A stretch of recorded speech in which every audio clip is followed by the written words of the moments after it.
attract their beast, the ceremony master stood at the altar, his robust frame imposing in the temple's light. His beast, evolved to silver rank level 2, pulsed with a subtle Argentine glow. The beast had matured after reaching the 5th rank, an achievement few could match and even fewer could surpass. He struck his staff against the floor, the sound echoing through the ancient halls. The ceremony of 10 years begins now. The beasts will take the mana poisoning your young bodies and save you, he announced, his voice carrying the weight of tradition. Remember, your beast's rank determines your place in our society. Iron for the slaves, bronze for the workers, silver for the privileged. He didn't mention the higher ranks, he didn't need to. The 7th rank, gold one, throughout the entire city, only 5 families possessed gold-rank beasts, and the only living human with a platinum creature was the king himself, the only one with a beast of the 10th rank. A red egg rested on the altar. The boy who had placed it there positioned himself in the center of the circle. The egg cracked, it began to glow, and then a crimson salamander. The ceremony master's announcement pierced through the temple as Ron Blackfire's red egg burst into flames. From the ashes emerged a scarlet creature, its scales gleaming like living embers.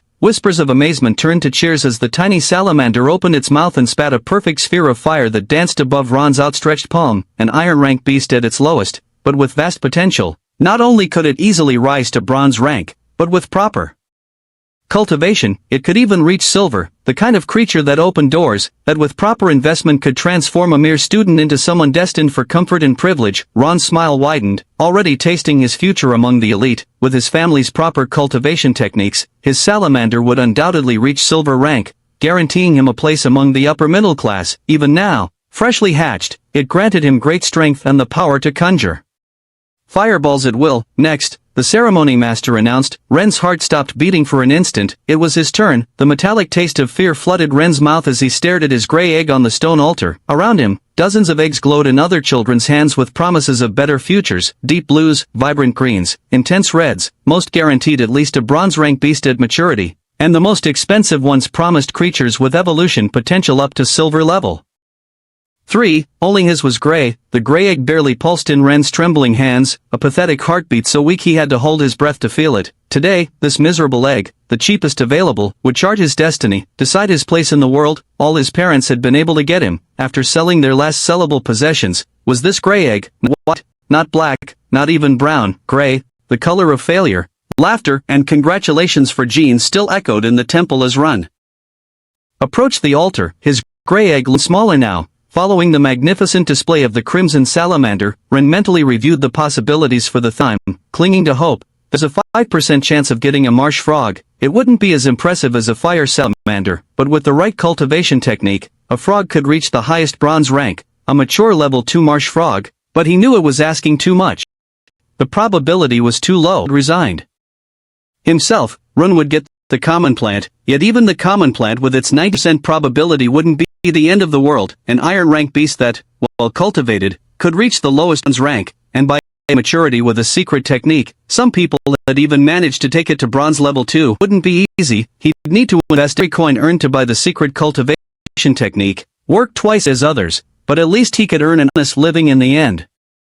It would mean a decent life, the chance to repay his parents even a fraction of what they had sacrificed for him. But the egg had 3 options. People called it the failure's egg not because it usually gave a mediocre and weak plant. They called it that because of those who had the misfortune of drawing the 3rd option.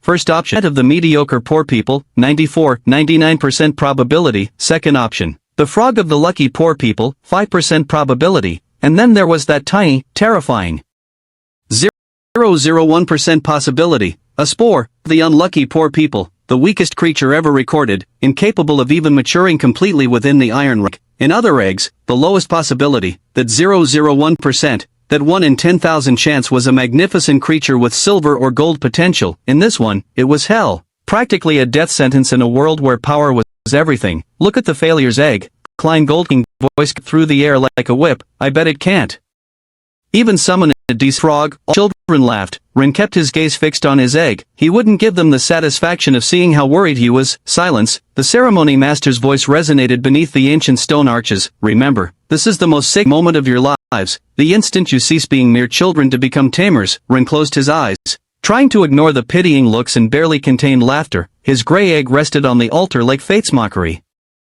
its weak pulse barely perceptible under his trembling fingers. The patenter's son, the boy with the gray egg, the morning's first sunbeam pierced through the temple's stained glass, and his egg began to glow, or at least, that's what Ren wished he could say. His egg barely emitted a dim glow, so weak that several children had to squint to confirm it was really glowing at all. Please, he begged silently, anything but the spore. The egg cracked. It exploded into flames like Ron's. It didn't open in petals of light like this morning's blue, from which a water horse had emerged. It simply cracked, a dry, pathetic sound, like a twig snapping, and from the crack emerged a small cloud of gray spores. The laughter began before the creature finished materializing. A spore, the weakest beast ever recorded in the history of summonings. A being so insignificant it didn't even qualify as a complete iron rank monster. Silence, ordered the ceremony master, but there was poorly disguised amusement in his voice. Ren Patender, extend your hand and receive your companion into your body for the first time. Cure the excess mana in your body. The cloud of spores floated lazily toward Ren's outstretched palm. It weighed nothing, emitted no heat.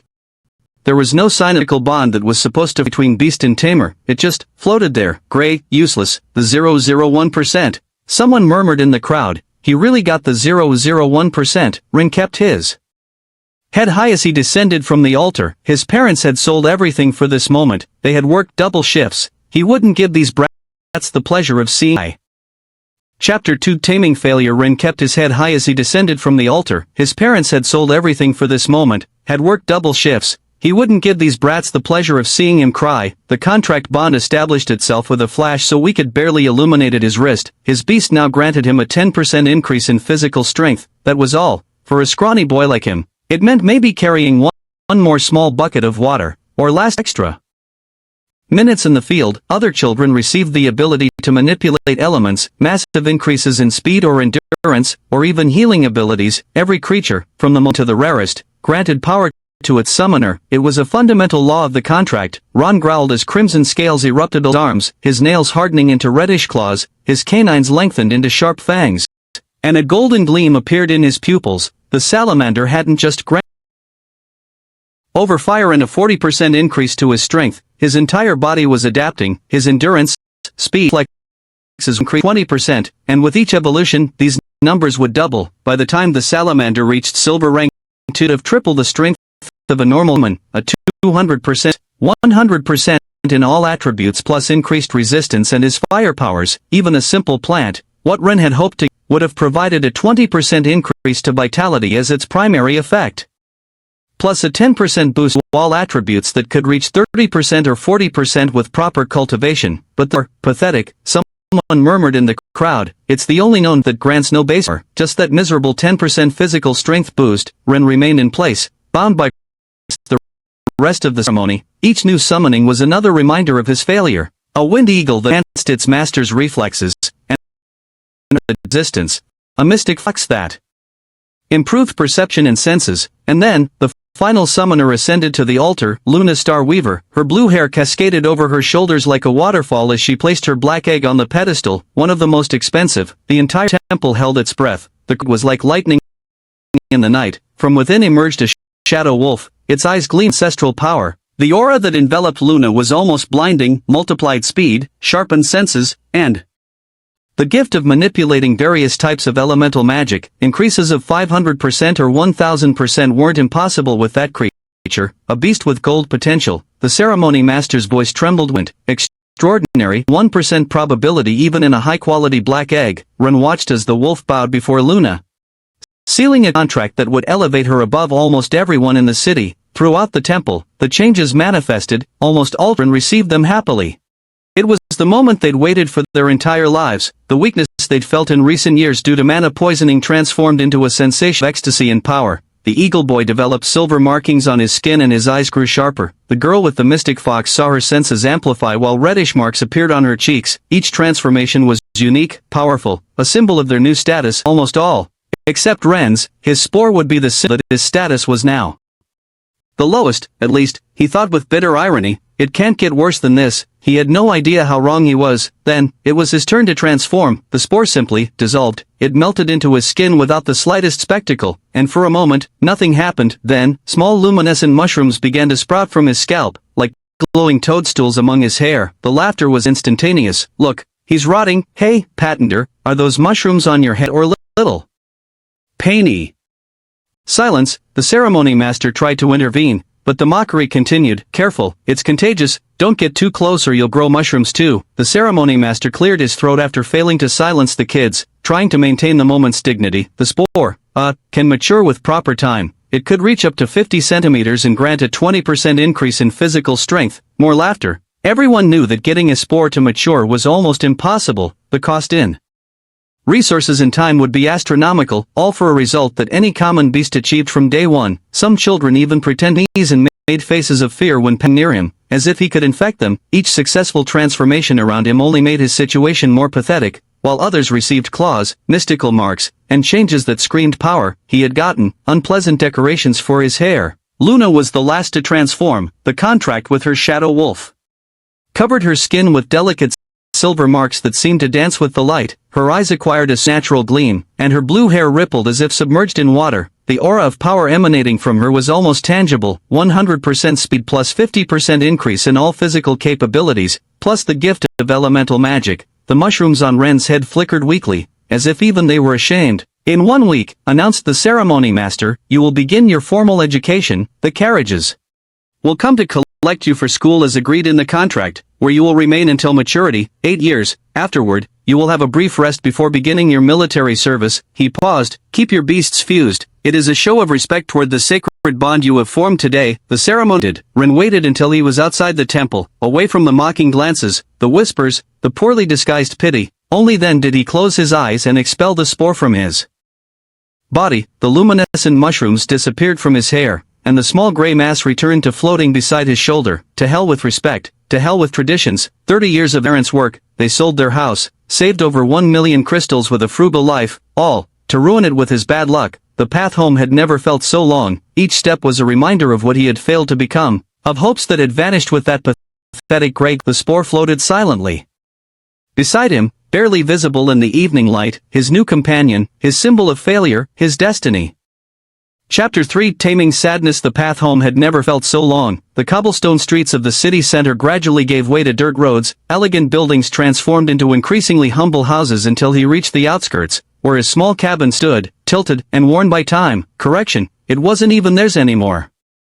His poor parents now had to rent what had once been their property. He stopped at the door. The aroma escaping through the door's cracks made Ren's stomach growl traitorously. His parents were talented cooks. It was what had kept them afloat all these years, despite their low rank. With their mature iron rank plants, the lowest possible, they'd been incredibly lucky to work in the city's most modest kitchens. Sure, Tamer was a great person for not discriminating against them, but their skill was undeniable. That was the real reason they were accepted there. The smell of sweet root stew, Ren's favorite, mingled with freshly baked bread. He stood there, hand on the doorknob, the spore floating pathetically beside him. Through the window, he could see his mother moving through the kitchen with the grace of years of experience, while his father decorated the table with the only 3 candles they left. They had prepared a celebration feast with the little they had. When he finally pushed the door open, the lump in his throat was so big he could barely breathe. Ren, his mother turned slightly before his father. They both looked at the small gray spore, and Ren could see the exact moment hope abandoned their eyes. Still, his mother wiped her hands on her apron and opened her arms. "My little Tamer." The tears Ren had held back for hours finally began to fall. "I'm sorry," he whispered as he entered, his voice breaking. "I'm so sorry, I'm sorry, I'm sorry, oh. My child," his mother wrapped arms, "it's not your fault, it will never be your fault. You spent everything, sold everything, and his father approached, his steps heavy from a long day's exhaustion in the kitchens. He knelt before Ren, placing his large hands on the small shoulders. "Son, look at me." Ren looked up, his vision blurry with tears. "Remember when I burned an entire batch of bread last year?" Ren nodded, confused. "And remember what we did? We cut it into cubes and turned it into croutons." "Exactly," his father smiled.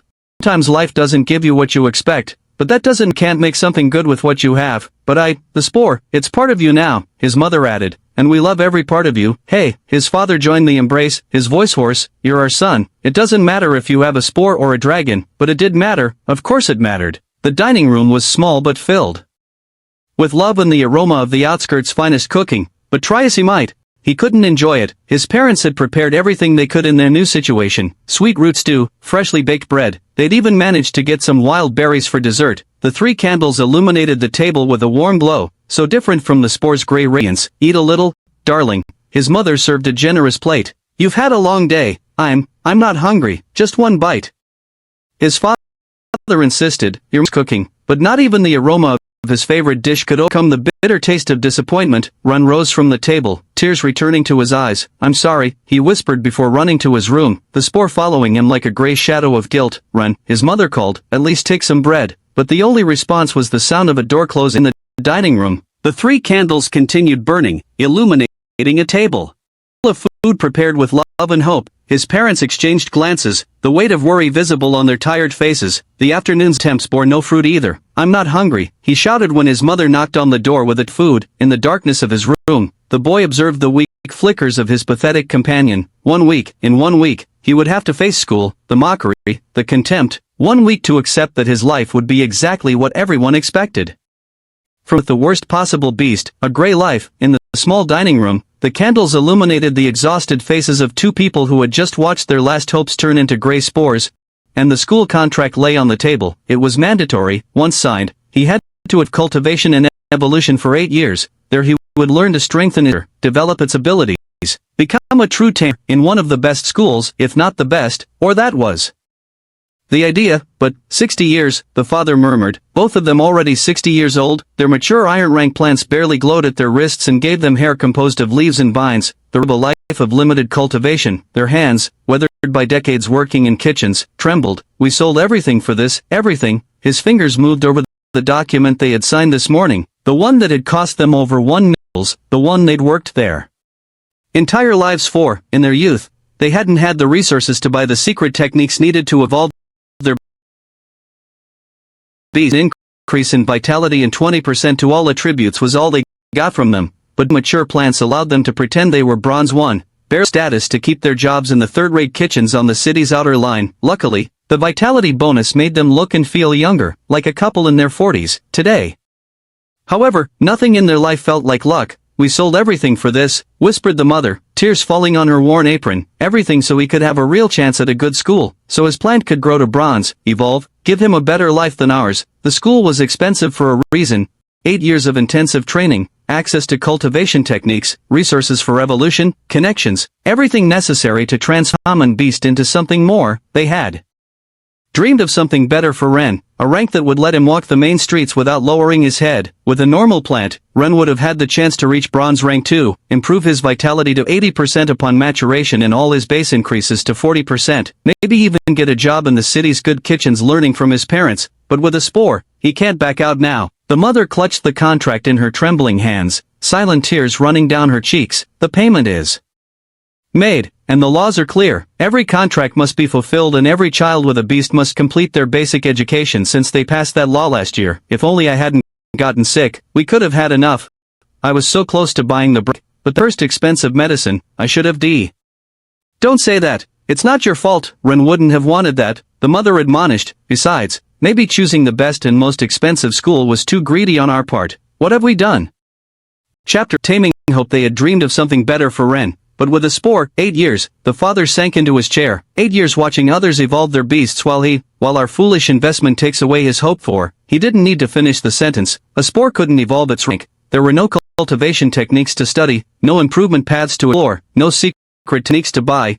Many had already tried. Richer people with much more support. The only one who succeeded was labeled as the worst year, a fortune spent for an almost useless gain, 20% strength. Since that day, the spore has been the symbol of failure. Ren would spend 8 years learning things he could never apply, his surroundings a constant reminder of what he couldn't achieve. 8 years of being the school's laughingstock, 8 wasted years.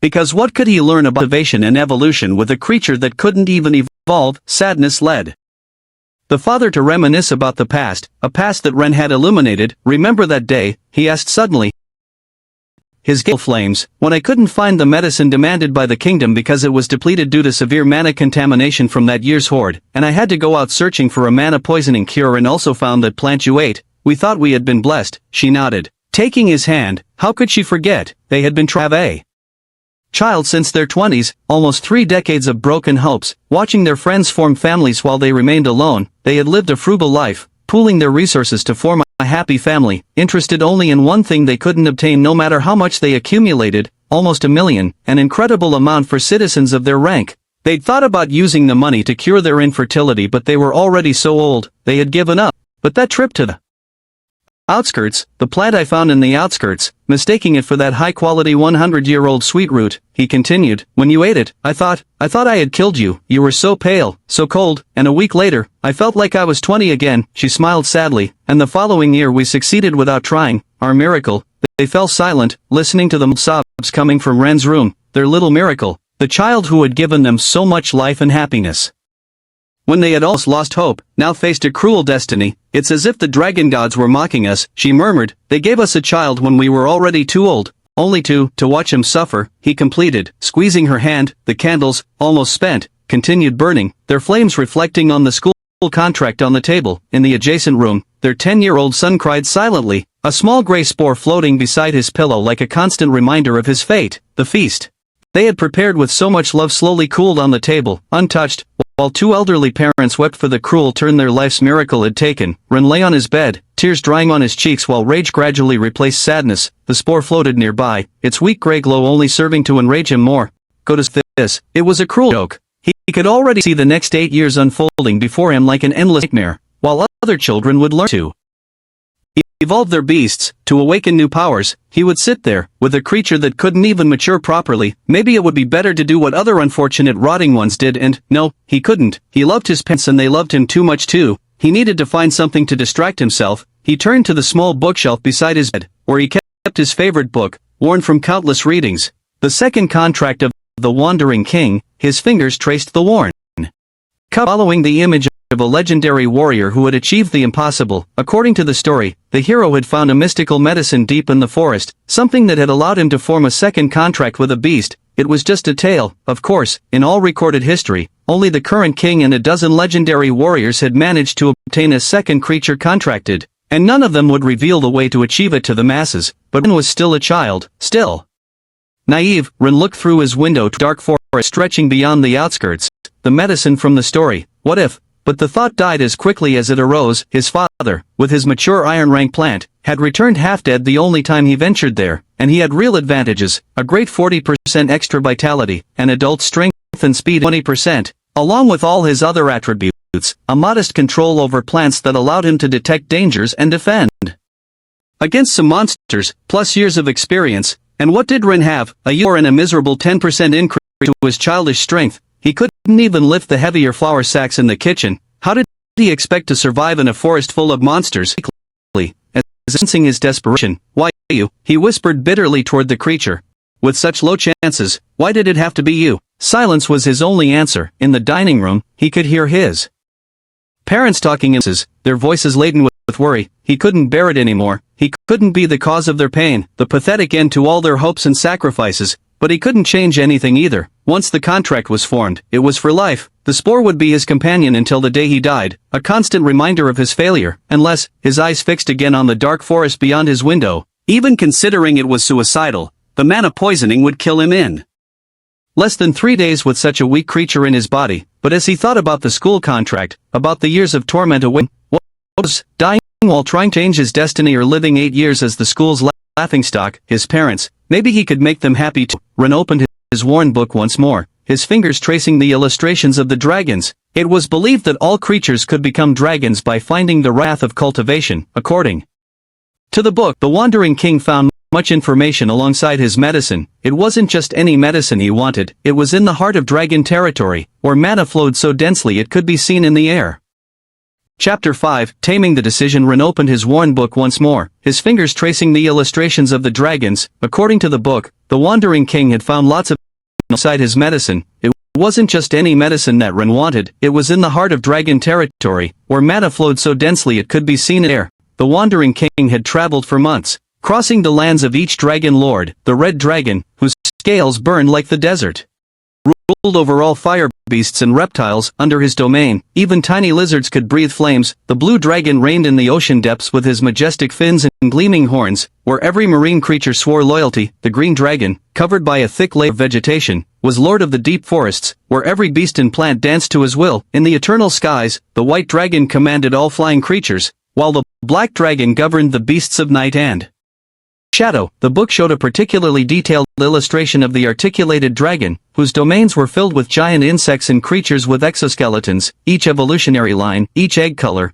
was represented by a dragon denied the correlation between dragons and egg colors due to variations diverging from branches in egg outcomes, but that was relevant knowledge for the child. Ren paused at a page that had always intrigued him. The dragon of decay, lord of fungi, spores, and all creatures that fed on decomposition, reigning above, feeding and creating all creatures of his evolutionary line. At least dragons respect their subjects, he murmured bitterly, looking at his pathetic spore. Unlike humans, the dragons and their territories were far from the human city, and for good reason. Humans had chosen to settle in this area precisely because the mana was so scarce that great beasts found it repulsive. They had no interest in it. For humans, this was their only protection. Only the weakest creatures, expelled and rejected by the stronger ones, prowled near the city, in the plains, but it was very rare. They had to be injured, dying, to dare leave the forest. Without mana, hunger would catch them and they would die soon. The mana here, in human territory, wasn't nearly sufficient, and yet they were deadly dangerous.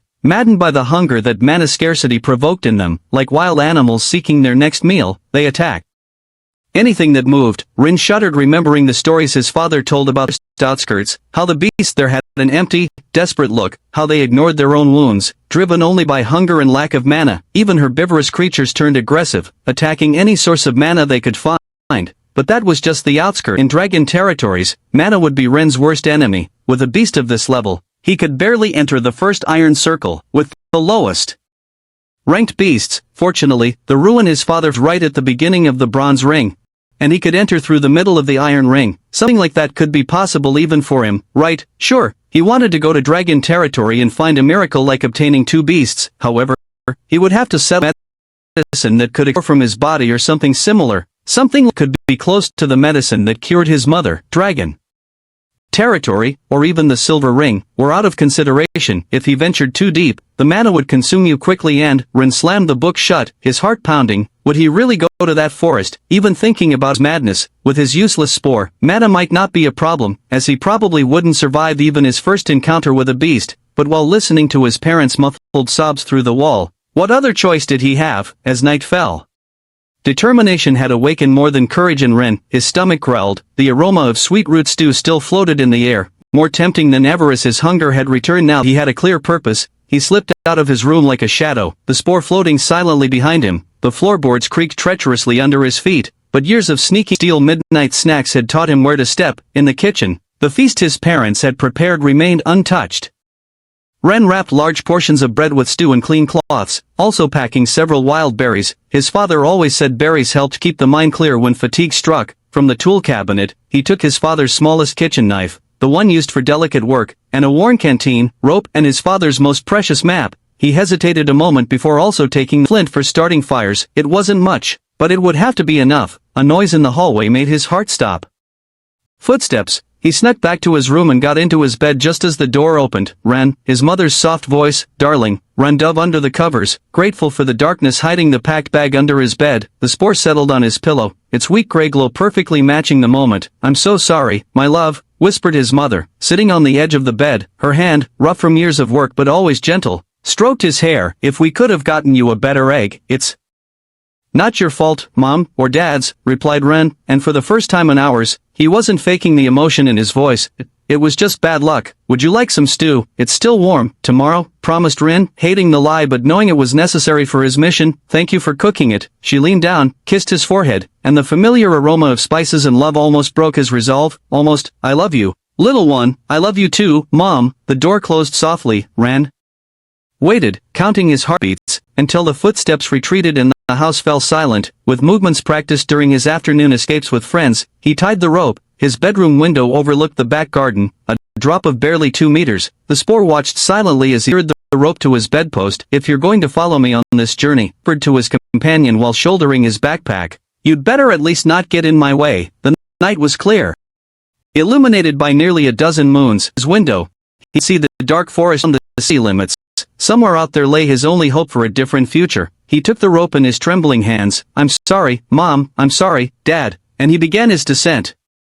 Chapter 6 Taming the first journey. Ren landed softly in the back garden, where his parents' mature iron-rank plants maintained an urban food garden. Though it wasn't theirs anymore, they could still use it to pay part of the house rent and cover some basic food for the family. Beyond the garden's wooden fence, just a few meters away, the terrain began to descend. The view of enormous plains lay almost completely hidden by darkness. There were no walls to climb, no guards to evade. Their house was one of the last structures before the civilized world dissolved into no man's land. Only some plantations dared exceed the common cultivation zone, those with enough for guards, but with this house so close to the external zone of the abyss, nobody wanted to invest in lands that could be invaded by hordes of cursed monsters if the army ever faltered. Being in the front line was frightening, but Rin didn't understand why they were so cowardly. In his 10 years of life, and according to his parents and another 30, the hordes had never overcome the army. These empty plains were perfect for cultivation in his opinion, not that it affected him anymore. He pulled out his father's warning, tracing with his fingers the lines and annotations he knew by heart.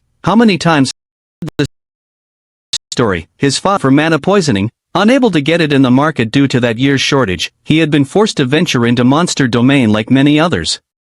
Many didn't return that year, and his father almost suffered the same sad fate, the mandatory mission that had nearly cost him his life. And just when I thought it was my end, his father always said at this part, I found it, a hidden entrance, as if the earth itself had cracked open to save me. I thought I had fallen into an excavator's hole, but it was an ancient tunnel, probably from the era before mana's expansion. The map showed the path with obsessive detail, every mark, every turn, every landmark carefully noted. His father never knew why he'd been so meticulous in documenting a route he swore never to take again, but Rin suspected part of him all. Someday, an hour later, Rin finally stood at the forest's edge. He'd been lucky not to encounter any exiled and hungry creature. It seemed the day's bad luck had finally run out. Rin glanced at his spore. The spore floated beside him while its faint glow contrasted with the dark forest. Here, at the boundary, it was strangely peaceful. Healthy monsters never ventured so close to the Manavoid zone, only the hordes did that, and on specific dates, following underground routes that humans had learned to predict and attack to contain and keep them from leaving the abyss. Here there weren't those kinds of problems, in theory, whispered Ren, more to give himself courage than to inform his silent companion.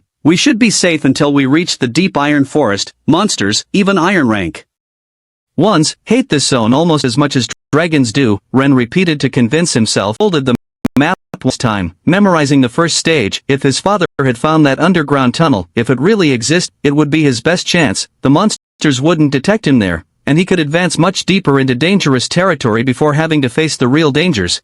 He turned to look back toward his faraway house one last time. They were probably still awake, worried about him, planning how to make his life more bearable in the coming years. I'm sorry, he murmured, but I can't accept that future, not without trying to change it at least once. And that, he took his first step toward the forest. The spore floated behind him, its weak gray glow barely visible under the light of the 12 moons. The journey that could change his life had just begun. 3 kilometers had never seemed so long. Ren kept to the exact boundary where the earth was still poor enough in mana to keep most beasts away, but not the moon toads. The glowing trees betrayed the change in mana density. His father had specifically warned him about these creatures, no larger than a rabbit. These blue-skinned, translucent amphibians were almost invisible under moonlight, except for their eyes, 3 bioluminescent eyes that glowed with hypnotic radiance, capable of paralyzing their prey with just a direct look. They weren't particularly strong, barely immature iron rank beasts, but their hunting method was terrifying. They moved in small groups, surrounding their paralyzed prey before beginning to secrete an acid that, Ren shook his head. He didn't want to remember that part of his father's stories, or worse still, the night excavators, slow but enormous beasts, the size of a cow, that dug complex into the mana-poor earth, mature iron rank beasts. Their long arms ending in massive claws could split a man in half, and though they were lazy and generally solitary, their territories were full of natural traps, hidden holes that led directly to their jaws. Creatures depended on traps to complement the poor mana in their environment. The spore floated calmly beside him while Ren tested each step carefully. The ground here was treacherous. A network of excavator tunnels could collapse under his weight at any moment. The huge dead tree had to be close. His father had drawn it in detail on the map, an ancient oak, twisted like a claw, emerging from the earth, marking the entrance to the secret tunnel. If he reached it, a bluish flash caught his attention from the corner of his eye. Had that been, no, he mustn't look directly. If they were moon toads, a direct look would be his end. Another blue flash, closer this time. Ren kept his eyes fixed on the ground, his heart hammering against his chest. Toads always hunted in groups of 3 to 5. If he'd seen one, a soft, melodious croak came from his left, then another from the right. They were surrounding him. Don't look at their eyes, don't look at their eyes, he murmured to himself, repeating the words his father had etched into his memory. Moon toads were slow, clumsy even. If he could keep his composure and keep moving, the ground creaked beneath his. Ren froze. That hadn't been the sound of an amphibian, that had been the unmistakable groan of earth giving way over a night excavator's tunnel. He was trapped between two deadly threats. If he retreated, the toad would catch him. If he advanced, he would fall into an excavator's den, and he couldn't stay still. The toads were all ready. A blue flash appeared right in front of him, so close he could see of its translucent skin, the pulse of internal organs glowing with bioluminescence. Ren closed his eyes instinctively, but it was too late. For a fraction of a second, he had seen the toad's three hypnotic eyes. His muscles began to go numb. The melodious croaking intensified, now coming from all directions. He could hear the padding of their feet approaching, the wet sound of their skin secreting acid. Chapter 7. Danger. Ren closed his eyes instinctively, but it was too late. For a fraction of a second, he had seen the toad's three hypnotic eyes. His muscles began to go numb. The melodious croaking intensified, now coming from all directions. He could hear the soft padding of their feet approaching, the wet sound of their skin secreting acid. The paralysis was spreading through his limbs when the spore, without warning, fused with his body. Ren wanted to scream in frustration. Now's not the time to be stubborn. A miserable strength increased me here. The weak glow of the mushrooms in his hair would only serve to attract more predators, making him a more visible target in the night. The moon toads were getting closer. Hear the rhythmic padding of their feet, the wet sound of their skin secreting acid. The acrid smell already reached his nose, like rotting fruit and hot metal. Something was strange. The toad in front of him, the one that had paralyzed him, tilted its head. Its three eyes blinked in an erratic sequence, breaking the hypnotic pattern. The melodious croaking turned to discordant, confused notes. The mushrooms in Ren's hair pulsed with bioluminescence similar to the toad, creating patterns that mimicked the glow of their internal organs. It was as if his head had become a distorted version of his predators. The leader toad jumped forward, its three eyes now fixed on the glowing mushrooms. The confusion broke its concentration, and with it, the paralyzing spell. Ren felt control of his body return just as the ground beneath the toad began to give way. Everything happened in an instant. The toad, disoriented by the luminescent mushrooms, didn't notice it landed on the edge of an excavator tunnel. The earth crumbled beneath its weight with an its bright eyes widened in size as it fell, its melodious croak transforming into a shriek of panic. Followed the unmistakable sound of jaws shut. The other moon toads froze, their luminescent patterns becoming erratic with fear. The acid smell intensified. An involuntary defensive reaction. Didn't stop to think. His legs, newly freed from paralysis, moved by instinct. A jump to the right, away from the formerly invisible tunnel edge he could now see thanks to the freshly collapsed earth. The tunnels. He gasped as he ran. They form a pattern. Night excavators were methodical, territorial. Their tunnels always followed the same design, a main entrance with traps in a semicircle around fallen into one. Another crunch to his left confirmed his theory. Two of the remaining toads, in their rush to chase him, had jumped directly onto another weak section. The earth opened beneath them like off. More roars from the depths, more abruptly interrupted shrieks. Moon toad, perhaps wiser than its companions, disappeared into the night with a terrified croak. Ren stopped, panting, his heart threatening to burst. The mushrooms in his hair still weakly, but now they seemed more like a reminder of his luck than a curse. You, he whispered to his spore, still fused with it, are still the weakest beasts. But, thanks, I guess. A distant crunch reminded him this was no time to celebrate. Somewhere beneath his feet, Night Excavator had just enjoyed an unexpected dinner of moon toads, and he didn't want to be the dead tree. He had to find the dead tree before. A deep roar made the earth tremble beneath his feet. It was just an excavator, he reassured himself. They wouldn't come out. But the noise attracted something else. A new sound froze Ren's blood, a metallic hiss, like blinking against stone. The underground roars quitted, as if trying to go unnoticed. The new sound came from the deep forest, toward the bronze ring, where darkness was densest. Ren hid behind a tree. A mirror mantis emerged between the trees, its body covered in reflective plates that fragmented the moonlight. It was huge, horse-sized, but something was wrong with it. Plates, which should form a perfect pattern, were cracked and misaligned. Deep scars furrowed its exoskeleton, and one of its main sides was broken near the tip. Ren's heart stopped. There shouldn't be a creature like this within 20 kilometers. Mirror mantises were creatures of the deep forest, bronze-ranked beasts that would normally never approach a zone so poor in mana. Their bodies were designed to absorb and reflect the dense magical energy of their territory, using their reflective plates to disorient prey with light and mana illusions. This one had been expelled from its territory, probably after losing a territorial battle. The wounds had weakened it so much it couldn't even maintain its natural habitat, and a wounded beast, hungry, forced to hunt in poor lands, was 1,000 times more dangerous than any local predator. The mantis turned its triangular head toward him.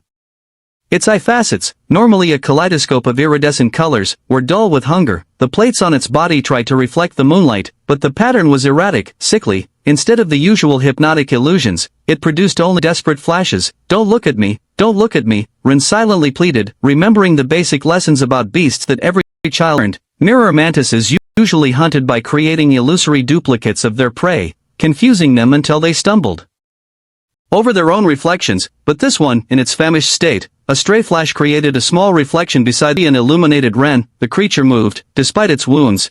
Its speed was terrifying. The sides, even the broken one, cut the air with a deadly whistle. No games, no illusions, just pure, desperate hunger. And the dead tree had to be close. His father had mentioned that the twisted roots pointed north, that the bark marked by ancient lightning formed an arrow-like pattern. The metallic hiss drew closer. The mantis couldn't maintain that speed for long in a zone so poor in mana, but it didn't need to. It only needed to catch him once. A scythe plunged into the ground beside him, so close he felt the displaced air cut his cheek. His broken plates tinkled like broken bells. Its breathing a tortured hiss of hunger and desperation, and then Ren saw it, the dead tree, its twisted silhouette cut against the night sky, but the mantis was getting closer, and the sound of its broken plates was like a promise of death. Chapter 8, Taming the Tunnels. Ren saw it, the dead tree, its twisted silhouette cut against the night sky. The mirror mantis was getting clear, and the sound of its broken plates was like a promise of death. The dead tree was less than 50 meters away when the ground gave way beneath Ren's feet. Hope had got him distracted. For one terrible moment, Ren floated in darkness, his stomach lurching as gravity claimed its way. His father's kitchen knife flew from his belt. In an act of pure instinct, Ren grabbed it. The blade plunged into the tunnel wall, slowing his fall with strength he didn't know he had. Earth and stones rained around him, striking his face, getting in his eyes. Above, the mirror mantis stopped at the hole's edge. Its broken plates created a sickly kaleidoscope of fragmented moons. The creature tilted its triangular head, calculating, hungry. No. Ren kicked at the wall, searching for a foothold. The knife was slipping, the earth gave way and Ren fell. The mantis jumped, its sides gleamed in the darkness as it fell, the metal of its broken exoskeleton singing a death song. Ren saw his life flash before his eyes, 10 short years that would end us, far from his parents, without even the chance to. A deafening roar shook the tunnel. The image of the excavator catching him made him drive the knife back in, and in his desperation, he saw a small tunnel beside him. The parallel tunnel was narrow, barely wide enough for Ren to crawl through. Without thinking, Ren pushed himself toward the tunnel, but mantis caught up, however, just before it could grab Ren as he entered the tunnel. The wall beneath the mantis opened, revealing the monstrous head of a night excavator. The beast had been hibernating, storing what little mana was available when the collapse had awakened it, and now it was hungry. The mirror mantis twisted in the air, its sides finding excavator flesh instead of its original prey. The excavator roared in pain, its massive claws emerging from the earth to catch its attacker. Ren was paralyzed with terror. Less than 2 meters away, two nightmare beasts fought in a deadly dance of metal and earth. The plates created chaotic flashes in the darkness while the excavator tried to drag its prey into the depths. To his right, almost invisible in the darkness, Ren distinguished an opening, an older tunnel, its walls smoothed by the passage of time. He had no choice, the winner would be decided soon. He crawled into the tunnel while behind him the battle reached its climax. The metallic shriek mixed with the excavator's roar. There was a horrible crunch, and then, silence. Ren crawled away from the edge, his breathing so loud in his ears he feared the winning beast might hear him. I'm alive, he thought, incredulous. The mushrooms in his hair provided the only light in the tunnel's absolute darkness, their weak glow sufficient to see his own trembling hands. Please let the excavator have one, please let the excavator have one. Ren muttered while crawling as fast as he could. Night excavators were territorial and slow. If it won the battle, it would take its time devouring its prey before considering pursuing him. But if the mantis won, a victorious shriek made his blood freeze. It wasn't the deep roar he'd hoped to hear. No. The mushrooms in his hair barely illuminated the path when a fork appeared before him. The left tunnel was irregular, clearly the work of some beast, but the right one. Ren stopped, panting. The walls were too smooth, too perfect, exactly as his father had described in his stories. As if someone had melted the stone itself. Son, a tunnel of the ancients, from when humans lived here and shaped rock with magic. Behind him, the wet sound of flesh being torn made him nauseous. The mantis was feeding, but one meal was all it needed to recover strength and continue hunting. Entered the ancient tunnel, now in a much more spacious place. The mushrooms in his hair revealed marks on the walls, symbols he couldn't understand but that were definitely not natural. This had to be the path his father had found. seemed to stretch eternally into darkness. Ren had maintained a quick pace for what felt like hours, driven by fear and adrenaline, but now his legs trembled from the effort and his breathing was heavy. He stopped, leaning against the smooth wall of the ancient tunnel, remembering what his father said about berries helping recover energy and maintaining a clear mind. He ate some of the ones he'd brought. He thought about lighting a torch with the flint, but he'd forgotten to collect wood and his mushrooms provided enough light. With a clearer mind, he began to analyze his situation. According to his father's map, he should have found the exit by now. Had he taken a wrong turn, chosen the wrong tunnel, the mud in his hair provided light in the absolute darkness, but their glow was barely enough to see a few meters ahead. Though they were better than a torch, they had saved him too. Ren had been ping them since he'd invoked them, but now, at least you're good for something, he murmured to the spore, still with him, even if just as a lamp dropped to the ground, his legs grew for the rest. The water from his canteen was lukewarm, but it never tasted better. While catching his breath, he studied the mysterious symbols on the walls. Some seemed to respond weakly to his mushroom's light, as if they recognized something in their faint glow. I suppose I should thank you for the thing with the toads too, he continued, surprising himself by talking to the world's weakest creature. Though it was pure luck, you probably didn't even know what you were. A distant echo interrupted it, the unmistakable sound of metal against stone, followed by that blood-freezing hungry hiss. The mantis had finished feeding, and this time there would be no more excavators to distract it. This time he would be alone, and now it was coming for him. No, no, no. Rin jumped up when the metallic hiss resonated in the distance, but closer. The mushrooms in his hair now pulsed with a strange yellowish glow, but he barely had time to wonder why. The tunnel stretched before him like a black throat. There were no side exits, no places to hide.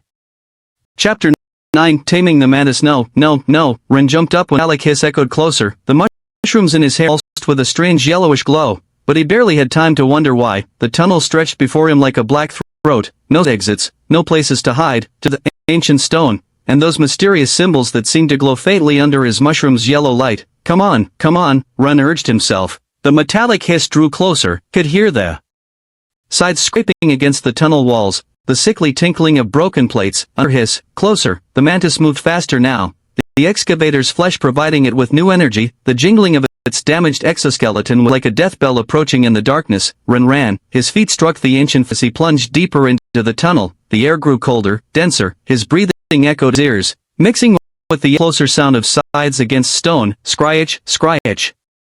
Scryage. The mantis didn't even need to run. Its steady, relentless pace was enough. Sooner or later, the tunnel would end. Sooner or later, he'd run out of places to flee. A flash of its sides illuminated the tunnel behind him. The beast was close enough now that the mushroom's light revealed the sickly gleam of its eye facets, the irregular of its broken plates. It didn't matter that it was injured.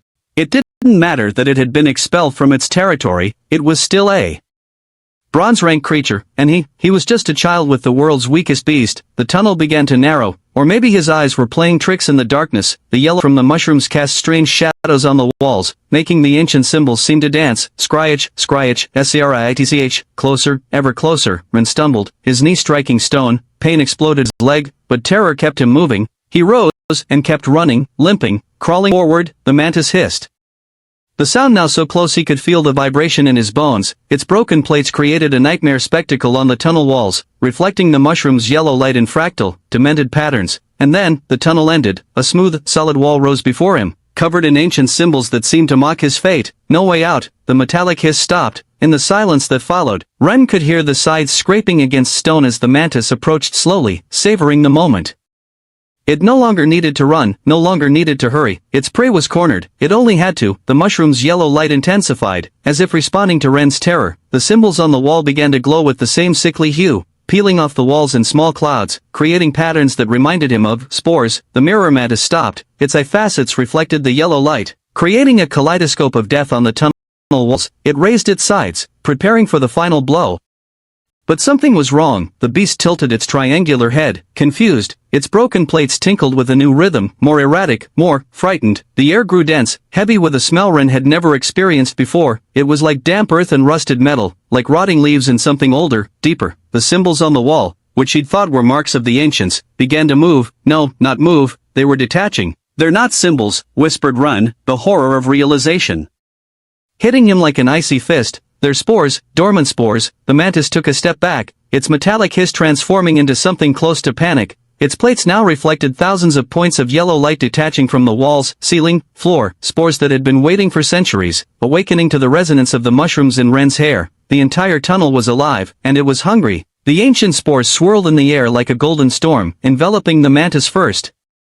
The beast shrieked, a sound Ren never imagined such a fearsome creature could make. Its broken plates, reflecting light imperfectly, created a horror show as the spores found every crack, every fissure in its exoskeleton. Ren pressed himself against the back-inclined wall, his heart beating so hard he thought it would burst. The mantis writhed, its sides cutting the air uselessly while the golden cloud consumed it. Its metallic shriek faded, transforming into a wet, terrible sound, and then silence. Where the powerful bronze beast had stood, now lay only a mound of broken plates covered in yellowish mold that pulsed with ancient life. The spores turned toward Ren, the golden cloud swirled like a wave of ancient hunger. The mushrooms in his hair pulsed frantically, but this time there was no confusion, there was no salvation. The ancestral spores weren't normal predators, they were vestiges of a forgotten age, and everything living was their prey. The first contact was like frozen fire on his skin. Yellowish fungi sprouted from his arms, legs, neck, each pulsing with a sickly rhythm that drained his energy. The pain was indescribable, as if every pore in his body was being devoured from within. "No, please," he gasped, falling to his knees. But then he saw it, where the spores had detached from the ceiling, a ray of light filtered through like a promise of salvation, an exit, barely large enough for a child to pass through. Ren stood up,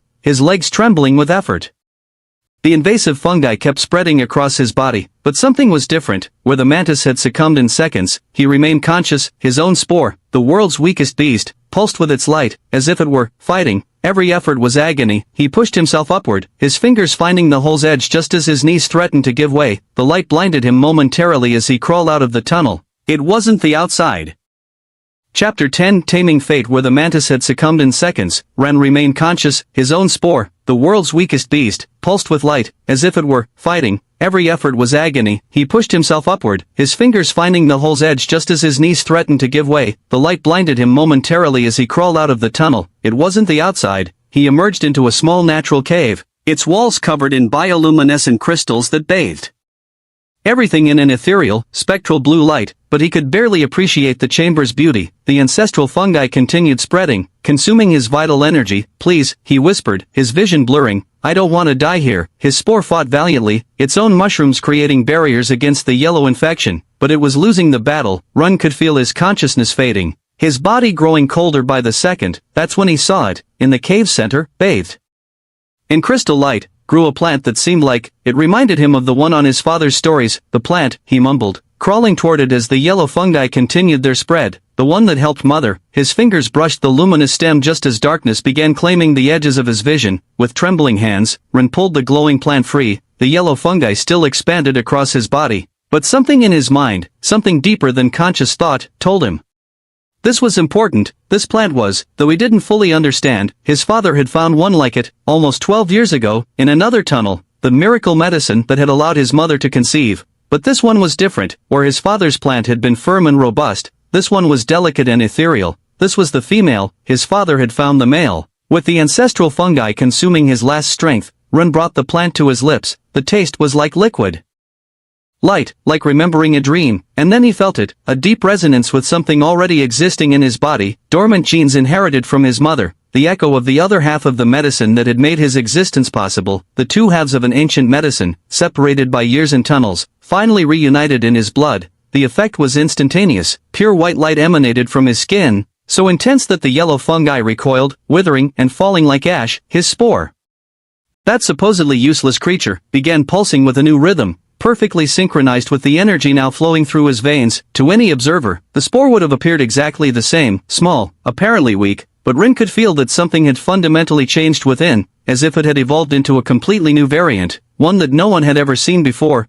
What Ren didn't know, what he couldn't know, was that he had just completed an ancient recipe, a medicine that required 3 specific ingredients: the male plant, the female plant, and something unique. A host born with the first half of the formula. He himself was the missing key. The mushrooms in his hair returned to their usual color, giving the impression that nothing had changed. But in the depths of his being, a dormant power had just awakened, a power that would change everything. Hunger awakened him first, a ravenous void that made his hands tremble as he pulled the bread with stew from His backpack, he ate desperately, savoring each bite as if it were the first food he'd ever tasted. The mushrooms in his hair shone with a stronger light than before, illuminating the cave crystals with dancing shadows, Ren noticed, but he'd survived too many horrors that night to worry about such a small change. As he chewed the last piece of bread, the reality of what he'd done began to hit him. He'd been seconds from death, multiple times. If the moon toads had caught him, if the excavator had found him, if the mantis, if the spores.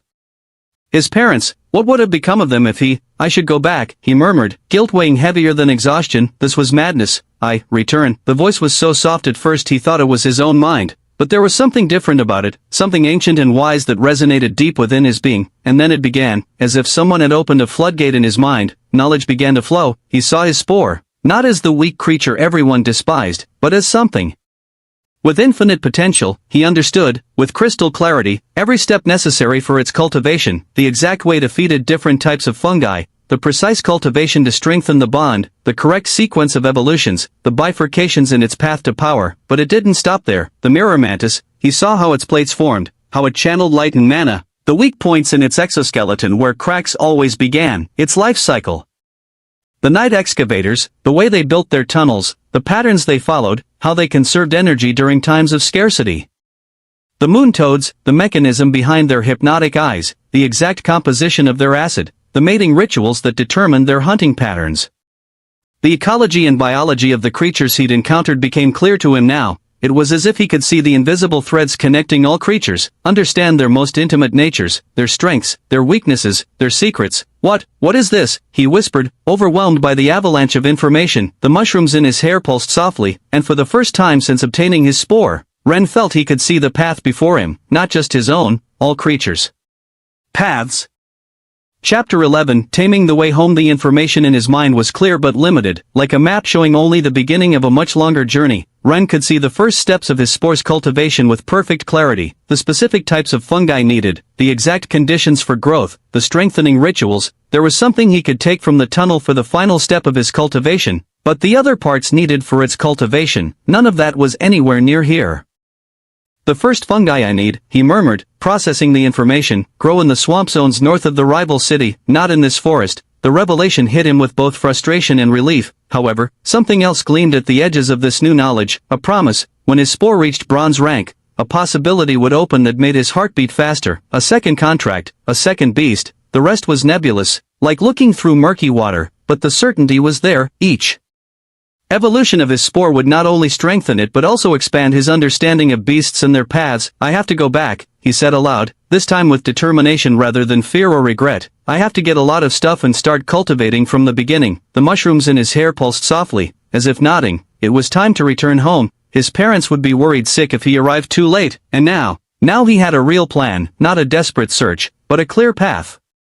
Although first, he'd have to find a way out of this cave. The mana density in this cave was insane. Ren would be poisoned if he didn't get out soon. How there could be so much mana in a place in the bronze ring was a mystery to him. Even with his expanded knowledge, he wanted to take some of the enormous mana crystals from the cave, but none were loose. It was a great joint formation, as if it were someone's work from the past rather than something natural, since it was impossible to break. The incredibly hard formations, perhaps he could return to try another time. A mana crystal became much more resistant the larger it grew. He'd need something really powerful to extract it, much more than a pick. Even the bronze rank mantis probably couldn't have broken it. Decided to retreat, Ren observed the tunnel through which he'd arrived. The ancestral spores were still there, dancing in the darkness with their sickly golden glow, but now he saw them differently, understood their nature.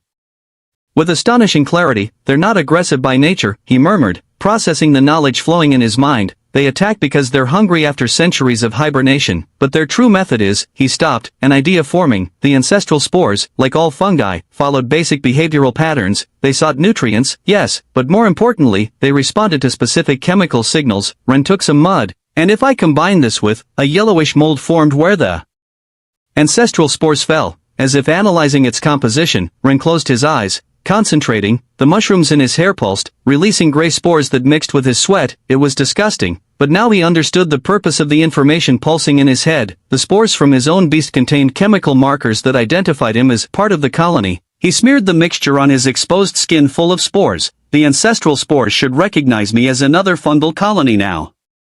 he murmured, and should keep them at sufficient distance to. Run knelt beside the mirror mantis's remains, under the broken plates and yellowish mold. He could see what he was looking for, the crystalline core, a structure of the beasts that acted as their power center. It was the size of his fist. Beast cores, he whispered, the knowledge unfolding in his mind, are like concentrated eggs. They contain all the creature's genetic information, its mana patterns, its essence, and there's a way to revive them. He took some of the mantis's plates, those he could carry in his backpack, and the golden fungus from the ancestral spores that had formed while consuming the mantis. He stepped toward the tunnel. The golden spores swirled around him but didn't attack. To them, he was now just another fungal organism of the same species, not prey. It works, he whispered, amazed by his own knowledge. It really works. While carefully advancing through the tunnel, Ron couldn't help but smile. A few hours ago, he'd been convinced his spore was useless. Now, that same weakest monster had given him the knowledge to survive where a bronze-rank beast had perished, and the core in his hands. Anyone else would see it as a mere trophy, but Ring could see its true value, an option to obtain the mirror mantis, a creature that, someday, he might need. The ancestral spores tunnel ended up being the easiest stretch of the return journey. Ron emerged covered in mud and a mixture of gray and some stray golden spores, but alive and with a valuable treasure in his backpack. He first cleaned the excess mud and golden spores carefully. Now, facing the return path, everything looked different. Where before there was terror and uncertainty, now there was understanding. The night excavator tunnels weren't a random maze as he'd thought, they always dig in spirals, he murmured to himself, recognizing the patterns in the ceiling, and they marked their active territories with deeper scratches on the eastern walls. Thanks to this, he could avoid zones where other excavators might be active while looking for a less steep trap to exit through. Emerging into the Moontoad's zone, he stopped to listen. The melodious croaking came from the distance, but now he understood its meaning. 3 ascending tones, they're hunting, for descending tones would be mating, he whispered, and they always leave one toad watching escape routes while the others chase prey. He waited patiently until the croaking pattern changed, indicating the toads had moved away following some nocturnal prey trail. Only then did he move, keeping to areas where the ground was more compacted. Moontoads hate hard, dry earth. The knowledge flowed naturally now. Their feet are designed for soft terrain where they can bury themselves quickly. On firm ground, their bodies lose moisture. Even the natural trap zones were obvious now. The excavators always left small signs, stones arranged in certain ways, patterns and soil erosion. To untrained eyes they seemed like coincidences, but to Rin now they were like warning signs glowing in the night. The mushrooms in his hair, still shining with that more intense yellowish tone than before, lit his path as he advanced with renewed confidence. They showed the pattern of the frog's eyes. Rin was no longer worried about being betrayed by their light, now they even served as camouflage. Every step was calculated, every decision informed by knowledge that just hours ago he didn't even know existed. It's as if I'd been blind my whole life, he thought while skillfully avoiding a zone that showed clear signs of toad activity, and now I can finally see. The night that had begun as a desperate struggle to survive had become a practical lesson about the true nature of beasts, and his supposed curse, the weakest spore, turned out to be the key to understanding all these secrets. The magical forest's end finally appeared before him, the last magical trees glowing, from frog urine, against the night sky. Ren stopped a moment, unconsciously touching the mantis core in his pack. He had set out seeking a second beast, a miracle to change his destiny. What he'd found was something far more valuable, understanding. Chapter 12, Taming Gratitude. The edge of the common forest was near. Ren could see in the distance, about 5 kilometers away, the first houses of the outskirts.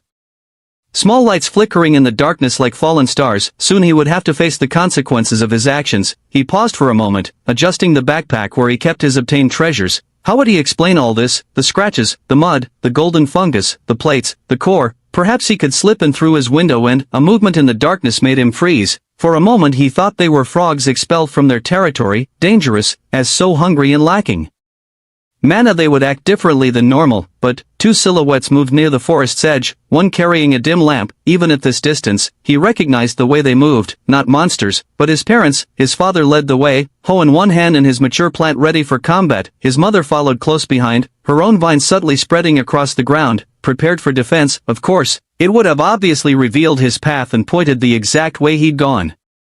The map. As soon as they realized Ren wasn't in his room, his father would have noticed the map's absence immediately. How many times had he seen Ren studying it, asking details about that desperate adventure in search of medicine? It was obvious where a child who had just received the weakest spore would look for hope. Ren watched them move in the darkness. Despite their basic beasts, they moved with the coordination that only years of working together could give. He had seen them like this Before, in the kitchen, working in perfect synchronization, but now, his new knowledge let him see more of it, how his father's tended in specific ways to detect movement, how his mother's vines created precise defensive patterns with the surrounding roots, even with only mature iron-rank beasts, they had developed effective techniques. The mushrooms in his hair glowed more intensely. He was tired, covered in mud and gray spores, but alive, and now he would have to face what was coming.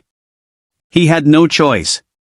He took a step toward the light, just one. The yellowish glow of the mushrooms in his hair betrayed him. There, his father whispered. A frog so close to the prairie could have attacked Ren. The vines moved with surprising speed, and Ren felt the familiar grip of his mother's plants wrapping around him. For a moment, he considered explaining how mature iron-rank vines had a growth pattern that, in. His mother's cry cut through his thoughts. The vines loosened instantly. Ren prepared for the worst. He now knew the biology of dozens of beasts, understood the most complex behavioral patterns, but had no idea how to handle what was coming. The punishment would be severe. He knew. He had stolen his father's precious map, had run away in the middle of the night, had. His mother reached him first, practically knocking him over with the force of her embrace. His father arrived a second later, enveloping them both in his arms. They were crying. My child, his mother sobbed, squeezing him so tight he could barely breathe. My little one, we thought. His father couldn't finish the sentence, his voice breaking. Ren stood rigid, waiting. At any moment the shouting would begin, the scolding, the punishment he deserved for being so reckless. He knew he deserved it. He had acted without thinking. I'm so sorry, his mother whispered through tears. If we had chosen to get you a better egg instead of a better school,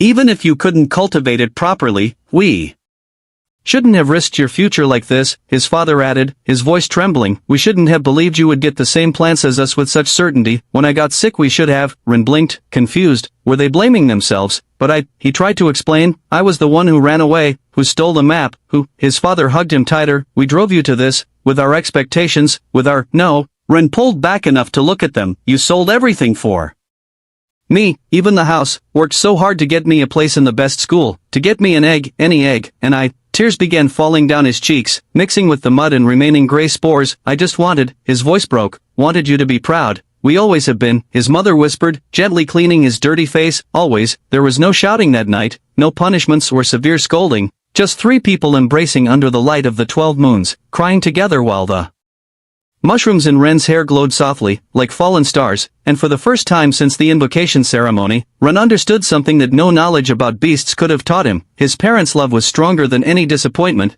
deeper than any failure. It was unconditional. The walk back across the prairies was silent, interrupted only by his mother's small, contained sobs as she held his hand, as if afraid he might disappear if she let go. At home, the feast they had prepared to celebrate his invocation was still on the table, now cold. His mother immediately began reheating it. It's not necessary, Ren began, but she was already in the kitchen. You must be hungry, she insisted, wiping away tears while she worked. You've been outside in the night so long. To his own surprise, when the aroma of reheated stew filled the room, his stomach growled fiercely. He ate as if he hadn't tasted food in days, each bite awakening a deeper hunger. His body seemed to cry out for energy, as if the transformation had awakened a voracious appetite. I'm so sorry, son, his father broke the silence, his voice breaking. If we weren't so poor, if we had worked harder, if we could have gotten you a better egg, we shouldn't have pressured you so much with our own worry, his mother added, serving another plate of stew that Ren immediately attacked. You must have felt so, if something had happened to you. His father interrupted. We couldn't, the sorrow would have. Don't pressure him with emotional blackmail, his mother scolded his father. Can't you see he's suffered enough, being alone in the forest so long, hiding from frogs in the mud? She approached Ren, stroking his dirty hair tenderly. Would you like a hot bath, darling? Forgive me. His father covered his face with his hands. I'm useless, I couldn't even get you a decent beast, but I promise, I'll go to the forest myself. I'll find a miracle medicine, something to replace that spore or to give you a second beast like in the legends. Anything for you, son, don't misunderstand me. I love you even if you only have that fungus, but for you I. No. The vehemence in Ren's voice surprised everyone, even himself. He stood from the table, fresh tears in his eyes. Please, don't say that, don't apologize. I was foolish. His voice trembled but was full of conviction. This fungus, your gift, is the best gift in the world. I was stupid not to see it before. Chapter 13 Taming Knowledge. No. The vehemence in Ren's voice surprised everyone, even himself. He stood from the table, fresh tears in his eyes. Please, don't say that, don't apologize. I was foolish. His voice trembled but was full of conviction. That egg, this fungus, your gift, is the best gift in the world. I was stupid not to see it before. He bowed deeply to his parents, tears falling to the floor. Forgive me for not thanking you properly, for all your sacrifices, for everything you've done for me. I will triumph at school and make you proud, I promise." The mushrooms in his hair glowed softly, as if nodding to his words. "We already are," his mother whispered, lifting him up and embracing him. "We always have been." His father joined the embrace, and for a moment, under the light of the 9 moons filtering through the window, the small family remained united, stronger than ever. Ren smiled through his tears. He had much to tell them, much to explain. But for now, this was enough. He was home, in the bathtub. While hot water washed away the mud and spores from his skin, Ren reflected on his new knowledge. The mushrooms in his hair glowed softly, reflecting in the water like tiny stars, his parents' plants. Now he could clearly see what had happened. The knowledge flowed in his mind like a perfectly detailed manual. Basic plant development, 1 iron rank. Provide 100 correct development points to rise in rank 2, if 1000 points. Accumulate without specific direction. Premature maturation 3 result, weak seedling intermediate maturation, only path available in iron rank. His parents hadn't had a choice. Without knowledge of evolution routes, without resources to buy proper cultivation techniques in their youth, their plants had accumulated development points randomly until reaching the limit. Once they reached 1000 points, maturation was inevitable. Unrealized potential paths, bronze rank, bronze 1, common seedling. Bronze 2, strong seedling silver rank, silver 1, weak plant silver 2, common plant silver 3, strong plant. The water cooled while Ren reviewed this information. It was fascinating and tragic at once. His parents had worked so hard, but without the correct knowledge, without understanding the evolution paths. Ren straightened in the bathtub. There were no paths left, but there was an option. The knowledge unfolded in his mind, clear and precise. 1000 days method, true plant maturation. The mature plants everyone knew were actually an intermediate state, a cocoon waiting to bloom. The true final result required 1 to 1000 specific development points to 1 point per day, without exception. 3, a 3-part ritual that must be performed with absolute precision. The method was deceptively simple. 1, at dawn, the plant must absorb the energy of a common mana crystal drop. Can find some on the surface after rains, until it completely dissolves, but it must be processed. This energy must mix with a drop of vital essence. 2, during midday, the crystal needs exactly 24 minutes of direct sunlight, not a minute more, not a minute less. 3, at sunset, finally, the mixture must be sealed with golden pollen from night flowers, common plants that bloom in 10-day cycles. It's like daily medicine, Ren thought enthusiastically, and the components are common enough to never run out. The key wasn't in the components, but in precision and consistency. 1 failed day and the process had to restart from zero. Most people who had tried any cultivation with a new method would abandon it after a few months, convinced it wasn't working. Additionally, at the end they had to seal all the accumulated power in the process with an expensive rune. In this case his parents would need a vitality rune for the last day. "Now I understand why nobody discovers this," murmured Ren. "Everyone knows effective cultivation methods last 150 days maximum, some extend to 6 months, but the 5-month perception was also a misinterpretation. In reality, all methods were only 100 days long, but people wasted time at the beginning trying to find the correct rhythm and getting the mana energy levels wrong. Not that he didn't get why they used less mana every day than the most efficient amount. Mana poisoning was scary. The mushrooms in his hair pulsed softly while he processed this information. It was strange to know so much, every beast. Yet even if he could clearly see the evolution paths and cultivation methods up to silver rank, beyond that, nothing. Everything related to gold rank beasts or higher was an absolute mystery. Perhaps, he thought, when my own spore evolves. But that was a problem for another time. Now he had to find a way to convince his parents to try something that everyone knew was impossible. 1000 days, the daily mission. 3 magical elements, no margin for error, and the result, a truly mature iron plant could reach the strength of a bronze 2 plant. It wouldn't be as versatile as a plant that had naturally evolved to that rank, but its base power would be the same. Their extra vitality would rise from 40% to 100% and they would live longer too. He just needed to convince them to try it. For 1000 days, it's like cooking, he murmured, finding an analogy his parents would understand. You can have the best ingredients, but without the correct recipe. He sank deeper into the water, watching how the mushrooms in his reflection subtly changed color. There had to be a way to show them he wasn't making up stories, to show them he really understood things no 10-year-old should know. But first, he needed to better understand his own powers. Information about other beasts flowed naturally in his mind, but there were limits, nebulous frontiers where knowledge faded into uncertainty, 1 step at a time. He whispered, remembering how his father always said that same thing. When preparing a particularly complex dish, water dripped from the mushrooms in his hair. When he finally left the bath, the foggy old mirror, his reflection stared back. a small, scrawny boy with red hair and green eyes, luminescent mushrooms in his hair. Nobody would believe that this child could be special. He would have to prove it. Ron awoke with the first light, the mushrooms in his hair glowing faintly. In 6 days he would leave for school for 8 long years. But before leaving, he needed to make sure his parents began the ritual. He found them in the kitchen, preparing for another day of work. Their faces still showed marks from the previous night's crying. "Mom, Dad," he called their attention, holding dozens of mana crystals he had found over the years in the garden. "Before I go to school, could you promise me something?"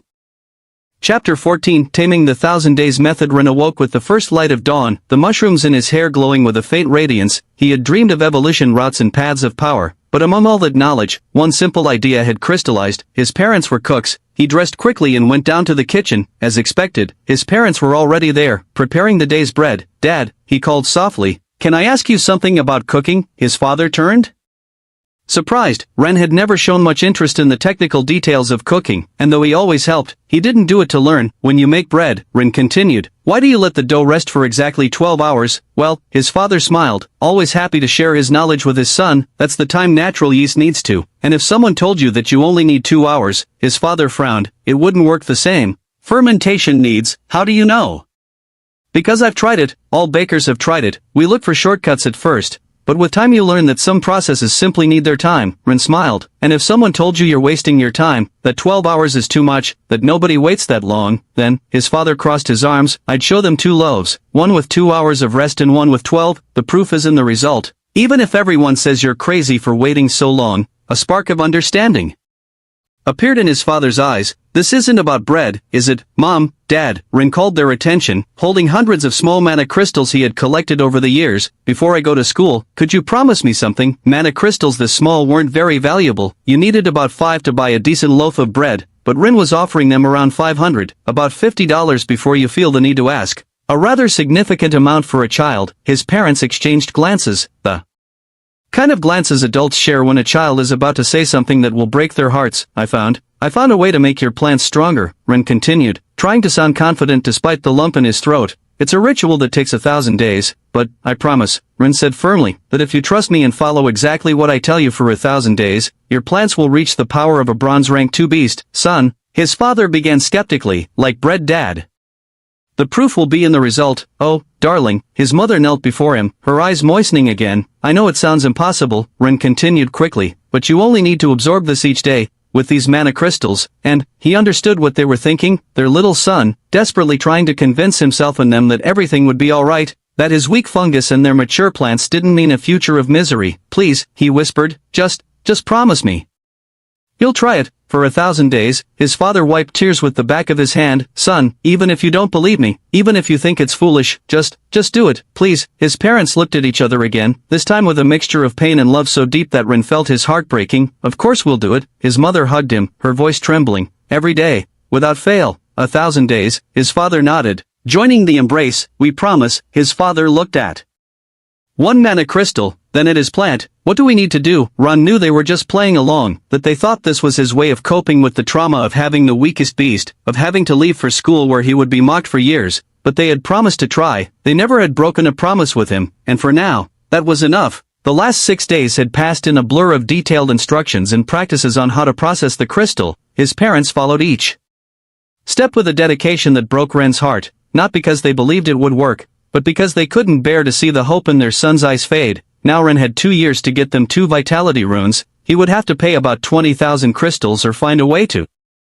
He would see how to achieve it. If the school was as they said, maybe it wouldn't be so difficult, or maybe it would. Now, while packing his last belongings, Ren mentally reviewed the requirements for his own spore's evolution. The components were significantly more demanding than the mana crystals and pollen his parents needed. Fortunately, the Imperial Academy of Cultivation and Evolution wasn't just any school. It was one of the city's 3 most prestigious institutions, if not the most prestigious, with extensive laboratories, thousands of specialized cultivation techniques, and, according to rumors, even ancient ruins on its grounds. "Do you have everything ready?" his mother asked from the door, holding a food package she had prepared for his journey. Ron nodded, unconsciously touching the mantis core that was next to the plates and golden fungus in his bag. They hadn't believed how he obtained these things. Though they pretended to, how could they believe something like that? The mushrooms in his hair glowed softly as he hugged his parents one last time. In a year, when he returned, their plants would have completed almost a third of the ritual, and in less than 3 years, though they didn't believe it possible now, they would reach a power that would change their lives. He couldn't wait to return for the second time and give them their runes as a gift. "Remember, don't miss a single day," were his last words before boarding the carriage that would carry the new students. As the wheels began to turn, Ren took a deep breath. The coming years would be difficult. Being the child with the weakest beast at one of the most prestigious academies wouldn't be easy, but he had a plan. He had knowledge that no one else possessed, and most importantly, he had something to prove. The carriage moved away from the outskirts, heading toward the heart of the city, where the Imperial Academy's spires rose like spears against the morning sky. It was time for the boy with the useless fungus to begin his true path to power.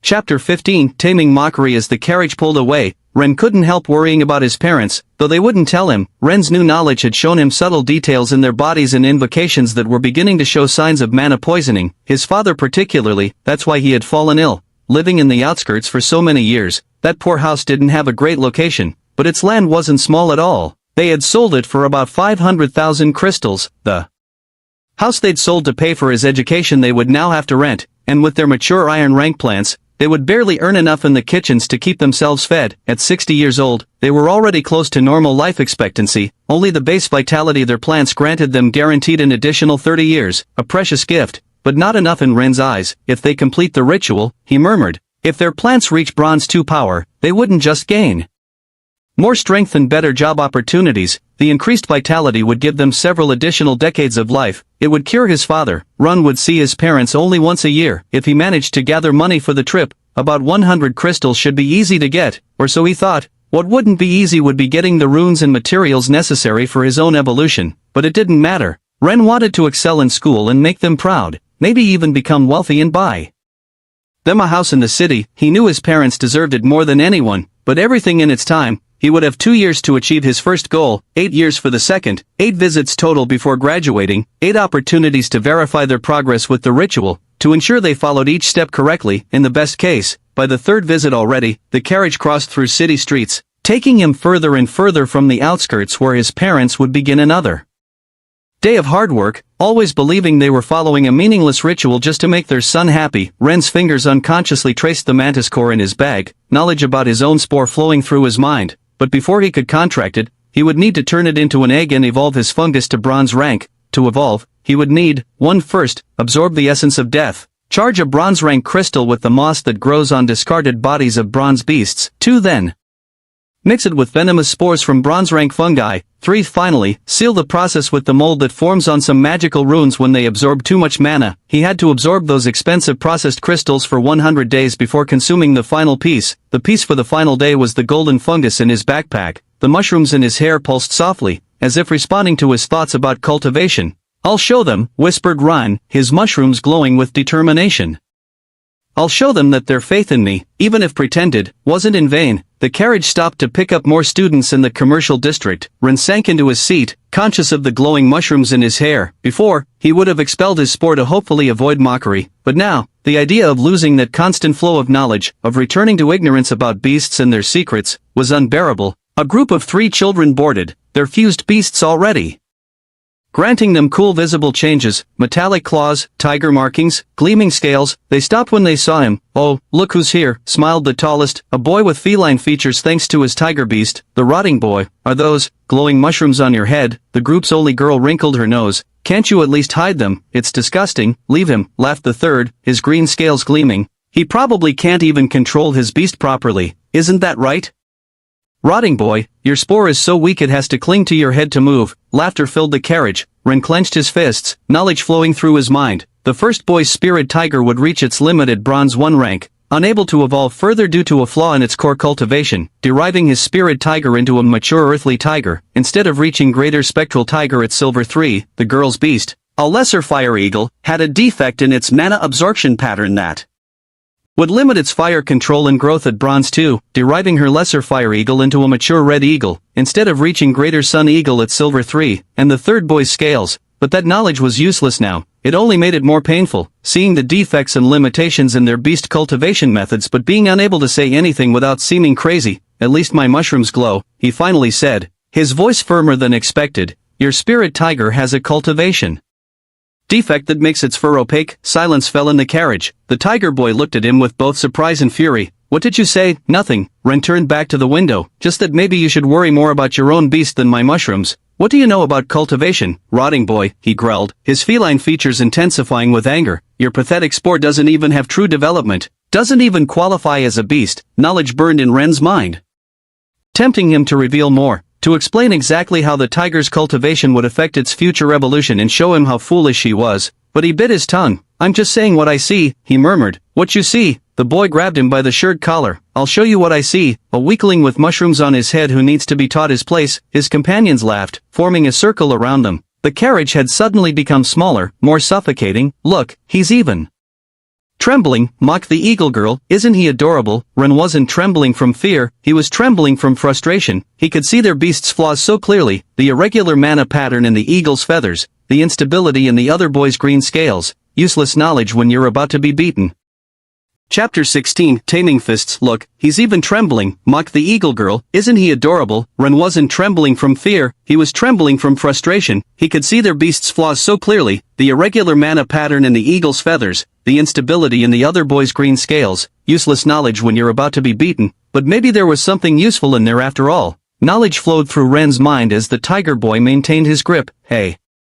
Spirit Tiger at Iron rank granted 30% strength and 10% in all other attributes. At Silver 3 those numbers would multiply, 180% strength, 60% in the rest. The gap between beasts widened dramatically with each rank, but now, at Iron, the difference wasn't so overwhelming. Ren himself, though thin after his latest growth spurt, had a healthy constitution thanks to good nutrition. He wasn't from a rich family, but his parents always put him first and were cooks. His 10% increase in physical strength wasn't insignificant when it came to moving his light body with ease. What do you know about beasts, rotting boy? The tiger boy raised his fist, his feline features accentuated by rage. Your fungus isn't even a real beast. The mushrooms in Ren's hair pulsed. A spirit tiger's attack pattern always started the same way, a direct punch to the face. Ren could even understand the boy's body positioning before the attack. So he pushed up against the hand holding his shirt, when the other hand cut through the air trying to punch where his head had been an instant before. Ren couldn't help but smile. Is that all? He mocked, his heart pounding hard. The boy with green scales, who had been watching silently, narrowed his eyes. It was just luck, Jean. He's just trying to provoke you. Can't even manage to hit the weakest one with your superior beast. Maybe mushrooms aren't so pathetic after all. A tense silence fell over the group. It wasn't just Jean who felt insulted now.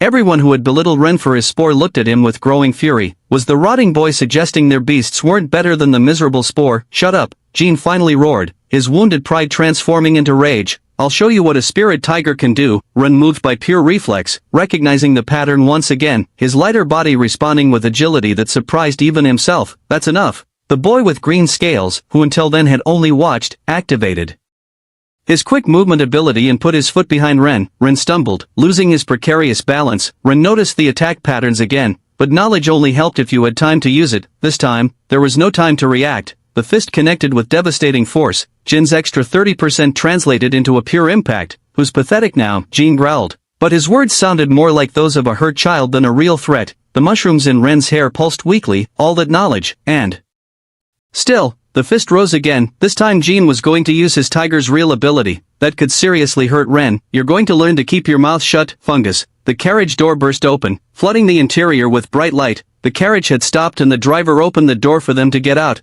What's going on here? Jin's fist stopped centimeters from Ren's face. The driver warned them that fighting would cost them points if the teachers saw, but he didn't do more than that, though it was enough to prevent the worst. The group descended and the driver left. But before Ren could get away they surrounded him again, with nowhere to escape. The tiger boy grabbed his shirt and dragged him toward a hidden side of the building. Now then, rotting boy, he smiled, his fangs gleaming. No one's going to interrupt us while we teach you something about respecting your superiors. His companions formed a circle, blocking any escape route. The mushrooms in Ren's hair flickered nervously. He would have to use his knowledge to try to get out of this. Maybe a good hit could help him escape. This Jean kid didn't have a defensive beast so a punch would hurt him. The problem was the lizard boy. Look how his little mushrooms are trembling again, mocked the eagle girl. Are they as scared as he is? Ren wasn't trembling from fear still, he was trembling from excitement. Could he prove he wasn't so far below them? The fist rose again. I'm going to teach you why you shouldn't stick your rotting nose in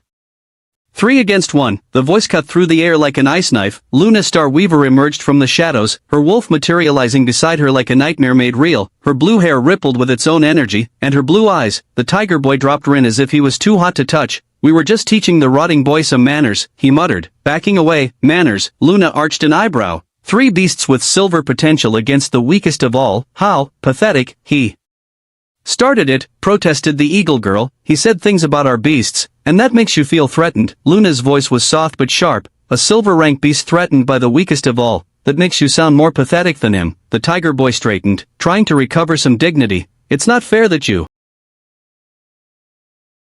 forward, that I use my advantage against you, like you were doing a moment ago. Would you feel good if I did?" The silence that followed made the hierarchy clear. "Get out of here," Luna ordered, "all of you." Chapter 17, Taming the Entrance Ceremony. "Get out," Luna ordered, "all of you. This isn't over." "Rotting boy," Jean growled. "We'll see you later." While the bullies fled from Luna, Ren gently touched the mushrooms in his hair. The knowledge they provided was worth every taunt, every threat, though that didn't make things easier. As the others hurried to obey, Luna looked at Ren for a moment. There was no sympathy in her gaze, only a kind of calculating curiosity, or so Ren thought. "Still. Thank you," Ren said when the others had left, "for helping me." Luna looked at him as if he were a particularly annoying equation she needed to solve. "I didn't do it for you." Her voice was cold, practical. "I did it because I dislike those who abuse their power." 3 silver beasts against the weakest of all. She shook her head. "It's pathetic." Her shadow wolf watched her with its bright eyes, tilting its head as she continued. "You'd do well to stay away from trouble, and frankly, you should consider keeping your spore separate from your body. Those mushrooms on your head only make you a more visible target." "I won't." Ren's response was immediate, firm. "My spore isn't weak, and I'm going to prove it." Luna raised an eyebrow, studied him for a moment. "Interesting," she murmured, more to herself than to him. She remembered this boy from Invocation Day. How could she forget the only one with a gray egg among so many bright colors, almost all children of rich and powerful families? Luna hadn't understood why someone who could only buy that type of egg was at this school. The terrible result was even more unexpected. He had been so visibly depressed that day, so defeated, but now there was something different about him, not just the luminescent mushrooms in his hair, but something in his posture, in his eyes. He looked more bright, and she didn't mean the mushrooms on his head, delusion or courage. She murmured, more to herself than to him, "Very interesting." She turned to leave, but paused for a moment. "We'll see if that confidence of yours lasts at least the first year," she said over her shoulder, her wolf vanishing into the shadows along with her. "Though I doubt it." Ren watched her disappear before he could ask what was so interesting, the mushrooms in his hair pulsing softly. But he didn't need her to believe in him. He didn't need anyone to believe, not yet. The Imperial Academy rose before him, its towers casting long shadows over the city. The Imperial Academy's great hall was impressive. Marble columns veined with mana lines rose toward a vaulted ceiling where carved beasts seemed to move in the shadows. The new students gathered in orderly rows, their fused beasts creating a spectacle of colors and transformations, except for Ren, of course, the mushrooms in his hair stood out like a gray stain amid so much brilliance, though he was the one who glowed. Literally, welcome. The director's voice resonated through the hall. He was a tall, thin man, with a fused gold beast, a royal phoenix whose golden feathers intertwined with his white hair. To the most prestigious institution of beast cultivation and evolution, Ren watched fascinated. His new knowledge allowed him to see some of the phoenix's mana patterns, the complexity of its evolution. Though everything related to gold-rank beast cultivation remained nebulous in his mind, over the next 8 years, you will learn not only to strengthen your beasts, but to understand the very nature of the bond between tamer and creature. Some of you will reach silver rank, a few, very few, might go beyond. His gaze paused briefly on Luna, whose shadow wolf had gold potential, then, almost imperceptibly, on Ren. However, he continued, rank isn't everything. History is full of tamers who achieved the impossible with seemingly weak beasts. Everything depends on your dedication, your understanding, and above all, your willingness to see beyond the obvious. The whispers began immediately. Everyone knew it was a diplomatic lie, a way to console those who, like Ren, had bad luck in their invocation. Of course, to Ren the irony of the message sounded different. The professors will assign your dormitories and schedules. Classes begin tomorrow at first light. The director paused. One last thing, at the Imperial Academy, we value individual progress, but also contribution to society. We don't reward direct abuse based on beast rank. Social levels depend on each other, so you'll lose points for misbehavior but gain points for contributing. Everyone has potential, don't waste it. This time, his gaze clearly stopped on the group that had beaten and threatened Ren in the carriage. The tiger boy shifted uncomfortably. As the students began to disperse, Ren noticed something Curious, the mushrooms in his hair pulsed with a different rhythm near certain areas of the hall, as if responding to a powerful stimulus beneath the floor. Knowledge flowed through his mind. Perhaps the academy had indeed been built on ancient ruins where he might find the runes he needed without buying them if he was lucky. All first-year students, this way, a professor's voice interrupted his thoughts. It's time to assign dormitories. Ren followed the crowd, but his mind was already working. The academy held more secrets than it appeared, and he had 8 years to discover them. Chapter 18, Taming the Grey Wing. Room 15. Grey Wing, announced the professor, a trace of pity in her voice as she handed Ren the key. The name was a cruel euphemism. It wasn't really grey. It was where they sent students with limited potential, though even there, Ren was a special case. He was truly the bearer of a failed grey egg. They hadn't had one in decades. The dormitory was spacious but austere. Designed for 4 students, his roommates were already there. Min, a thin boy with a water snake; Taro, more robust, with a digger beetle; and Lu, tall and quiet, with a night bat. All iron rank beasts, yes, but at least they had evolution potential up to bronze, or that's what everyone believed. But Rin could see their cultivation routes up to silver 3 like all other beasts. The mushroom boy, Min smiled when Rin entered. There was no malice in his voice, just a kind of resigned camaraderie. I guess it makes sense they put us together. Rin dropped his bag on the last available bed, aware of the curious glances toward the mushrooms in his hair and the bruise on his eye. Your spore, does it do anything besides glow? Asked Taro. Ren hesitated. After the incident in the carriage, he didn't want to draw more attention to himself. It gives a 10% increase to my strength, he said simply, and it has something good. I don't need lamps. More pitying looks.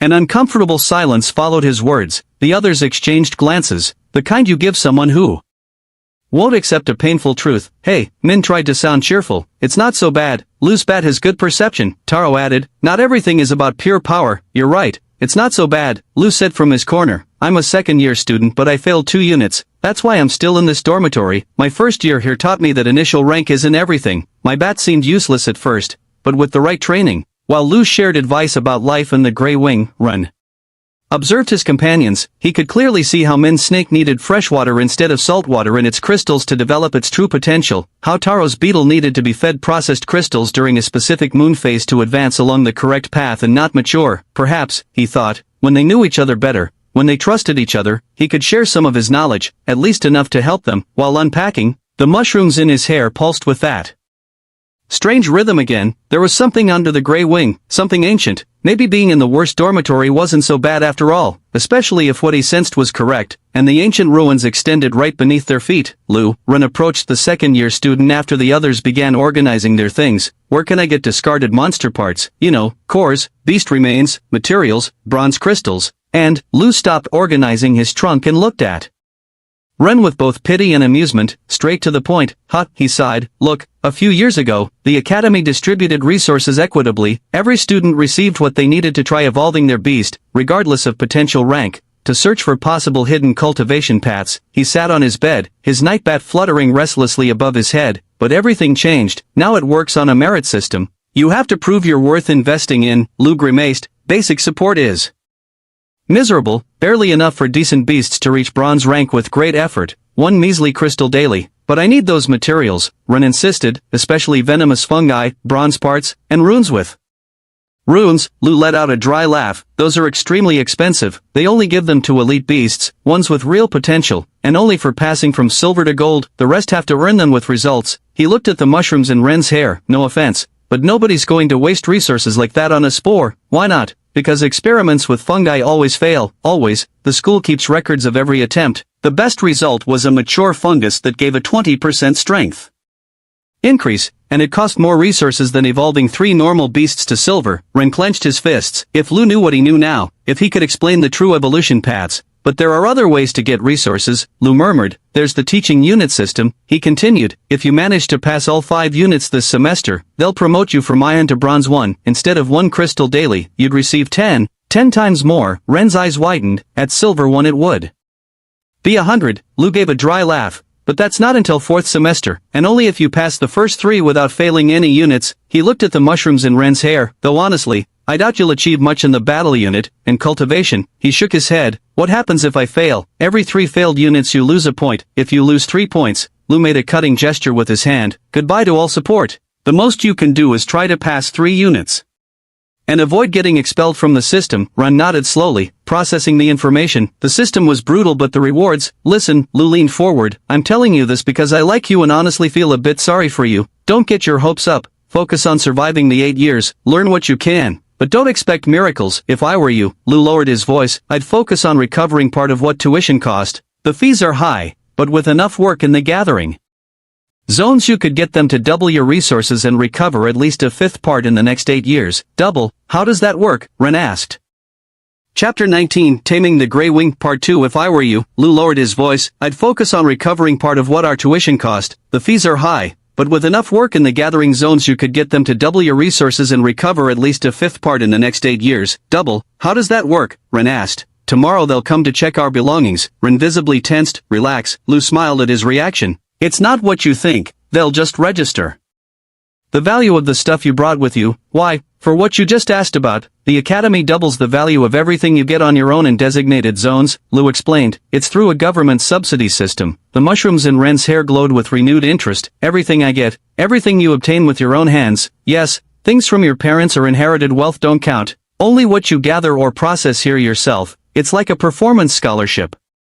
The better collector you are, the more support you receive. The king has always incentivized people who go out to gather stuff, so if I find valuable materials, the Academy matches their value, Lu confirmed. That's why they record what you bring at the start, to know what you obtain afterward on your own. Lu lay back on his bed, his bat fluttering restlessly. But like I said, don't get your hopes up with that creature, he murmured. The mushrooms in Ren's hair pulsed softly, as if responding to his growing determination. What if you're wrong? He asked. What if there's more to spores than everyone believes? Lu looked at him for a long moment. Then, he said finally, you'll have to find a way to prove it. But I warn you, the Academy doesn't waste resources on empty hopes and promises. They aren't empty promises, thought Ren. I just need a chance to prove it. And as that thought took shape, the mushrooms in his hair pulsed again, reminding him of the secret that lay beneath their feet. Perhaps there was a way to achieve both things, obtain the materials he needed and secure his place in the Academy. Did you hear that? Min flopped onto his bed, his water snake materializing like a blue ribbon around his neck. They double what we find and 100 crystals daily at silver. With that I could. Don't get your hopes up, Taro muttered. First you have to get there. Oh, come on, Min smiled, turning toward Taro who was quietly organizing his things. Don't tell me you haven't dreamed about it. Imagine what you could do with your beetle in the mines. Taro just mumbled something inaudible and continued meticulously arranging his tools. Min has a point, Ren intervened. Noticing how Taro's shoulders tensed whenever someone mentioned his beast, even beasts that everyone thinks are weak could. Exactly. Min sat up suddenly, his snake undulating with enthusiasm. My water snake is iron rank, but I can study a ton and break the mold. Like the director said, the point is we all have a chance, right? He got up and walked to Taro, putting an arm around his shoulders. Even Mr. Silent here, his digger beetle will be the sensation when it evolves, right Taro? Taro blushed slightly, but a small smile appeared on his lips. If it evolves, he murmured, but there was a touch of hope in his voice. Of course it will. Min turned to Rin. And your spore, well, at least it glows pretty. Min, Lu sighed from his bed. Stop bothering everyone and finish unpacking. Tomorrow's the belongings check and your area looks like a disaster zone. It's an organized disaster, Min protested, but started tidying anyway, his snake helping move things with its tail. Taro returned to his silent organizing, but Rin noticed his movements were more relaxed now. Min's enthusiasm seemed to have that effect on people. The mushrooms in Ren's hair glowed softly as he watched his roommates. Maybe the Grey Wing was perfect for him after all. That night, while his roommates slept, Ren reviewed his options in the darkness, the mushrooms in his hair providing a faint glow, dimmed to avoid disturbing his companions. Getting materials on his own would be difficult, even knowing exactly what he needed. If they were as expensive as Lu said, obtaining them without Academy support could take years, and meanwhile, he murmured to himself, my parents will continue with the ritual day after day, get their runes first and then, no. He needed to be more efficient. The Academy had a merit system, and though everyone expected him to fail, that could play to his advantage. Nobody expected anything from a spore, so any progress, however small, would draw attention. If he could demonstrate even a fraction of his spore's potential, if he could win even moderate Academy support with the systems Lu mentioned, limited resources are better than no resources, he whispered, remembering how his father always said that in the kitchen. Even leftovers could become a feast if you knew how to use them. He would have to do both, meet the Academy's expectations to gain some support, while searching on his own for the rest of what he needed and doubling it. It would be slower than having full access to resources, but faster than trying to do everything alone. The mushrooms pulsed softly, and Rin felt again that strange resonance with something under the dormitory. One step at a time, he reminded himself. First, prove this. Student is worth at least the support. Tomorrow will be the first classes, his first chance to show that the rotting boy might not be as useless as everyone thought. He closed his eyes, but his mind kept working, plotting plans, calculating possibilities. 8 years was a long time, if you knew exactly what to do with each day. Chapter 20. Taming the first class. The classroom was circular, with seats arranged in ascending levels. Ren found himself in the same group as the tiger boy Jean and his friends, who shot threatening glances at him from a distance. Fortunately Taro, one of his roommates, was also there, though he had arrived late and sat on the other side of the classroom as there was no other place. Luna was there too, her shadow wolf barely visible as an ethereal silhouette beside her. In this first semester, announced Professor Wei, a robust man with a silver rank 2 manticore manifesting in silver patterns across his skin. Student groups are random. Afterward, you'll be reorganized according to your performance, so pay attention if you don't want to lose your place. I'll begin the class. Ren observed the patterns on the professor's skin. The manticore had been cultivated primarily with random daylight. There were details suggesting other unused techniques. Wei began drawing a diagram on the board. The basic principles of cultivation have been studied for hundreds of years. Professor Wei began. Every successful method follows 3 fundamental phases and has a proven maximum duration. He drew 3 circles on the board. First, mana absorption. The beast must receive energy appropriate to its nature. Second, processing, how that energy is transformed in the crystal so the mana is suitable. And finally, fixation, how that power is stabilized and made permanent. Wei made a significant pause. Something crucial you must understand: no effective cultivation method lasts more than 6 months. This is a fact proven through countless studies. The most common methods last 150 days, and although some charlatans propose longer processes, the evidence is clear. After 6 months, any cultivation attempt becomes inefficient or downright useless. Ren shifted uneasily in his seat. He knew why this perception was also wrong. All methods without exception were 100 days. But Luna Star Weaver, Wei pointed, could you explain how these phases apply in practice? In practice, Luna stood, her shadow wolf manifesting in her like a dark silhouette with its own life. First we must obtain the appropriate mana crystals. These are processed, in the case of shadow beasts like mine, under moonlight. Then they're sealed with specific techniques before the beast can absorb them. Correct? Wei nodded. The type of crystal, the processing method, in your case moonlight, and the sealing determine the final effectiveness when the beast absorbs it and lead it to the correct path of its potential. Excuse me, Professor. Ren couldn't contain himself. But that's not entirely accurate. About crystal processing, silence fell like a slab. Even the tiger boy seemed to forget his hostility, too surprised by the rotting boy's audacity. Oh, Wei turned slowly and looked at him with evident annoyance. The student with the spore has something to contribute about cultivation. Contained laughter. Mana crystals must be processed differently than broad cases like moonlight. They need to be more specific. For example, Luna's wolf crystal shouldn't just be at night, but on a night with 7 moons. Another example would be your manticore, which could have benefited from crystals processed under the first light of dawn. It would have reached silver 3 instead of enough. Wei cut him off. I see we have another expert who thinks he knows more than generations of research. Young man, I studied for 30 years before cultivating this manticore. We reached silver rank 2 following methods proven by generations. To suggest that, Wei straightened, his golden patterns glowing with irritation. 5 points less for the student. What's your name? Ren Patenter. Sir. More laughter. Now open. Not that it matters much. Wei smiled maliciously. I doubt a spore will obtain many resources from the academy anyway, but, enough. Wei cut him off. Again, I understand some students try to compensate for their limitations with extravagant theories, but in this class, we'll stick to proven methods. The texts have been proven by generations. Wei frowned, to suggest they're wrong based on what exactly? Readings in a story. Laughter filled the classroom. The tiger boy and his friends practically glowed with satisfaction. Luna, however, watched the scene with intense interest. Ren clenched his fists under his desk. Not only had he lost points he didn't even have yet, he could lose the opportunity to gain the support he so desperately needed. Reaching 100 points in this class by the end of the semester would now be a bit more difficult. I need a way to prove I'm right, he thought while the mushrooms in his hair pulsed softly. Something irrefutable, something not even Professor Wei can deny. The answer had to be somewhere, and he had to find it before his opportunity to obtain resources vanished completely. Ren sank in his seat.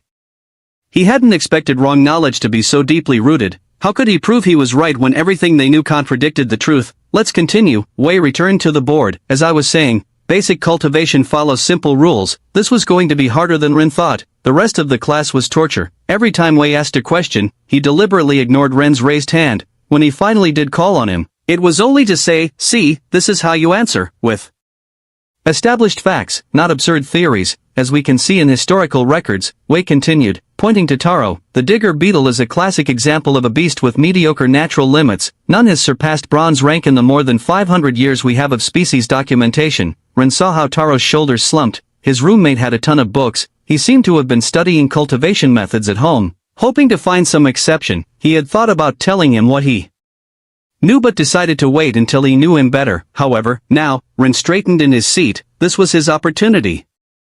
Chapter 21, Taming the Bet. Ren straightened in his seat. This was his opportunity. His classmate's beetle was perfect, a beast common enough that everyone knew its supposed limit, but with hidden potential that could manifest quickly with the correct method. If he could demonstrate visible results in a few months, he would have more than enough time to achieve it within the semester. Of course, he murmured to himself, first I'd have to convince the owner to try it, and that was the real challenge. Who would trust the boy with the useless spore? Who would risk their beast's cultivation following the rotting boy's advice? Still, did he have another choice? That's not true. Ren stood up. The digger beetle can reach silver rank 3 like any other beast. Laughter erupted. Wei looked at him as if he were a particularly annoying fly. First he questions established methods, and now he contradicts historical records. Another 5 points less. Mr. Patenter, the records you mention about beetle cultivation, Ren continued, ignoring the laughter, only have one error, the timing of processing. If we process the crystals following the correct specific method, more theories about strange specific timings, the exceptions to such ridiculous theories have never been successfully replicated. Wei smiled disdainfully. According to your expert opinion, what would happen if we follow the documented method but change only that detail? The beetle won't evolve into a greater excavator at bronze as your texts say, it will become a living tunnel instead. Silence fell in the classroom. Taro looked at Rin with hope and confusion. A very specific prediction. Wei leaned forward. What if we put it to the test? If you're so sure, let's make a real bet. If you're right, I'll give you 1 bronze rank material, whatever you want regardless of cost, and 100 points from my teaching unit in my 2 classes, to give you even more time for your wonderful demonstration. Don't even bother coming anymore, since you're so knowledgeable, you won't up. But at least now you have the endurance to practice without hurting yourself so easily. As they continued practicing, Ron noticed that the movements, though somewhat complex, weren't as exhausting as he'd expected. A month ago, simply maintaining the stance would have left him drained. The pills have really worked wonders, though I suppose his determination has helped.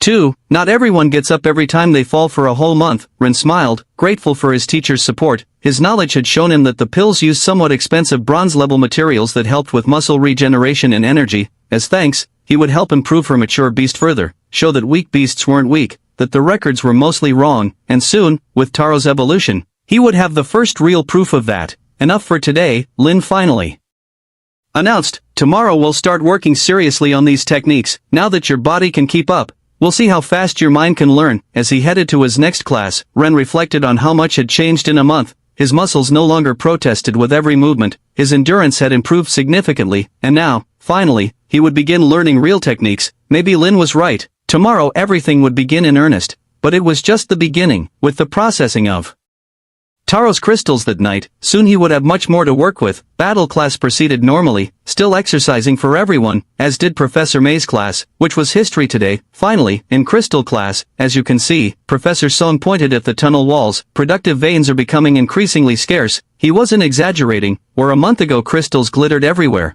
now only dull marks remained in the rock. The few deposits that remained active were smaller and more scattered. Therefore, Song continued, we'll soon change the focus of the class. There's no point bringing you here when the veins need time to regenerate. Min raised his hand. How long does complete regeneration take? That, Song smiled, is exactly the kind of question we'll be studying. We'll move to theory of other crystal types and begin extra preparation for exterior gathering classes coming mid-next month. Several students, especially those from wealthier families, looked relieved. For them, mining expeditions had been more of a nuisance than a necessity. However, Song added, those who wish to continue practical gathering can keep using the mines. You just need to report your findings. We'll use the data for regeneration time studies like every year. After class, while most headed to the library, Ran and his companions remained in the tunnels. Did you notice there are fewer guards? Taro whispered while they worked on a minor vein. It was true. The guards who previously patrolled every level now concentrated mainly at the entrances and deeper zones. Normal. Lu joined them, arriving from his own class. With fewer students in the mines,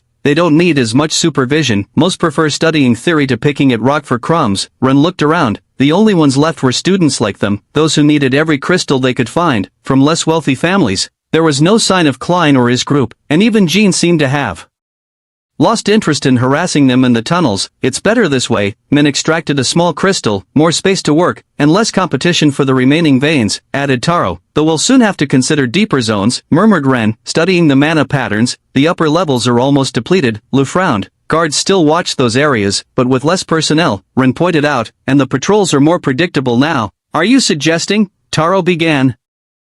Chapter 34 Taming the Perfect Night. Though we'll soon have to consider deeper zones, murmured Ren, studying the mana patterns. The upper levels are almost depleted. Lu frowned. Guards still watch those areas, but with less personnel, Ren pointed out, and the patrols are more predictable now. Are you suggesting? Taro began. I'm just saying we should keep our options open. Ren continued working on the vein, especially considering what we're doing tonight, the processing of Taro's crystals. The lunar phase would be perfect, and they would need sealing materials afterward. At least now we'll have more freedom to move. Min observed the almost deserted tunnel. With everyone concentrated in the library, rich students can afford to buy their materials with what their parents send. Lu shook his head. Those like us have to dig to buy ours. But don't forget that studying is important to pass the exams to the next rank. Look at me, instead of coming to study it. Seems I came to dig. The reduction in guards and students could be an advantage, especially when they needed to explore deeper to obtain extra materials, but for now, they had to focus on tonight. Ren smiled to himself. The veins might be depleting, but there were still things to obtain. It's almost time, Ren whispered as he rose from his bed. Last training of the day with Lin had been brutal as always, but this night was too important to rest. It was the moment he had been waiting for.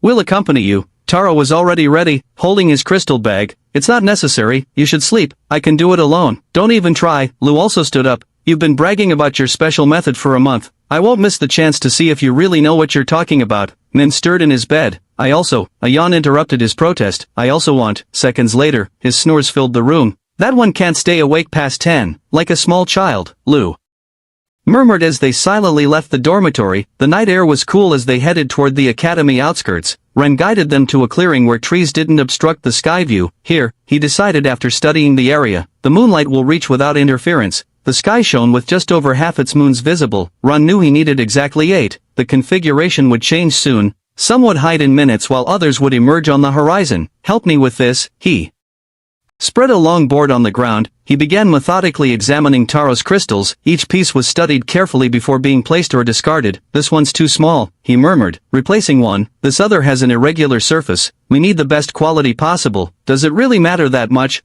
Asked Taro while watching Rin reorganize the crystals with others he'd obtained from the mines. It must be big enough to reduce from 150 to 100 days. Rin continued his selection until he had exactly 100 crystals arranged in 10 perfect rows. He covered the crystals with a black cloth, protecting them from premature light. Then he took out something that made Lu lean forward with interest. A bronze crystal, flat and curved. Is that a neutral crystal lens? Cost me 500 crystals despite just being a bronze crystal carved and processed with cheap materials, confirmed Rin while testing it, adjusting until he managed to concentrate the moonlight into a bright point. Satisfied with the test, he began studying the sky intently. How long? Lu began. As long as necessary, Rin interrupted without taking his eyes from the sky. The configuration must be exact. Minutes passed. Lu began showing signs of impatience, but Taro watched his friend's concentration with fascination. Finally, something changed in Ren's expression. It's time, he murmured, removing the black cloth. The 100 crystals glowed faintly under the night light as he positioned the lens.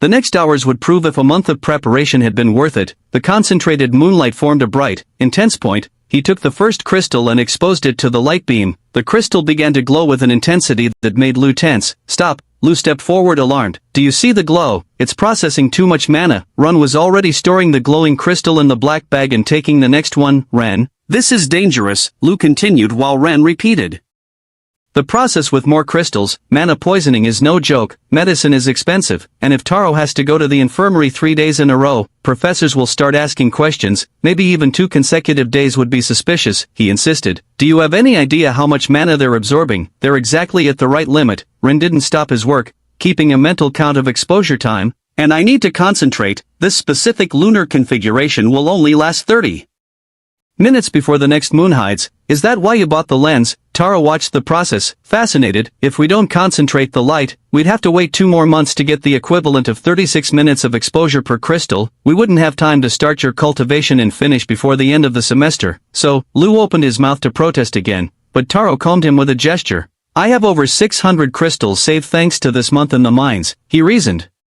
Most I found following Ren's directions. If something goes wrong, we simply discard the method on the second day and I lose only 100 crystals. Ren continued working methodically. The first crystals received exactly 36 seconds of exposure, but he gradually reduced the time. The resonance is already established in the moon group, he explained without stopping work. The next ones need less time because they've been exposed to these same moon's light while waiting, though not concentrated. His movements were precise, each crystal placed exactly at the lens's focal point. The last ones barely needed 6 or 7 seconds of exposure. How do you know it's enough? Asked Lou, watching the crystals glow with an intensity that still seemed dangerous to him. Because, Ren paused for a moment, considering how much and how to explain. The absorption patterns are clear when you know what to look for. Finally, the last crystal went into the bag. Ren began collecting the equipment quickly, aware they'd already spent too much time outside the dormitory. That's all, he announced, securing the bag. Let's return before someone notices our absence. As they returned through the academy's dark grounds, Lou couldn't stop looking at the bag with evident concern. For him, each crystal there was a time bomb, overcharged with mana and ready to wreak havoc in Taro's system. Taro, for his part, showed more curiosity than concern. After seeing Ren defeat Kai and find the best veins in the mines for a month, he was willing to trust his strange knowledge once more. The first day of the 100 that would determine the success or failure of Ren's method had begun, and with it, the first real proof that his knowledge about beasts was more than just crazy theories. Chapter 35, Taming. The first crystal dawn was barely breaking, the first hints of light creeping through the dormitory windows, when Ren carefully extracted a small package from his bag. The early morning silence was broken only by his roommate's soft breathing and the distant calls of morning birds. While his companion slept peacefully, unaware of what was to come, he measured out a precise amount of black powder, deep earth that he had been discreetly collecting at the limit of the permitted zone. The powder seemed to absorb even the weak pre-dawn light, appearing more like a void than a substance. It was a rare and difficult material to find, earth that had managed to absorb mana without transferring it to nearby crystal deposits. At the depths they were allowed to reach, it was truly challenging to locate, but Ren's knowledge had made the task considerably easier, showing him exactly where to look and how to identify the genuine article among similar-looking but useless samples. The deep earth was the perfect sealing agent for Taro's beetle. Though this detail appeared in none of the books his friend had so diligently studied, Ren could recall seeing Taro poring over tome after tome in the library, searching for information that had been right in front of him but misinterpreted by generations of scholars. Lou had mentioned deep earth as a necessary component for some earth beasts, but he had incorrectly associated it with processing rather than sealing. It seemed to have been pure luck and coincidence that he'd mentioned it at all. He could have perhaps used Lou's argument to make it easier for Taro to accept, but he knew Taro read several books about his beast. Therefore, to avoid further discussions and potential interference, Ren had decided to keep this step secret. The fewer questions asked about his methods at this stage, the better. Under the protection of his sheets, he worked with surgical precision. Each grain of the black powder was measured exactly, his movements careful and deliberate. The crystal they had processed with moonlight the previous night reacted immediately upon contact with the black powder, its glow gradually shifting until it acquired an earthy brown tone. The transformation was fascinating to watch. The crystal's inner light seemed to pulse and swirl as it absorbed the powder's properties, like watching soil dissolve into clear water but in reverse. This was the kind of subtle interaction that the books missed entirely, focusing instead on dramatic reactions and flashy transformations. When Taro began to stir, showing the first signs of waking, Ren had already completed the crystal's preparation. The timing was perfect. Any longer and the sealing might have been too strong. Any shorter and it might not have taken properly. Good morning, he smiled, holding the finished crystal. Your first crystal is ready. Ah, yes, yes. Of course, Taro mumbled, still half asleep. Here, Ren extended the glowing crystal to a barely awake Taro, who accepted it with sleep-heavy hands. Still drowsy and trusting, Taro took the crystal without examining its brown glow too closely. After all, he had decided to put his faith in his friend. With a yawn, he activated the absorption process. For a moment, nothing happened. The room remained still, the early morning light casting long shadows across the floor. Then, the mana began to flow. Taro's eyes flew wide open as the first wave of power coursed through him. It was more intense than he had expected, far more potent than the practice crystals he had used before. The sensation was like plunging into icy water, shocking, overwhelming, yet somehow invigorating. Another wave hit, stronger than the first, and another, each pulse of power seemed to build on the last, creating a cascading effect that made Taro's entire body hum with energy. This is... Taro gasped as the power continued to surge. It's too much. Lou leaped from his bed the moment he saw Taro's veins begin to glow with an unmistakable blue radiance, the telltale sign of mana poisoning. The blue lines traced patterns under his skin like rivers of light. What have you done? Lou lunged toward Ren, panic evident in his voice. I told you they were overcharged. Look at his veins. The blue lines were spreading rapidly across Taro's arms, who now struggled for breath. The mana flowed uncontrolled through his system, far too much for his body to process. Normally, each pulse made the glow brighter, more intense. We need to get him to the infirmary. Lou was already searching frantically for his shoes. Mana poisoning medicine is expensive, but if he doesn't get it soon... Wait, Ren maintained his composure, though his eyes never left Taro. His calm seemed almost unnatural in the face of such danger. Wait, he's having massive poisoning because of you. Min had also awakened to the commotion and watched the scene with growing concern. His water snake coiling anxiously around his arm. Just... Ren raised a hand. Wait one more moment. Taro's veins now shone with increasing intensity, his breathing had become erratic, and sweat beaded on his forehead. Every sign pointed to a severe case of mana poisoning. Easy, Ren gripped Taro's shoulders firmly. Breathe with me, slowly. The mana, Taro panted, the blue lines pulsing brilliantly beneath his skin. It's a lot, I know. Ren's voice remained calm, controlled, but your beetle can handle it, you just need to guide it correctly. Lou watched from the door, torn between running for help and the strange certainty in Ren's demeanor. Feel the flow, Ren continued. Notice how it's pooling in your chest. You need to move it, make it circulate to your arms first. Taro nodded weakly, focusing on the sensation. Slowly, the blue lines in his arms began to fade as he directed the energy. Good. Now,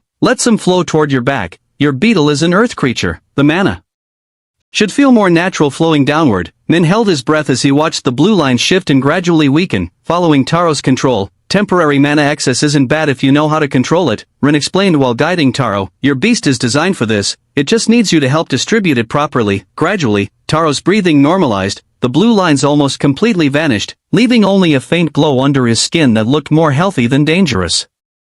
How do you feel? Ren asked after several minutes. It's different. Taro flexed his fingers, surprised. I feel stronger, more connected to my beetle. Is this normal? It's how it should be. Ren smiled, finally releasing his shoulders. Traditional crystals have less mana to avoid poisoning, but your beetle can handle more to shorten the period by much, as long as you guide it correctly. Lou had approached again. His expression split between amazement and skepticism. How did you know it? Woodwork. Because I know beasts better than the books suggest, Ren replied simply, and this is only the first day. Taro stood up, experimenting with his new sensation of power. Not only had he survived the apparent poisoning, he felt better than ever. The first crystal had worked exactly as Ren had planned, 99 more, and the beetle's evolution would be undeniable. Chapter 36 Taming Taro's day. As Ren headed to his morning training with Lin, Taro entered Wei's classroom with some apprehension. During the last month, the professor's behavior had been peculiar. It wasn't just that he ignored Ren's absence, he seemed to revel in it. As Taro took his usual seat, he noticed how the professor practically glowed with satisfaction at his friend's absence. Each class had become a parade of indirect jabs and examples where Ren served as the perfect antagonist. As you can see in this diagram, Wei pointed to a cultivation pattern illustration. This is how mana flows naturally in a well-cultivated beast. With this analyzed information as an argument, we can see how proven methods are superior to the unfounded theories of certain disruptive elements. It was the third reference in the first 10 minutes of class. Taro had begun keeping a mental count. The current record was 12 examples in a single session. Observe the difference between correct cultivation in one. Wei projected 2 images, contaminated by baseless ideas. The constant jokes about fungi, idea rotters, and infectious theories had become daily bread. What bothered Taro most wasn't just the lack of professionalism, but how Wei used his position to influence class opinion, with countless comparisons to try to make his teaching sound more convincing. Today we'll do something different, Wei announced. Finishing his diagram, I want you to form pairs to study cultivation methodologies for beasts different from your own. Sometimes, an external perspective can spark inspiration. He made a theatrical pause before adding. His smile turned malicious, though remember to keep your minds open but not so much that they rot, like those theorists who end up. He made a dramatic pause, with mushrooms in their brains. The class burst into laughter. Wei had carefully cultivated this atmosphere where mocking Run was the norm. Taro gripped his pencil tightly.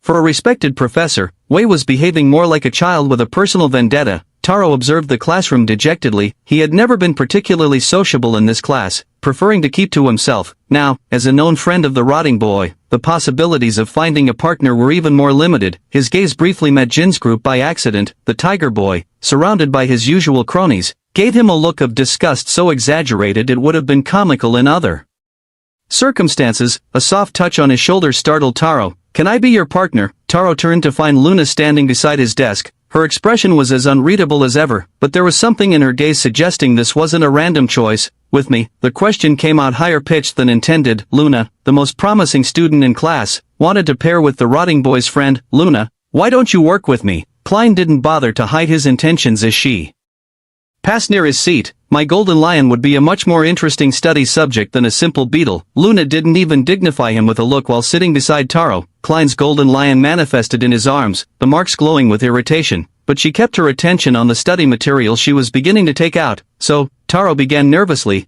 still bewildered at having the class's most promising student as his partner, the digger beetle. Luna was direct, her voice barely a whisper while pretending to review a diagram. "Have you already started with the method Ren mentioned?" The tension in Taro's shoulders loosened a bit. Talking to a girl was something difficult for him, but this was a topic he could discuss comfortably. "Last night we processed the first crystals," he explained while they pretended to work on the assigned exercise. "Ren used a method with concentrated moonlight, and did it work?" Luna's eyes showed a flash of genuine interest. "This morning I absorbed the first crystal." It was intense. While supposedly analyzing their beast's cultivation components, Luna maintained a steady flow of precise questions. How exactly did they concentrate the light? Which moons did they use? How much exposure time? Suddenly, she stopped mid-analysis, her eyes fixed on Taro with an intensity that made him shift uncomfortably. "There's something different about you," she murmured, her shadow wolf subtly manifesting in her eyes. "Different? Your mana." Luna narrowed her eyes, studying him. "The flow patterns, they move differently in your body. My wolf can see it clearly. It's as if..." Taro smiled slightly, understanding. "During cultivation this morning, the first crystal was processed differently, as Rin said it should be. At first I thought it was mana poisoning, but, interesting." Luna cut him off softly, though she asked no more questions. Taro could feel her gaze studying him periodically, as if monitoring the changes in his mana flow. They continued with the assigned exercise. Taro, after much analysis, only managed to identify one correct component for shadow wolf cultivation, the specific need for night crystals to maintain its affinity with shadows. Luna, for her part, identified two elements for the beetle, the critical importance of moonlight in processing and, surprisingly, the need for deep earth. "The second is incorrect," Taro pointed out, clearly remembering Ren's explanations about purely lunar processing. "The method only requires specific moonlight." Luna looked at him with a curious expression, almost confused, but didn't argue. Her eyes, still influenced by her shadow wolf, narrowed. When the exercise ended, she rose with the same silent grace with which she had arrived. Without saying another word, she returned to her seat, leaving Taro wondering if what had just happened was real. Klein tried to get her attention again when she passed, but Luna ignored him as completely as the first time.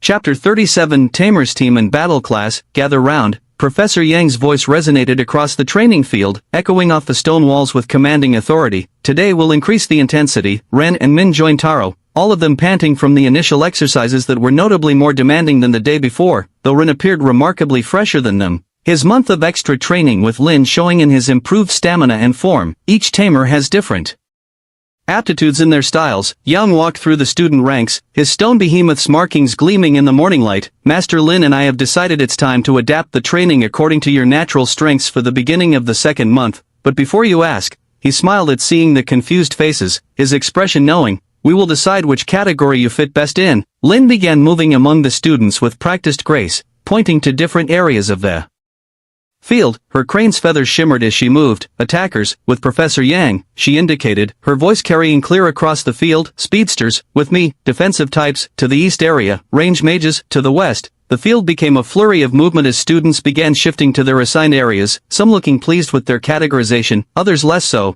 While the professors assigned groups, Taro edged closer to Ren. "Hey, about Wei's class, Luna asked you about the method." Ren didn't even seem surprised, as if he had expected this development. "Was it wrong that I told her about?" "No problem," Ren shrugged. "You can talk openly about it. It's not like it's a secret. Besides, Luna helped me once and..." "Patenter," Lin called out. To the attackers group, "Strength." Several students laughed, their voices thick with mockery. "The rotting boy? I'm a speed type and I have more strength augment than him." More laughter rippled through the crowd. His strength is better than you think, Lin winked, a knowing smile playing on her lips. A month of training works wonders. Taro was assigned to the defensive group, his beetle's natural affinity for protection making him an obvious choice, while Min joined the range mages with his water snake. The class continued with specific exercises for each group. Rin discovered that, indeed, his month of training with Lin had prepared him well for the strength exercises. Each movement felt more natural, more powerful than before. By the end of the session, Yang gathered all students again, his behemoth's presence commanding attention. As you know, the final exam will include eliminating a real monster. His voice turned serious, resonating with experience. But that's only half the test. Students exchanged confused looks, whispers spreading through the crowd. A tamer must know more than just hunting beasts, he continued, his eyes scanning the gathered students. Battles against other tamers from the enemy kingdom are equally important, if not more so. Lin stepped forward. That's why we'll begin team practices next month. You have this month to form groups of 3. Can we choose anyone? Someone asked from the crowd. As long as they're maximum separated by 1 cultivation level at the time of exam, Lin confirmed, her eyes scanning the gathering. Looks began flying across the field as students mentally catalogued potential teammates. Jean was already gathering his followers, their beasts manifesting partially in excitement, while Klein seemed to gravitate toward Luna, who studied the distant mountains with pointed indifference. Run, Taro, and Min exchanged glances. They didn't need words to know they would team up together, even if it meant facing technically stronger groups. Their month of working together in the mines had already forged a natural understanding between them. One warning. Yang's voice cut through the murmurs. Choose based on compatibility and strategy, not raw power. I've seen teams of weak beasts defeat supposedly superior groups just by having better coordination. His gaze briefly rested on Rin and his friends before continuing. Remember, you have a month to practice together and choose. Use that time wisely. As the students dispersed, Rin couldn't help but smile. An attacker, a defender, and a range mage. Maybe they weren't the strongest team, but they could definitely be a balanced one. Hygiene isn't just about appearance. Professor May drew diagrams on the board. The same principles we use to keep our bodies clean apply to food preservation. Ren observed with genuine interest. As a cook's son, he found the connections between body care and preservation techniques fascinating. For example, May pointed to an illustration. Just as sweat can create an environment conducive to infections on our skin, incorrect moisture can ruin perfectly good food. The class continued with practical examples that Rin meticulously noted down. Many concepts reminded him of techniques he'd seen his parents use, though now he better understood the science behind them. When they reached Crystal class, Professor Song made an announcement that caught everyone's attention. Today we'll begin with gathering theory, he explained, though those who prefer to continue with practice can head to the mines. What do you prefer to do? Ren asked his friends. Min and Taro exchanged doubtful looks. Gathering theory sounds important, Min began, but we also need more crystals, added Taro. You can stay for today, Ren suggested. I'll go to the mines, alone. Taro seemed worried for a moment, but then remembered something. Though now that I think about it, in a month you haven't had a single accident down there. It's true, Min nodded. You haven't even stepped on a trap by accident, and some are well hidden. Knowledge has its advantages. Rin smiled. I'll be fine, from a few rows back. Jean observed the conversation with malicious interest. He leaned toward his group, whispering something that made them smile. Are you sure you'll be fine? Taro insisted. Perfectly. Ron was already packing his things. You learn the theory. We can compare notes later. As Rin left, Jean and his 2 cronies also stood up. Professor, Jean smiled innocently. We also prefer practice today. Song watched them with some suspicion but nodded. Just remember to report your findings, Min. And Taro watched Rin leave, followed at a distance by Jean and his group. They exchanged a worried look, but reminded themselves that so far, Ren had proven to know the mines better than anyone. He'll be fine, Taro murmured, though it wasn't clear if he was trying to convince Min or himself. After all, he's the expert, right? Jin's group's suppressed laughter didn't help calm their worries.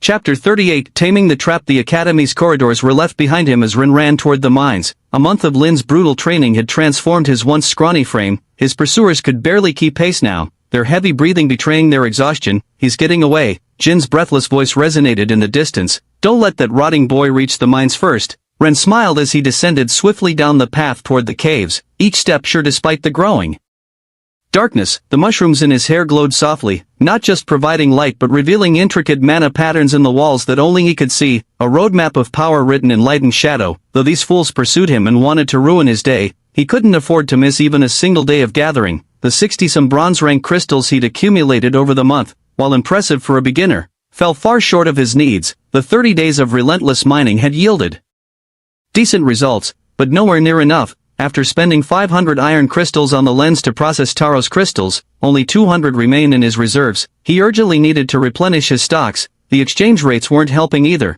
Trading his remaining iron crystals for bronze ones would also be wasteful, with the school's exchange tax raising the cost from 10 to 13, yielding a mere 15 bronze crystals from his 200. Not worth it. Especially considering the other costly materials his evolution would require. And that wasn't all. The deep earth needed for Taro's ceiling and the large crystals grew increasingly scarce in the permitted levels. The past month had stripped the easily accessible areas bare, leaving only remnants where rich veins once flowed. Second and third year students had already claimed the prime safe locations, forcing newcomers to work harder for lesser rewards. The sound of clumsy footsteps and labored breathing faded as Rin delved deeper into the tunnels. Perfect, he thought while navigating the dark tunnels with precision, the mushrooms in his hair barely glowing now, adapting instinctively to his need for stealth. They'll follow exactly where I need them to go. He paused at an intersection, studying mana patterns invisible to normal eyes. The official mining zone's deepest point at 100 meters loomed ahead, but the real treasures lay beyond. Untouched veins of bronze crystals gleamed faintly in the depths, visible only to his specialized sight. Distant footsteps echoed through the tunnel. Jean and his group weren't exactly masters of stealth, their heavy steps and whispered curses giving away their position. Over here, one of Jin's followers shouted, voice bouncing off the stone walls. I saw his stupid mushrooms glowing. Ren continued deeper into the tunnel, each step precise and soundless. The mushrooms in his hair dimmed further, becoming barely visible specks of light. His knowledge showed him exactly where to step, which patches of ground to avoid, which walls could bear weight and which might crumble at a touch. They're still following, he confirmed, briefly increasing his light to draw them on. Listening to their unsubtle pursuit echoing through the tunnels, Ren stopped near the 100-meter mark. The mushrooms in his hair pulsed more slowly now, struggling to process the dense mana saturating the air. A guard hummed distractedly beside the access to the next level. Clearly bored with his assignment, guards never let iron rank beast students pass below 100 meters without authorization, he reflected, hearing his pursuer's echoes growing closer. But if I can get Jin's shouts to distract him, I could make it down to 150. Knowledge flowed through his mind as he calculated risks. Incorrect maturation, 31/1000. At this depth, his spore accumulated 1 point of incorrect maturation per day. In 30 days of ventures here, he'd accumulated 31, and deeper levels would add 2 points instead of 1. Just 4 hours of work today would bring him to 33, but with only 33 points accumulated out of 1000, he still had room to maneuver. Should hold out about 4 hours before mana poisoning becomes an issue at 150 meters. He continued analyzing. Lesser worms are easy to avoid if you know their patterns. Time will be the real limitation. Jin's group's footsteps grew louder, their confidence building as they thought they had him cornered. Don't let him escape, Jin's voice thundered through the tunnels. This time the rotting boy has nowhere to hide. A smile played across his face as he positioned himself near a specific intersection. They were exactly where he needed them. There's light ahead, Kai called out, his scales glinting in the dim light. I saw those stupid mushrooms glow. Jin and his group were about to learn that following the rotting boy into the depths might not have been their wisest decision. I can barely see anything down here, Cass complained, her eagle eyes straining to adapt to the darkness. Shut up, Jean hissed, his tiger patterns casting faint shadows. I think I see him ahead. Run moved with precision across the uneven terrain, each step calculated to lead them toward the natural trap he'd discovered days ago. The lesser worms' abandoned nests created perfect cavities, invisible to inexperienced eyes but clearly marked in the mana patterns only he could see. Just need them to fall in there, he thought as he approached the exact point. Their shouts will distract the guard long enough. There are rich bronze crystal veins at 150 meters, and more importantly, uncontaminated deep earth. Over here, Jin's voice echoed through the tunnel. I saw him turn this corner. The group of bullies turned sharply, their footsteps resonating against the stone. The mushrooms in Ren's hair barely emitted a faint glow as he hid in a wall crevice, watching. Where is he? Jin growled, his tiger markings glowing in the darkness. He couldn't just disappear like that. Maybe we should, Cass began. But her voice cut off abruptly. There he is, Jin's voice thundered through the tunnel. We've got you. You'll learn to respect real beasts, rotting boy. You can't go anywhere now. Oh, there are many places to go. Ren stepped back, carefully calculating his position. You just have to know where to step. Ren feigned surprise at seeing his pursuers running toward him. Don't let him escape. Jin ran at the front, his tiger markings glowing with anticipation. Just a little more. The ground beneath their feet gave way with an ominous crack. For a moment, time seemed to freeze as the reality of their situation registered on their faces. Chapter 39, Taming the Depths. Ren feigned surprise at seeing his pursuers running toward him. Don't let him escape. Jin ran at the front, his beast's manifestation glowed brighter in the dense mana, betraying his excitement at cornering his prey. Just a little more, the ground beneath their feet gave way with an ominous crack. For a moment, time seemed to freeze. Jin's confident grin transformed into wide-eyed realization, his followers' faces reflecting dawning horror as the floor crumbled beneath them. H-sh-sh. Panicked screams echoed through the tunnels as the group plummeted into the hidden cavity. The cacophony of falling rocks and bodies hitting packed earth created a symphony of chaos that would surely draw attention. Help! Jin's voice had lost all trace of its former arrogance, replaced by raw fear. Someone! The panic-stricken cries quickly attracted the guard. Ren had already melted into the shadows of a small side tunnel, his movements silent and precise. What's happening over there? The guard's voice approached rapidly, boots crunching on loose stone. Keep calm. Perfect, Ren thought, moving silently toward the adjacent wall near the entrance to the depths, a passage he'd been preparing for days. The crack, disguised as a simple extraction tunnel, was actually his escape route. Carefully weakened over multiple visits, we're trapped, Kai shouted, his voice cracking with genuine fear. The floor collapsed. Stay calm, the guard was already assessing the situation. Don't move, I'll get you out of there. Ren pressed against the weakened section of the wall. The abandoned lesser worm tunnel needed just one more push. With a crackle barely audible under the bully's shouts, the rock gave way, just enough, he observed while sliding through the narrow passage. His thin body barely fit through the opening, a benefit of still being a relatively slim child. Watch the edge. The guard's voice faded as Ren descended on the other side. I'm throwing down a rope. The shouts and chaos continued above, providing perfect cover. Ren moved quickly but precisely along the now clear path. Now I'll have a few hours of peace to search for what I need below. The mushrooms in his hair pulsed more slowly with each meter he descended, the dense mana making their work more difficult. Time is running, he reminded himself as he ventured deeper. My ankle. Jin's distant voice resonated with feigned pain. I think it's broken.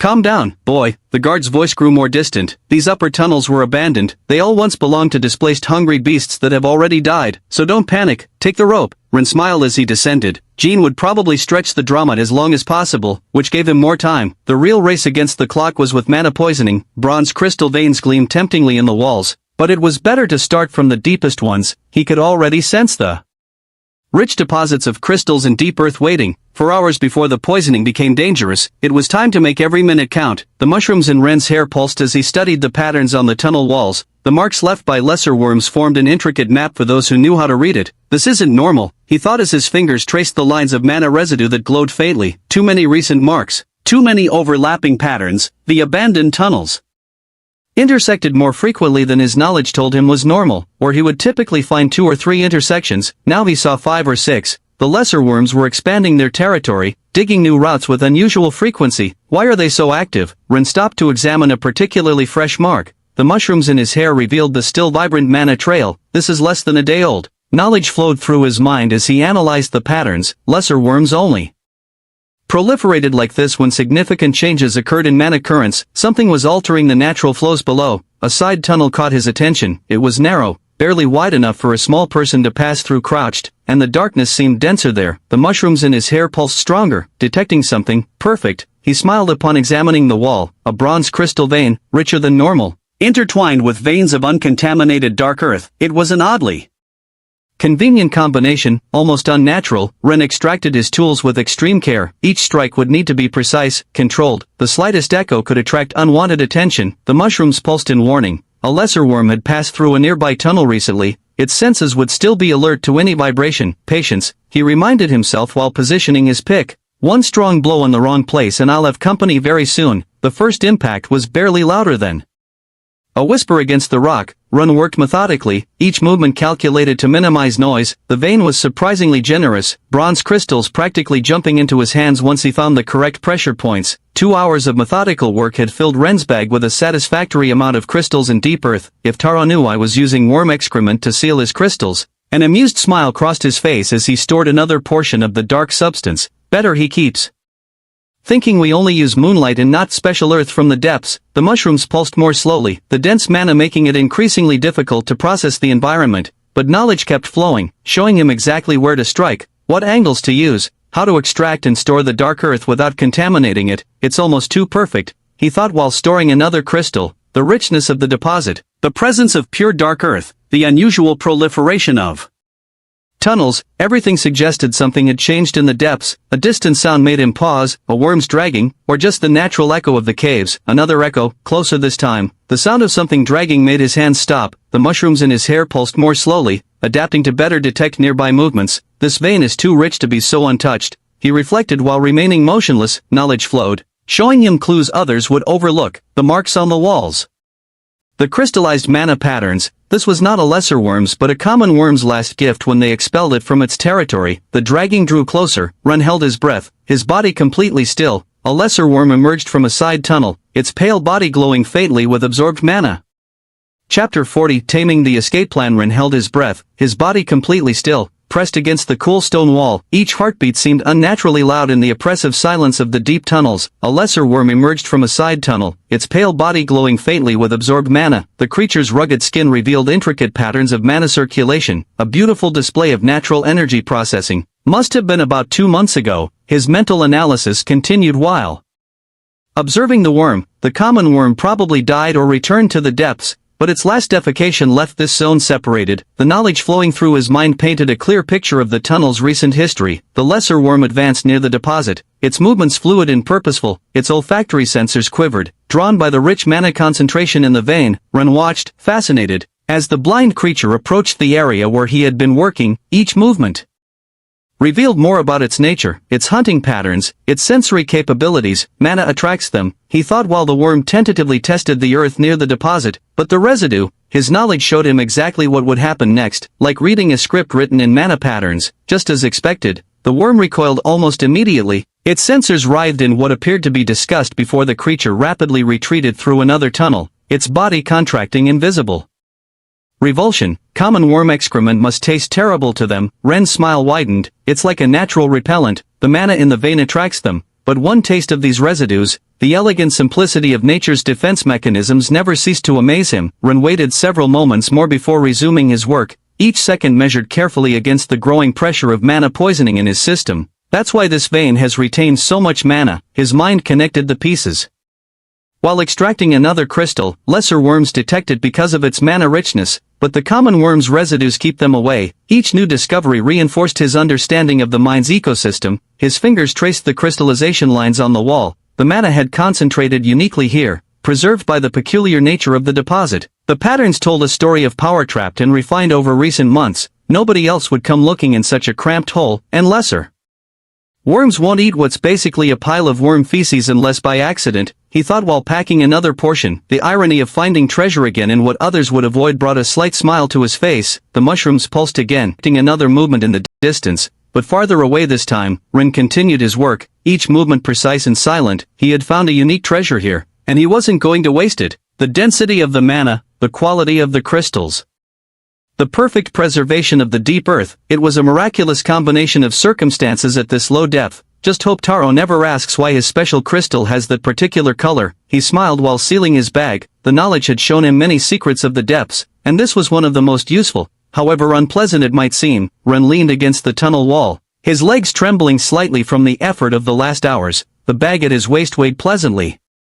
The result of a productive but risky expedition. The bronze crystals clinked softly against the iron ones, while the black earth remained stored in its own bag. 2 bags, almost 40 bronze crystals, he counted mentally while the mushrooms in his hair pulsed ever more slowly, plus the 50-some iron ones that surrounded them in the vein, and enough black earth for several complete ceilings. Could get more, but a slight dizziness made him lean against the wall again. The dense mana was beginning to affect his system. After more than 3 hours of exposure, the mushroom's processing capacity severely reduced. Time to start heading out. He straightened with effort. 40 minutes before the mana poisoning becomes serious. Ren took out his canteen and took a long drink. The water helped mitigate the effects, but it was only a temporary solution. He needed to get out soon. Following the mana residue patterns on the walls, Ron moved methodically toward the upper zone, each scratch, each crystallized mana residue telling a story. His eyes scanned each intersection, looking for something specific. After several minutes of searching, he found what he needed. There, a relatively gentle slope rose in one of the side tunnels. The marks on the wall showed the characteristic traces of a lesser worm that had abandoned the area long ago. The tunnel seemed to end abruptly several meters up. Perfect. A smile formed on his face while examining the formation. Time to build my exit. Ren took out some tools and began working in the abandoned tunnel. Each movement was precise despite the growing dizziness. There was no time for errors, only 30 minutes to execute his exit plan, and his alibi depended on doing this correctly. The guards are meticulous with exit records, he thought while beginning to work in the abandoned tunnel. They'll need a convincing explanation for this amount of crystals, something that doesn't raise suspicions about forbidden levels, especially if he wanted to collect his doubled month-end reward. 25 minutes, he estimated while feeling another wave of dizziness. Need to finish this and start ascending in the next 10, or I won't reach the surface in presentable condition. Sweat ran down his forehead as he continued his work. Each passing minute made his movements more difficult, more imprecise. First he used the residual energy in the lens he had bought and overcharged a crystal, then sealed it with deep earth. The crystal began to glow in a brown tone. Ren carefully deposited 5 bronze crystals on the ground, forming a specific pattern. His fingers trembled slightly while placing each one, not just from mana poisoning, but from the pain of wasting valuable resources. Hurts to use bronze crystals like this, he thought while taking out 3 more from his bag, but I need the worm to detect them from afar. Iron ones wouldn't be enough attraction at this 115 meters low depth. The fresh marks on the walls confirmed what was necessary to execute his plan. A lesser worm had passed through here recently, its sensors probably still alert to any signal in its territory. The mushrooms in Ren's hair, the weak, could still detect the fresh mana trail. This one must be near leveling up, he analyzed while studying the residue patterns. The marks are deep, regular, it's been accumulating mana consistently. With methodical precision, Ren began to strike the tunnel wall. Chapter 41, Taming the Shitty Bait. This one must be close to ranking up, he analyzed while studying the residue patterns. The marks are deep, regular, it's been consistently accumulating mana. With methodical precision, Ren began to strike the tunnel wall. These weren't random blows, they followed a specific rhythm, a vibration that mimicked the lesser worm's mating call. Each tap resonated through the ancient stone, carrying subtle harmonics that only the creatures could fully appreciate.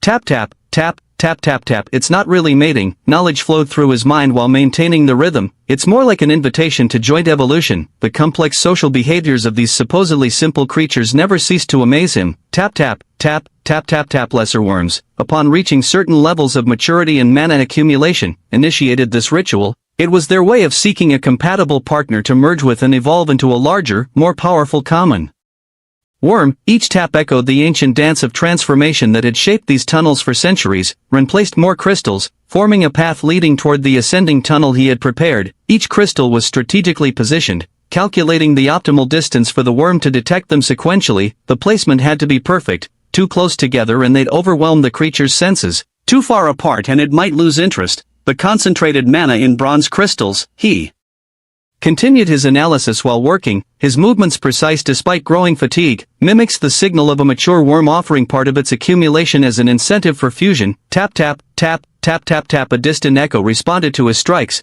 The mushrooms in his hair pulsed weakly, detecting movement approaching. Something had heard his call and found it intriguing enough to investigate. Perfect. Now I just need to maintain the rhythm. Ren continued his rhythmic calling. Each series of strikes precisely spaced, the knowledge showed him exactly how to modulate the vibrations to maintain the worm's interest without alerting it that something was wrong. Each tap had to be perfect. Too strong would suggest aggression, too weak would indicate weakness. The crystals glowed faintly in the darkness, their concentrated mana acting like beacons for the approaching creature. The path he had created led directly to the ascending tunnel. Where more crystals waited, it was a trail of irresistible temptation for a creature driven by mana hunger. An almost mature lesser worm can't resist a signal like this, he thought while listening to the increasingly closer movements. The promise of enough concentrated mana to evolve, it's like showing a feast to a starving man. The sound of something dragging grew louder. Ren maintained the rhythm, though each strike became more difficult with his arms numbed by poisoning. The dense mana of the deep tunnels was taking its toll, but he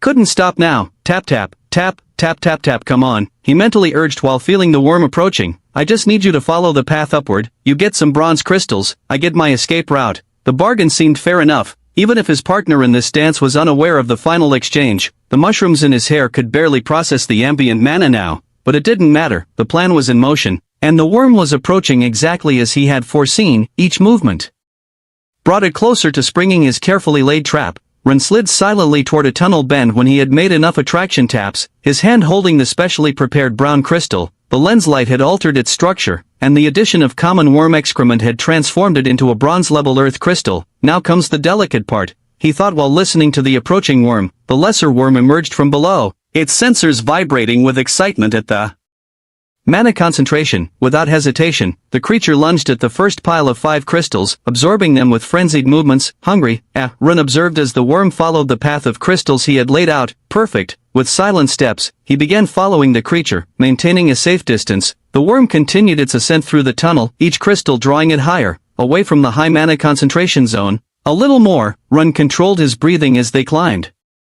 The dizziness from poisoning made maintaining balance a challenge. Just a little higher up, the worm reached the last crystal at the tunnel's dead end. Its sensors writhed in confusion at detecting no more mana signals nor traces of the supposed evolution partner. Before you decide to return, Run struck the wall in a specific pattern, but this time different, not the mating rhythm, but something more aggressive, more threatening. The sound a worm would make defending its territory. The reaction was immediate and grotesque. The lesser worm's body contorted in an unnatural peristaltic movement, its posterior end transforming into a new head while the original retracted. Now, without losing a second, Rin threw the processed crystal directly toward the worm's new mouth. In the same movement, he dropped and slid down the tunnel slope, his hand striking the walls in a rhythm that mimicked a superior worm's threat. The lesser worm froze for a moment, caught between the confusion of contradictory signals and the sudden alteration in its system from the special crystal. Its body contorted again, trying to move away from the supposed threat. As it advanced, it began digging the tunnel upward, exactly what Rin needed. When it was about to realize that the mana was too low here and turn around, it noticed the problem in its internal mana flow, but it was too late. 3, 2, 1. The mana imbalance in the worm's body reached its critical point. The creature writhed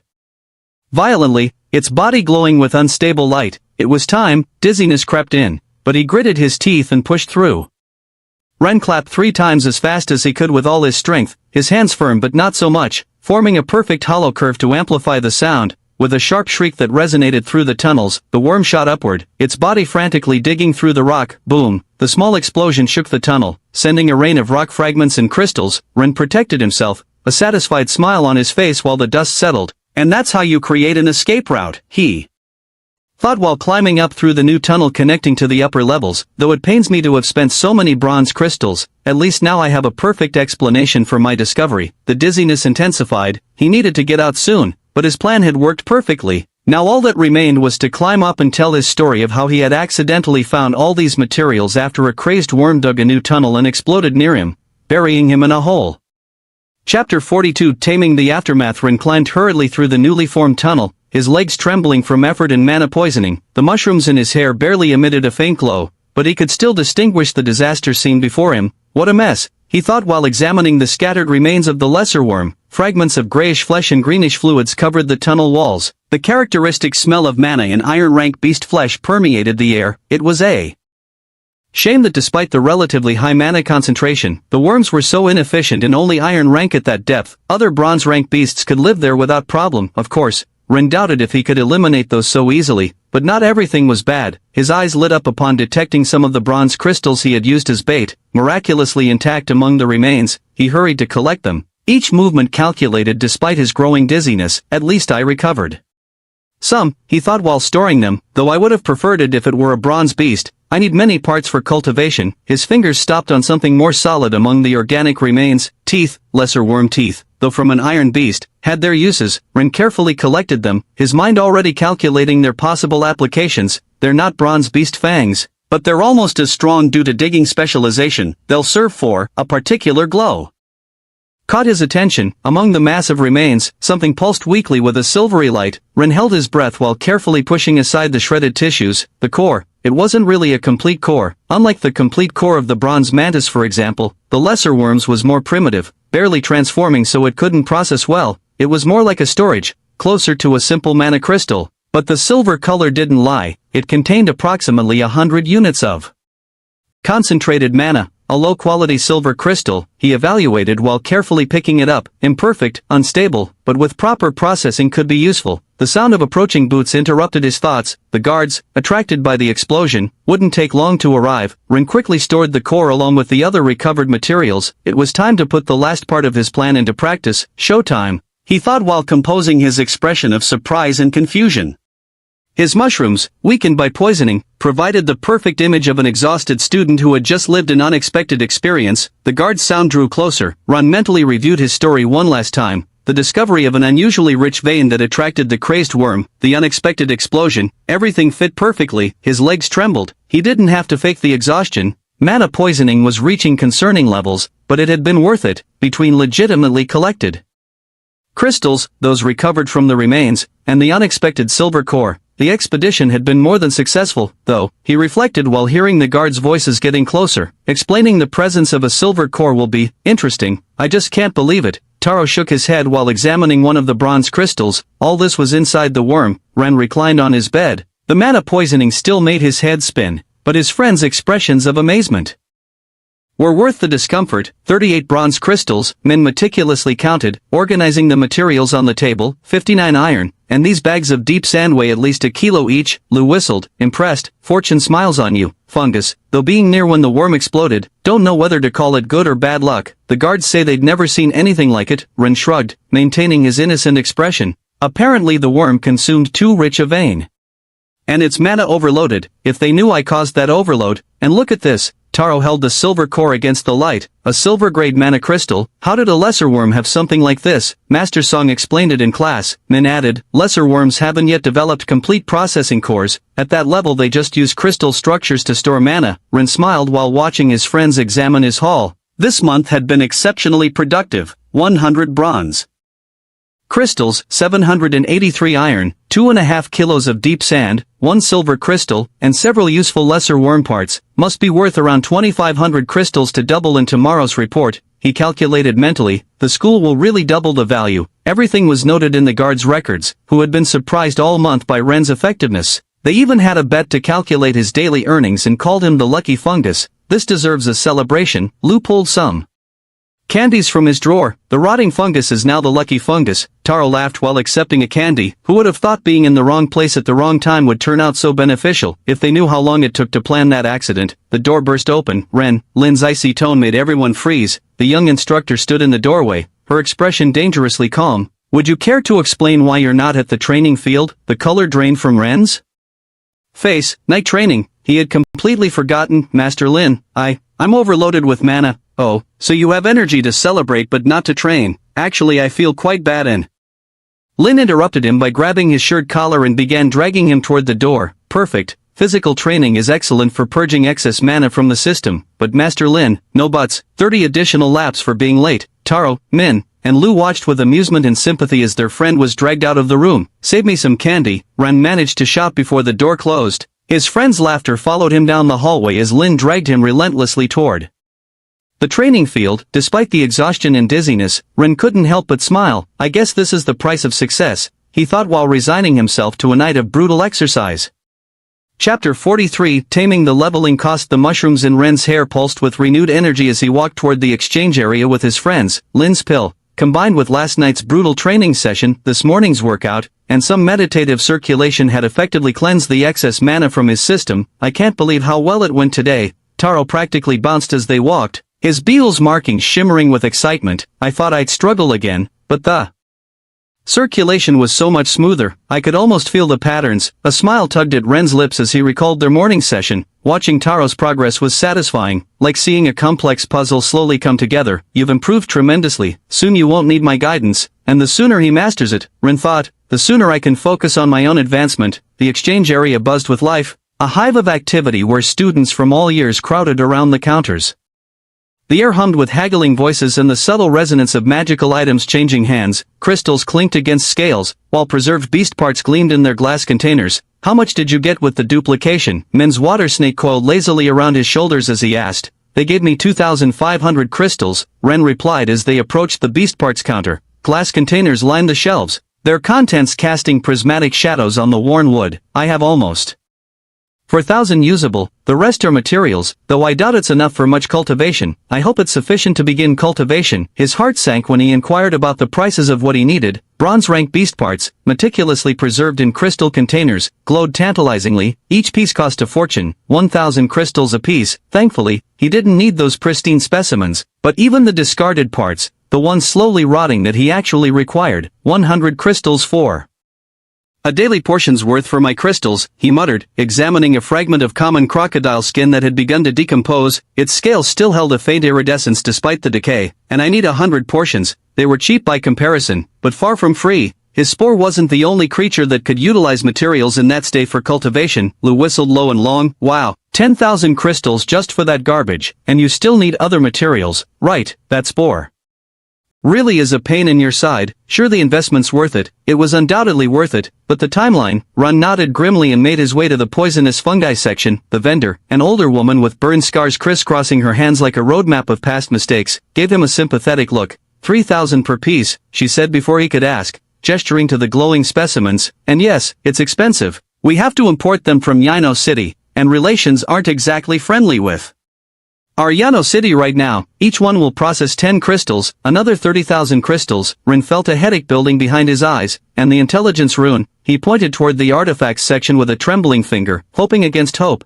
The intelligence rune pulsed with a soft blue glow. It was among the most basic, but still, that's one of the cheap ones. Like vitality runes, it costs 10,000, the vendor sighed. I need 50,000 crystals total. Min scribbled quick calculations in his notebook, his water snake peering curiously at the numbers. Based on what you say you need, assuming luck keeps striking, you maintain your current gathering pace, and factoring in the school's duplication, 10 months minimum. Rin completed the thought, shoulders slumping slightly. And that's if I maintain this level of production. If I could go deeper, but mana poisoning is already a problem at this depth. The mushrooms in his hair pulsed weakly at the thought. Hey, it's not so bad. Taro tried to lift the mood, his beetle's markings brightening with his optimism. 10 months will fly by. Besides, meanwhile I can keep improving my control and run. The group turned to see Master Lin approaching, her crane's feathers shimmering with each stride. Her expression was unreadable, but there was a dangerous glint in her eyes. I hope you're not thinking of skipping tonight's training again. Rin swallowed hard. No, of course not. I was just... Lin studied him for a moment, her gaze piercing. The path to bronze rank is never easy, but you got many crystals this month, so keep at it. And remember, sometimes the longest path is the safest. If she knew how I really get the crystals. Not the safest. Now, Lin continued, a predatory smile forming on her lips. Since you have so much energy for calculations, I'm sure you can handle some extra exercise sets tonight. Ren groaned while his friends tried to hide their laughter. Evolution would have to wait. For now, he had another session of torture, or training, to face. Days fell back into routine for Ren, walking toward the deep mines. He reflected on his situation. Each step echoed his thoughts down the empty corridor, one worm exploding near the lucky fungus and finding a rich vein. Believable, he thought, skillfully dodging a group of students. Their whispers followed him, the latest rumors about his impossible luck. 2 worms exploding in a week. They'd start asking uncomfortable questions. The lucky fungus reputation was useful, but it had limits. He could already imagine the guards' suspicious looks if accidents with worms became too frequent. Jin's group watched from afar, shooting threatening glances but keeping their distance. The tunnel incident had left a lasting impression. A whole week of peace, though they'd returned to their old habits. Something had shifted. There goes the rotting boy, one whispered. But they moved with newfound caution. At least they don't chase me like madmen anymore. Ren smiled while taking an unnecessarily complex detour. And when they do, losing them had become almost entertaining. A month of Lin's training had worked wonders for his endurance, and he knew every corner of the upper tunnels like the back of his hand. The new secret tunnel had been a success. Using the lesser worm's mating call, he'd managed to get another worm to dig a small hidden passage. It was more discreet than the previous one, which the guards had quickly sealed after the incident. 5 bronze crystals, 50 iron, a quarter kilo of deep earth. He mentally tallied his daily gathering. A lucky amount but not suspicious. The mushrooms pulsed as he descended through the hidden passage. The routine had become precise. Enter, gather for 30 minutes, exit. No explosions, no drama, just a persistent student with a consistently lucky streak. But it's not enough, he calculated while carefully extracting a bronze crystal. At this rate, reaching 50,000 crystals would take far too long. I need another way. His thoughts were interrupted by distant student conversations. Fragments about the upcoming gathering expedition reached his ears. His heart raced with possibility. Mushrooms in his hair pulsed stronger, responding to his sudden interest. The expedition, an opportunity to gather beyond the school's usual boundaries, new territories. He reflected while storing the day's crystals. New beasts, new resources. A smile formed on his face as he ascended. The risks would be greater outside school grounds, but so would the rewards. More importantly, nobody would question a lucky gathering during an official expedition. I'll need to prepare well, he thought while heading toward the exit. The mushrooms pulsed softly, as if approving his plan. The daily routine would continue for now. But the expedition promised to be an opportunity to significantly accelerate his progress. Chapter 44, Taming Press. Beasts. The mushrooms in Ren's hair pulsed softly as he counted the day's crystals, 120 in total value. That was his lucky but not suspicious amount, not quite the 1,000+ crystals counting materials from that first day, he reflected while carefully storing his gathering. But it's safer this way for now. The numbers were consistent, between 100 and 150 crystals daily. By month's end, it would amount to roughly 4,000, which the school would double at 8,000. Progress toward the needed 50,000 was slow, but at least it was steady. 2 days until the expedition, he thought while climbing through the hidden tunnel. The prospect of gathering beyond school boundaries offered new possibilities. Life had fallen into a rhythm. Taro practiced mana circulation daily, his control improving remarkably. He no longer needed as much guidance to distribute energy correctly. Morning training with Lin had become more bearable too. His muscles no longer screamed in protest with each exercise, and occasionally he could even maintain coherent conversation while completing his sets. It was today, after one of these morning sessions, when something unexpected happened in battle class. Have you decided on your teams? Master Yang's voice resonated across the training field. His stone behemoth gleamed under the morning sun as he surveyed the students. An uncomfortable silence was his answer, though some groups had clearly formed, like Jean with his usual followers. Many students still seemed undecided. As I thought, Yang crossed his arms, the behemoth's markings rippling across his skin. It's difficult to choose partners without truly understanding how you work together in combat. Lin stepped forward, her crane manifesting in feather patterns along her arms. That's why we've prepared something special for today. At her signal, several assistants began pushing something massive onto the field. It was a reinforced iron cage, covered by a dark canvas. In the final exam, you'll face a bronze-rank beast. Young continued as students instinctively backed away. But before that, you need to understand the fundamentals of monster combat. Lin removed the canvas with a fluid motion. The students collectively held their breath. 10 enormous stones. Most students fell silent in confusion. Some laughed, until Yang struck one of the stones and woke it. Inside the cage, a stone lurker moved cautiously. It was roughly the height of a 10-year-old child, with a stocky body covered in protrusions where rocks and minerals adhered. Its 4 short legs ended in adhesive pads that allowed it to climb vertical surfaces. A stone lurker from the northern mines, Young announced. Beasts that stalk the tunnels, disguising themselves as rocks to ambush their prey. This one's barely an iron-rank juvenile. The creature observed the students with small, bright eyes, almost hidden among the stone plates covering its face. Its behavior was notably cautious, finding itself surrounded by beings larger than itself, especially the teachers and assistants. We don't just breed them here, we regularly capture them from other mines. Lin continued. If we let them multiply outside the school's breeding chamber, they'd leave the caves and become a real danger to children. They're especially problematic because they tend to hide from adults and ambush prey their size or smaller. The stone lurker hunched in a corner of the cage, the rocks on its body rearranging to resemble a common big stone. If not for the slight movement of its breathing, it would be difficult to distinguish from its surroundings. They're slow but resilient, Lin explained. Their armor absorbs impacts and can rapidly grow to protect damaged areas. The key is finding points where the growth is weakest. They won't attack directly, Yang added while the creature maintained its disguise. They prefer to wait for the right moment. In caves, they drop from the ceiling onto distracted travelers. Here, you'll have to force them to move. They're naturally cowardly, Lin added. If they face serious resistance, they'll try to flee. The challenge is either defeating them or making them attempt to escape. The mushrooms in Ren's hair pulsed as he absorbed this information. The stone lurker was a specialized predator, not particularly strong, but perfectly adapted for its ecological niche. Despite its modest size, its mass was considerable, the rocks covering its body adding significant weight to its already robust constitution. Ren found the creature fascinating, a beast that compensated for its lack of speed with adaptive defense and precise ambushes. His spore's knowledge revealed intricate details about its behavior and weaknesses that others might miss. What appeared to be a random pile of rocks was actually 10 perfectly camouflaged stone lurkers. You'll form teams of 3 if you haven't already, Yang continued, his voice carrying across the field as he passed the students a list to fill. Each team will have 5 minutes to face it. You don't need to defeat it. We just want to see how you handle a resilient creature while working as a team. Lin began bringing out the training equipment, laying it carefully on a nearby table. Choose your weapons according to your style. We have spears for maintaining distance, shields for defense, maces for blunt strikes. Pick what suits your approach best.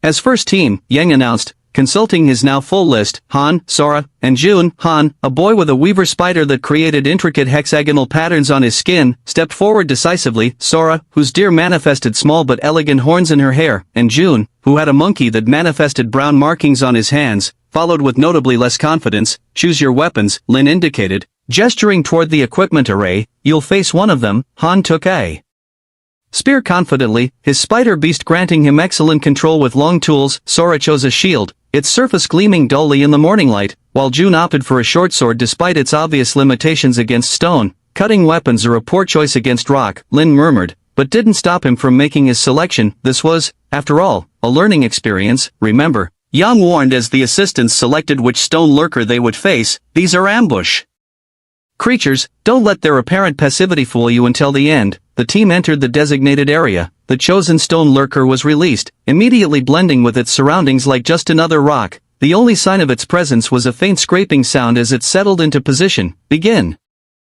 Chapter 45, Taming Practice Beasts. To remember, Yang warned as the assistants selected which stone lurker they would face. They are ambush creatures. Don't let their apparent passivity fool you until the end. The team entered the designated area, their footsteps echoing in the sudden silence that had fallen over the training field. Students pressed forward to watch, eager to learn from either success or failure. The chosen stone lurker was released, immediately melting into its surroundings like just another rock. Begin. Han took the initiative, his spider's hexagonal patterns rippling across his skin as he moved forward with his spear held at the ready. Sora followed close behind with her shield. June covered the flank, his monkey's markings shifting nervously as he gripped his sword. Maintain formation, Lin suggested from the sidelines. Her experienced eye could already see the gaps in their coordination, the subtle signs of uncertainty in their movements. The stone lurker suddenly sprang to life, rising on its suction cup feet with shocking speed upon detecting that June was smaller than itself. Its mouth opened impossibly wide, revealing rows of crushing teeth designed to pulverize both stone and bone. The grinding sound of its jaw expanding sent shivers through the watching crowd. June screamed and stumbled backward, his sword shaking violently in his grip.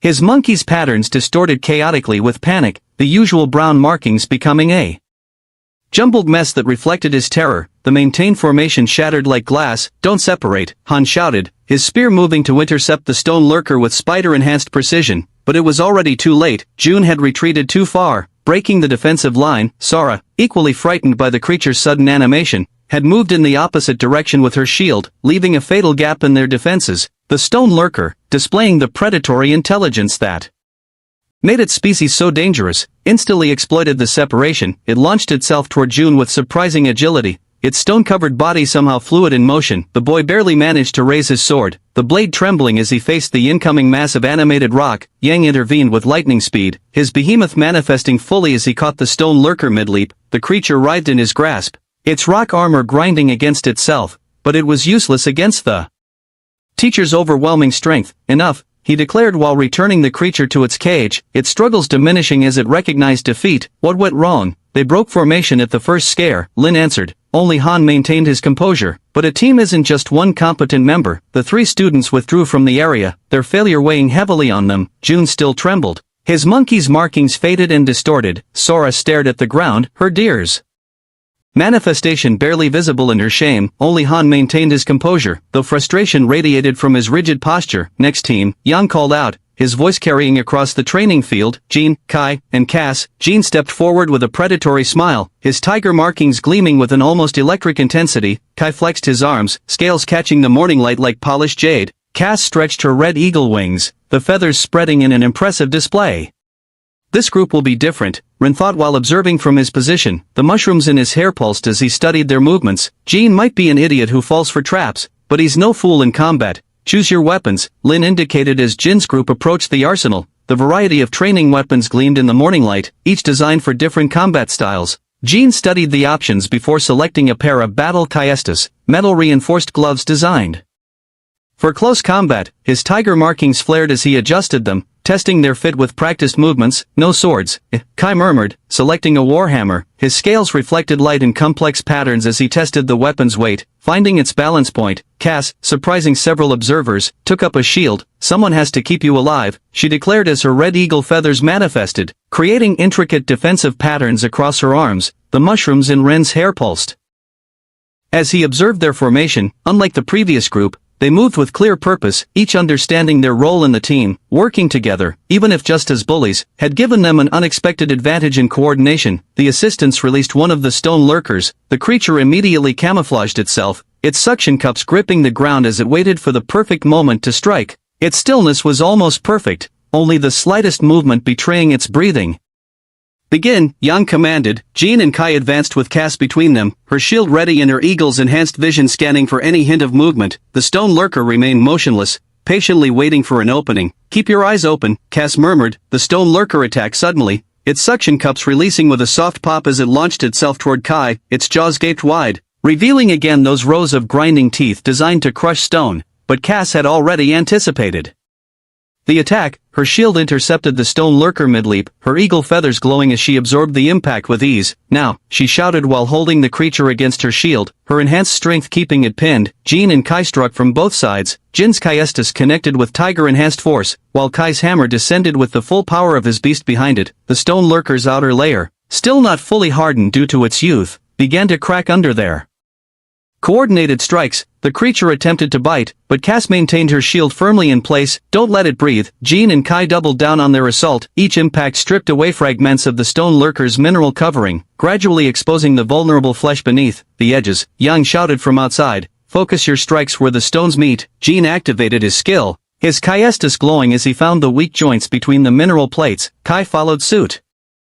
his hammer now moving faster as he systematically destroyed the connections with brutal precision. The stone lurker shrieked. It attempted one final desperate attack, its jaws seeking Jin's leg. I don't think so. Cass rotated her shield, deflecting the creature into a combined strike from her teammates. The simultaneous impact of Kaiestus and hammer shattered the stone lurker's remaining defenses. The creature collapsed, its camouflage dissolving as its body relaxed in death. Enough, Yang declared, though it was unnecessary at this point. An effective execution, if somewhat messy. The coordination was decent. Lin added as assistants removed the body, but you relied too heavily on brute force against an adult stone lurker. That strategy would be far less effective. Jean shrugged while removing his Kaiestus, but his smile remained fierce. Kai rested his hammer on his shoulder, clearly satisfied, while Cass maintained her mock professional expression despite their success.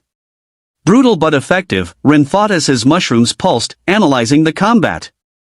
Though Teacher Lin is right, that strategy only worked because it was a juvenile. It's better to target the internal parts. Next team, Yang called out. Chapter 46, Taming Practice Beasts. 3. Brutal but effective, Rin fought as his mushrooms pulsed, analyzing the combat. Though Lin is right, that strategy only worked because it was a juvenile. Better to target the internal parts. Next team, Yang called out. Klein Goldcrest's team, Yang announced, with Feng Zhao and Aster Blackwood. The Goldcrest heir stepped forward with the natural arrogance of nobility, his golden lion manifesting in brilliant patterns across his skin. The light caught the metallic sheen of his beast's markings, creating an almost ethereal glow. Feng, whose red cobra created scarlet scales along his neck, and Aster, with his rhinoceros's bluish markings, flanked him with similarly aristocratic bearing. We won't need heavy weapons, Klein declared while selecting a light short sword, the blade.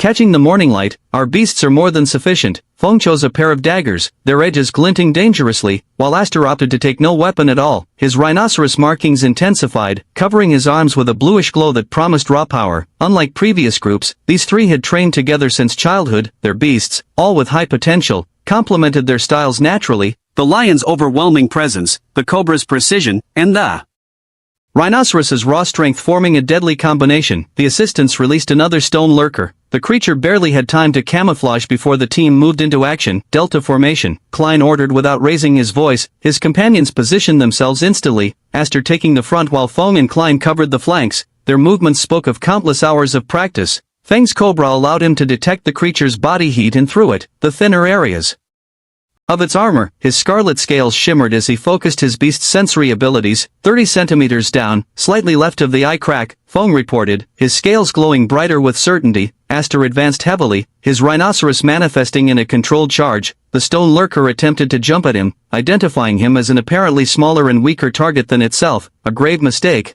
Klein's golden markings blazed as his lion responded, a roar, amplified by his beasts' power, struck the stone lurker mid-leap. The sound wave made the stones on its body vibrate violently, creating weak points in its natural armor. Before it could recover, Feng appeared at its side, his daggers shining with a poison skill. Finding the points weakened by the vibration with snake-like precision, the stone lurker tried to turn, but Aster was already there. His rhinoceros manifested a charge that, though contained, struck the creature with brutal power. "Finish it," Klein ordered.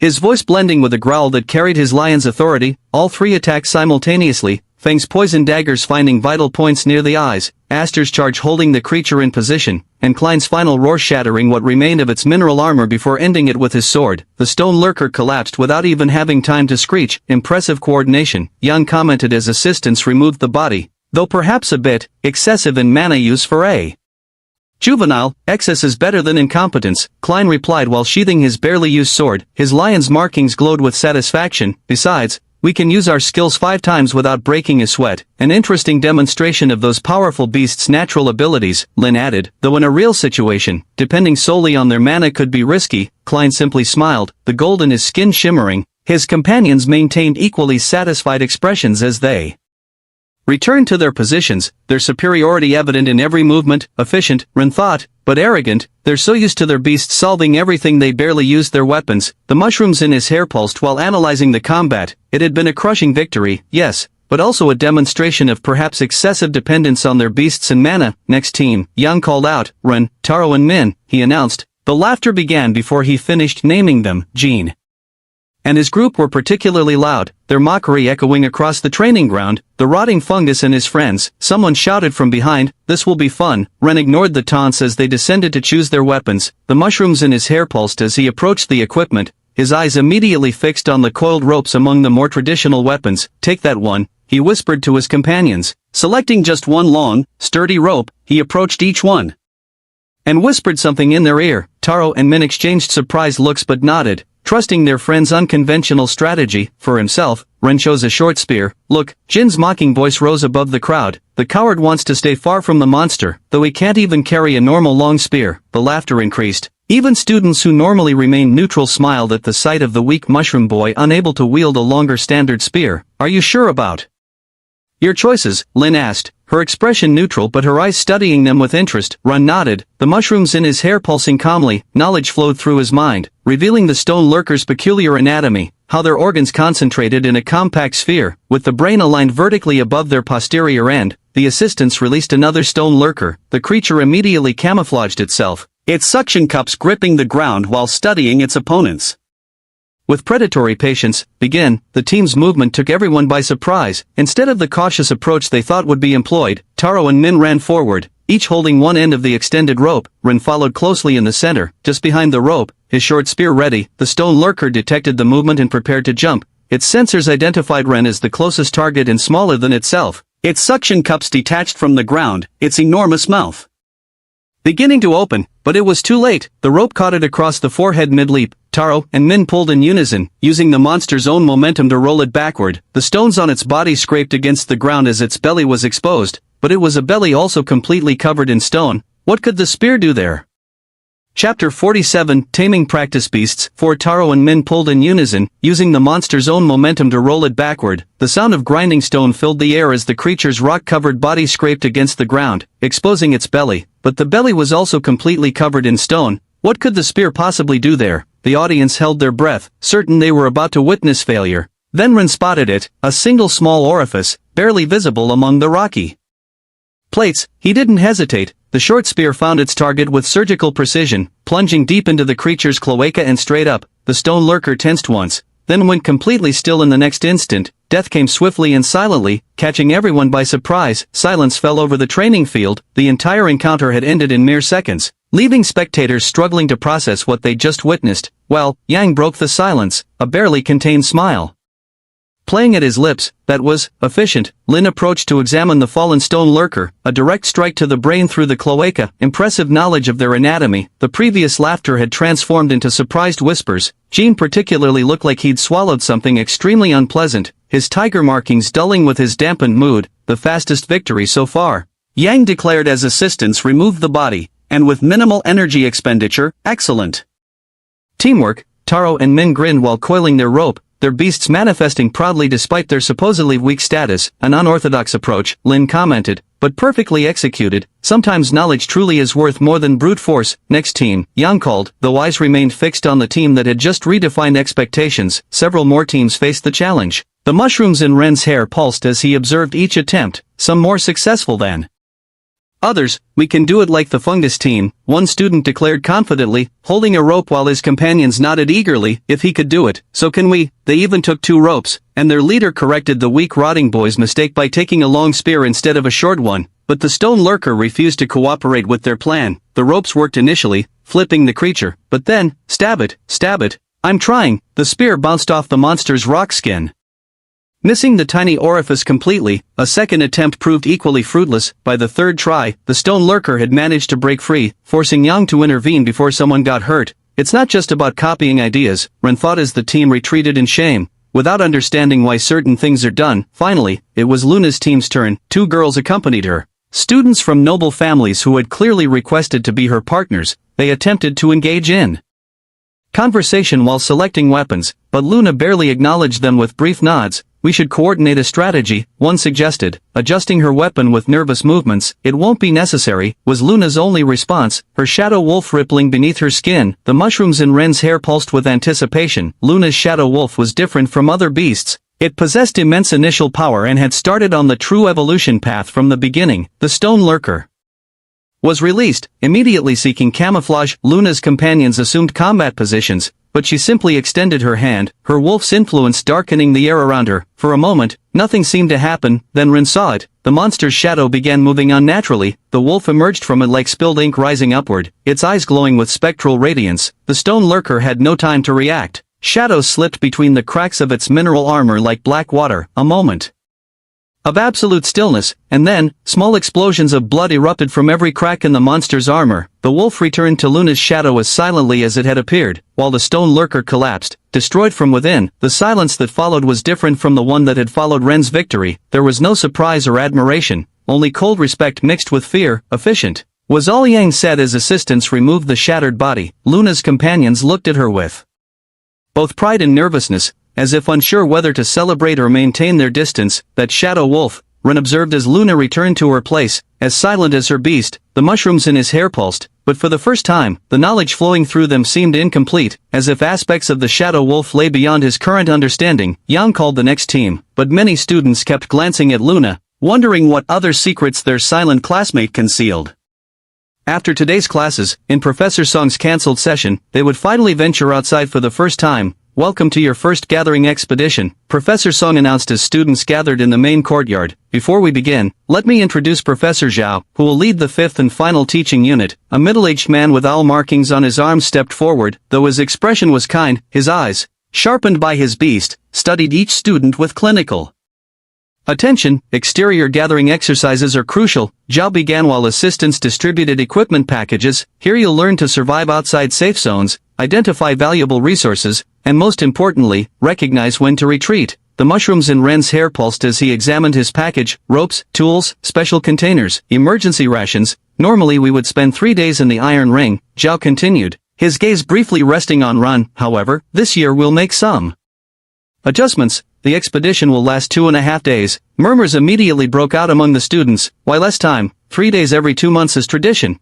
Zhao raised a hand to silence the protests. As some of you may know, we have a student whose beast has particular limitations with prolonged exposure to high mana concentration zones. All eyes turned to Ren. The mushrooms in his hair pulsed weakly, as if confirming the professor's words. Chapter 48, Taming the Expedition. Why less time? 3 days is tradition. Zhao raised a hand to silence the protests, his owl markings shimmering with quiet authority. As some of you may know, we have a student whose beast has particular limitations with prolonged exposure to high mana concentration zones. All eyes turned to Ren. The mushrooms in his hair pulsed weakly, as if confirming the professor's words. Their usual glow seemed somehow dimmer under the weight of so many stares.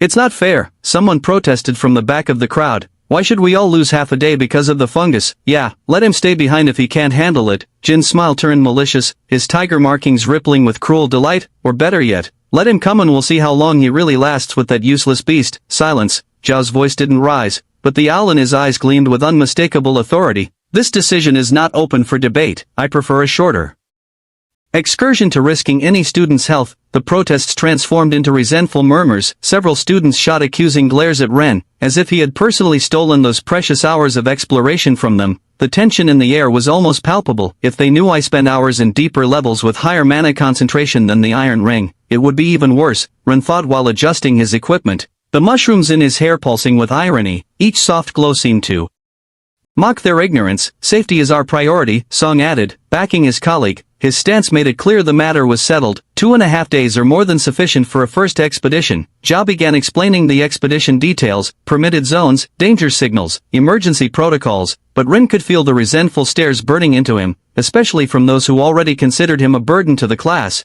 Doesn't matter, he thought as the mushrooms pulsed softly, I have my own objectives to worry about for this expedition. The knowledge flowed through his mind, revealing possibilities his classmates couldn't even imagine. While they worried about half a day lost, he was planning to make every available minute count. After all, the best opportunities often lay where others saw only limitations. The student caravan advanced along the path toward the Iron Ring. The carts, protected by experienced guards, moved at a steady pace as they left the city. Behind, the landscape gradually transformed, becoming wilder with each passing mile. I can't believe they took away half a day, a student complained from the front cart, voice carrying on the wind, all because of the fungus. Ren, seated between Taro and Min in one of the last carts, smiled slightly. The mushrooms in his hair pulsed with the vehicle's movement, their rhythm somehow matching the cart's gentle swaying. Ignore them, Taro murmured, his beetle's markings shifting protectively.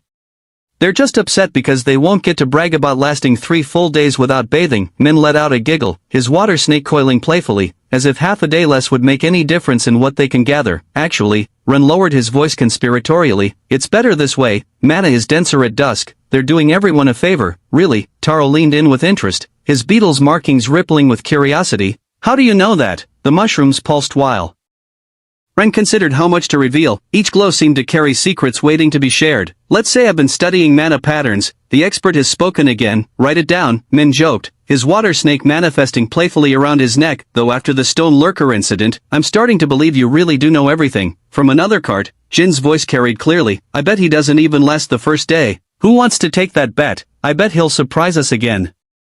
Unlike idiot Jin who only bores us, a soft voice cut through the laughter. Luna, seated in the adjacent cart, didn't even turn to speak, her shadow wolf rippling beneath her skin. An uncomfortable silence followed her words. Even Jin seemed at a loss for a response, his tiger markings dulling slightly. Did you hear that? Min whispered excitedly. Luna defended you. She didn't defend me, Ren corrected, though the mushrooms in his hair pulsed with interest. She's just setting a precedent for when I surprise them again. Shh. Min elbowed him playfully. Don't ruin the surprise. What surprise? Someone shouted from another cart. That the rotting fungus is going to faint before we even get there. More laughter, but Ren noticed it was less enthusiastic than before. The stone lurker incident had planted seeds of doubt in many minds. He observed the changing landscape thoughtfully. The trees grew sparser, the vegetation more untamed. They were approaching the Iron Ring, where the real challenges and opportunities awaited. Let them laugh, he murmured. Soon they'll have other things to worry about. The mushrooms in his hair pulsed while knowledge flowed, revealing the opportunities that approached. The Iron Ring might seem dangerous to his companions, but for him, it was a garden of possibilities waiting to be harvested. Though nothing here helps me evolve, Run murmured thoughtfully, everything has market value, and with the school's exchange bonus, the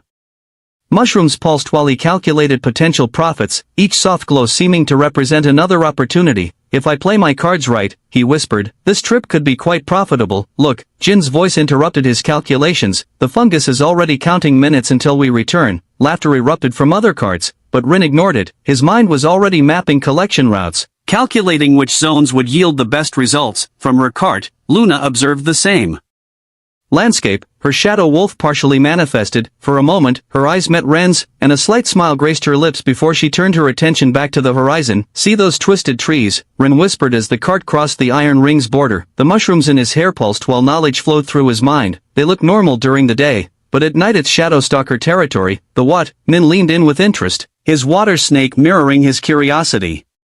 Bat Medusa's black as night, Ren explained, his voice low and focused. They float in groups using gas sacs in their bodies. During the day they sleep in caves, but when darkness falls they emerge to hunt, absorbing mana from anything that passes beneath them. They're practically invisible against the night sky. And look at the trees themselves. He pointed to branches where fine threads gleamed under the sun. Moonweaver territory. They look like cats. Taro squinted, observing a white Figure among the branches, moth cats, Ren corrected, their fur is white as silk and they have moth-like wings but can only glide, they weave nets between trees using threads they produce naturally, they're daytime hunters, shadow stalkers are too dangerous at night, the mushrooms pulsed while he observed the ground, and those mounds that look like grass or dirt, they're not what they appear to be. Chapter 49, Taming the Expedition, Two moth cats, Ren corrected, their fur is white as silk, and they have moth-like wings but can only glide, they weave nets between trees using threads they naturally produce, they're daytime hunters, shadow stalkers are far too dangerous at night, the mushrooms pulsed while he observed the ground, revealing patterns others might miss, and those mounds that look like grass or dirt, they're not what they appear to be. Are those beasts too? Min asked. His water snake coiling closer in anticipation, bark stalkers, Ren explained, pointing to what appeared to be random terrain features. Imagine a toad the size of a small table, with a crab-like shell. They can change their skin's color and texture to match their surroundings, piles of leaves, earth, even moss-covered rocks. Their camouflage is nearly perfect, which makes them particularly dangerous to unwary travelers. And these beasts all live together here without displacing each other. Taro seemed fascinated. It's an interesting cycle, Ren smiled, clearly enjoying sharing his knowledge with his friends. The shadow stalkers dominate the night. From the air, they can safely absorb mana from the bark stalkers, they just need to avoid the weaver's threads hidden within the trees. The bark stalkers are practically defenseless against aerial attacks, their shells protect them from ground threats, but offer little protection from above, so the giant toads hunt during the day. Exactly, to hide from shadow stalkers, Ren confirmed, they conceal themselves near trees and wait for moon weavers to come down for drinking or gathering nest materials. A weaver on the ground is easy prey if it doesn't notice the stalker in time. The stalker's incredible camouflage makes them nearly impossible to spot until it's too late. And when do the weavers sleep then? Min asked, leaning forward with growing interest. They sleep very little and are the only ones that can move both day and night, though they prefer daylight. Their webs are too fine to catch anything large. But shadow stalkers are very light. If one touches a thread in the darkness, every weaver in that tree's colony knows instantly. Ren considered the possibilities, each opportunity in this not-so-complex ecosystem. The materials they produce are very valuable. Stalker skin, when properly processed, is perfect for mana storage bags. It can contain crystals without letting them contaminate before processing. The same adaptations that help them regulate mana in their bodies make their skin perfect for storage. Are the weaver's threads valuable too? Taro seemed concerned about having to capture the nocturnal creatures Ren had described as dangerous.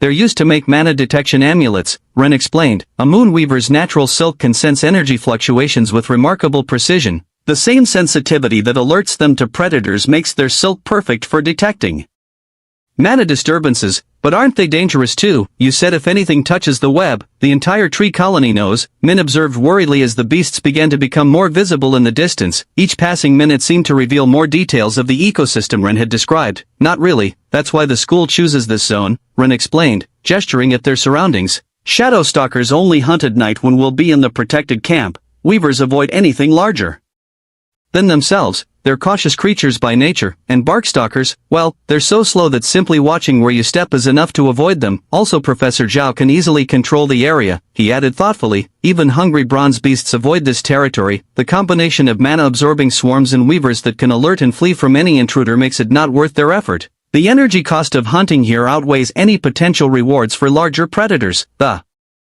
mushrooms pulsed while Ren made mental calculations. At current market prices, a square meter of shadow stalker skin was worth hundreds of crystals due to its unique mana-containing properties. Weaver silk, though more common, remained valuable for common miners and explorers who needed reliable mana detection. Even the herbs growing on bark stalkers' protective scales had their market as mana-poisoning remedies, though less efficient than those from inner rings. A simple ecosystem, he thought, studying the interplay of creatures and environment, but full of opportunities for those who know where to look. This will be our base camp, Professor Zhao announced as students descended from the carts. His owl manifested fully now, enormous wings spreading protectively over the gathered group. Ren observed the area with attention. The clearing had been carefully selected, open enough to discourage moon weavers from establishing territories, yet with sufficient cover to protect them during the dangerous night hours. Natural barriers and carefully positioned guards would create a safe zone. During the day, Zhao continued, his voice carrying the weight of experience, we'll focus on collecting weaver silk. It's the safest and most abundant resource in this zone. His eyes, sharpened by his owl's influence, methodically scanned the nearby trees for any signs of danger. But even that requires strict precautions. The assistants began distributing camouflage Blankets among the students, each one specially treated with protective compounds. These blankets are treated with bark stalker essence, the professor explained, demonstrating the proper way to wear them. The weavers will ignore them, thinking they're just another predator resting. As long as you move slowly, take only low-hanging threads, and keep the blanket over you, you can collect silk without getting jumped by the colony. What about real bark stalkers? Someone asked, their voice tinged with apprehension. This area has been cleared, Zhao responded confidently, though his owl's wings shifted slightly. We've removed the largest specimens in overly numerous weaver colonies. Still, his gaze hardened, commanding everyone's full attention. Caution is mandatory. He produced a small flare from his bag, its crystal core glowing with a soft blue radiance that pulsed in harmony with the ambient mana. Each team will carry one of these, if for any reason you stray too far and my owl can't locate you, break it. The magical signal is unmistakable. Even most bronze-rank beasts avoid its frequency. How far can we go? Jean asked, his tiger manifesting eagerly in anticipation of the hunt. My owl can cover approximately half a kilometer radius. Zhao indicated marks carved into the most distant trees. Don't cross those limits or you'll enter territories we haven't secured. He began pointing out specific areas. Besides silk, you can collect moss from empty bark. Stalker shells, they're abandoned molts. It has value and is relatively safe to obtain, as long as you verify the shell is truly empty first. His wings spread fully as he rose a few meters to demonstrate his surveillance range, the downdraft making the students' clothes flutter. But remember, I'm just one professor with one beast, I can't be everywhere at once. If you act recklessly while I'm handling an emergency in another sector, he let the implication sink in, the silence heavy with warning. At night, he continued while descending gracefully, it is absolutely forbidden to leave the camp. Shadow stalkers are practically invisible in darkness, and they can drain an iron rank student in seconds. Their hunger makes them especially aggressive during the darkest hours. The mushrooms in Ren's hair pulsed while absorbing the information. The professor was meticulous in his planning. This zone was perfect for beginners, with controllable dangers but sufficient risk to keep them alert. The ecosystem itself would teach them valuable lessons about survival. Stay in groups of 3, Zhao concluded, his owl's penetrating gaze sweeping across the gathered students. Report anything unusual and remember, while safety is paramount, don't forget this is a gathering class. Your grades will depend directly on the quantity and quality of materials you obtain. Chapter 50, Taming the Expedition. 3 Stay in groups of at least 3, Zhao concluded, his owl's penetrating gaze sweeping across the gathered students. Report anything unusual and remember, while safety is paramount, don't forget this is a gathering class. Your grades will depend directly on the quantity and quality of materials you obtain. As students began organizing themselves, Ren studied the nearest trees. The mushrooms in his hair pulsed gently, revealing patterns others might miss. The silk was valuable, yes, but he knew the real treasures lay at the edges of the marked territory, where beasts still maintained their natural behavior, undisturbed by human presence. I just need to be careful, he thought while the mushrooms pulsed softly in agreement, and choose the right moment. Now, Zhao spread his wings while surveying the students, his owl's influence making his presence even more imposing. These excursions happen only 3 times throughout the year, the professor continued. I hope you've paid attention in Professor Son's theoretical classes. Correct identification of valuable materials will be crucial for your success. A mocking laugh echoed from Jin's group, cutting through the serious atmosphere. Did you hear that, Fungus? He called loud enough for everyone to hear. The theoretical classes, aren't those the ones you never attended because you were too busy becoming less poor or running from us in the caves? More laughter joined in. It was true, Ren had spent most of those classes in the mines, both gathering and easily evading Jin in his group's clumsy pursuit. I guess being desperate for a few miserable iron crystals was more important than learning to identify valuable materials. Poor people logic, Jean continued, his tiger markings gleaming with malice. If student Patenter considers he already masters the theory, Zhao intervened, his sharp gaze fixed on Run, then his results in this excursion should reflect that. Run maintained a neutral expression, though the mushrooms in his hair pulsed with quiet amusement. If his classmates knew he'd been gathering far more than miserable crystals all this time, the best performing groups, Zhao continued, drawing attention back to himself, won't just receive the highest grades. The school offers double bonuses for gatherings. Remember, several students' eyes lit up at the mention of rewards. Even Luna's noble followers seemed more interested, their previously bored expressions sharpening with sudden focus. But remember, Zhao's voice hardened, his owl's wings casting meaningful shadows. A dead student can't enjoy any bonus. Keep your priorities in order. Good luck with that, Fungus. Jean smiled maliciously, his tiger markings rippling. Maybe you'll find some dry leaves worth as much as your iron crystals. Taro stepped forward, his beetle manifesting protectively, but Rin stopped him with a subtle gesture. I get you, Jean.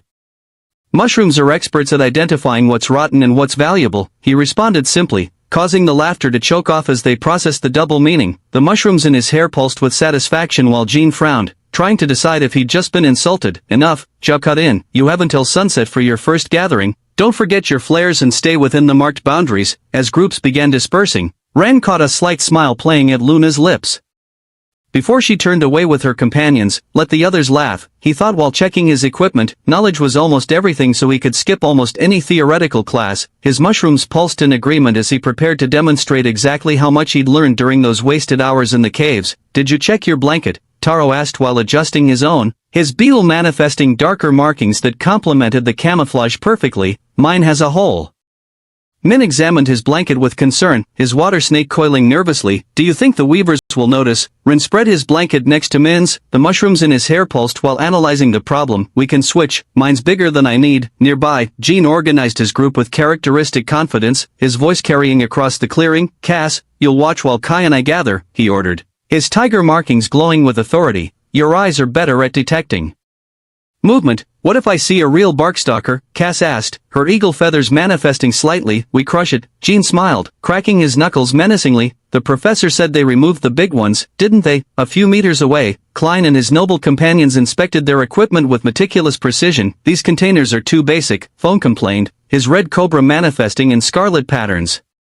We have better ones at home. Focus, Klein ordered, his golden lion gleaming while studying the trees. The highest quality silk will be in the higher zones. Ren noticed Luna keeping her distance from her assigned companions, who whispered among themselves while watching her with poorly concealed admiration. I should thank her, he thought. The mushrooms in his hair pulsed softly as he approached. Luna, he called softly, his voice barely carrying above the general commotion. About what? You said in the cart. She glanced at him sidelong, her shadow wolf barely visible as a silhouette stretching across the ground. Don't misinterpret it, I merely stated a fact. Still, thank you. Luna seemed to consider his words for a moment, her wolf's presence making the shadows around them deepen slightly. Your knowledge is interesting, she said finally, though she avoided looking at him directly. Most only see the obvious. Before Ren could respond, one of the noble girls approached. Nervously, her eyes darting between Luna and the mysterious mushroom boy. Luna, should we start with the eastern sector? The trees seem more. Do what you want. Luna cut her off, walking away with measured steps, but Rin noticed her path led precisely toward the eastern sector she'd apparently dismissed. Ren, Min called out, I found something weird with these containers. As he returned to his group, Ren reflected on the brief interaction. The mushrooms in his hair pulsed, reminding him they had their own plans for this excursion, plans that would surprise everyone. What did you find? He asked Min, who was holding one of the containers with a puzzled expression. Aren't these supposed to be sealed? This one has a crack. Taro joined the examination. We could ask for a replacement. No, Rin smiled while the mushrooms pulsed knowingly. Actually, this could be useful later. His friends exchanged knowing looks. After a month, they'd learned that when Rin smiled like that, he had a plan, one that usually worked out better than anyone expected. Just make sure to keep the flares handy, he murmured while the professor began calling groups to assign sectors. We might need them for something other than emergencies. Chapter 51, Taming the Gathering Skills. First, the basics, Ren whispered as they approached a cluster of trees. See how the threads shine differently depending on the angle. Taro and Min nodded beneath their camouflage blankets, moving with the deliberate slowness Ren had emphasized. Each movement was carefully calculated to avoid alerting the creatures above. The brightest ones are older, but they're not the most valuable. Ren continued, his voice barely above a whisper. Look for threads with a faint, transparent gleam. Those are new ones that haven't absorbed much mana yet. Their sensitivity is still perfect. How do we reach them? Min whispered, observing the threads stretching several meters above their heads, creating an ethereal web in the filtered sunlight. Watch the weavers first. Rin discreetly pointed toward the high branches. Several white figures moved among the foliage, their moth wings shimmering under the sun like living silk. They have routines. Approximately every 2 hours, they come down to check the lower networks. As if to confirm his words, a weaver descended gracefully down a nearby trunk. Its white fur gleamed as it inspected the threads, completely ignoring the camouflaged students below. Now, Ren whispered when the weaver returned upward, we have a 2-hour window in this section. You need to look for vertical threads that start attached to the trees, and watch this. He pulled out a long and thin branch he'd carefully selected earlier. With precise movements, he began winding one of the lower mature threads, which caught one of the new threads from above in a controlled spiral. The older silk is stronger than it looks, but also less sticky. The new silk is more elastic. He let Min try with another thread. The silk tensed but didn't break. It stretches. Taro completed, watching fascinated. Exactly. But if you twist it on its own axis several turns and then wind it at the correct angle, run. Demonstrated the movement, it detaches cleanly from the bark without damaging its properties. His friends began imitating the technique, growing more confident with each attempt, and something interesting, Ren indicated marks on the tree trunk that most would mistake for random scratches. See these scrapes, they're weaver territorial marks, they tell us exactly when they last renewed the networks in this area, like a calendar. Min whispered, better, the deeper marks indicate primary weaving zones. If we follow the pattern, Ren guided them around the tree, revealing a complex system of markings. We'll find the newest networks, and therefore, the most valuable ones. One last thing, he murmured while crawling carefully across the ground, weavers leave more than just silk. Look at the base of the trees, there, he pointed to what appeared to be old bark, but when he carefully moved it aside, it revealed a complete weaver molt, its delicate structure perfectly preserved. The molts contain traces of their fur and wing scales. Some cultivators use them to enhance beasts with light affinity. Valuable materials too, Min whispered excitedly, his eyes widening at the discovery. Exactly, and look at this. Ren pointed to peculiar marks in the ground near the molt. These are bark stalker tracks, but they're old, not deep, at least a week old. If we find fresh tracks, we move away. Taro completed, his beetle's markings shifting protectively. Precisely, Ren smiled beneath his blanket. Jean could mock his absences from class, but Ren didn't need those classes. Just like Wei's case, the silk needs special containers, Ren explained while extracting a large bag from his equipment. Cost 500 crystals, but worth the investment for its preservation properties. Why invest so much in a large bag? Min asked while examining the container curiously, his water snake mirroring his interest. Silk contaminates easily, like crystals, Ron explained, demonstrating the proper storage technique. Without the right container, it would lose its properties before reaching market. You must be very careful storing it, keep the old separate from the new, or both will be ruined. You must. Min paused, catching the detail in his words. Won't you be with us? Ren smiled while adjusting his own equipment, the mushrooms in his hair pulsing with increased intensity. I'm entrusting you with the silk collection. It's the simplest and safest task. I'm going after something a bit more complicated.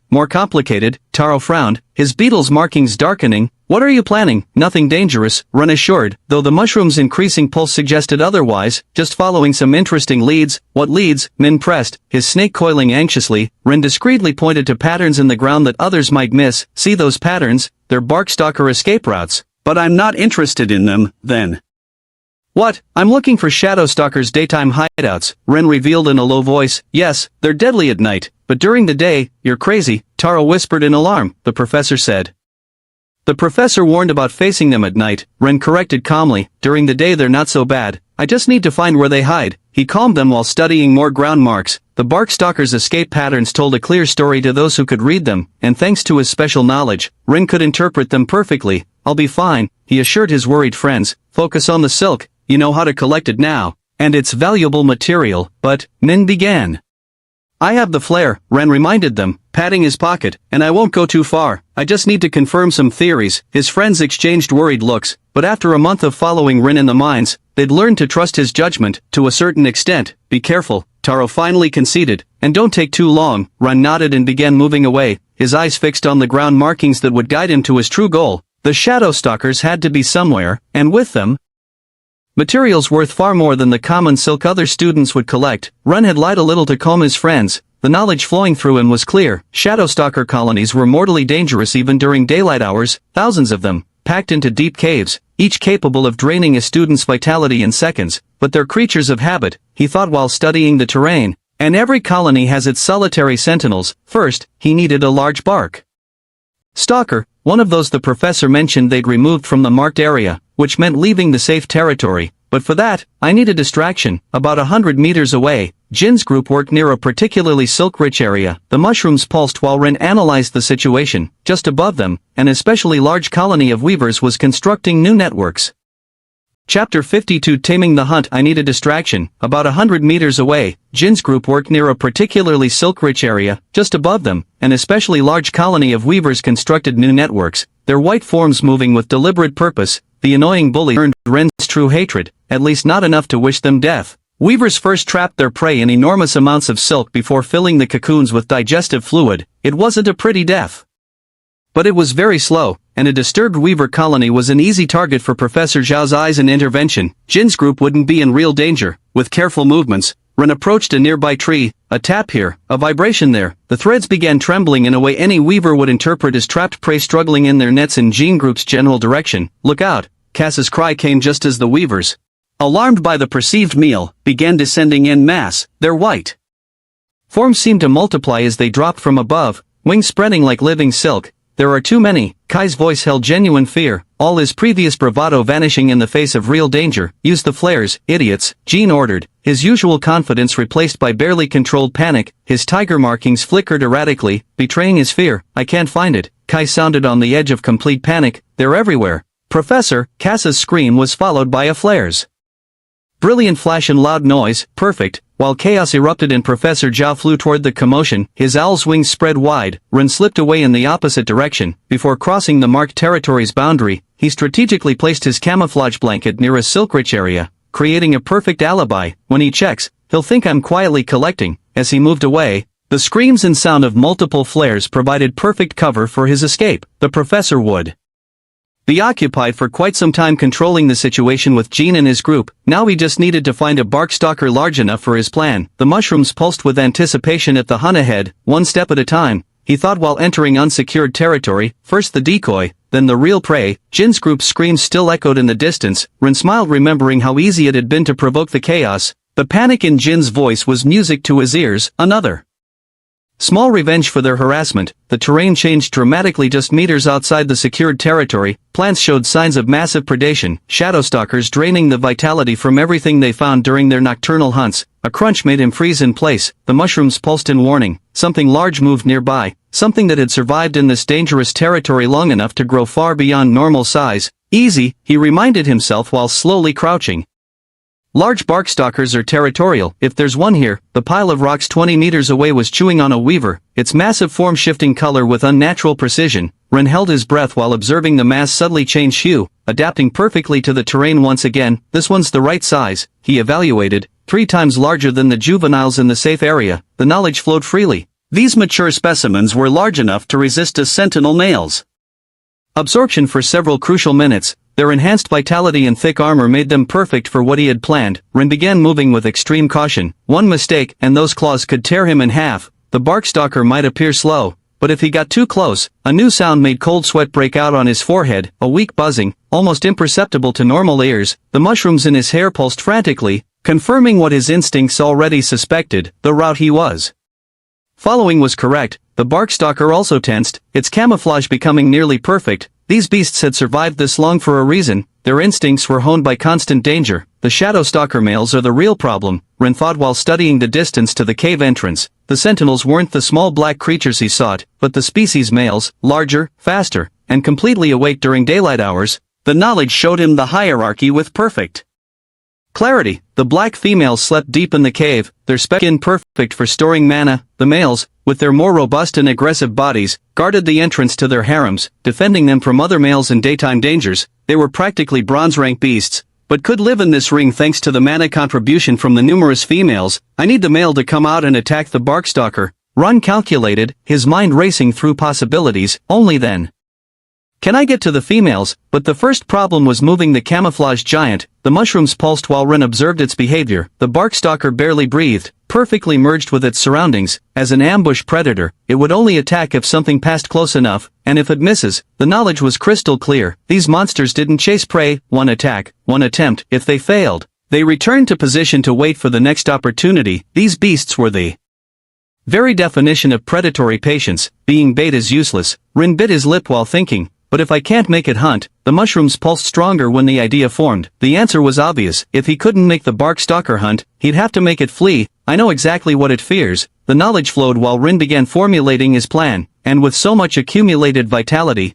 almost ready to reach bronze rank, this giant has everything to lose if shadowstalkers detect it. From the cave entrance, almost invisible in the gloom, a male mounted guard, its body, more robust and aggressive than the black females, was a promise of immediate violence for any intruder. Ren couldn't afford mistakes. The males could drain vitality as efficiently as females, but unlike them, had greater range and additional abilities that made them truly deadly. One step at a time, he thought while beginning to move. First, make our camouflaged friend decide this isn't a good place to rest. The mushrooms in Ren's hair pulsed while he observed the enormous barkstalker. The creature was a masterpiece of camouflage, its body the size of a large table blending perfectly with the surroundings. So much accumulated vitality, I almost feel sorry, Ren thought while the knowledge flowed and he extracted some tools from his bag. Each movement was carefully measured to avoid detection. Ren began preparing his decoy. He needed the barkstalker to flee in exactly the right direction, close enough to the cave to attract the male, but not so close that the camouflage giant would detect the danger too soon. One mistake and everything's ruined, he thought while working. If the barkstalker fled in the wrong direction, he would lose his opportunity. Ren took a deep breath and began implementing his plan. It was time to make a perfect predator remember what it felt like to experience fear.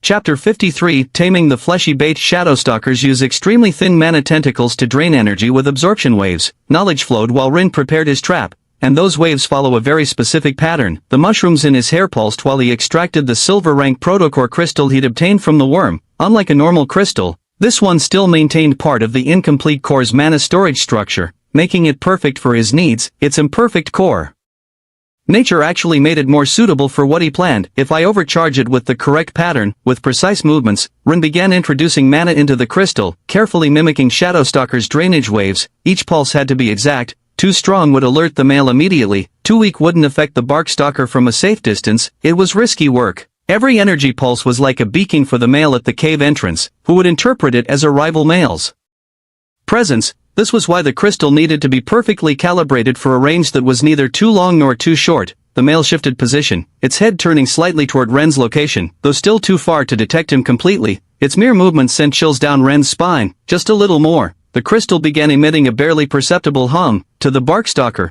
it would feel like an approaching Shadowstalker male. The wave pattern was unmistakable to a creature that had survived this long in such dangerous territory. The reaction was immediate and dramatic. The camouflage giant tensed, its perfect environmental fusion faltering for a moment. The mushrooms pulsed in response. The primitive fear of losing years of accumulated energy, so close to evolution, was overcoming its instinct to maintain position. Ren moved the crystal with surgical precision, directing the waves. Finally, the barkstalker began retreating, abandoning its position with clear reluctance. Each step, taken as quickly as its massive form allowed, brought it closer to the cave while trying to escape what it perceived as an approaching predator. The male at the entrance rose to its full height, its body revealing itself in all its terrible glory. It had detected the barkstalker, a prey too tempting to ignore, especially one so rich in accumulated vitality. Now comes the dangerous part, Ren thought while preparing to move. He needed the male to chase the barkstalker far enough from the entrance, but not in his direction nor toward the school's safe zone where teachers and assistants might detect the commotion. The mushrooms pulsed frantically when the male launched its attack. The barkstalker,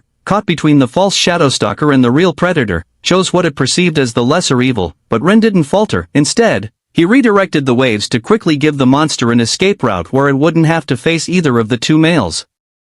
It sensed pursuing it. Its retreat turned into a full sprint as the real male gave chase, heading exactly in the direction Ren needed them to go. The entrance is clear. The knowledge showed him he had about 20 or 30 minutes, at most, before the male returned. The black females are at the cave, and if he could find it was time to discover if his entire plan was worth the risk. The mushrooms in Ren's hair pulsed while he slipped toward the cave entrance. The knowledge flowed freely.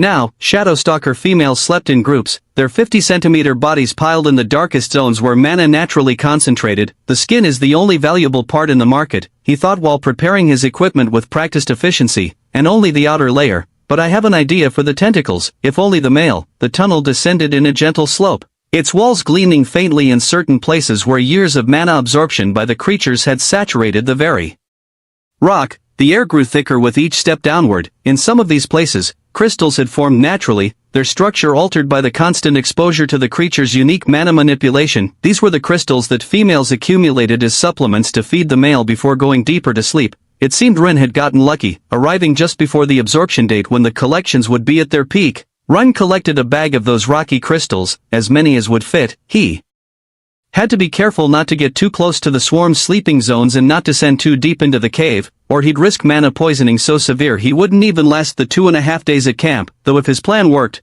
the mushrooms pulsed more strongly, warning about the increasing energy density as he descended deeper into the cave system. The tunnel widened into a first chamber. Ren's faint glow revealed groups of sleeping Shadowstalkers in the wall's natural cavities. Their black 50-centimeter bodies piled on top of each other, their skins absorbing mana even during rest. The sight was both fascinating and terrifying. Ren paused to study their breathing pattern. The knowledge flowed. During daylight hours, their metabolism slowed to an absolute minimum, making them vulnerable but still lethal to touch. But I need a way to separate the skin without touching or damaging it, he thought while observing more closely. The creatures, though asleep, remained mortally dangerous. A single touch and they would begin draining his vital energy. The knowledge helped him find the most efficient path through what would be a labyrinth to untrained eyes as he ventured deeper. The chamber connected to others, each housing more sleeping groups. Finally, Ren reached a deeper chamber, its walls marked with distinctive patterns. This is the molting chamber. The knowledge flowed while he observed the walls. Distinctive marks covered the rock, scratch patterns where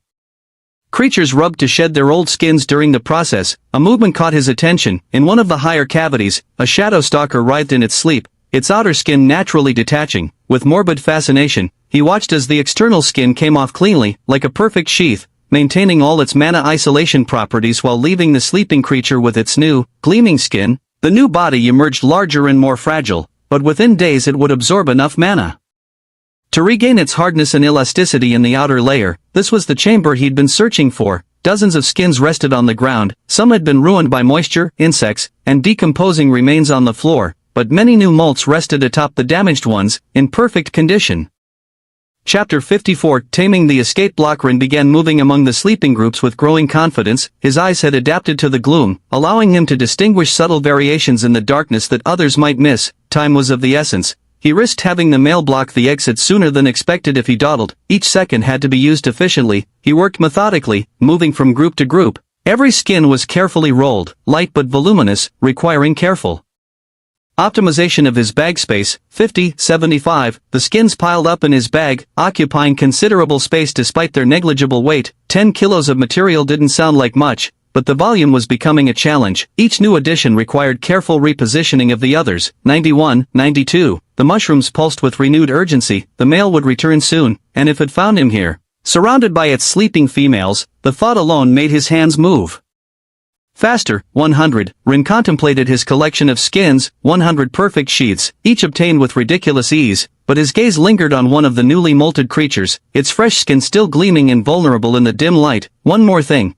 he thought while extracting the first weaver silk thread he'd saved. The knowledge flowed freely. These weren't simple fibers. Generations of predation by shadow stalkers and vice versa had led weavers to develop special silk specifically designed to counter shadow stalkers. With deliberately slow movements, Ren prepared a slipknot. The silk gleamed faintly in the darkness as he positioned it near the sleeping creature, each motion calculated to avoid any disturbance. Ren fought against the nervous tension in his fingers. One mistake, one sharp squeal at the wrong frequency, and the entire colony would awaken. But the knowledge showed him exactly how to proceed, guiding every movement with precise certainty. The loop fell silently around the shadow stalker's neck. The creature didn't even twitch, its metabolism still slowed by sleep and recent molting. Now, a quick, precise pull, the thread tensed perfectly, and in an instant, it was over. The creature had no time to register what was happening. No sound, no struggle, just a moment of pressure and then, stillness. Ren worked quickly, selecting one of the largest skins he'd collected. The knowledge showed him how the external skin perfectly blocked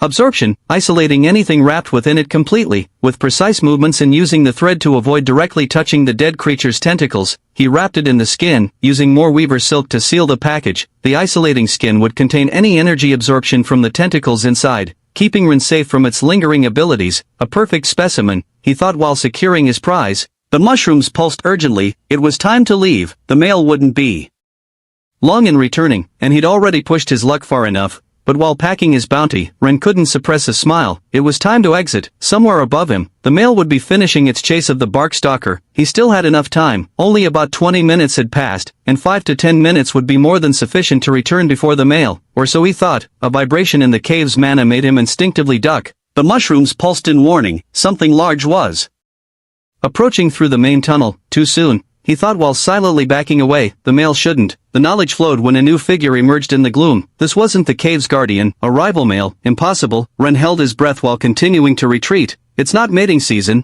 Territorial fights are rare outside of. The mushrooms dimmed completely while Ren backed away quickly and silently. The invading male advanced with purpose. Its objective was clear, the power crystals that females had accumulated for the dominant male. Ren pressed himself against the wall, moving as silently as possible. The tunnel was wide, but not wide enough to avoid the monster if it decided to. The male paused, its attention completely focused on a lateral cavity. The glow of accumulated crystals emanated weakly, drawing its interest. The leader's crystals are its priority for now. The knowledge flowed while Ren evaluated his options, but after, a satisfied growl resonated. As the invader began absorbing the crystallized energy, but Ren knew it wouldn't end there. The knowledge was clear. After stealing the crystals, the male would seek to mark some sleeping females. It was part of the domination ritual, and when it does, it'll reach me. Ren looked back. The 100 skins and specimen in his bag slowed him down, and the main tunnel was the only exit. In moments, the invading male would advance toward the deeper chambers, completely blocking the path. He was trapped. The mushrooms in Ren's hair transmitted information while he evaluated his situation. The invading male continued absorbing the leader's crystals, each second bringing it closer to its next objective. Think, Ren urged himself while the knowledge flowed. The male shadow stalkers were different from females. A single touch, I can't go back. Ren studied the main tunnel, and if I stay here, the male began to move. Its vibrations resonated ever closer as it advanced, searching for females to mark. The tunnel seemed to narrow with each passing second. The knowledge flowed. He needed to hide, and he had exactly what he needed. With hurried movements, he began extracting some of the black skins. The mana-blocking capability that made them so valuable could also serve as perfect camouflage, like a second skin, he thought while methodically covering himself. Each piece had to overlap with the next, creating a seal that would block his energy presence. The knowledge flowed frantically. Males were territorial, aggressive, but also ritual-bound. Each step of their behavior followed a specific pattern, first the crystals, then the females nearest the entrance, then those at the bottom. The male moved among the sleeping females, marking its new territory. The invader growled in satisfaction, its body gleamed with stolen energy as it turned toward the deeper chambers. Ren held his breath as the beast passed nearby, its senses completely focused on its domination ritual. The mushrooms sent him a warning sensation. Something wasn't right. The male stopped, its head turning slightly. A scent had penetrated the skin barrier. The captured female. The knowledge flowed urgently. The knot wasn't perfect, allowing a small leak of the dead creature's essence.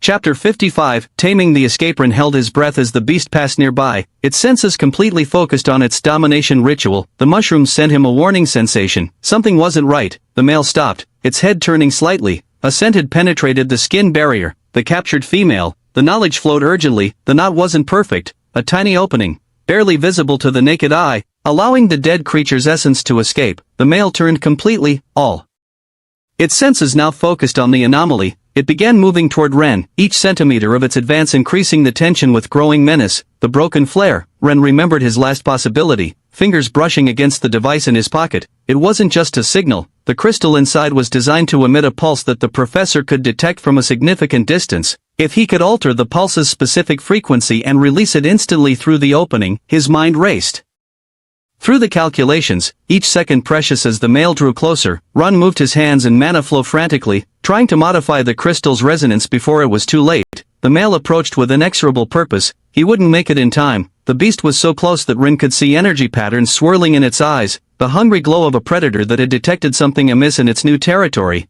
When the male was almost upon him, Ren broke the flare. The crystal shattered, releasing a concentrated energy explosion. The male recoiled, momentarily blinded, and more importantly, the crystal's resonance traveled through the tunnels with a piercing sound that carried far beyond the cave's confines. Ren didn't wait to see the beast's complete reaction. He launched himself toward the exit, every muscle straining with desperate energy. The mushrooms in his hair pulsed frantically as he ran, warning that the male would recover in seconds. Their glow dimmed to almost nothing. Trying to minimize his presence, Ren ran, still covered by the skins. The male roared and moments later began the pursuit, its fury overwhelming its interest in the females. The sound of its rage echoed through the tunnel system, promising terrible retribution. The roars made the cave walls vibrate with their intensity. The Shadowstalker's fury was palpable, its new territory violated, its ritual interrupted. The sound of its pursuit resonated ever closer, each echo a reminder of approaching doom. Too fast, Ren thought while zigzagging between rock formations. The knowledge showed him the terrible truth. Males could move at incredible speeds when provoked. Another roar, closer still. Ren could feel the air pressure changing as the male drained mana around it,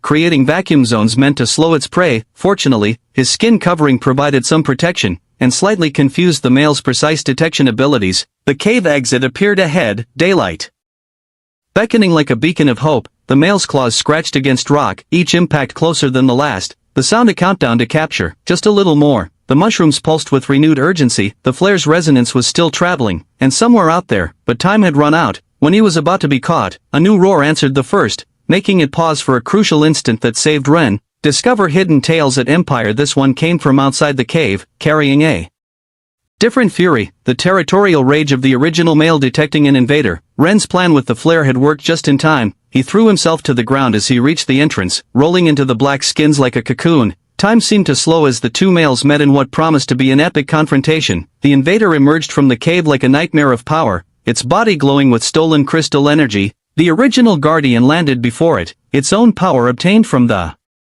enormous barkstalker manifesting invisible waves of mana that distorted the air between them. For a moment, both beasts evaluated each other. The tension in the air was so dense that Rin could feel it even through the skins covering him, each pulse of energy making the very ground tremble. And then, all hell broke loose. Rin crawled away from the male's confrontation. Their roars and energy waves transformed the air itself into a battlefield, each clash sending ripples of power through the surrounding area. When he considered himself far enough away, he stood and began running, but not toward the camp. Despite everything, Ren hadn't had enough for today, especially because the barkstalker he'd used as bait had to be somewhere along the route he'd directed it. The male chased it east. The knowledge flowed while Ren studied the terrain, looking for signs of the massive creature's passage. After several moments of methodical searching, he found it. The barkstalker's body lay like an artificial hill, its camouflage failing in death. Its body was completely dry. The male had drained much of its vital essence after death, but Ren's interruption had prevented it from finishing the process. Otherwise, instead of the thin, desiccated creature he now saw, only a shell and dust would have remained. The mushrooms pulsed while Ren examined the corpse. This was perfect, with the draining interrupted.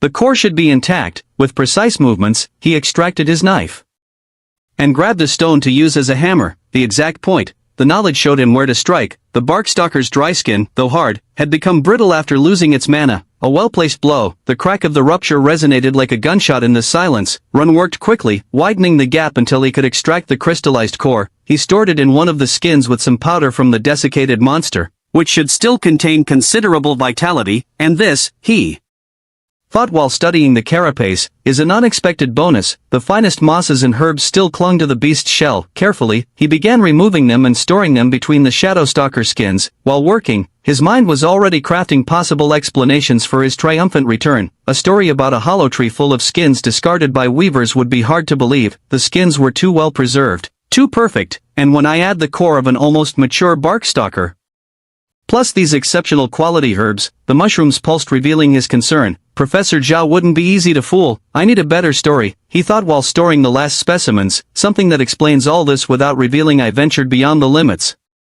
Chapter 56, Taming the Interrogatory. The mushrooms in Ren's hair pulsed, revealing his concern. Professor Zhao wouldn't be easy to fool. I need a better story, he thought while storing the last specimens, something that explains all this without revealing I ventured beyond the limits. In the distance, the Shadowstalker male's roars began to diminish, their battle reaching its inevitable conclusion. Soon, one would establish dominance and claim the territory. Ren had no more tricks ready to escape the losing male if it found him. His earlier gambit had used up all his prepared contingencies. It was time to return. But as he headed toward the camp, Ren couldn't suppress a smile. Explaining his bounty would be complicated, but the value of what he carried in his bag would make any interrogation worthwhile. After all, he thought while the mushrooms pulsed softly, the best stories are always the hardest to believe. Ren approached the marked territory cautiously. The battle between the Shadowstalker males had ended, leaving a heavy silence in the air that spoke of recent violence. First, I need something more believable, he thought while organizing his story. Something that explains not just the skins, but also the core and the herbs. The knowledge flowed while he evaluated his options. The black skins were the biggest problem. Too perfect, too well preserved. Even if he had found a weaver's tree, discarded skins would normally show signs of deterioration, not to mention that finding 100 was like winning the lottery. And then there's the core. The mushrooms pulsed while Ren touched the an almost mature barkstalker, conveniently found along with everything else. A sound made him freeze mid-step. Voices in the distance, other students gathering. He recognized the arrogant tone that had caused him so much dumb trouble. It's your fault. Jin's voice resonated with frustration, carrying clearly through the trees. If you hadn't Lost the flare so quickly, my fault. Kai sounded equally annoyed, his scales visible even from a distance. You were the one who provoked the weavers. Ren slipped silently between the trees, avoiding detection as he made his way back to his camouflage blanket. Jin's group appeared to have had a difficult morning after their encounter with the enraged colony. At least that distraction worked perfectly, he thought while circling their position with practiced stealth. Another group appeared. Ahead, Luna and her reluctant followers. Her shadow wolf manifested briefly while she studied something on the ground, its ethereal form making the shadows dance. Their eyes met for a moment. Luna's expression was unreadable, but Rin could swear he saw a flash of curiosity in her gaze before she returned to her task. She knows something doesn't add up. The knowledge warned him that Luna was more perceptive than the rest. Her shadow wolf could probably detect traces of the residual energy from the Shadow Stalkers. Finally, he spotted Taro and Min working in the same silk-rich area where he'd left them. His friends looked up when he approached, their expressions showing relief and concern. Where were you? Min whispered urgently. The professor has been making rounds, and all the guards are talking about a beast fight beyond the perimeter, so everyone's been warned not to be reckless, Taro added, his beetle's markings shifting nervously. The mushrooms pulsed while Ren considered his response carefully. Partial truth, he decided while preparing to share his edited version of events, mixed with enough believable details to make it digestible. And then I found this hollow tree where the weavers had. Rin stopped mid-sentence. The mushrooms in his hair ceased pulsing abruptly. A fascinating story, no doubt. Professor Zhao's voice resonated behind him, laden with authority. Perhaps you could share it in my office. Ren felt his throat constrict as he swallowed hard. Min and Taro exchanged worried looks, but there was nothing they could do to help their friend now. Night had fallen over the camp. An enormous insulating tent protected the students from shadow stalkers, while professors and assistants mounted guard at the entrances. Inside, the murmur of conversations and occasional flash of manifested beasts created an almost homely atmosphere. But Rin wasn't with his companions. Stay updated with Empire instead. He found himself seated in Professor Zhao's improvised office, feeling increasingly small under the penetrating gaze of the half-manifested owl. Do you really expect me to believe that story, Mr. Patender? Zhao leaned over his portable desk. There was no anger in his voice, but something worse, disappointment. A tree where you conveniently found all of this. The mushrooms in Ren's hair pulsed weakly while the professor spread his bounty across the table. The perfectly preserved skins, the bark stalker core, the exceptional quality herbs, and even a freshly molted shadow stalker. It was clever using the incident with Jin's group to escape my monitoring, Zhao continued, his tone carrying a bit of irritation. A perfect execution, I must admit, but he stood up, his owl manifesting completely, the wings spread while his eyes, sharpened by decades of experience, fixed on Rin with unerring focus. Did you think I wouldn't notice your motionless camouflage blanket for hours, that my eyes wouldn't detect the complete absence of movement in that spot? Rin sank deeper into his seat, shame and worry warring for dominance in his expression. I don't like being underestimated, Mr. Patender. Zhao crossed his arms. I am the exterior gathering professor for a reason. These eyes have seen more tricks than you can imagine. I'm sorry, Professor, Ren mumbled, his voice barely audible in the tense atmosphere. The real question is, Zhao sat back down, his expression unreadable. What am I going to do with you? The mushrooms pulsed with renewed concern. Had all the planning, all the risks, been for nothing? The professor extracted something from his desk, a small flask containing clear greenish liquid. You know, I prepared this before departing, Zhao continued, turning the flask between his fingers thoughtfully. When the other students complained about the 2.5 days, I thought it would be interesting to see their reactions if they discovered you lasted the full 3 days. The mushrooms in Ren's hair pulsed with surprise while he processed this unexpected information. The mana-poisoning medicine, Zhao smiled slightly, his severity beginning to crack, was going to be our little secret, a lesson about prejudice for your classmates, and my help for the unfortunate student. He reclined in his chair, his owl manifesting more relaxed now. But it seems I underestimated your initiative. Instead of needing help to last 3 days, you decided to venture alone into dangerous territory.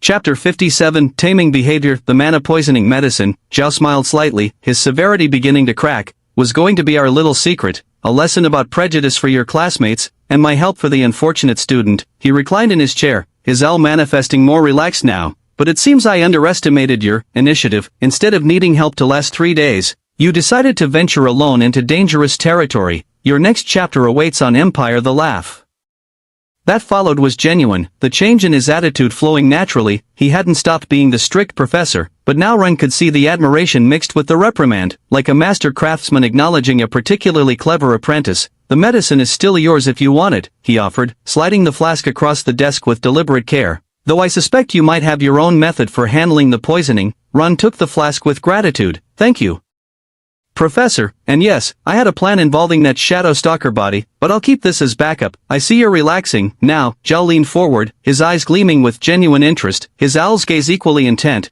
How about you tell me the true story of how you acquired all this? The mushrooms pulsed while analyzing the professor's new attitude. After considering for a moment, Ren decided to be more sincere. The medicine in his pocket was a reminder that sometimes, people could surprise you in the best ways. Luckily not everyone was like Wei or Jean. Professor Zhao's laughter broke the tension like sunlight-piercing storm clouds, transforming the atmosphere in the small office. Well, he reclined in his chair with more curiosity than threat of reprimand now. How did you manage to enter that cave then? Ren carefully considered how much to reveal so his story wouldn't seem false again. Sometimes truth was indeed stranger than fiction. He decided to begin with the basics and build from there. The larger bark stalkers are slightly dangerous, he explained, gaining confidence as he saw the genuine interest in the professor's eyes, but they have so much accumulated vitality that they're perfect targets for shadow stalker sentinels. I just needed to make one move to the right place. And how did you manage that without it returning to its spot? Zhao leaned forward, fascinated by the technical details of Ren's plan.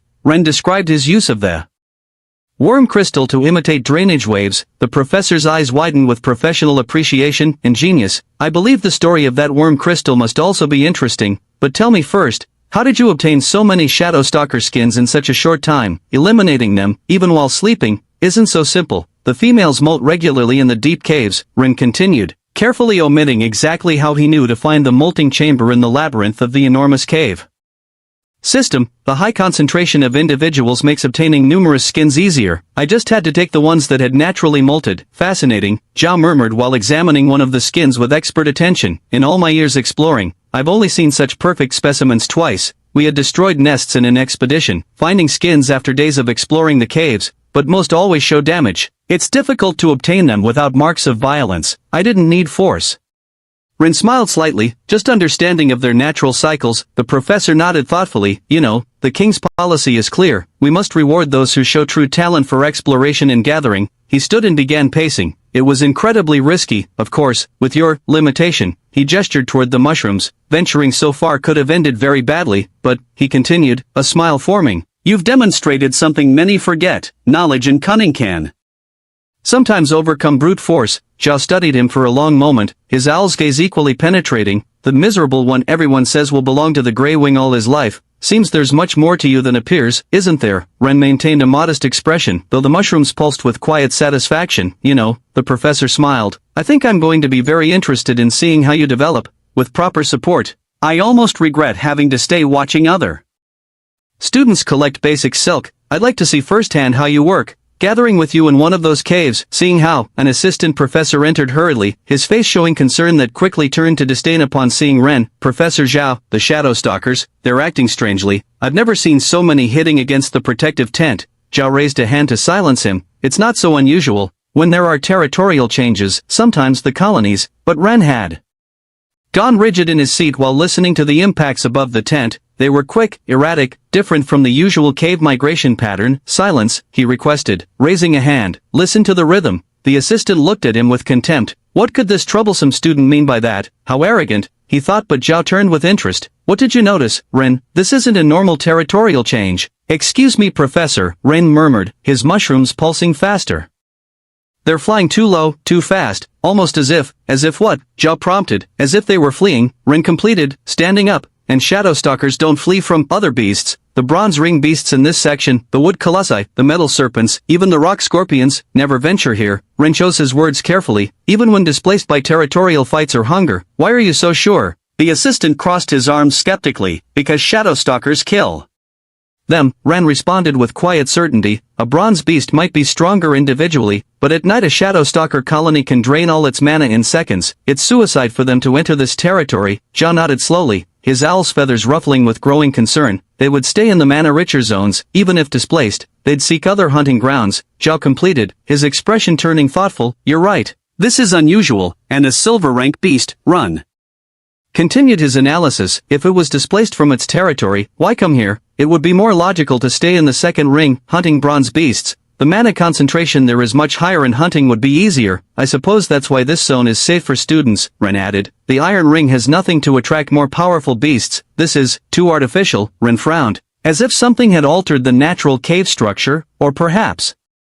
Chapter 58 Taming Behavior 2 I suppose that's why this zone is safe for students, Ren added. The iron ring has nothing to attract more powerful beasts. The impacts continued overhead, growing more erratic with each passing moment. The shadow stalkers, creatures that normally dominated the night in this zone with absolute authority, were acting as if something had fundamentally altered the natural order of the first ring. Their behavior spoke of primal fear, an emotion these predators rarely experienced. The assistant seemed eager to protest that they were taking his students seriously, but another pattern of impacts interrupted him, this one more urgent than the last. The rhythmic pounding against the tent's protective fabric carried an unmistakable message of panic. The impacts persisted above the tent, the Shadowstalkers' erratic behavior becoming increasingly evident. Each new pattern of strikes revealed more about their unnatural state of agitation. This is, too, artificial. Ren frowned, as if something had altered the natural cave structure, or perhaps, Zhao pressed, his owl's eyes focusing intently on Ren. Perhaps it isn't natural at all. Ren looked at the professor meaningfully.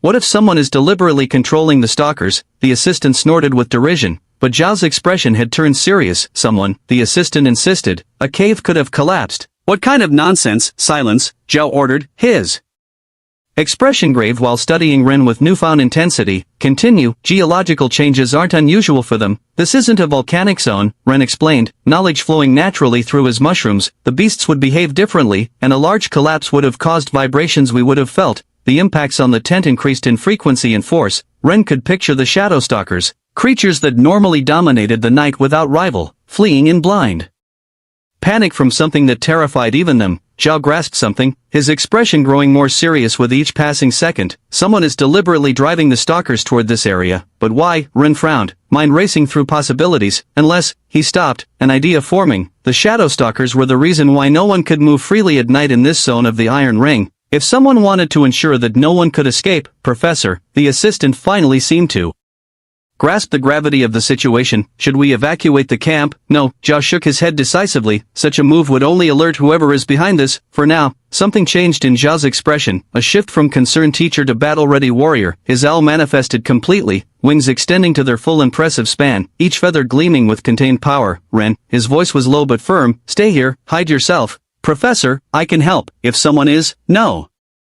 Zhao cut him off with gentle but unyielding firmness. This is different from collecting materials or studying beasts. There's a reason why I'm the professor of this class. He turned to the assistant. Alert the other guards, have them keep their beasts manifested. The assistant nodded, his own beast, a wind lynx, manifesting fully as he departed. But Professor, Ren insisted, his mushrooms pulsing with urgency, if I know how the stalkers behave I could counter. First I need you to stay safe. Zhao looked at him directly, his gaze burning with intensity. Your knowledge might be vital to our city later, but now, a new pattern of impacts resonated above the tent. The Shadowstalkers were no longer just fleeing, they were being herded with purpose. Now I need you to trust me. Zhao moved toward the exit. There are things more dangerous than wild beasts. Ren, his gaze briefly shifted toward where the students slept, some of them heirs to powerful families with beasts of extraordinary potential. Find adventures at Empire. Stay here, he repeated before leaving, and whatever happens, don't expose yourself. Ren watched Zhao depart, the mushrooms in his hair pulsing with growing concern. Something, or someone had orchestrated this situation with careful precision, and while the impacts continued above the tent,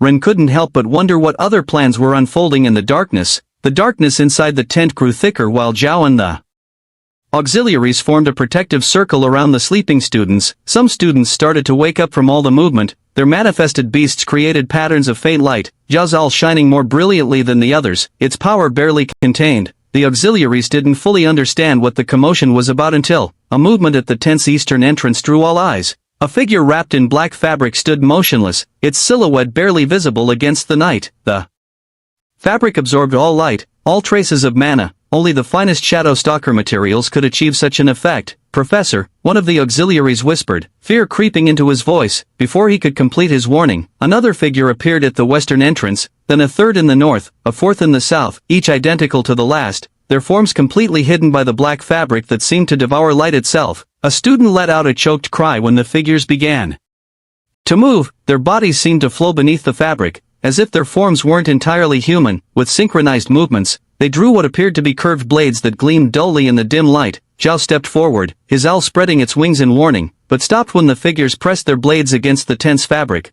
small cuts appeared where the edges touched the material. The protective enchantment struggling against the weapons. Don't try it, Zhao, a voice resonated from outside, authoritative, cold, with a metallic echo suggesting some kind of mask. You know what will happen if the tent breaks. The Shadow Stalker's impacts on the roof intensified, as if emphasizing the threat, their frenzied movements promising swift death to anyone exposed to the night. There are more than 50 students here, Zhao responded, his voice tense but controlled. Most are barely 10 years old. Then it would be a shame if something happened to them. The voice seemed to smile. Surrender, no one has to die tonight. The blades pressed deeper, the cuts extending like dark veins across the protective fabric. In the darkness, the figures seemed to grow more menacing, their silhouettes distorting with increasing man attention. Last warning. The voice acquired a more threatening tone. Lower your wings, Zhao, or we'll see how long these children can survive when the tent falls and the stalkers enter their feeding frenzy. The sound above their heads was deafening now, dozens, perhaps hundreds of shadow stalkers hammering against the protection, hungry, maddened, waiting.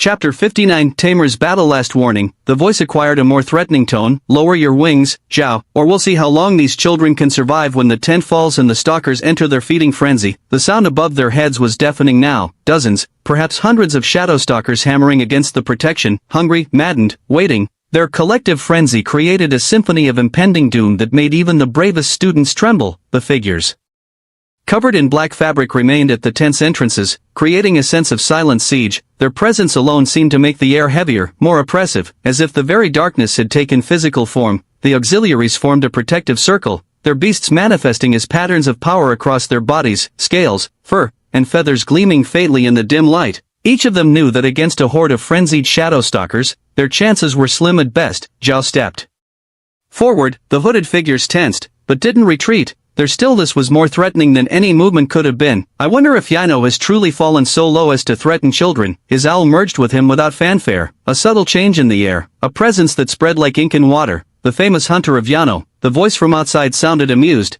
but there was an edge of caution in it. Your reputation precedes you. Zhao, how many of ours have you tracked and eliminated flying over the abyssal border? 20, 30, 42. Zhao responded with the same calm he might discuss the weather. Zhao stood tall, his owl manifesting across his skin. It wasn't the ostentatious beast many would expect from someone with his reputation, but those who knew the hunter's history understood that his power lay in the lethal precision of the user, not just his silver 3-beast raw strength. All of them better than you, none stupid enough to attack in my territory.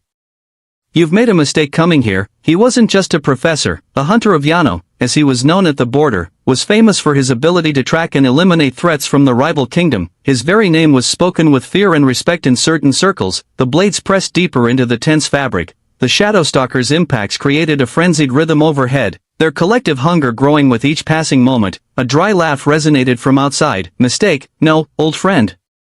This place, these training grounds you've used for generations, we know them better than you think. Zhao showed no reaction, but his mind worked rapidly. That information shouldn't be available to Yino, unless, we have a simple proposal. The voice continued. Luna, Klein, Foam, and Aster, hand them over, and the other 46 students will live. It's a generous deal. The named students tensed. Luna, her shadow wolf manifesting briefly before melting back into the shadows. Klein, his golden lion gleaming with contained fury. Foam, whose red cobra created scarlet patterns across his skin. Aster, the blue rhinoceros pulsing with power beneath his surface. And if I refuse? Zhao maintained his casual tone, as if discussing the day's weather rather than the lives of his students. Then, the figures pressed their blades deeper into the tense fabric, creating ominous patterns of stress in the protective material. We'll have to settle for ensuring Yano loses an entire generation of promising talents, not our preferred goal. But the auxiliaries were ready to fight, but Zhao could see the worry in their eyes. Even with all their combined skills, protecting 50 students from a horde of enraged shadow stalkers, plus some extra attackers of unknown rank would be impossible. The math was simple and brutal. You have to make a decision, Hunter. The voice sounded almost compassionate now. For lives, or 50, the heirs of some noble families, or an entire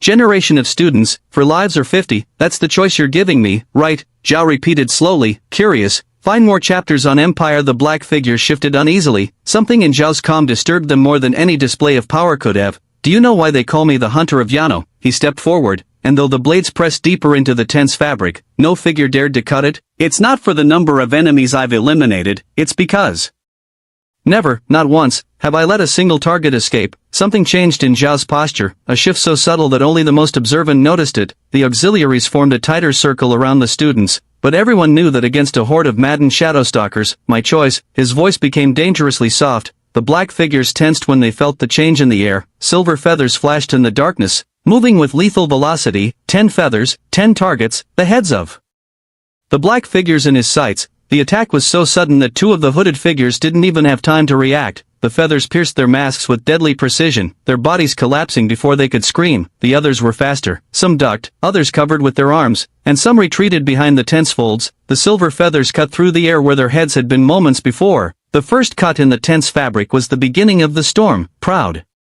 fool. The leader's voice resonated with fury as the figures began tearing at the protective fabric. The cuts in the tent multiplied rapidly as the enemies attacked. The first shadowstalkers began entering, their black bodies nearly invisible in the gloom. You could have saved 46 students. The leader continued as more Medusas slipped through the openings. But your pride has just condemned them all. Pride has nothing to do with it, he responded while launching a feather that eliminated the first stalker that came too close. I simply refuse to negotiate with monsters who take children hostage. The sound of tearing fabric was his only answer as more and more Medusas began flooding the space. Zhao's silver feathers flashed in the darkness while eliminating another Medusa slipping through the cuts. His eyes, sharpened by his owl and decades of night hunting, detected every movement in the shadows as if it were daylight. 37, he counted mentally as another feather found its target. The stalkers' bodies fell, but remained dangerous even in death, their mana-absorbing ability persisting for days. More cuts appeared in the tense fabric. The black figures coordinated their attacks, creating strategic openings that allowed more stalkers to enter. Maintain formation. Zhao ordered his auxiliaries while another feather flew from his hand. The auxiliaries reduced the circle even more. Zhao was confused for a moment. It was reduced too much. Were there fewer students now? Chapter 60 Tamer's Battle. 2 more cuts appeared in the tense fabric. The black fitted their attacks, creating strategic openings that allowed more stalkers to enter. Maintain formation. Zhao ordered his auxiliaries while another feather flew from his hand. The auxiliaries reduced the circle further. Zhao felt confusion pierce through his battle focus for a moment. Were there fewer students than before? He dismissed the thought. He had enough on his mind dealing with each shadowstalker that breached their perimeter. Every second brought new threats that demanded his immediate attention. Zhao hadn't been lying. This was his territory. The Mist Owl's abilities were perfectly adapted for night combat. In this zone, he could move freely even during the Medusa's hunting hours. He could fly far faster than they could and was capable of distinguishing them perfectly in the darkness. His enhanced vision turned their greatest advantage into nothing. A single silver feather was enough to kill a shadowstalker, but even with this lethal advantage, he couldn't eliminate such a massive swarm quickly enough to protect a big group all night. There were simply too many, their numbers seeming endless. This doesn't make sense, he thought while eliminating 10 more with precise strikes. Shadowstalkers were exclusive to this region of the habitable world. No one had managed to obtain a shadowstalker from an egg in Yano, and even if they had, a Medusa nearly reached a student. Zhao's feather pierced it just in time, the creature falling dead before it could touch its prey. The control over them, it shouldn't be possible. Even having a contract from an egg wouldn't necessarily explain such mastery over these creatures. Luna couldn't control wolves despite having a powerful Shadow One, for example, yet the stalkers moved with purpose, coordinated in a way that defied their very nature. Another section of the tent gave way, the attackers pressed from all directions, their distorted forms suggesting something more than simple manifested beasts. Their movements carried an unnatural fluidity that spoke of powers beyond normal cultivation. Abyssals. The thought made his feathers vibrate with recognition, the corrupted creatures that dwelled beyond known depths and emerged in controlled hordes. But making a contract with one of them, Professor, an auxiliary's cry pulled him from his thoughts. More cuts appeared as the tent began failing at multiple points, their protection crumbling piece by piece. The students clustered in the center, forming an ever-shrinking circle of frightened faces and manifesting beasts. Zhao launched another feather, the silver metal gleaming with Medusa blood. He was fast, he was lethal, he was the hunter of Yano, but even he had limits, and tonight they were pushing him beyond them. How? He wondered while eliminating another wave. How did they manage to contract with an abyssal? What are they willing to sacrifice for this power? The Medusas flooded the tent through dozens of cuts. Zhao's silver feathers flashed ceaselessly, each strike finding its mark with deadly precision, the attacker's leader released a satisfied laugh from outside when Zhao began running low on feathers. His triumph was palpable. "It's over, Zhao, not even you can." Zhao launched his last feathers, striking even the attackers cutting the tent who were now more visible, eliminating another enemy with lethal efficiency. The movement created a moment of vulnerability that the Medusas rushed to exploit. Surging toward Zhao, exactly as he had planned, the silver feathers illuminated, vibrated, then shot back, returning to their master in an instant. In a flash of impossibly fast movement, the feathers fired out again, now backwards before reattaching to their owner's wings. Dozens of stalkers fell simultaneously, their lifeless bodies hitting the ground in a macabre rain. "Damn you!" The leader lost his composure at seeing they were back where they started with one less person. "Everyone, attack! I don't care if the heirs survive anymore." The black figures began moving in concert with the Medusa avalanche, their coordinated assault promising swift death. "Professor," Ren's cry cut through the chaos. "The supports, destroy the tent supports." Zhao wanted to demand why the boy wasn't hidden where he'd left him, but he didn't hesitate. His feathers found the structural points with surgical precision. The enormous fabric roof began collapsing on all of them, creating a moment of perfect chaos. The attackers retreated instinctively. "Fools!" the leader roared as the tent fell. "You've buried yourselves alive." When the tent collapsed completely over them, the leader decided they didn't need to remove it. They could eliminate their targets right where they lay, blind and helpless. "Attack the tent." The fire-wielding attacker from the enemy didn't wait for further orders. His flames began devouring the fallen fabric while his companions struck with other invocation powers or their blades. "Let them cook for a moment," the leader smiled. Beneath his mask, "The smoke will make our work easier." The flames spread rapidly across the treated fabric. The attackers waited to hear screams of terror, pleas for help, but there was only silence. "What?" The leader advanced when the flames finished their work and revealed the interior. Where there should have been 50 trapped and burned students, there was only disturbed earth and a covered hole. "Impossible," he whispered as understanding dawned. "They've been digging this whole time." Then an explosion launched feathers everywhere, striking the attackers once more. Moments before, Ren crawled out of the office, covered in the shadow stalker skins he'd collected. He decided to wrap himself in them again when the professor rushed out and he understood the situation. The battle chaos above provided perfect cover for his movement. "Sorry, Professor," he thought while moving through the shadows, "but I can't stay still when I can help my friends." He found Taro among the group of students. Min was with him, both manifesting their beasts against the imminent threat. "Taro," Ren whispered, making his friend jump in surprise, "I need you to use your digger beetle and dig." "Now, stay tuned to Empire, Ren." "What?" "Your beetle can go through compact earth very quickly." "Hurry," Ren explained while another stalker fell, pierced by Zhao's silver feather. "We need cover." Taro understood immediately. A trench. His beetle manifested fully, its pincers beginning to work the ground while Min kept watch. The sound of digging attracted nearby students' attention. A boy with eye multi-beast joined without hesitation, then a girl whose rock beast also had a facility for digging. Soon, several students combined their efforts. Above, Zhao continued his impossible battle. His feathers flashed in the darkness, finding target after target, but the stalkers kept entering through the increasingly numerous cuts. "Deeper," Run urged as the hole took shape. Chapter 61 Tamer's Battle 3 Above the trench, Zhao continued his impossible battle. His silver feathers flashed in the darkness, finding target after target, but the shadow stalkers kept pouring through the increasingly numerous cuts in the tent's fabric. "Deeper," Run urged as the hole continued expanding beneath them. Sweat beaded on the diggers' foreheads as they worked tirelessly. Run observed students sliding into the trench while Zhao's feathers grew increasingly scarce. "Faster, Ren," urged Taro and the others who continued digging. The hole was almost deep and wide enough. 40 students had slipped inside, but the space for those remaining wasn't ready yet. "Min, help them smooth the earth there," he directed his friend. "Taro, to the right, the earth is softer there." Taro's beetle changed direction, its legs tearing away larger chunks of soil. Two other students with digger beasts coordinated their movements, expanding the space with efficiency. Their combined efforts made the tunnel grow faster than any single beast could manage. "Just a little more," Ren thought while approaching where Luna remained apart. Observing the situation with her wolf ready to strike, he extended a hand toward her. "I don't need you to rescue me." Luna maintained her neutral expression, avoiding direct eye contact, though Ren noticed her eyes evaluating the distance to the tunnel and the attackers' positions. Ren kept his hand extended, carefully considering his next words. "I didn't need you to rescue me from Jean either, or defend me with your opinion in the cart," he responded calmly, "but you gave it anyway, so let me repay some of that debt, and surprise you again. Trust me this time." Luna met his eyes, studying the daring confidence in them that contrasted with his usual gentle, cheerful appearance. Without a word, she took his hand and slipped toward the hole, her wolf melting into the shadows around them. Klein's group, him, Phone, and Aster, needed no Convincing, one glance at the situation was enough for them to make the sensible decision and jump into the tunnel as soon as space allowed. Their egos hadn't completely smothered their survival instincts, but Gene, the rotten one, organized that. Gene spat the words with contempt, while his followers nervously watched the stalkers that Zhao barely kept at bay. I'd rather die than follow his plans. Zhao's feathers returned to him. Then the black figures pressed their attack with renewed vigor. If you want to die, that's your problem, Ren said to Gene before turning toward where Zhao was about to be attacked from multiple angles simultaneously. Professor, the supports, destroy the tent supports. The auxiliaries, who had been watching the tunnel's development with growing attention, exchanged quick glances. They didn't wait for further debate. They grabbed Jin's group and dragged them toward the opening despite their protests. Silver feathers found the supports with lethal precision.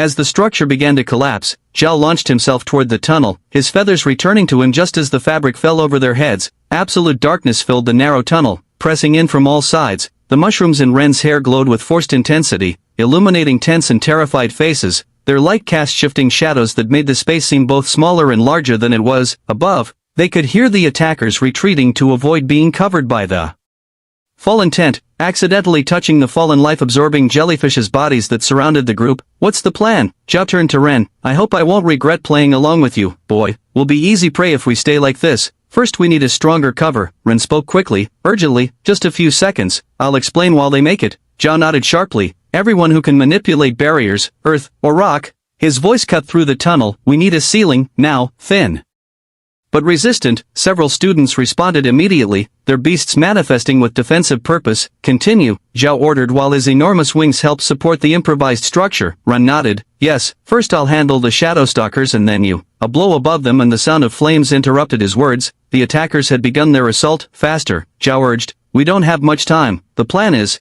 Taro pressed his hand against the tunnel wall. His manifested beetle vibrated, detecting movements above with uncanny precision. 3 to the right, he whispered, 2 more moving away north. The mole beast boy nodded in confirmation. The other 2 are almost directly above us. Zhao watched Ren, his silver feathers gleaming faintly while waiting for the perfect moment. The plan was risky, but better than trying to cover everyone alone. If it worked, he could fight with more freedom. 5 meters, now. Zhao's command cut through the tunnel's tense air while the improvised ceiling flew upward. Propelled by the Wind Link's auxiliaries' power, Zhao's feathers shot through the improvised ceiling, finding several unprepared attackers. Their precision was absolute even in the chaos of the moment. Above, the attackers' surprised cries confirmed they'd found their targets. The element of surprise worked perfectly. Students with defensive capabilities had already begun forming the new shelter, thicker than before, strategically angled.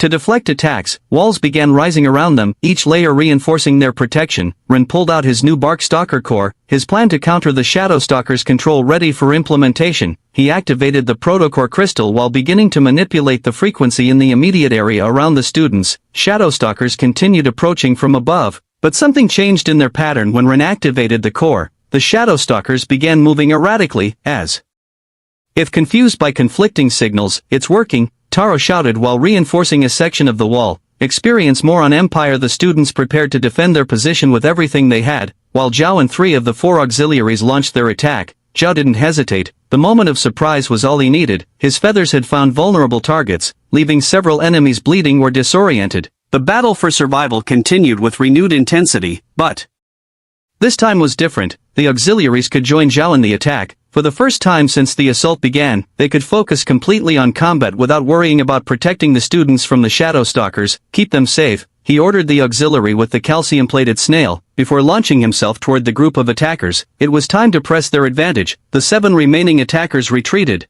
their distorted forms moving in impossible ways under the moonlight. Their black fabric, now torn in places, rippled to reveal glimpses of the corruption beneath, flesh fused with beasts in ways that defied nature.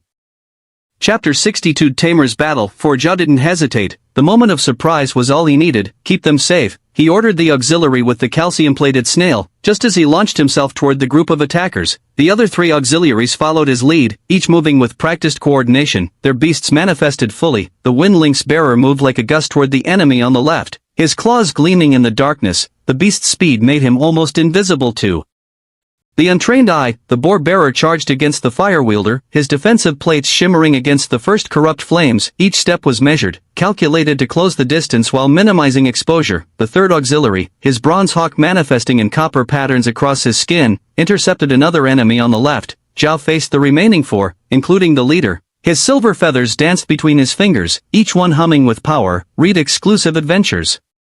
At Empire, the black figures finally dropped their hoods, revealing the true abominations beneath, forms of the abyssals. Their skin shared that disturbing purple tone that marked their chaotic species from the depths. Each one was a unique nightmare-made flesh. The first had tentacles emerging from its back, each moving with its own will, its purple skin pulsing with darker veins that seemed to writhe beneath the surface. The appendages twisted and coiled like living ropes. The second appeared to be a grotesque fusion of giant salamander and crocodile, its slimy skin gleaming wetly in the moonlight, scales and smooth flesh merged in weird patterns. The third maintained a vaguely humanoid form, but parts of its body melted and reformed constantly, like molten purple wax dancing to some alien rhythm. Its shape was never quite the same from one moment to the next. The leader was a nightmare-given form, an arachnid creature whose face split into 3 distinct mouths, one central and 2 on the sides of the jaw. 5 purple eyes moved unnaturally, studying Zhao's every movement with predatory intelligence. The famous hunter of Yano, it smiled, its multiple mouths moving in unsettling unison. How long have you been hunting us without truly understanding what you face? Zhao's feathers danced between his fingers with deadly grace, long enough to know where to strike.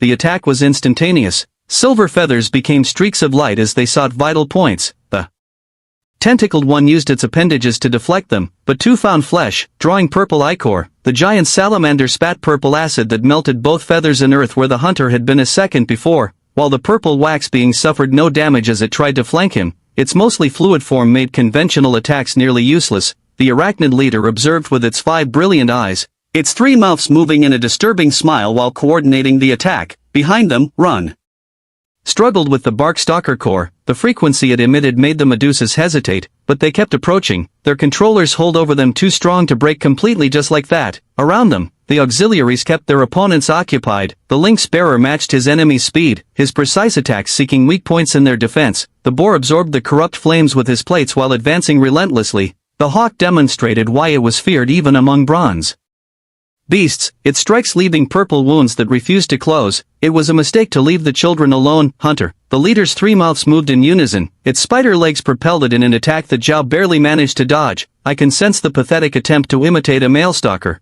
Zhao blocked a tentacle with his feathers while evading another acid stream. The wax being had split into 3 masses attempting to surround him, each one moving with lethal purpose. You think you can outmaneuver us in controlling this swarm? The leader continued while pressing its attack. We eliminated their male and made the entire swarm watch while we dominated them with my illusion. A simple frequency isn't enough to. It stopped abruptly. Above the hole, a figure rose, a shadow stalker male, its presence making the entire swarm halt. The massive creature's silhouette dominated the night sky. The medusas began dispersing, their coordinated attack breaking as the abyssal's control vanished in the face of what appeared to be their true leader. How? The leader's 3 mouths twisted in confusion, its confidence cracking for the first time. Zhao smiled while his feathers found purple flesh. It seems trusting.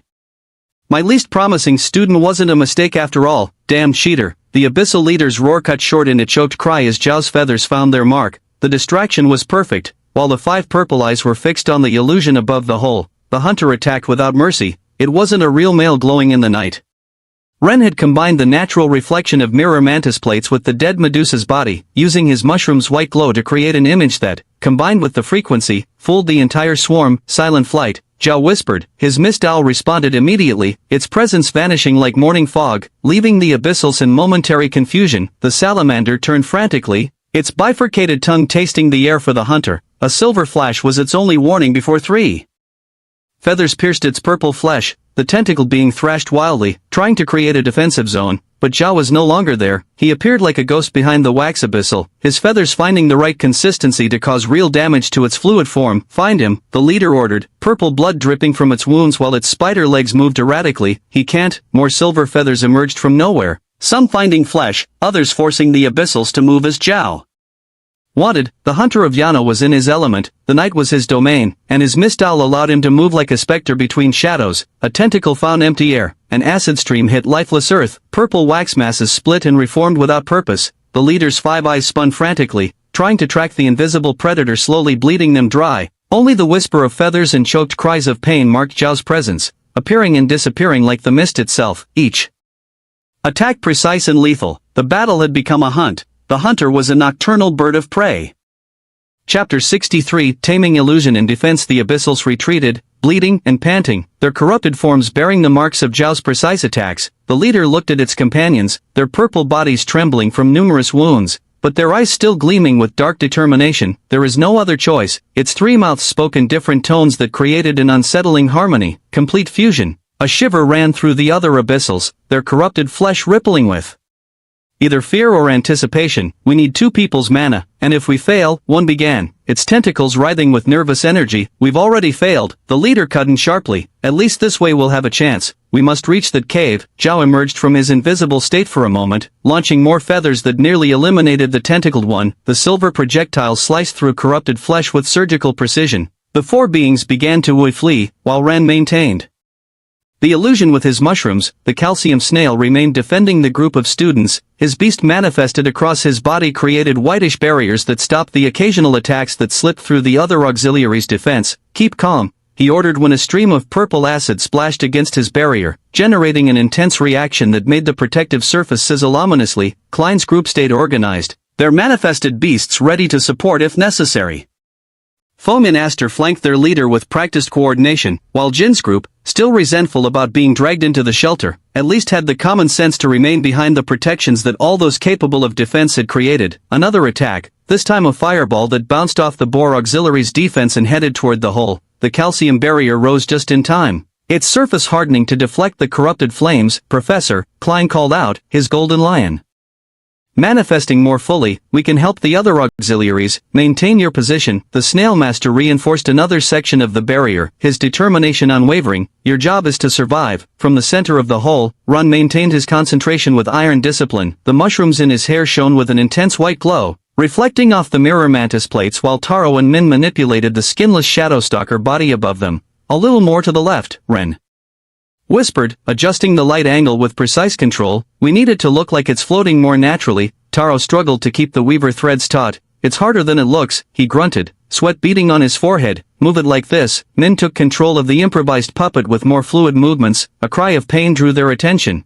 cutting through the tense atmosphere. The Lynx auxiliary had been struck by one of the abyssal slims, a purple myriapod with legs like spears. The corrupted beast had overcome the Lynx master's speed, wounding his side, and now turned its attention toward where Ren was manipulating the illusion. The brat, the abyssal hissed, its multiple legs moving like poison needles. He's the one interfering with the swarm. The abyssal launched itself toward the hole, but Luna's shadow wolf emerged from the darkness like solidifying ink, its fangs finding one of the attacker's feet with deadly precision. Find your next red on Empire. The abyssal screamed in pain, but its speed barely diminished, the numerous long legs of its beast keeping it perfectly stable despite the injury. But that moment was all the Lynx auxiliary needed. His manifested claws flashed in a deadly arc, severing two of the myriapod's legs. However, the victory was brief. Look out, Ren's warning came too late. The abyssal twisted with impossible speed. The myriapod's legs, transformed into living spears, pierced through the Lynx auxiliary's chest and shoulder. Blood sprayed as the man screamed, his manifested claws losing their gleam. Teacher, Min loosened the threads maintaining the floating male illusion. The dead shadowstalker's body wobbled dangerously. Taro cursed, trying to compensate, but his movements were clumsy and abrupt under the pressure. No, the threads, I can't. Taro's hands shook while he fought for control. It's too complicated. Meanwhile, Luna's shadow wolf continued its assault with relentless precision. It appeared from one shadow to bite a leg, disappeared before the counterattack landed, emerged from another angle to tear purple flesh, a deadly dance of appearances and disappearances that kept the abyssal occupied, preventing it from finishing off the Lynx auxiliary's life. Min, Ren shouted while helping Taro and maintaining his mushroom's glow. I need you to help the teacher. Taro can maintain the illusion alone, but, listen to me. Ren didn't take his eyes off the mantis plates.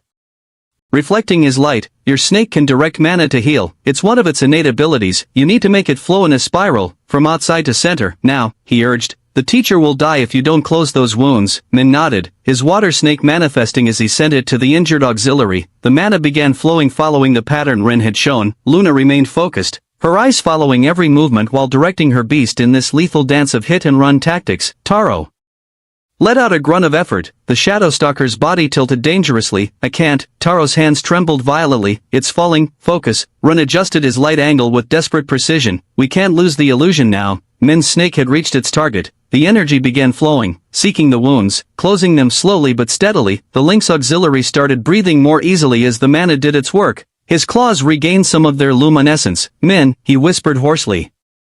"You're doing it, keep going." The abyssal roared in frustration, its legs moving increasingly erratically. Each time it thought it had the wolf, the beast dissolved into shadows only to reappear at another point. It was like trying to stab smoke. Luna remained motionless in the corner of the hole, her eyes fixed on the battle while her beast moved as a perfect extension of her will, a powerful beast. The myriapod hissed while its legs dodged another wolf attack, but its owner is just a defenseless girl. Luna maintained her impassive expression, her eyes fixed on the battle while her wolf continued its assault from the shadows. "Do you know what's faster than your wolf, little one?" The abyssal's legs tensed like coiled springs. "Me." It launched itself like lightning toward Luna, completely ignoring the shadow wolf's next bite. The lynx auxiliary, finally recovering enough to rejoin the fight, intercepted the attack with his manifested claws. "Luna," he shouted while containing the spear-like legs, "fall back." But the myriapod twisted in an impossible way, its rear legs propelling it over the auxiliary. Luna barely had time to blink before the corrupted beast was above her,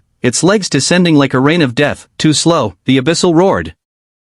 Chapter 64 Taming Flexibility and Speed. "It's falling," Taro shouted, his hands trembling as he struggled with the delicate control required. No, softer," Run urged while the Medusas began showing signs of doubt in their movements. "The motion has to flow, like air is water. Think of natural movements, not forced ones." "I'm trying." Taro's hands shook with the effort of controlling the threads, each tremor threatening to reveal their deception. "You're making movements that are too tense." "Close your eyes," Ren interrupted, his voice steady despite the chaos around them. "Forget the threads, think about your beetle, about how it will be when it evolves." "But we're in danger, I can't relax if a living tunnel doesn't fight against the earth." Ren's voice softened despite the chaos, carrying wisdom beyond his years. "It doesn't scrape, doesn't push, it undulates, flows, makes the earth dance around it. Your beast will do this when you finish training, just like the mana movement during cultivation." The Medusas stirred restlessly, the incomplete signal pattern making them hesitate between their natural instincts and the artificial control. "Let tension go, breathe deep," Ren insisted, guiding his friend. "Let your arms move like your beast will, like water beneath the earth." Taro breathed deeply, his eyes closed. For a moment, he could see it, his beetle transforming, becoming something more fluid,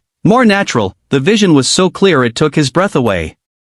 His arms began moving with a different rhythm, no longer fighting against the dead Shadowstalker's weight. He let his movements flow like liquid earth, each motion smooth and purposeful. "That's it." Run adjusted his mushroom's glow to complement the new rhythm. "Keep it just like that." Above, the Medusas responded to the completed pattern. The danger signal finally registered in their primitive minds, and they began retreating toward their cave, their movements becoming more natural and coordinated. "I'm doing it," Taro whispered, a smile forming on his face while maintaining the undulating movement. "I can feel it. This is how it will be, like dancing earth." Run confirmed, proud that his friend had found that connection with his future evolution. The salamander-shaped abyssal ran, his purple skin gleaming with cold sweat. His supernatural senses were stretched to their limit, trying to detect where the next attack would come from. A whistle, barely perceptible in the night air. He threw himself right just as 3 silver feathers pierced the air where his head had been. He didn't even have time to recover when 2 more emerged from an impossible angle, one finding flesh in his shoulder and drawing corrupted blood. "Where is he? Where is he?" The hunter was like a ghost in the darkness.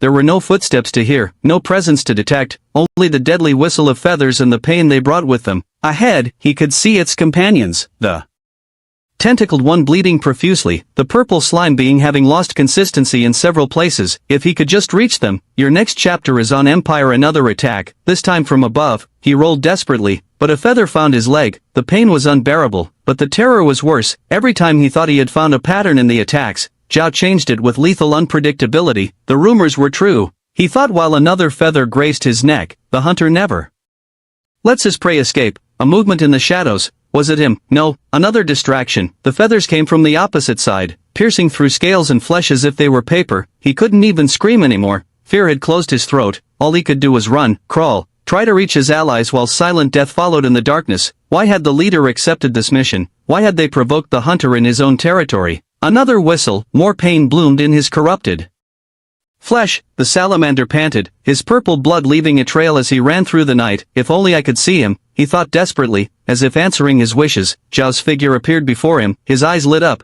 Throughout the entire chase, the hunter had been attacking from the shadows, never giving an opportunity to counterattack, but now, a chance. The salamander felt his ancestral venom accumulating in his glands. At last I can see him, the attack he had been saving, his trump card unfurling like a deadly flower. the Abyssal's corrupt acid wasn't like normal beasts, it didn't just melt flesh and bone, but disintegrated the target's very mana. A single direct hit and not even the Hunter of Yano could maintain his beast manifested. Zhao launched a wave of silver feathers, but the salamander was ready, his purple muscles tensed to their limit, enduring the pain as he launched forward while his body twisted unnaturally to dodge each projectile by millimeters. Have you? His throat expanded, preparing the stream of corrupt acid. The Lynx auxiliary finally recovered enough to rejoin the fight, his wounds still bleeding but closed thanks to Min's intervention, intercepted the attack with his manifested claws. Luna, he shouted while containing the spear-like legs with desperate strength, fall back, but the myriapod twisted in an impossible way, its rear legs propelling it over the auxiliary. Luna barely had time to blink before the corrupted beast was above her, its legs descending like a rain of death. Too slow, the Abyssal roared in triumph. A barely perceptible smile formed on Luna's lips, her body began dissolving into shadows just as the legs were about to reach her. The shadow wolf appeared in her place, its fangs finding the myriapod center while Luna emerged from the shadows several meters back, her timing perfect. Damned brat, the myriapod roared in fury. The Lynx auxiliary, his body still aching but wounds closed.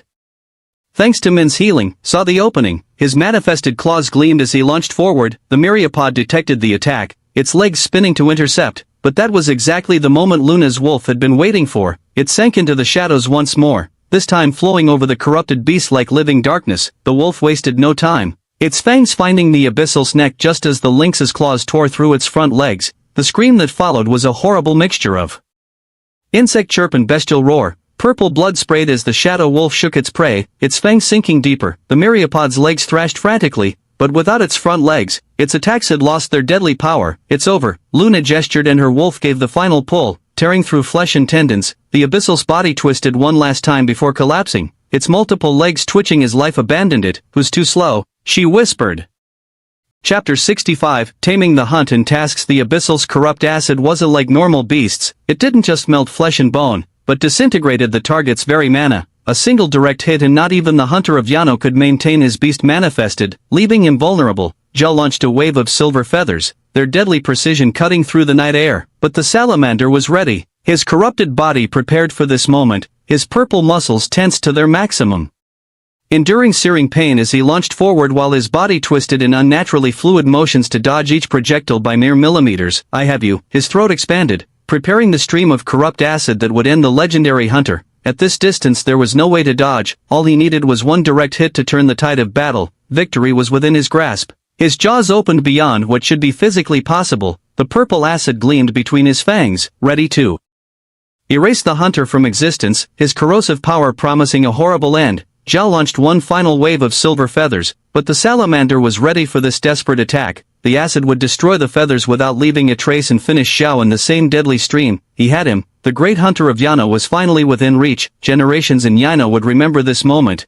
The gleam in Zhao's eyes should have warned him that something was wrong. Silent flight, Zhao murmured before disappearing like morning mist. A whistle, not from ahead but from all directions at once. The feathers that the hunter had been planting during the chase, dozens of them strategically positioned, returned to their master with lethal purpose. The salamander only had time to comprehend his fatal error before the silver metal pierced it from every possible angle. Its last thought was understanding that Zhao had never been following it, he had been expertly guiding it into a perfectly orchestrated trap. Its body collapsed, purple blood forming a pool. One less, the hunter murmured as the last feathers returned to him. His eyes were already fixed on his next prey, calculating their demise. It's over, Luna gestured and her wolf gave the final pull, tearing through flesh and tendons with savage precision. The Abyssal's body twisted one last time before collapsing, its multiple legs twitching as life abandoned its corrupted form. Was too slow, she whispered, satisfaction evident in her usually cold voice. Impressive. The Lynx auxiliary dropped to one knee, the effort taking its toll on his newly closed wounds.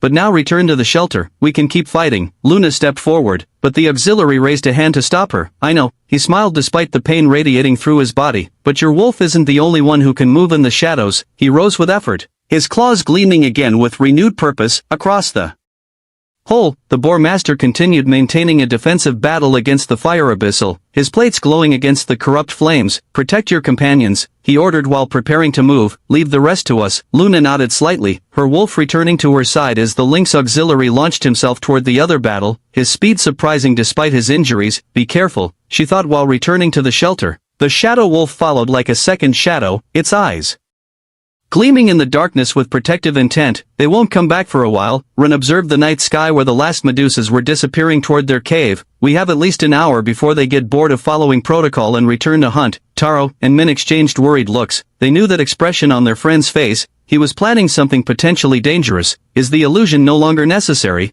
Luna appeared near the group, her voice cold as always.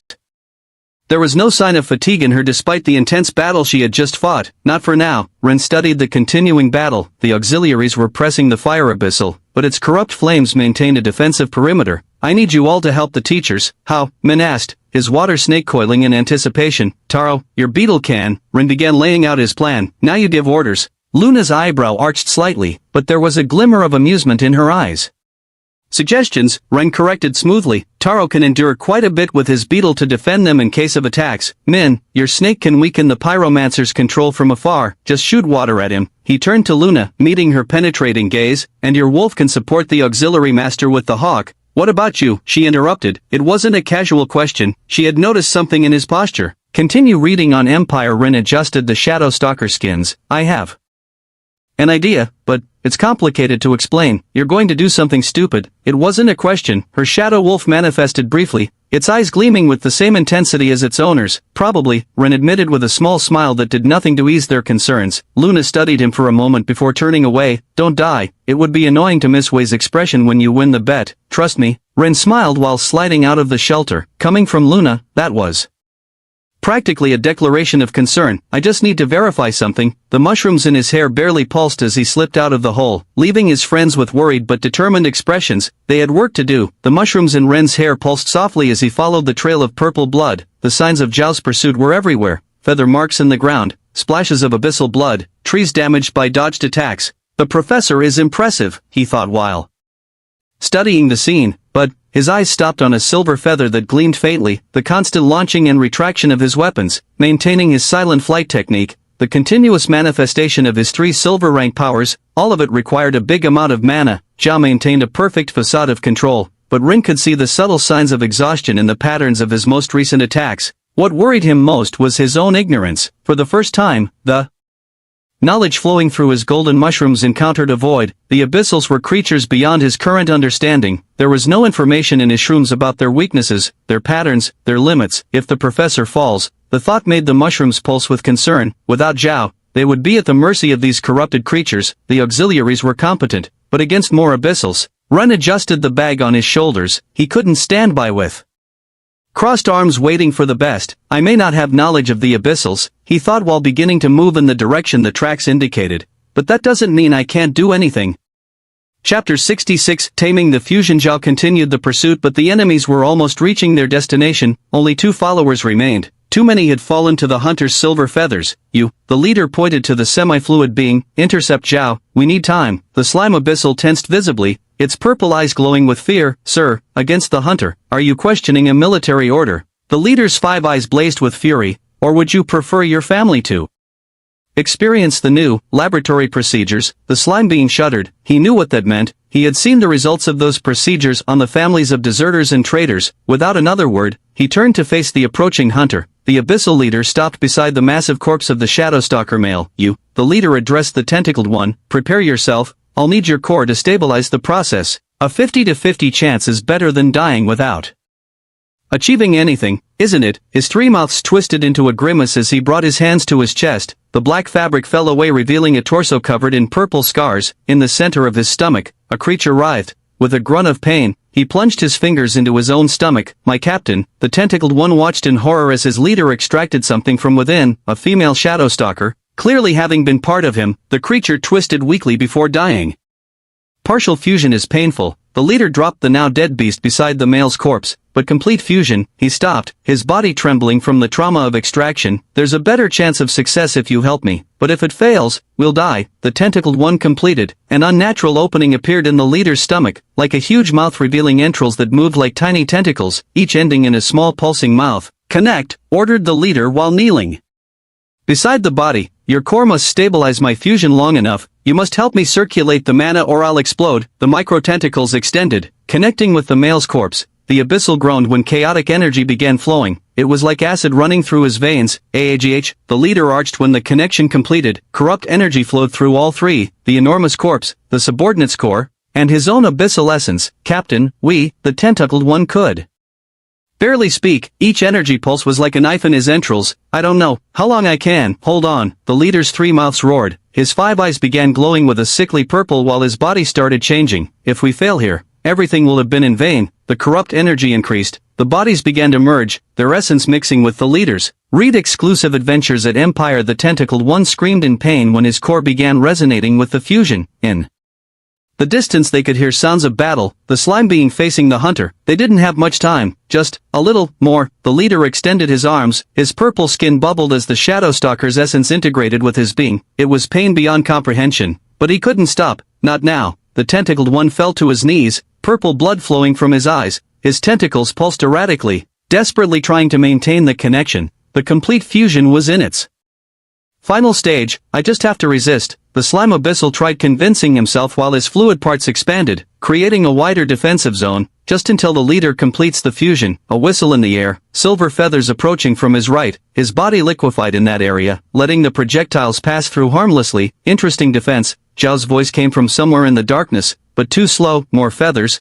this time from three different directions. The abyssal transformed parts of his body into liquid shields, but some feathers found solid areas, drawing grunts of pain. I can't keep my entire body liquid, he thought frantically while scanning the shadows. I need solid organs to function, and he knows it. A silver flash, there. The abyssal launched a wave of liquid projectiles toward where he'd seen movement, but found only empty air. Too obvious. Zhao appeared briefly in another direction, his feathers flying with deadly precision. The abyssal turned, transforming part of his torso to liquid, but wasn't fast enough. Two feathers found his right side, which he needed to keep solid. He barely managed to deflect enough to avoid fatal damage. Damn you, he roared while counterattacking with liquid whips. I'm just buying time. When the leader completes the fusion, you won't live to see it. The abyssal size widened, the voice had come from all directions. Turning around he saw feathers gleam everywhere and then understood.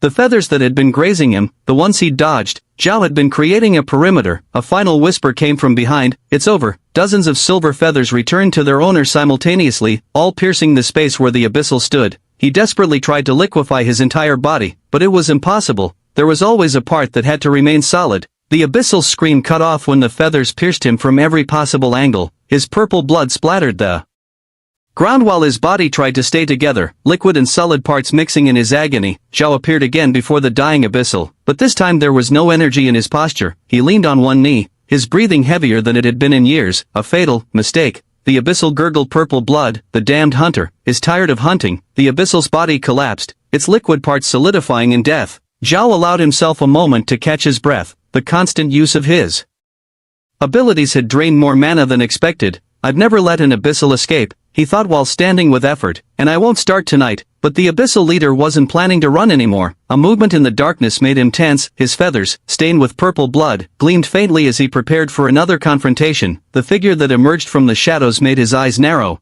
Where before there had been an arachnid-shaped abyssal, now rose a bone-white aberration. Hundreds of tentacles emerged from its body, some thin, others thick. But what caught Zhao's attention was the face, or rather, the faces, on the creature's chest. Grotesquely fused, were the features of the abyssal leader and his tentacled subordinate. Chapter 67 Tamer's Battle, Revenge. 5 The abyssal leader wasn't planning to run anymore. A movement in the darkness made Zhao tense. His feathers, stained with purple blood, gleamed faintly while he prepared for another confrontation. The figure that emerged from the shadows was a bone-white aberration, but purple veins pulsed beneath its surface like sickly rivers of corruption, each beat sending ripples across its unnatural flesh. Impressed, hunter, the words resonated in a distorted manner from the creature, its tentacles undulating as if they had lives of their own while the moonlight revealed its true form in all its horrific glory. Hundreds of tentacles emerged from its body, but what caught Zhao's attention was the face, or rather, the faces, on the creature's chest. Grotesquely fused like a twisted sculpture, were the features of the abyssal leader and his tentacled subordinate, their expressions frozen in a moment of eternal agony. It hadn't been a fusion, it had been an absorption, a betrayal made flesh. That had been his true plan, his own subordinate, a dead Shadowstalker male's body. Impossible. Of course it wouldn't work alone, it needed fresh material. What he hadn't told his lackey was that with a dead body, it wouldn't work. So during the fusion, some of his entrails had connected with the tentacled abyssal and absorbed him too. A perfect betrayal hidden behind false promises of a shared victory, now it was capable of controlling long tentacles, absorbing energy, and controlling male shadow stalkers, a combination that made it a nightmare given form. Hello again, Zhao. The voice sounded distorted, but also vengeful, each word dripping with years of cultivated hatred. Do you remember the Ravencrofts? Something in that name made Zhao tense imperceptibly, a memory surfacing from years of hunting. Discover hidden content at Empire. My son, Marcus Ravencroft. The creature continued while its tentacles undulated hypnotically. 3 years ago, near the border, Zhao remembered, a young abyssal, barely transformed, too inexperienced to have been in the field. The mission had been quick, precise, like most of his hunts. There had been no hesitation. Adrian Ravencroft. The creature formally introduced itself, its tentacles extending like a grotesque bow, though I suppose the name doesn't matter much anymore. A sound behind called his attention, making the hairs on his neck rise. Zhao didn't need to turn completely to sense the massive presence behind him. His instincts, though exhausted, warned him of the danger even before he shifted his stance. The shadow stalker male rose in the darkness, its white body reflecting the scarce light, but its eyes glowed with the same sickly purple that pulsed beneath the aberration's white skin. Surprised, Adrian's tentacles undulated with savage pride. 3 years looking for this. 3 years since you tore my son apart like he was just another name on your list. Zhao maintained his position, his silver feathers gleaming faintly while evaluating the situation. The shadow stalker male moved in an unnatural way, as if invisible strings were pulling it like a puppet. It was a reconnaissance mission. Adrian's voice grew deeper, more bestial with each word. His first mission. There wasn't even supposed to be combat. The tentacles began moving more erratically, some drawing dangerously close to Zhao, who couldn't afford to waste energy. Not yet. Each movement had to count now. But the great hunter of Yano never lets his prey escape, right? Purple veins pulsed beneath the creature's white skin. No matter if it's an experienced warrior or a frightened boy, the shadow stalker male took another step closer. Zhao could feel its mana absorption ability. In his current state, a single touch could be fatal, so I studied every report, every sighting. Adrian extended more tentacles, their tips gleaming wetly in the moonlight. I learned about your patterns, your routes, your precious territory, the Shadow Wolf Heiress. He spoke while studying Zhao's movements. That's my mission. And Klein's group if possible. Zhao noticed something in the creature's chest, where the faces merged. There were marks of pain, as if the union had been forced. The flesh around the fusion points was raw and pulsing. Speaking of recent and violent transformation, a traitor noble from your beloved Yano pays well for this mission. Very well, and when I learned the target was in your territory, the perfect opportunity, the tentacles tense like coiled springs, 2 birds, 1 stone, the mission, and revenge,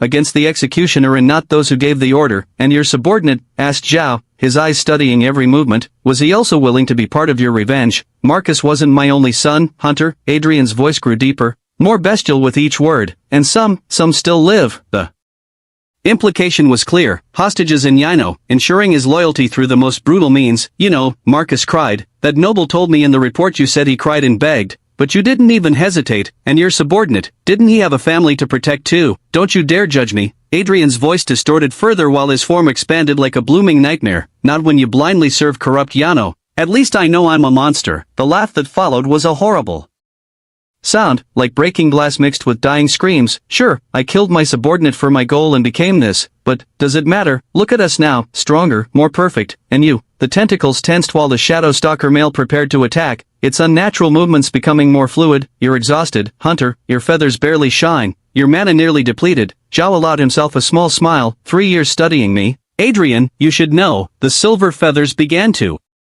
shine, that the hunter of Yano always saves something for the end.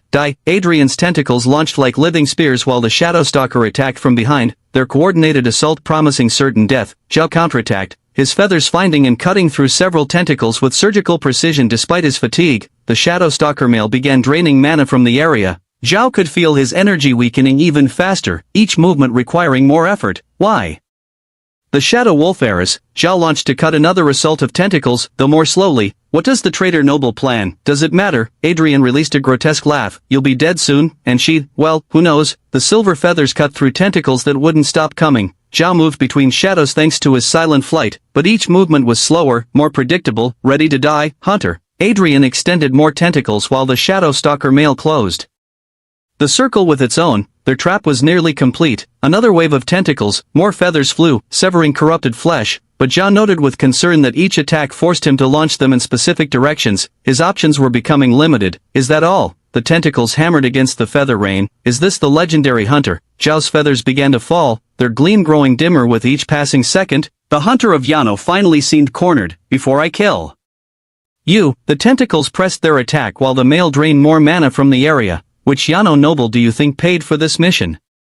Chapter 68 Tamer's Battle, Death. 6 Is that all? The tentacles advanced against the rain of feathers, their corrupted flesh seeming to mock the silver light. Is this the legendary hunter? Zhao's feathers began to fall, their gleam growing dimmer with each passing second. The hunter of Yano finally seemed cornered, his legendary prowess failing at last. Before I kill you. The tentacles pressed their attack while the male drained more mana from the area, creating a vacuum of power.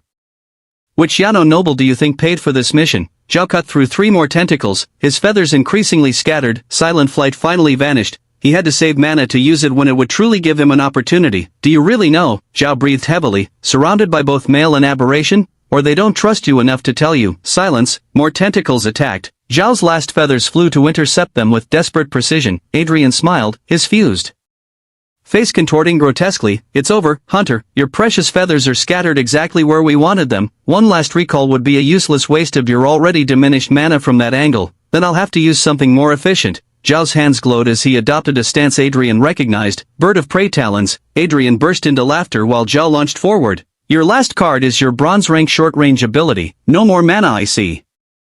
But Zhao disappeared. One final flash of silent flight, the Shadow Stalker male, now with almost no tentacles, barely had time to register the movement before the manifested claws tore through it. The male died, but the victory was brief. Zhao fell to his knees, the claws vanished while his poorly positioned feathers lay useless around him, their silver light barely visible in the darkness. Pathetic. Adrian's tentacles rose and surrounded him for the final blow. In the end, you couldn't even find out who ordered all this before running out of mana. I'll tell you only because you're already dead. Zhao braced one leg to stand, his breathing labored and heavy. You know what's funny? Adrian moved his tentacles almost lazily while watching Zhao struggle to rise. This mission, the nobles called it asset recovery, as if their nephews and children were objects. Luna and Klein's group, the tentacles oscillated hypnotically. Alive preferably, they'd pay 10 times more if we brought them as hostages instead of simply eliminating them. The Blackburns, Zhao coughed, his eyes studying the tentacles surrounding him, or perhaps the March family. Higher. Adrian released a distorted laugh. Much higher. First Minister Silvercliff himself. That made Zhao pause in his attempt to stand. The First Minister of Yano. If true, this was bigger than he had imagined, though. The tentacles drew closer. Money stopped mattering to me long ago. Do you know what would be more valuable than gold? Hunter. Zhao managed to get both feet under him, though his body trembled with the effort of standing. Seeing your face when I kill your supposedly precious students, one by one. Slowly, Adrian's eyes glowed with sickly malice. Destroy your facade, the great protector of Yano, powerless while I destroy everything he swore to defend. My students, Zhao finally straightened, though the effort seemed to be tearing him apart, are not supposedly precious, they are precious. Oh, are they? Adrian expanded his tentacles in a theatrical gesture. The noble hunter, the dedicated professor. How many have you sent to die in missions like my Marcus's? How many children have you sacrificed for the good of Yano? The difference, Zhao stepped forward, is that I'm not the one pushing them, not the one giving orders, and I'm not pretending to care. I truly care.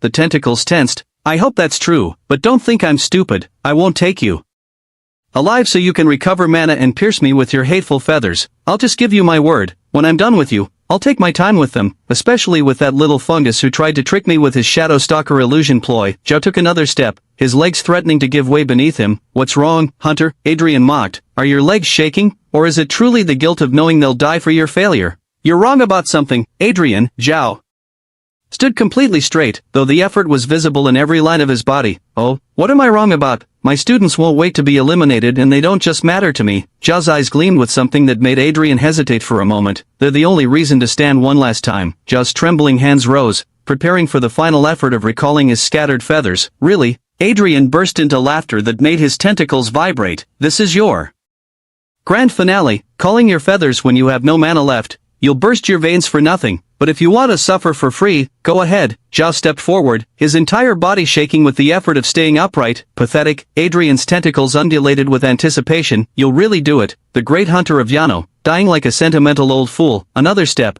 Zhao's legs barely supported him now. You know what? The tentacles began to tense. I'll give you the killing blow now because you make me feel too much pity. It's the least I can do to honor the legend and not feel I hunted you in vain." Zhao staggered forward, his arms extended in a gesture that seemed more plea than threat. "You disappoint me, Hunter." All tentacles rose simultaneously. "I expected a more dignified end." Zhao lunged forward with one final, enormous effort. Adrian's attack was brutal. Dozens of tentacles piercing Zhao's body from every possible angle. The impact's force raised dust and debris, where there should have been flesh and bone. The tentacles found only air, and then he heard it, quick, precise footsteps. Behind him, Adrian turned his monstrous head just in time to see Zhao, running behind him. His eyes blazed with iron determination while his hands completed the recall gesture. The silver feathers responded, all of them. Discover stories at Empire. Every feather that had been forced into specific safe angles for Adrian during the battle returned to its master, but now from the opposite side, tearing through Adrian's aberrant form on their way, dozens of them, cutting tentacles, piercing corrupted flesh, destroying everything in their path.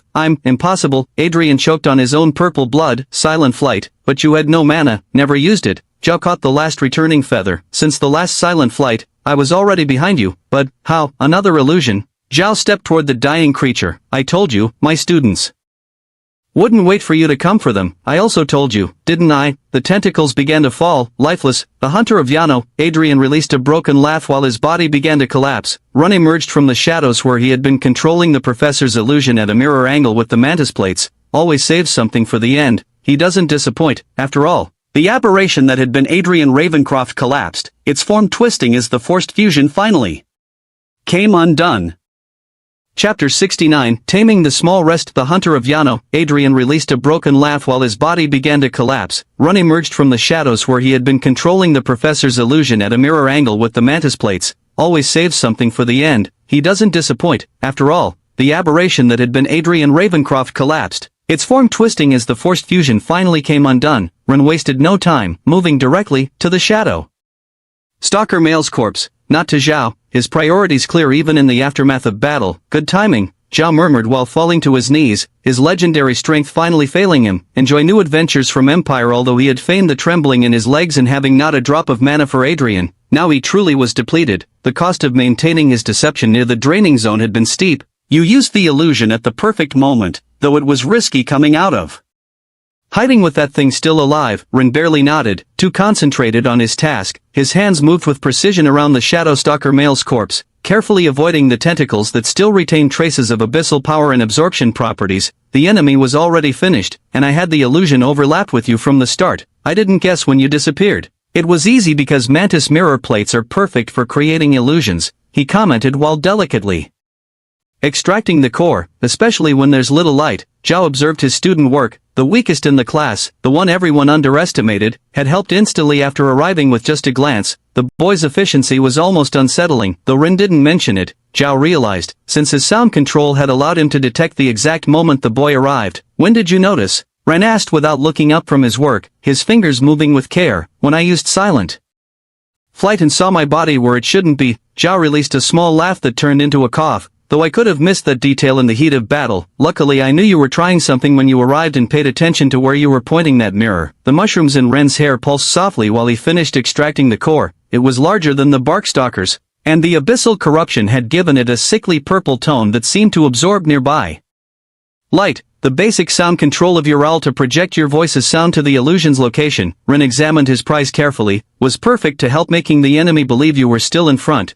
then making him think you couldn't stand, and making him hear your illusion talk was unexpected. It was brilliant." Although, he turned toward his professor, who remained on his knees, breathing heavily from exhaustion. "You really ran out of mana this time, didn't you, Professor?" "It was worth it." Zhao looked at Adrian's shattered body. "We got a name, Silvercliff, and interesting materials." Ren carefully stored the core in a special container. "The beast. Will the vent here work?" The auxiliary nodded, though his mind was elsewhere. Not only did he have to keep the students safe, but Zhao was still out there, and if what Taro said was correct, the Shadow Stalkers wouldn't take long to return. "This stinks. The air feels stale in here with the Rotten One's friends," Jean commented in his group, his disdain evident. "Jean," the snail auxiliary interrupted while supervising the new roof's construction, "if you have so much energy to complain, help reinforce that section." Luna observed everything in silence, her shadow wolf occasionally manifesting outside to explore the surroundings. Klein and his group kept apart, clearly bothered by not having participated in the defense. By the way, how did you find me? Zhao asked as they advanced slowly. The exhaustion was visible in every step he took. I followed the battle's traces, Ren responded, the mushrooms in his hair pulsing softly, the patterns in the bloodstains, the marks from the feathers. You surprise me more and more. Zhao glanced at him sideways. Did you perhaps find some hidden ability in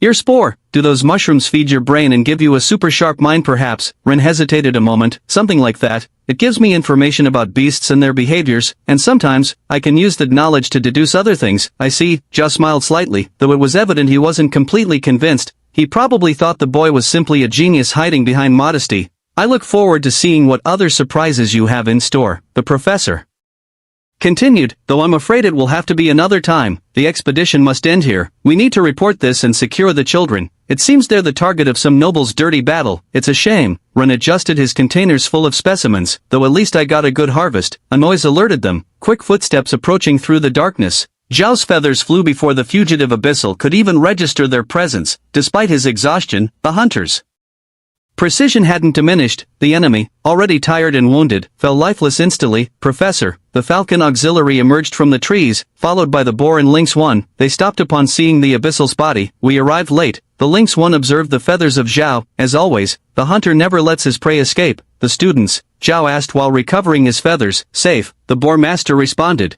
Carl, the Snail 1, stayed guarding the hole. Ren looked at the sky. They had less than 10 minutes before the Medusas returned to their territory.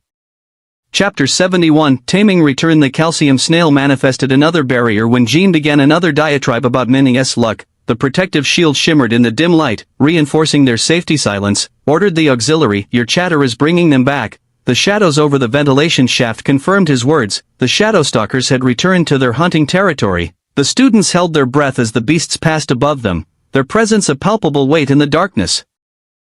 The plan seemed to work. The bat jellyfishes couldn't detect them through the cover, until one began descending toward the small ventilation shaft, its tentacles probing curiously. Should seal it completely, thought the auxiliary while preparing his beast. The air will last long enough for. A silver feather pierced the Shadowstalker, which fell lifeless. The precision of the strike was unmistakable, as if it were a signal. The rest of the swarm began rapidly moving away. You can come out. Zhao's voice came from above. The area is clear. Zhao and the auxiliaries began carefully dismantling the shelter's cover. The Snail Master constructed a calcium ladder for the students to emerge in small groups, each step solid despite its translucent appearance. Finally, exclaimed a boy upon exiting. I couldn't stand the smell anymore. Silence, ordered the Lynx auxiliary sharply. We're not safe yet. The students emerged to find their professor along with the other 3 auxiliaries. Ron was with them, carrying what appeared to be several skin bags/containers and a crystal emitting some kind of magical wave. Carefully, indicated the Lynx auxiliary. Maintain order in silence. Min and Taro practically jumped on Ren when they emerged,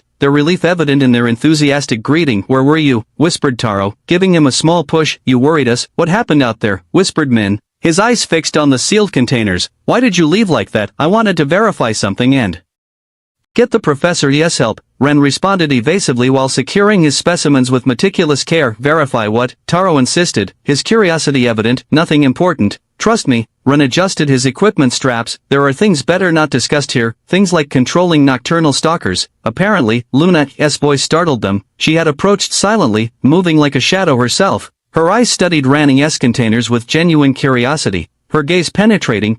It's not what it seems. Ren avoided her penetrating gaze and shifted uncomfortably. No, Luna tilted her head. Because it seems you weren't just keeping the Shadowstalkers away, you were actually doing something more interesting. Ren swallowed hard. The intensity of her stare was unsettling, as if she could see right through him. I don't know what you're talking about. He tried to sound casual but failed.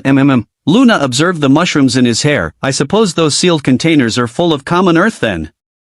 It is just, and I suppose Professor Zhao just happened to find you on the way back. I don't know what you're talking about, Ren insisted, avoiding any direct answers. Of course you don't. Luna narrowed her eyes, her shadow wolf briefly manifesting behind her. Taro and Min exchanged confused looks, but Ren could feel cold sweat on the back of his neck. Luna took another step closer, her voice barely a whisper.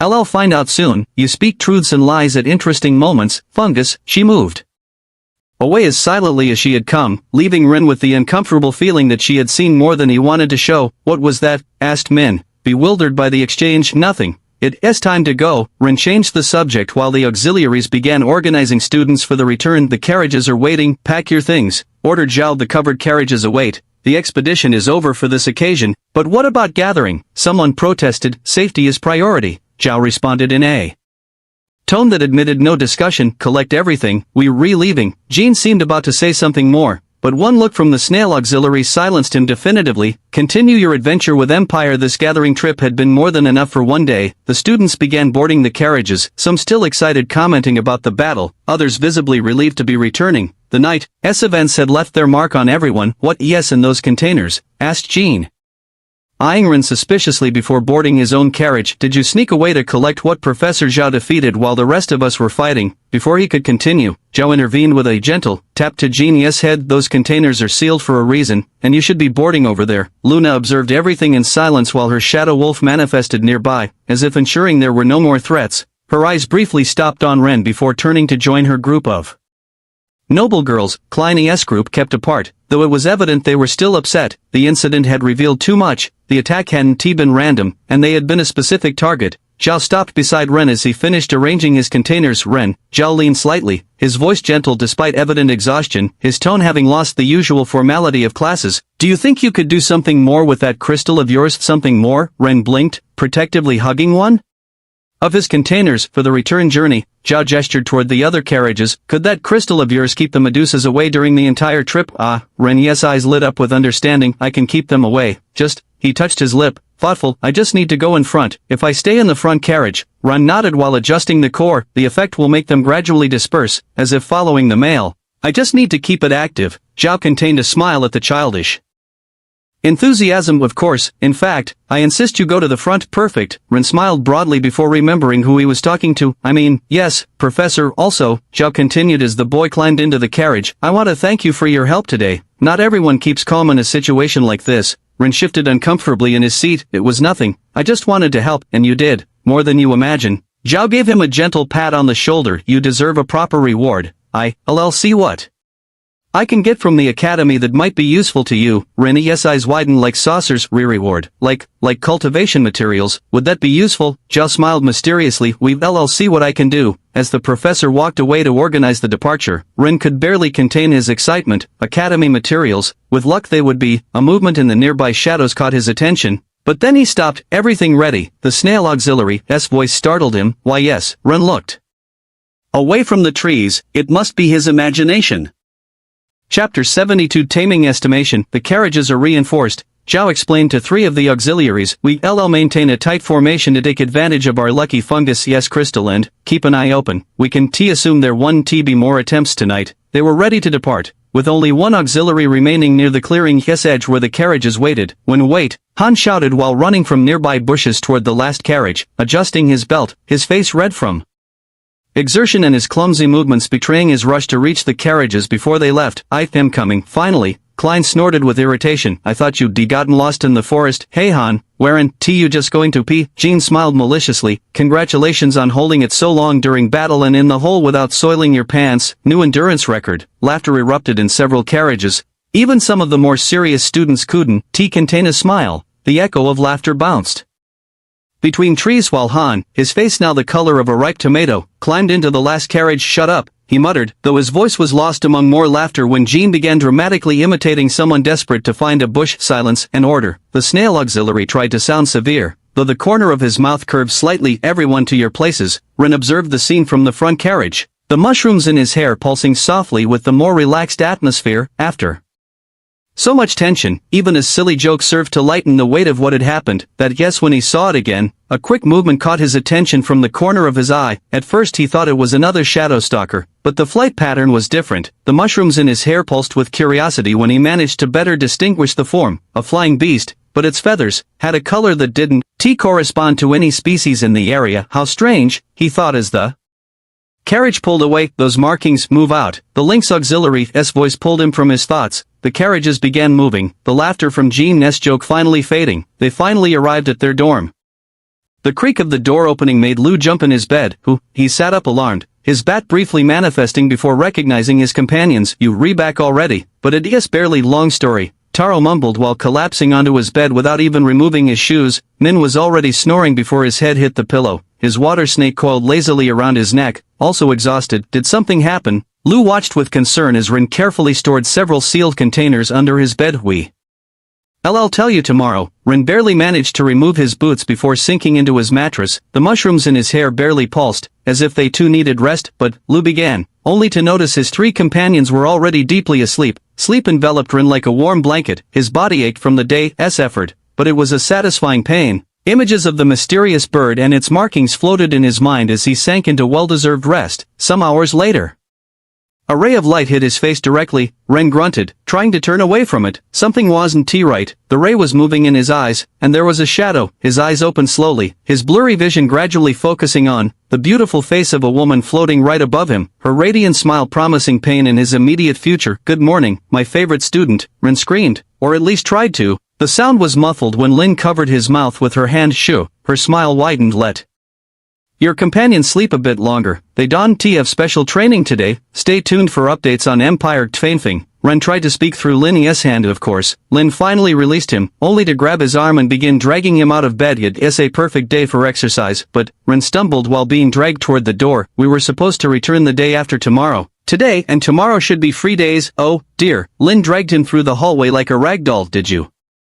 really think coming back early meant more rest? How adorable, but I'm tired. Ren tried to resist, but Lin's strength far surpassed his. We had a very intense expedition yesterday, more reason to train. Lin didn't even slow down. We must maintain momentum. Besides, she briefly stopped, her smile turning mischievous. A little bird told me that a certain student had an interesting role in last night's events. Ren paled. How did you? Oh, I'll have plenty of time to chat. Lin resumed her relentless march toward the training field. Between exercise and exercise, the mushrooms in Ren's hair pulsed weakly, as if they too wanted to protest, but they knew Lin well enough to know it was futile. The sun was barely peeking over the horizon, promising a long, very long day ahead. Ren collapsed onto his bed, every muscle in his body protesting from the brutal training. Through the window he could see his companions enjoying their free day in the gardens. At least I can organize everything now, he mumbled while crawling toward his containers, the mushrooms in his hair pulsing weakly from exhaustion. He took out his treasures one by one, carefully aligning them on his bed. Knowledge flowed naturally while he evaluated each piece. First, the cores. The mirror mantis core shone with a metallic gleam, a complete bronze core, perfectly preserved. Next to it, the shadowstalker male's core emitted a faint purple pulse from the abyssal corruption, but was still a complete core. These two are the most valuable, he murmured while examining them, though they're also the least valuable. And the corruption, the other cores were different. The worm and the barkstalker were more primitive, incomplete storage structures. These would serve better as process materials than real cores. He continued with the skins, almost 100 shadowstalker skins, some slightly damaged from battle. With luck about 150 to 200 crystals each, the best perhaps 250. The worm teeth gleamed with an opaque tone. Resistant as bronze rank though they iron. Interesting. The mantis plates reflected light hypnotically. Ren smiled remembering how he'd used them. The complete set could be worth quite a bit. Shame I didn't get it at school. The weaver thread Min and Taro had gifted him from their own gathering gleamed with a silvery tone. Not much, but could be useful. The female shadowstalker body and male tentacles occupied a special container. These are harder to value, but I have an idea for their use. In another container, the barkstalker powder mixed with moss and herbs from its shell, good medicine materials. The cave crystals formed a small brilliant pile. These are purer than normal ones. The mana density is better. The weaver molten deep earth completed his collection. Ren began making calculations on paper. Mantis core, male core, corrupted, primitive worm core, 100 primitive barkstalker core, 200 skins, average 200 crystals, 20,000 total mantis plates, worm teeth, 100. Weaver thread, 500 body and tentacles, vitality powder, 300 herbs and moss, 500 pure crystals, 1000 weaver molt, 300 deep earth, 500 pure crystals, 500 crystals, 5000 total, 30,000.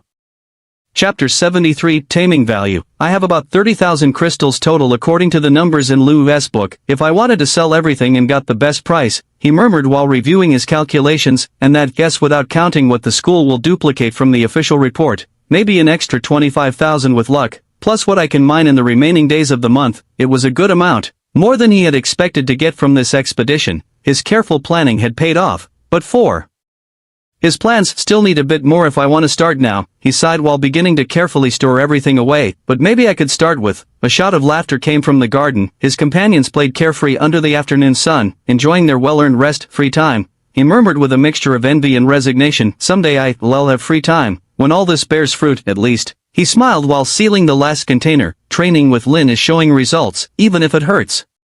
His eyes stopped on the male's corrupted core. There was something about those purple veins that intrigued him, something his knowledge couldn't quite decipher completely. Ren slapped his cheeks and stood up. If he wanted to progress, he would have to keep working, and today he had a place to go to capitalize on his gathering reward, the exchange window. The exchange warehouse was enormous, its high shelves filled with materials of every kind, the usual aroma of dried herbs and minerals, mixed with the unmistakable smell of tan leather and metal, creating an atmosphere that spoke of countless treasures. The main window was occupied by a long line of older students, so Ren headed to one of the side ones. A young girl, perhaps around 20, was clumsily organizing papers behind the counter, her movements betraying her inexperience. Hello, Ren approached with his samples. Stay updated with Empire. The girl jumped in surprise, scattering several papers. I am sorry, she quickly bent to pick them up, hitting her head against the counter in the process. Ouch, are you okay? Ren couldn't help but smile at her flustered state. Yes, perfectly fine. The girl emerged rubbing her head, her hair becoming disheveled in the process. Welcome to the exchange warehouse. I am Jessie, and I am here to help you.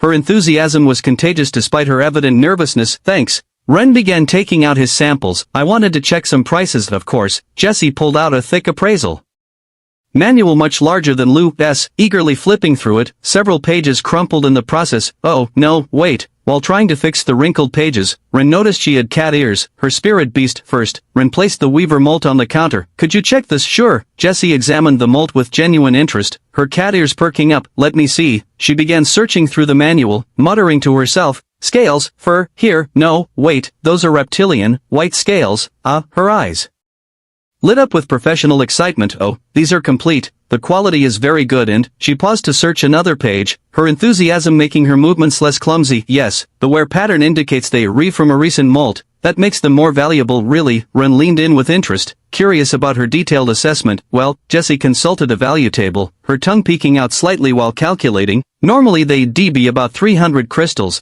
but in this condition, 450. Ren whistled softly. Wasn't expecting that much. It's because of the preservation. Jessie smiled, gaining confidence in her expertise. Look at these marks here. She pointed with genuine enthusiasm. It means they retain all their original flexibility because they haven't dried out. Next, Ren showed the mirror mantis plates, their surface catching the light beautifully. Wow. Jessie's eyes widened like saucers. These are beautiful, and you have 5 complete ones. She quickly flipped through the manual, accidentally dropping more papers in the process. Oops, doesn't matter. Let's see. Her expression turned serious while consulting several tables, her professional side emerging. They are very valuable, especially because they have the bottom layer intact. Looks like they weren't ripped off as usual. Are you planning to sell them? No, just wanted to know the value. Oh, well, Jessie made more calculations. As a complete set, I'd say 5,000 crystals for all 5. The reflective properties are intact. Pulse of mana. Ren smiled. The first step toward true evolution was underway. Chapter 77, Taming Pain. The materials were ready, but one step remained to ensure the cultivation's success and reduce the pain, even if just a little. The preserved female Shadowstalker's body gleamed faintly in the darkness of the improvised tent.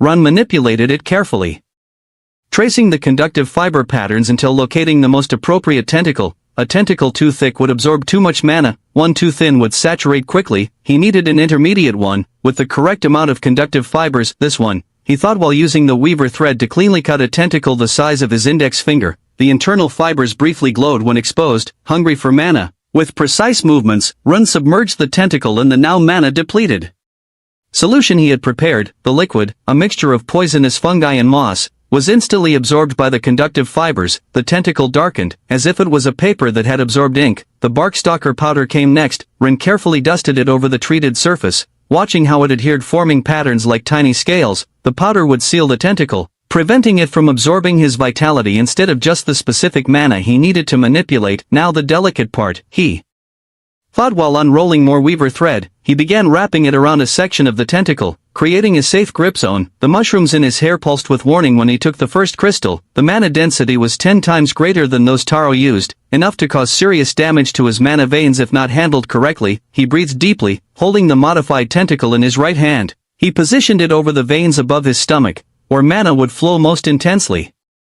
Here we go, he thought while absorbing the crystal. The pain was immediate and intense. Mana entered his system like liquid fire, threatening to instantly saturate his channels. His mushrooms began glowing strongly, trying to process the overload. Ren pressed the tentacle at a specific point on his chest. The conductive fibers, hungry but controlled by the treatment, began absorbing the excess mana, saturating the channel. The pain decreased slightly, becoming manageable. He moved the tentacle, following his veins, allowing the conductive fibers to unblock saturation points. It was like opening small gates, allowing mana to flow instead of dangerously stagnating. Sweat ran down his face while maintaining concentration. One wrong move, of carelessness, and mana could fatally accumulate in his vital points. The tentacle and his willpower were his only protection against the overload that would leave him permanently unable to control mana. His mushrooms pulsed erratically, struggling to process the energy flowing through his system. Still in their dormant phase, they weren't ready to handle such power, but that was precisely why they needed this controlled overload. Ren continued moving the tentacle. The process was painfully slow. The tentacle's conductive fibers began glowing with a sickly purple tone, signaling they were saturating. Ren adjusted his grip on the thread-covered section,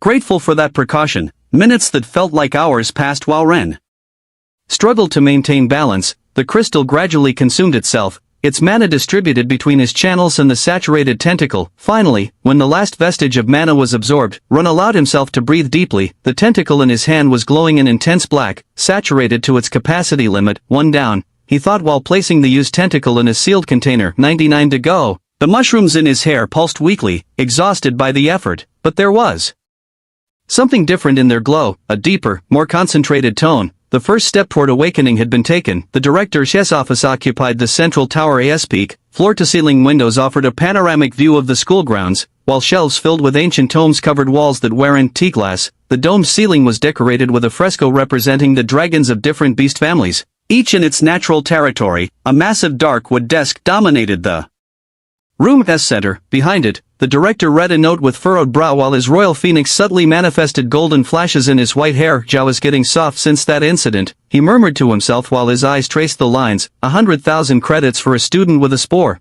and this story about an extraordinary genius. It's obvious he just feels pity for the boy. He left the note on the desk, where it joined several detailed reports about the Medusa incident. Your journey continues on Empire. At least before, his support for the unfortunate made some sense. He continued, his phoenix manifesting more clearly in response to his irritation. But this is just... Finally, he looked up at the young woman waiting patiently before his desk. Her presence was so discreet she almost seemed to merge with the room's shadows. I need you to investigate something. His voice adopted a more formal tone. There's an unusual student, a boy with a spore. The young woman nodded silently.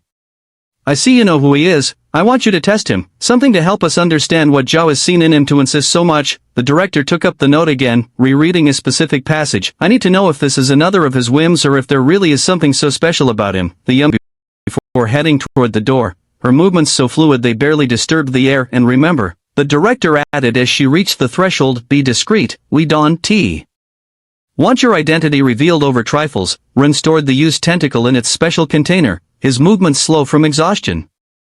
The mushrooms in his hair barely pulsed, also exhausted from the effort of processing so much mana. His reflection in the room's small mirror showed the changes. His veins still glowed faintly under his skin, and the mushrooms seemed more defined, with a deeper shine. They weren't changes someone would notice at first glance, but they were there. A hot bath, he thought while gathering his toiletries, and then sleep for a week. The mental exhaustion was different from anything he'd experienced before. It wasn't like tiredness after training with Lin. This was deeper, as if his mind had been stretched to its limit. He headed toward the door, eager to reach the baths before his body simply decided to collapse. Knock, knock. The knocks, though soft, startled him. It was late. His roommates didn't knock to enter, and no one else usually came to the gray wing. The mushrooms in his hair pulsed weakly in alert. Who is it? He asked, his voice betraying some of his exhaustion. That doesn't Matter, a female voice answered from the other side. Could you open for a moment? Chapter 78. Taming lies. The mushrooms in his hair pulsed weakly and alert. Who is it? He asked, his voice betraying some of his exhaustion from the intense cultivation session. That doesn't matter. A female voice answered from the other side. Could you open for a moment? Ren quickly looked around the room. The containers were sealed. Shadow Stalker's skin stored away, work area dismantled, but the smell, a mixture of poisonous fungi and decomposing tissues, still lingered heavily in the air. Who are you? He insisted, buying time while considering opening a window to clear the suspicious scents. It will only take a moment. It is very late and I am not presentable, Ren responded, his exhausted mind trying to process the situation. Could it be tomorrow? There was a pause, barely a heartbeat. The tone changed. Open the door. Fungus, Luna's voice cut through the silence, cold and direct. I need to talk to you. Ren froze. Of all people, Luna. He tried to make his voice sound firm despite the exhaustion. I was about to take a bath. Can it really not wait until tomorrow? No. Ren looked around the room with desperation. Everything was stored, but the smell, and he was shirtless, covered in sweat, his veins still glowing faintly from the mana manipulation. Luna, it's really not a good time. You have 10 seconds. Her voice didn't change tone after that. My wolf will find another entrance, as if to emphasize her words. Ren felt the shadow wolf's presence manifesting on the other side of the door. The mushrooms in his hair pulsed more strongly. 5 seconds. No choice. Luna didn't seem like someone who made empty threats. Ren opened the door. Luna stood there, her shadow wolf partially manifested in the shadow beside her, her blue eyes studying him with clinical intensity. Her gaze traveled over his bare torso,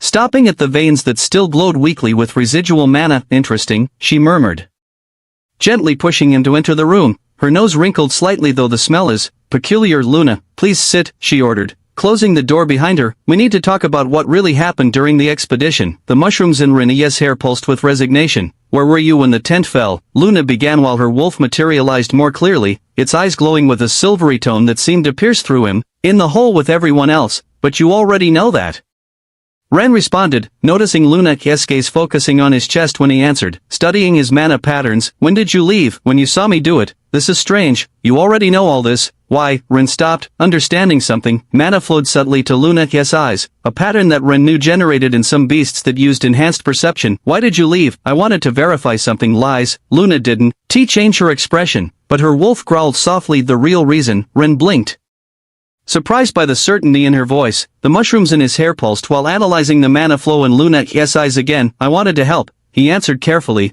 observing her reaction. This time Luna didn't contradict him, but her eyes glowed more intensely. How did you know you could? I didn't know. Ren measured each word, noticing how the mana in Luna's eyes fluctuated with each response. I just had an idea. When did you see Zhao? A while after leaving the hole. The shadow wolf took a step closer, its eyes reflecting the same glow as Luna's. Was finding him a coincidence? Yes, Ren responded, and saw the flash in Luna's eyes. No, he corrected immediately. I knew he would be near because of the feathers left behind. Luna narrowed her eyes, mana flowing more intensely. How? By the attack pattern. The mushrooms in his hair pulsed while Ren connected the dots. Luna could detect lies, probably through small changes in the speaker's mana flow. I see you notice many changes. For example, did you notice the Medusas were very organized? Luna began. Too organized for, I noticed, Ren responded, aware of the mana flowing to Luna's eyes. Explore more stories at Empire. What else did you notice? That it wasn't natural. Medusas don't hunt like that. No. Luna took a step toward him. They don't. You know what else isn't natural?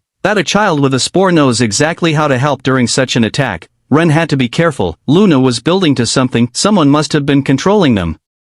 Right, the shadow wolf tensed. Why is Zhao hiding information about the attack in the official report? Why didn't he make public that they were looking for me in Klein's group? Why don't you ask him yourself? Don't play dumb.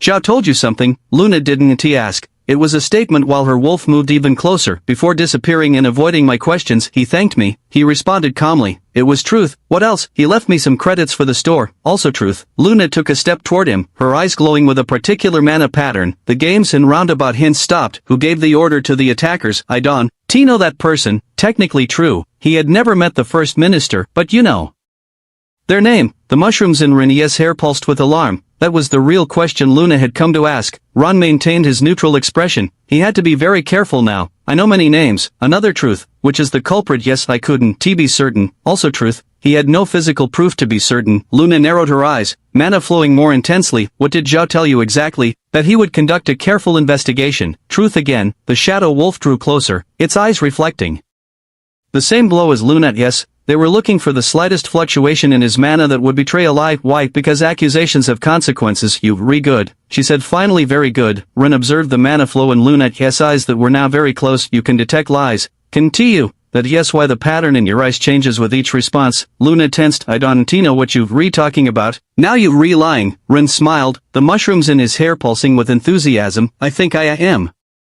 Understanding the trick impossible, Luna stepped back. You couldn't TC, my spore can detect mana patterns too. Ren advanced. For the first time feeling he had the advantage, Luna stared at him while confirming that what Ren said was true. Show it to me, said Ren, his smile widening at seeing Luna lose composure and backing away as he approached, turning the tables. Show me how it really works. Chapter 79, Taming Misunderstandings. Now you've re-lying. Ren smiled, the mushrooms in his hair pulsing with enthusiasm. I think I am understanding the trick impossible. Luna stepped back, her composure slipping for the first time. You couldn't TC, my spore can detect mana patterns too. Ren advanced, for the first time feeling he had the advantage in their verbal sparring. Luna stared at him while confirming that what Ren said was true. Show it to me, said Ren, his smile widening at seeing Luna lose composure and backing away as he approached, turning the tables on her intimidation tactics. Show me how it really works. Don T get cocky. Luna recovered some of her usual hardness. You re still just a foolish fungus who says nonsense about illogical evolutions and believes they re true. She raised her hands to push him back, grabbing his wrists. Why do you insist on saying things that go against all logic? She tried to push him backward, expecting to easily dominate him with her superior strength enhancement percentage. Her eyes widened with surprise at finding strong resistance. Surprised, Ron maintained his position. Lin's training finally showing results. Enhancements Don T matter if they re-multiplying miserable values. Luna narrowed her eyes, her pride wounded. Her wolf began manifesting more fully, preparing to merge and increase her strength. The door burst open. Ren, you 1T believe what? Min froze mid-sentence, his eyes opening like saucers. Lu and Taro crashed into his back, curious to see what had stopped him. Their jaws dropped almost in unison. The scene before them was difficult to explain. Ren, shirtless and covered in sweat, his mushrooms glowing intensely. Luna, the untouchable Luna, with her hands gripping Ren's wrists, her perfect blue hair unusually disheveled. The room smelled strange, sheets hung creating mysterious shadows, and there was a tension in the air that could almost be cut with a knife, both frozen in what appeared to be a power struggle. Oh, Min stepped back, colliding with Taro. Continued Taro, stumbling into Lu. Dragon, completed Lu, his bat manifesting briefly from nervousness. Taro stammered, his beetle-s markings flickering with embarrassment. We should come back later. No. Luna released Rin as if he burned, her usual grace completely forgotten. It's not what we'll sleep in the hallway, Min announced suddenly, his voice 2 octaves higher than normal, his water snake coiling nervously around his neck. Yes. The hallway, Taro nodded frantically. It's a beautiful night to sleep on the floor. Very hygienic, added Lu, backing away. Dust is good for the lungs. Wait, it's not what it looks like, Ren tried to explain, but his friends were practically climbing over each other to escape. Take your time, Min shouted from the hallway, his voice cracking. Yes, don't worry about us. Taro's voice sounded strangled. Luna turned toward him, her cheeks red with fury and embarrassment. This is your fault. My fault. You started it. Ugh. Luna headed toward the door, her manifested wolf ears drooping with embarrassment. This isn't over, fungus, and next time, she stopped, trying to recover her dignity. Next time will be in a more appropriate place, but if anyone, she hissed, here's a single word about this. She didn't finish the threat. The room's shadows seemed to come alive, wrapping around her like a dark cloak. In a blink, Luna and her wolf merged with them, disappearing as if they had never been there. Ren stood in the middle of the room, shirtless, sweaty, and suddenly very aware of how ridiculous the entire situation was. The mushrooms in his hair pulsed once, as if laughing. Guys, he called toward the hallway, you can come back. It's not what you think. We re not thinking anything. Min's voice came from far away. Absolutely nothing. Our minds are completely empty, added Taro, like my future memory of tonight. Completed Lu. Ren sighed. At least he had discovered Luna's secret about detecting lies, and she had discovered that maybe, just maybe, she had underestimated the foolish fungus. There was a long silence from the hallway. Is she gone? Min's voice sounded cautious. Yes, she's gone. Through the door, asked Lu. Not exactly. Used the shadows again. Taro sounded impressed. The three peeked their heads around the door, one above the other like an improvised tower, their beasts manifesting briefly in curiosity. Is it safe to enter? Min sniffed the air, and, what? Yes, that smell. It's a long story. Ren began gathering his bath things lazily, exhausted after everything that had happened. Oh, we have all night. Lou entered first, his bat manifesting to inspect the room, especially after that. That's not what it looked like, Rin defended while Taro and Min also entered, closing the door behind them. You weren't having a romantic moment with Luna? Min arched an eyebrow, his water snake coiling playfully. Romantic? Ran nearly choked. She was interrogating me, without a shirt. Taro grinned, his beetle markings shifting in amusement. I was going to take a bath when she appeared.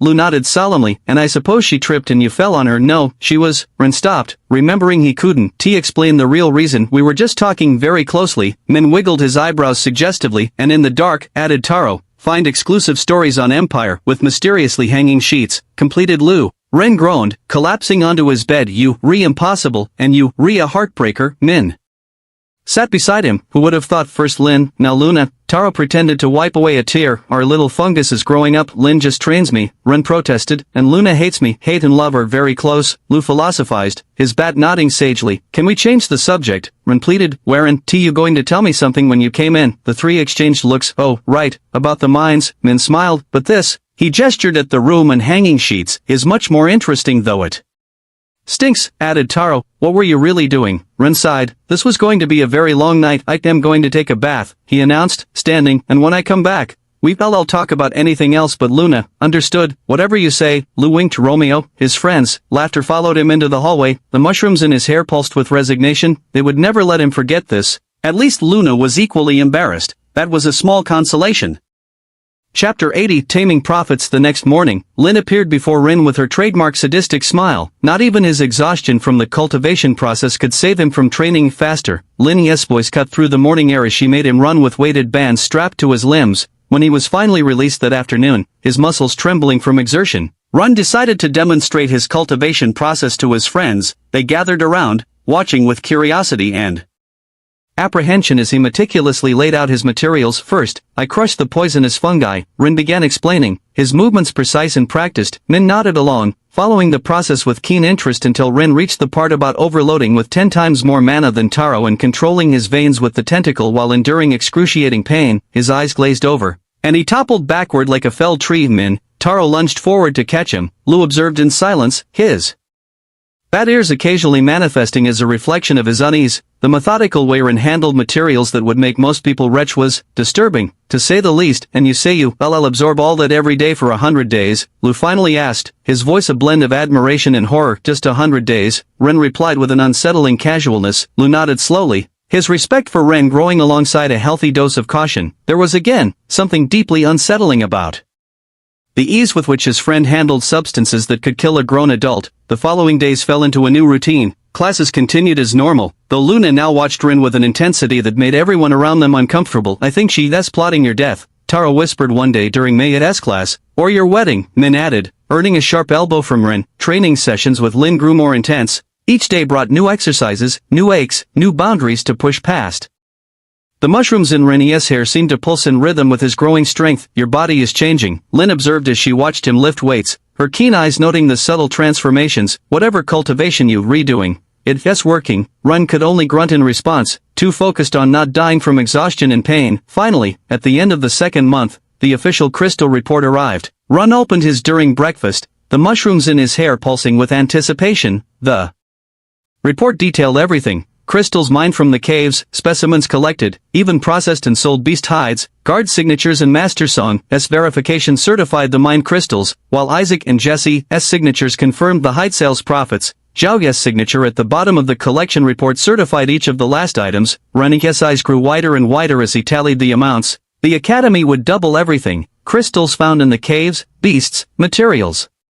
Values, collected materials, processed and sold materials, profits. How much is it? Min leaned over his shoulder, curiosity evident in his voice. Ren revealed the total. His friends gasped in unison. That yes, no wonder Luna's interested, Taro joked, earning a death glare from Ren. The Academy's bank occupied the administrative tower's first floor, a surprisingly modest space considering the wealth it managed. At this hour, it was nearly empty, with only a few senior students making routine Inquiries, Ren felt small as he climbed the stairs, his official report clutched firmly in hand. Well, look who it is, Mr. Finch's high-pitched, mocking voice sliced through the silence. The Academy's most prosperous fungus cultivator, my most intriguing depositor. The banker was a short, thin man with round spectacles that magnified his eyes until they resembled those of a startled mouse. His perfectly trimmed mustache seemed to have a life of its own when he spoke, despite his impeccable banker's uniform. Something in his eyes suggested he found everything terribly amusing. His beast, a small white mouse, occasionally darted between his fingers as he counted crystals. Good afternoon, Mr. Finch. Ren approached the counter, the mushrooms in his hair pulsing gently. Come to confess your crimes. Finch smiled as his mouse approached, sniffing the air suspiciously. Because I must say,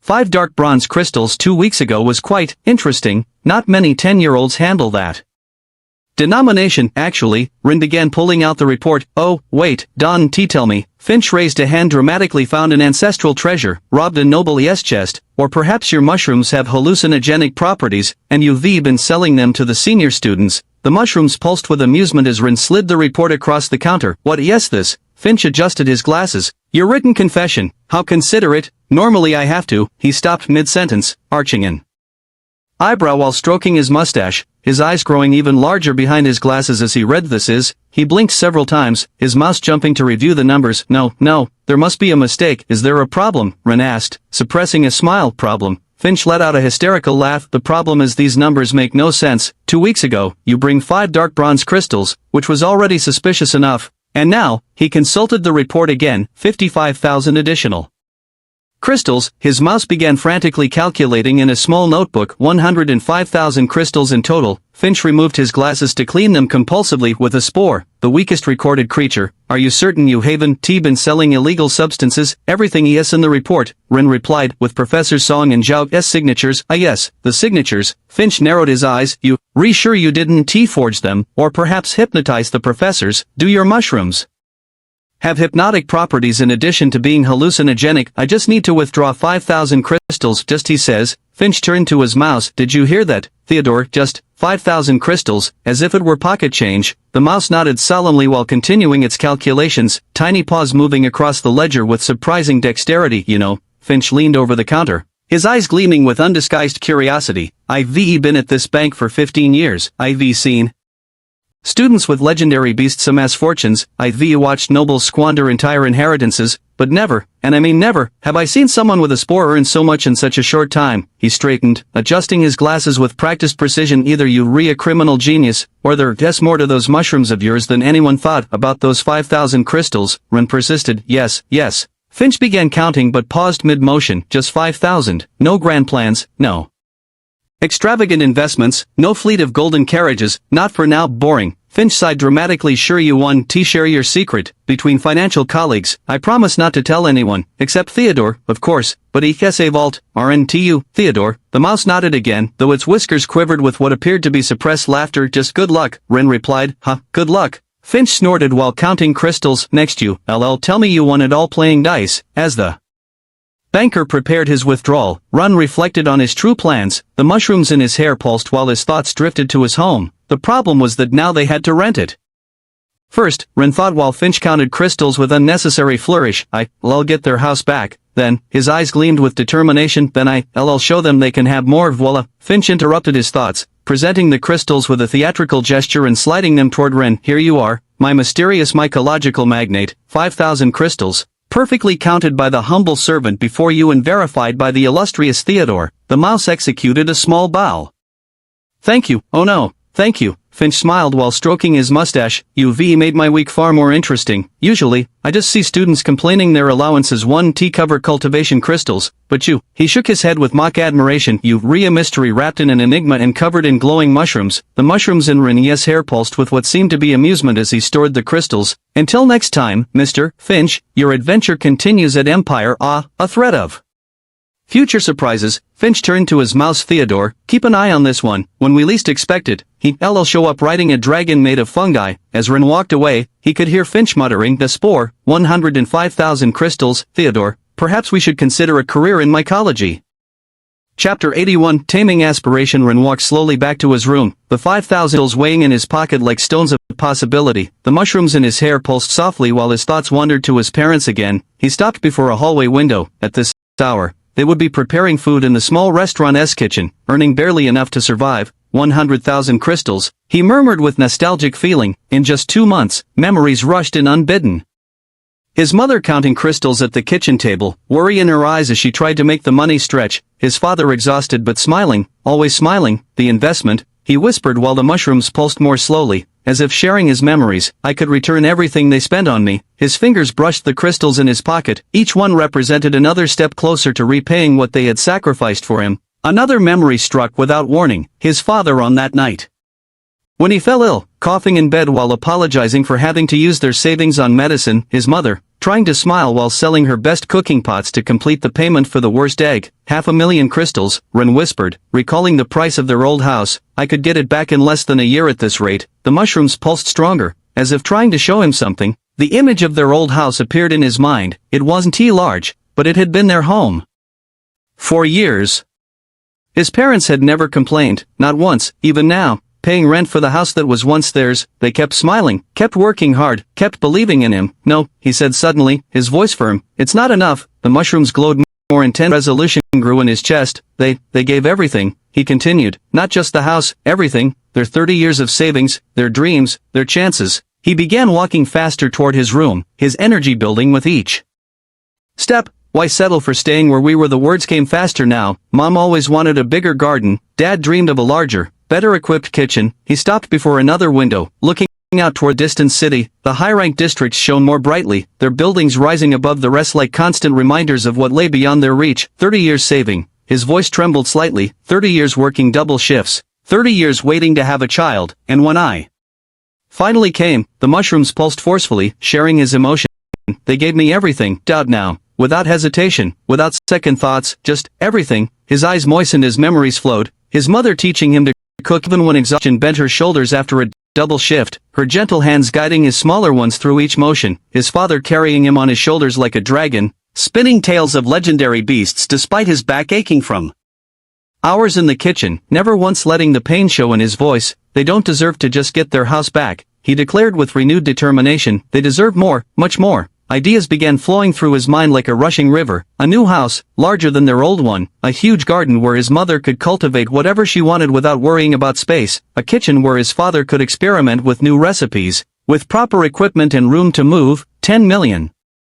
He murmured, testing how the number felt on his tongue. A house in the city would cost at least 10 million crystals. If I just... The mushrooms in his hair pulsed forcefully at the magnitude of the figure, their light reflecting off the window glass. No.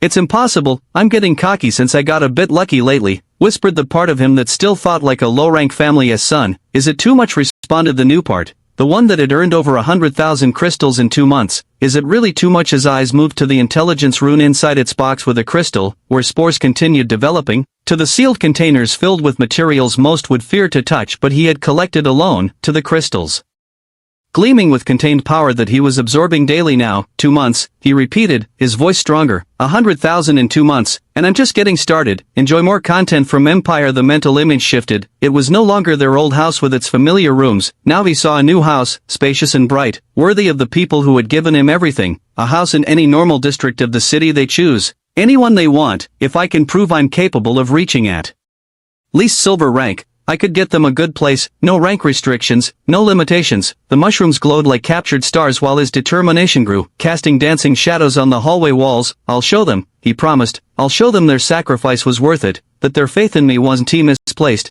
His hands closed into determined fists, knuckles white with resolve. I won't just recover what they lost. I'll give them what they always deserved to have, what they never allowed themselves to dream of because they were too busy taking care of me. Ren felt something new awakening inside him. He was no longer just a child trying to fix the past, he was a son determined to build a better future for those who had given everything for him. 10 million, he repeated, this time as a promise, and that's just the beginning. The mushrooms pulsed one final time, sealing his oath with their ethereal light. This was no longer about recovering a house or the tuition of 1 million. The old goal of regaining what was lost now seemed so small, so limited. He no longer wanted to return to what they had. He wanted to take them where they never imagined they could go. This was about giving them the world they had always deserved. Chapter 82 Taming the Sleeping Core. A few days after reaching his new resolution, Ren sat on his bed, every muscle protesting after his night training with Lin. The mushrooms in his hair barely pulsed, exhausted from another day's work in the mines. Correct maturation, 10/100. Incorrect maturation, 82/1000. The amount of crystals he collected in his mana resistance had taught him something important. No matter how much he trained or how hard he pushed himself, his limits were painfully clear. He couldn't venture beyond 200 meters to work, could only stay for a few hours, and accumulated 4 days of incorrect maturation. Plus, the monster's wouldn't let him stay in one place for long. Even 150 meters sometimes yielded better results. At 250 meters it would be 8 points of incorrect cultivation, and he'd be dangerously close to the bronze ring's mana levels. He wouldn't even manage an hour of work there if he considered the time needed to climb up and down, or the time to avoid monsters. Today he barely lasted 2 hours at 150 meters before excess mana forced him to retreat. His cultivation was oversaturating him as well. But if I want to make more money, he murmured while massaging his aching arms, I need to go deeper. The mushrooms pulsed weakly, as if nodding. It wasn't just about knowing how to find good materials anymore, he needed to be able to reach them. Continue your saga on Empire. The Iron Ring and the -100 meter level, with their low mana concentration, were safe, but limiting. Even in just over a month, when they will have their next collection trip, he couldn't achieve much more than before if he wasn't able to endure. The truly valuable materials were in deeper zones, in territories where higher-rank beasts dwelled. 10 million crystals, he thought while remembering his promise. I won't get them by settling for what I have now. Ron knew that even at bronze rank his fungus wouldn't have the power of a common beast. Its capability was unique, but its raw power and mana processing were far below a common beast. If he wanted to give his parents a truly comfortable life, he needed access to rarer, more expensive materials. But with his current level, Rin stood up and took out the mirror mantis core. He had kept it thinking it might be useful eventually, but now that he was closer to being ready, a second beast, he murmured while the mushrooms pulsed more intensely. With the right process, he stopped, an idea forming as he remembered a story his father used to tell him before bed, a tale about dragons and the origin of eggs. The world was divided by the abyss, a chasm so deep no one had seen its bottom. Some said it reached to the planet's heart. The abyss cut the world into 4 parts with its 2 perpendicular lines. One line was the dead abyss and the other the living abyss. Yano controlled 1/4 of the world, Yano another quarter, or so they said. Ren smiled at the idea. Control was a pretentious word when 90% of those 2 territories belonged to the dragons. Humans barely occupied a circular area that monsters simply despised for its lack of mana. The other half of the world, divided by the living abyss, no one had crossed. The dragons wouldn't let you go there.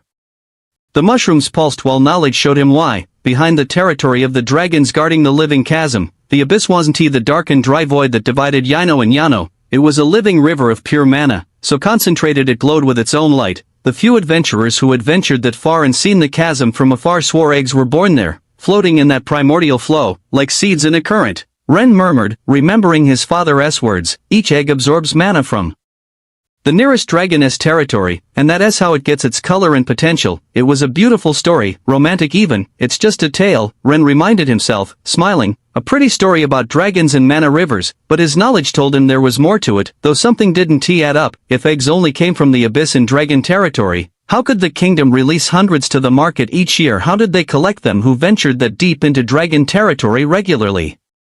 Knowledge whispered a different answer. Ren observed the mantis core again. They don't need to go that far, he murmured while the mushrooms pulsed with excitement. Because the abyss isn't the only source of pure mana, knowledge flowed more clearly. Mana veins ran throughout the world, like arteries carrying life. Most were small, barely detectable, but some, the ruins, his eyes widened with understanding. The ancients built over a point where a huge vein came close to the surface, or so I believe. It was so obvious once you think about it. Why else would you build a city over ancient ruins? Why was there no mana in this part of the world? Ren didn't know the exact answer, but with his fungus information that didn't quite fit, he could guess. There should be mana in this abyss too. How had they achieved such a thing? Ren didn't know, but he was certain. He had no proof, but also no doubts. After all, the best tales always hid some truth, and if he was right about the ruins, but that wasn't important now. The mushrooms glowed while Ren followed the thread of thought. It needs pure mana, he thought while studying the fractures in the core, like the kind that flows in the world's natural veins. Knowledge unfolded in his mind. The core could revive if it absorbed enough pure mana,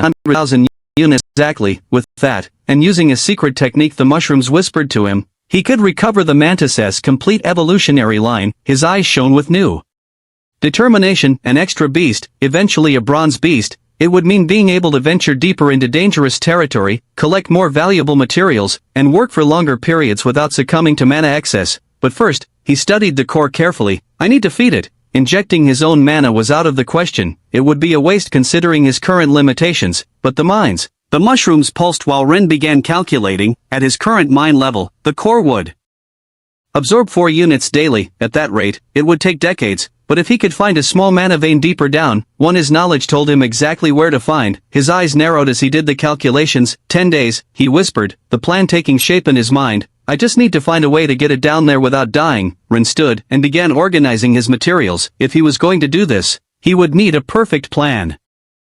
Chapter 83 Taming Deception 10 days, he whispered, the plan taking shape in his mind. I just need to find a way to get it down there without dying. Rin stood and began organizing his materials. If he was going to do this, he would need a perfect plan. The mana vein was there, 300 meters beneath the academy. It wasn't too large like the ones feeding the abyss, but it would serve his purpose. The problem was how little time he could endure down there. 15 minutes maximum before the mana overloaded him. Near the vein it would be even worse due to the mana flow's irregularity. He needed to do it early before the day's cultivation, which meant skipping training with Lin too, which would help him to also have more strength for the small adventure. I need help, he murmured while organizing his materials. The male Shadowstalker tentacles he de-saved would serve as duration extenders. But he needed something more. Hey, Min, he called to his companion studying on his bed. Do you still have that Weaveress thread, the one we got from the expedition? Min looked up from his book. Yeah, haven't traded it yet. Why would you sell it to me? What do you want it for? Min's small snake peeked up too, its curiosity evident to Rin in the way it moved its flickering tongue. Projects, Ran replied vaguely. Projects, Min repeated with a knowing smile, like those that make our room smell like death. I'll pay 50% more than what they give at the exchange. Sold. Min didn't even hesitate, though.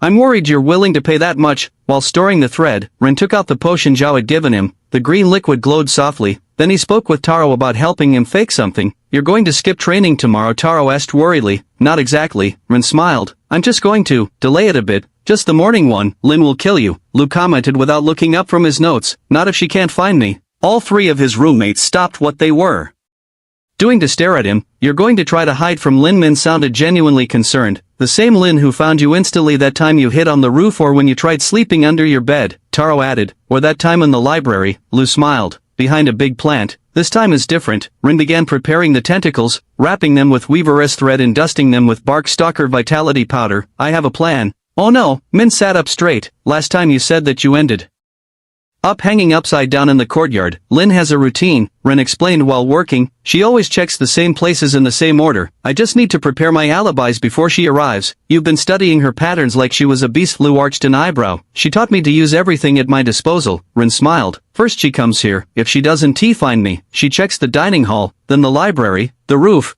and finally the gardens. And Taro leaned in with interest. And tomorrow, Ren held up a prepared tentacle. She'll find evidence that I went to town.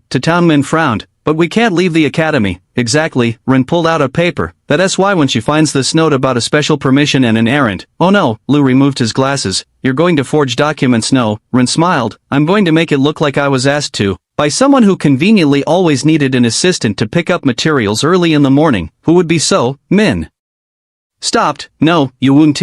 Professor Wei always asks for help with his morning deliveries. Rin continued working on the tentacles, and coincidentally, tomorrow he won't be at school. You're going to make Lin think Wei took you to town. The same Wei who hates you. Taro sounded impressed. Without Wei knowing, Lin hates him so much she won't even ask him. Lu nodded appreciatively. Brilliant and terrible at the same time. I only need a few hours. Rin began storing his prepared materials. By the time Lin discovers the truth, I'll be done, and dead anyway, Min added cheerfully. It'll be worth it. Rin stored the last tentacle. Besides, it might even work. His friends exchanged skeptical looks. Want us to prepare your funeral? Taro offered. I just need you to do something for me. Taro, Rin headed to his bed. And maybe some ice for afterward. Lots of ice, Lu corrected. And bandages, lots of bandages. Discover hidden tales at Empire. Rin gave them an uncomfortable smile as he prepared for bed. Tomorrow will be an interesting day, and probably painful. Lin stopped in front of the Grey Wing's door, her feathers partially manifesting as she checked the time. 6 in the morning, the perfect moment to wake her favorite student. Good morning, little one, she murmured while opening the door, only to find 2 deeply sleeping students and 2 empty beds. Her eyes narrowed. In the time she'd been training Rin, He'd only tried escaping this early 3 times. Where is he? She asked the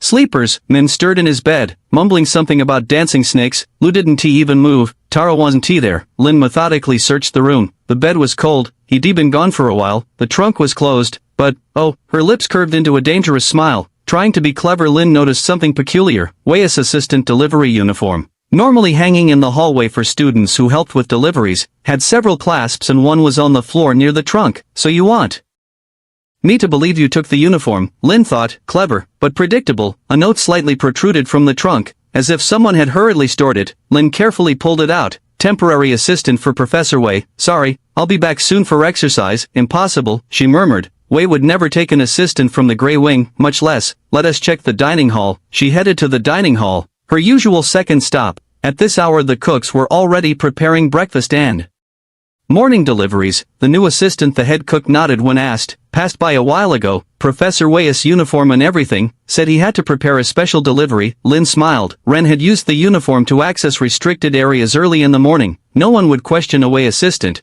Was he planning to hide inside one of them? The library was her next stop. She found it open, unusual at this hour. Oh, the new assistant just finished organizing the delivery records. The librarian pointed to some perfectly ordered documents, creating an alibi. Lin examined the records. They were all correctly filed, including a materials order for today. Very efficient, though those mushrooms in his hair were quite peculiar. He's leaving too obvious a trail, Lin thought while climbing to the roof. He doesn't want to hide. He wants me to follow. On the roof she found another clue.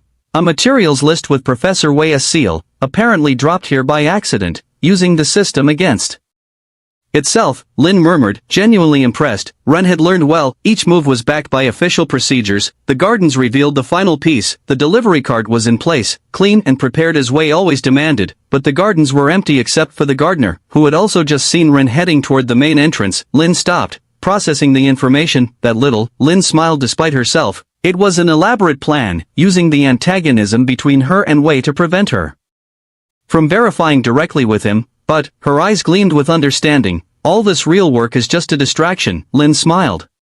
It was brilliant really, making the work appear real so no one would question anything. No forgeries, no obvious deceptions, just a temporary assistant doing his tasks. Except, her eyes narrowed as her crane fully manifested. Wei is out of town today. Where are you really, little trickster? Chapter 84, Taming the Depths. Except, her eyes narrowed as her crane fully manifested. Wei is out of town today. Where are you really, little trickster? Lin headed toward the main entrance. Had run really gone to town with no formal permission? Lin observed the figure in the assistant's uniform near the main entrance. The mushrooms in his hair glowed under the dawnlight, though something seemed different. Got you, little cheat, she thought while silently approaching. You can't leave without real permission, and Wei isn't here to sign it, so you were trapped in the end. The figure moved strangely, as if practicing what to say. Good morning, Sir Guard, I'm here to make a delivery, he muttered to himself. No, too formal. Hi, I need to go out to. No, too casual. Lin smiled. It was almost adorable watching him so nervous.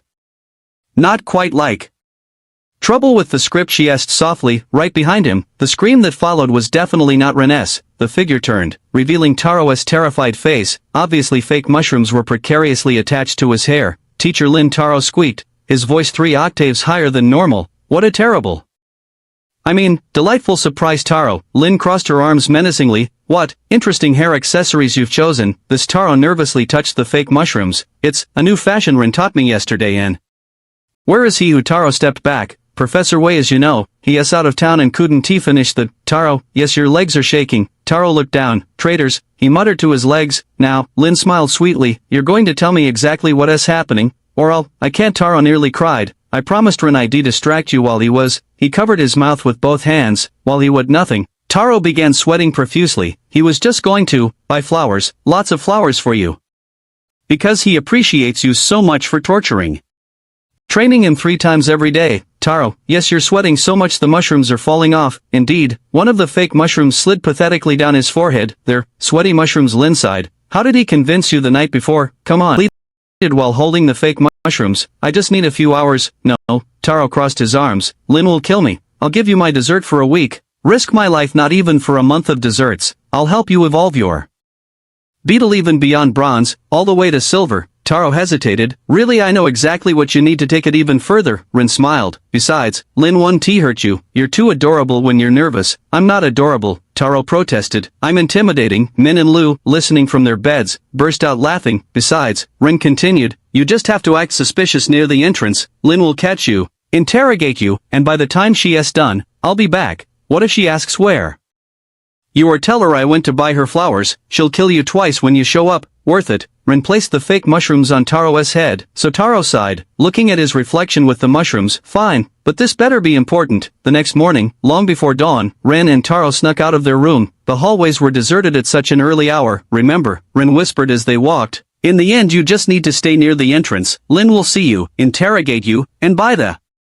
time she's done, I'll be back." "I still don't understand why I have to practice what to say to the guard if I'm not even going to leave." "Because you need to look nervous," Rin smiled, "and that, my dear friend, doesn't come from you naturally if you're faking it.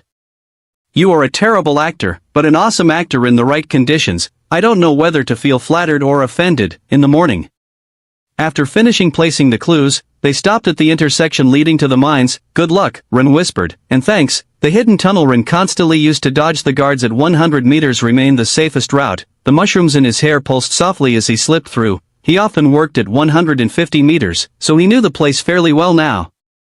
At 200 meters, the first change was evident. The common worms here were twice as large, better fed by the mana density. Their tunnels formed more complex patterns, creating true gallery networks. Past 200 meters, the greater worms began to appear, 4 times larger than their lesser counterparts. 2 fusions had transformed them into true tunnel machines, their segmented bodies glowing with concentrated mana. Each now had a complete core, capable of processing the dense ambient mana, but they were no longer the only inhabitants. Digger beetles and very rare hunter bugs lived here too. The mushrooms pulsed in warning when he reached 250 meters. Here the ecosystem changed dramatically. The first deep worms appeared, beasts the size of a cart that made the lesser worms look tiny, 8 times larger, but the most impressive began just after, at around 275 meters. The first bronze beasts made their appearance, the living tunnels, massive beetles that had evolved to turn their own bodies into mobile tunnel extensions, created gallery networks that seemed to breathe. Their shells secreted a living mineral that reinforced the walls, transforming simple tunnels into organic structures. They weren't mere tunnelers, they were bioengineers, reinforcing walls with special secretions. Natural architects, Run murmured as he passed near one expanding a chamber.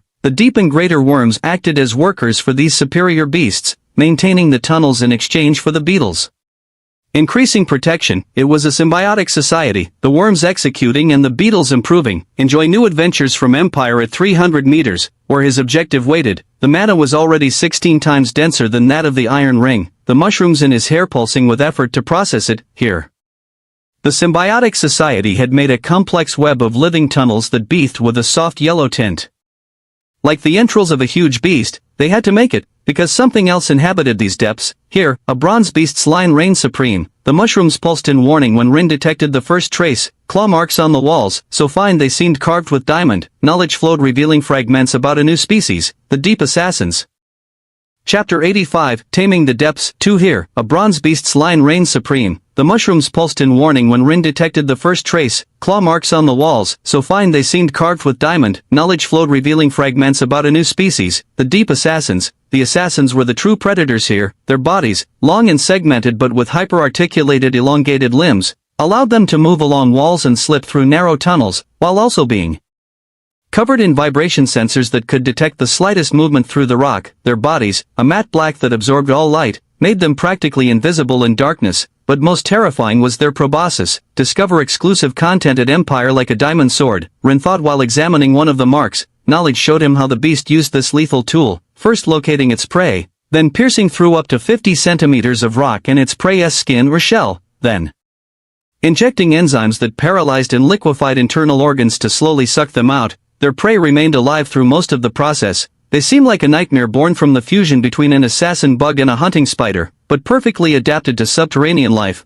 The assassins primarily hunted deep worms in living tunnels, ambushing them from the other side of walls that weren't yet reinforced. The assassins were the reason why all other beasts at this level built reinforced refuges, but nothing was completely safe. The assassins always found a weak point, a thinner section, an unprotected angle. Some abandoned tunnels showed signs of ancient battles, walls perforated with small holes, abandoned galleries full of circular marks, remains of emptied shells. Ren had less than 15 minutes before the mana overloaded him. It was time to advance, but first he would need to ensure no killer decided to add him to its core collection. All creatures here were practically blind. Ren intensified the glow in a pulse that illuminated the distance just once. A movement caught his attention. A killer emerged from its hiding place, its nearly 5-meter body moving with disturbing grace, for white and opaque eyes, blind, glowed faintly against Ren's light. While specialized antennae tested the air for prey, the beast slid along the wall without making the slightest sound, its legs detecting vibrations that revealed the position of creatures in nearby tunnels. Its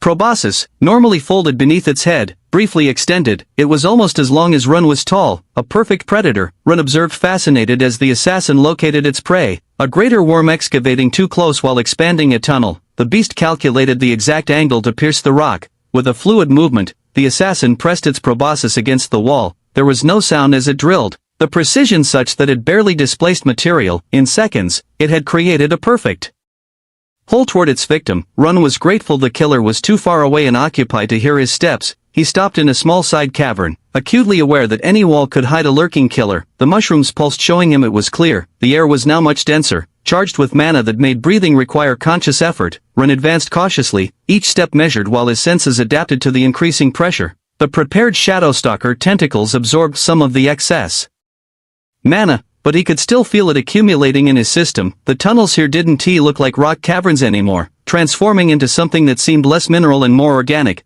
The connecting tunnels and walls had a yellowish tone that melted into deep oranges, as if he were entering the entrails of a colossal beast. That's when he saw it, a living tunnel emerging from a side gallery. Ren pressed himself against a wall, holding his breath while the beast worked. It wasn't aggressive, but at this depth everything was potentially lethal for him, even more so if it confused him with a small hunter bug. The advance continued. At this depth, the living tunnel's work had created a maze that seemed designed to confuse, an escape and defense system. Ren understood while carefully navigating. Ren stopped at an intersection, aware that mana was already beginning to saturate his system. The vein was close, he knew from his knowledge, but between him and his objective lay a sea of identical tunnels. A soft pulse, the illumination bounced off the walls, returning with information. Another pulse, clearer this time. The tunnels had a pattern. The living tunnels didn't dig randomly, their galleries followed specific rules, like a chronology, he thought while studying the marks on the walls. The older sections returned a more opaque glow. As they approached active zones, the designs became more reflective.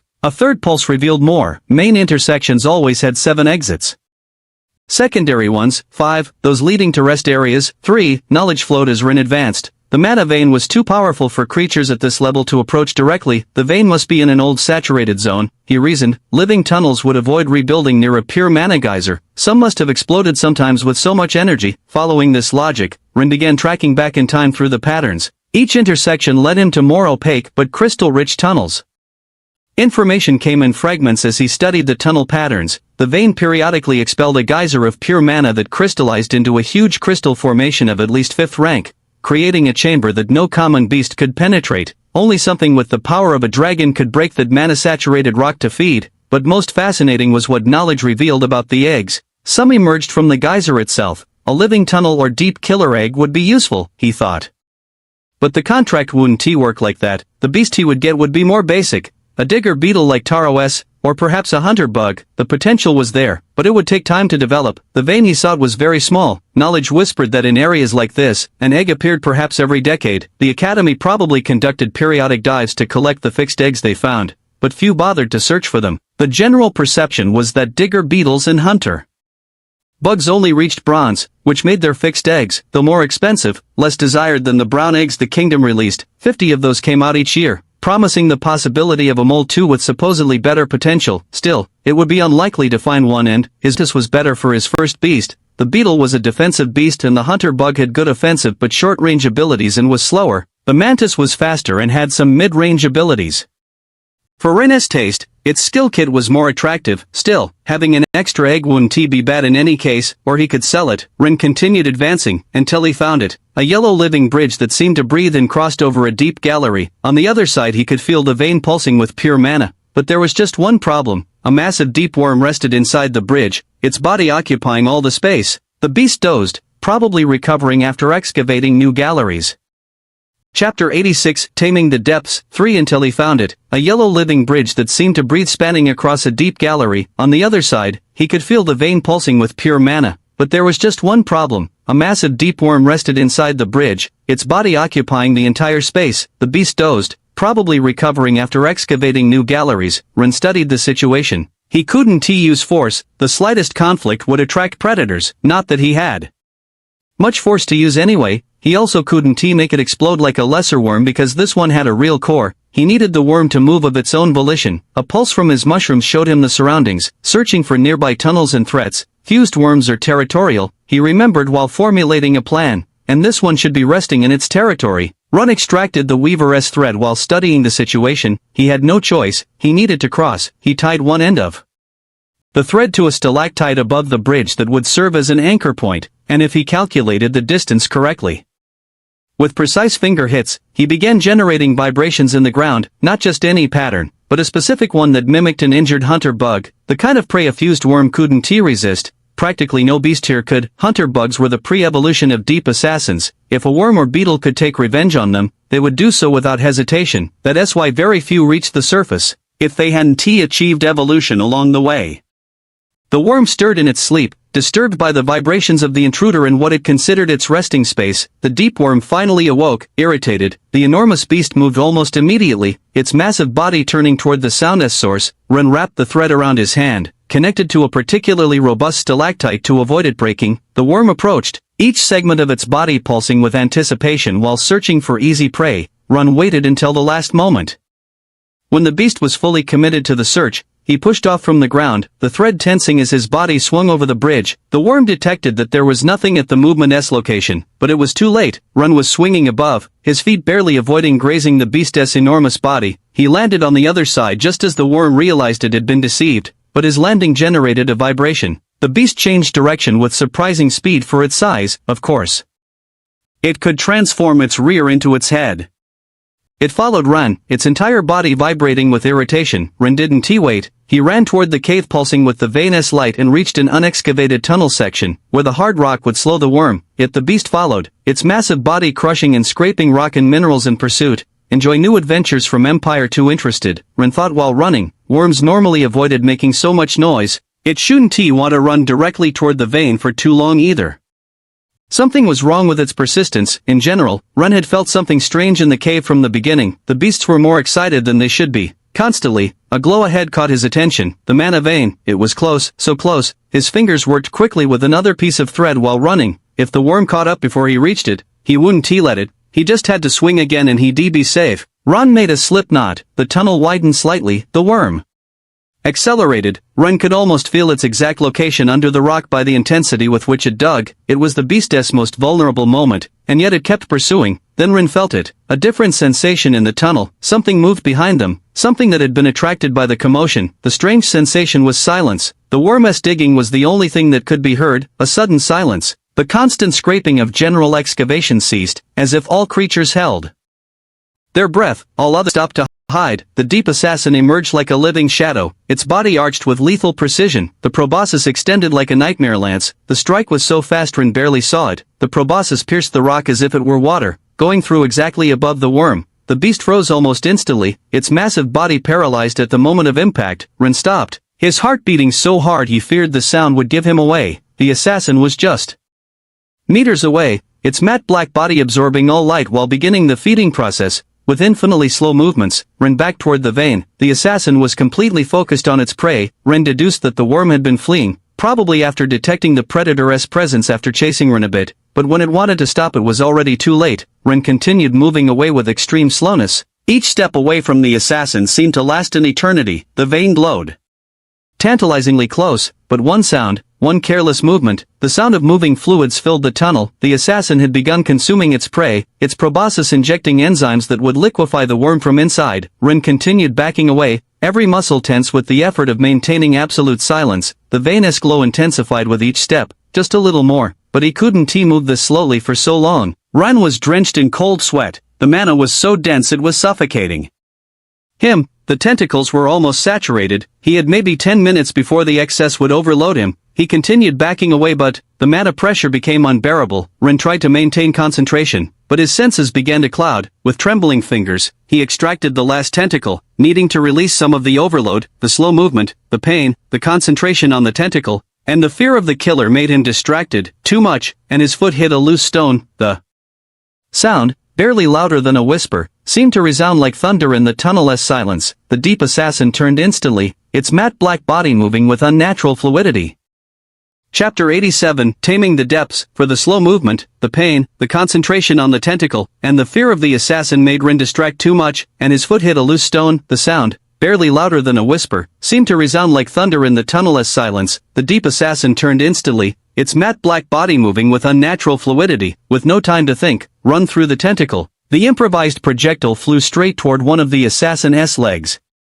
Beginning to absorb mana at the moment of impact, the beast recoiled, more from surprise than damage. Its senses, adapted to darkness and vibrations, hadn't expected an aerial attack. The sensation of its energy being drained at a specific point made it focus on that area. Rin didn't waste a second. His hands were already knotting the thread while the assassin was distracted. A quick jump and his body hung far from the ground. The training with Lin and his extra bit of strength gave him enough capacity to reach quite high. The thread began to turn slowly, the tension from the initial launch creating a circular movement. Rin held his breath while the assassin searched for its attacker. Its proboscis extended and ready, but Rin kept slowly rotating. That's when he saw it. The chamber opened about 10 meters below, illuminated by the glow of a colossal crystal. The formation was both beautiful and terrifying, its facets reflecting mana light in a way that made it seem alive. In the center, a hollow, the vein itself, pure mana flowed in a silent geyser that fed the crystal-less growth. And there, on a ledge near the base, 2 eggs. The first wasn't a surprise, a hunter bug, exactly one of the 2 he expected to find if he found anything. The egg had the characteristic pattern of its species,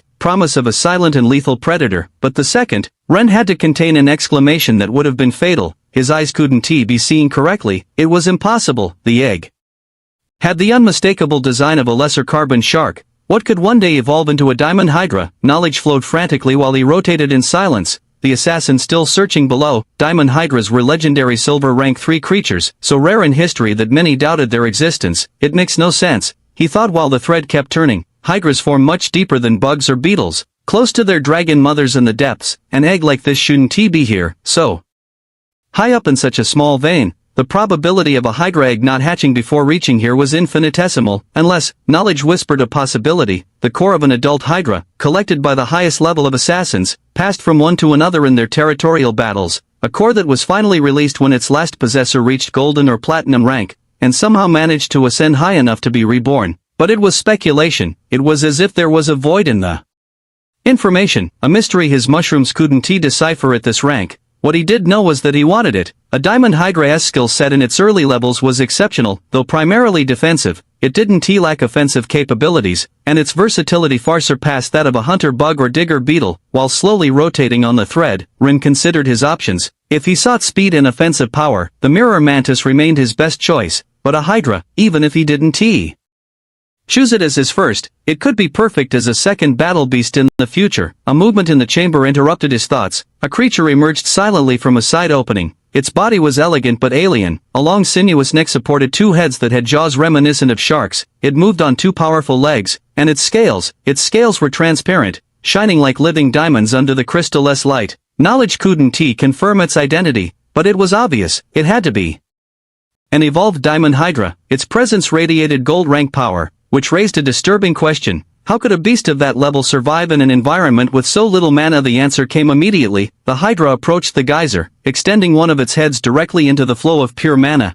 It began absorbing energy directly from the source. The pieces started fitting together in Rene's mind. A silver rank Hydra with a single head must have been expelled from its territory by luck or instinct. It found this vein. The constant flow of pure mana allowed it to survive and evolve, completing all silver ranks until reaching gold. The beast finished feeding and moved languidly toward the egg. Its body coiled around it in a protective gesture, but its movements were slow, almost lethargic. Despite the geyser, the vein was too small to keep it truly active at this superior rank. Soon it would need to return to the depths, but, as he watched the beast settle, Run understood something more. The cycle of hydras at higher ranks must be very different from deep assassins, worms, or beetles. That was his assumption seeing the protective behavior with the egg. It seemed that egg dynamics were more complex than he had expected. Knowledge revealed more. The colored eggs containing the 3 known evolutionary line possibilities only formed when veins passed near the mothers. The dragons of each evolutionary line dwelling much deeper below, that's where brown eggs formed.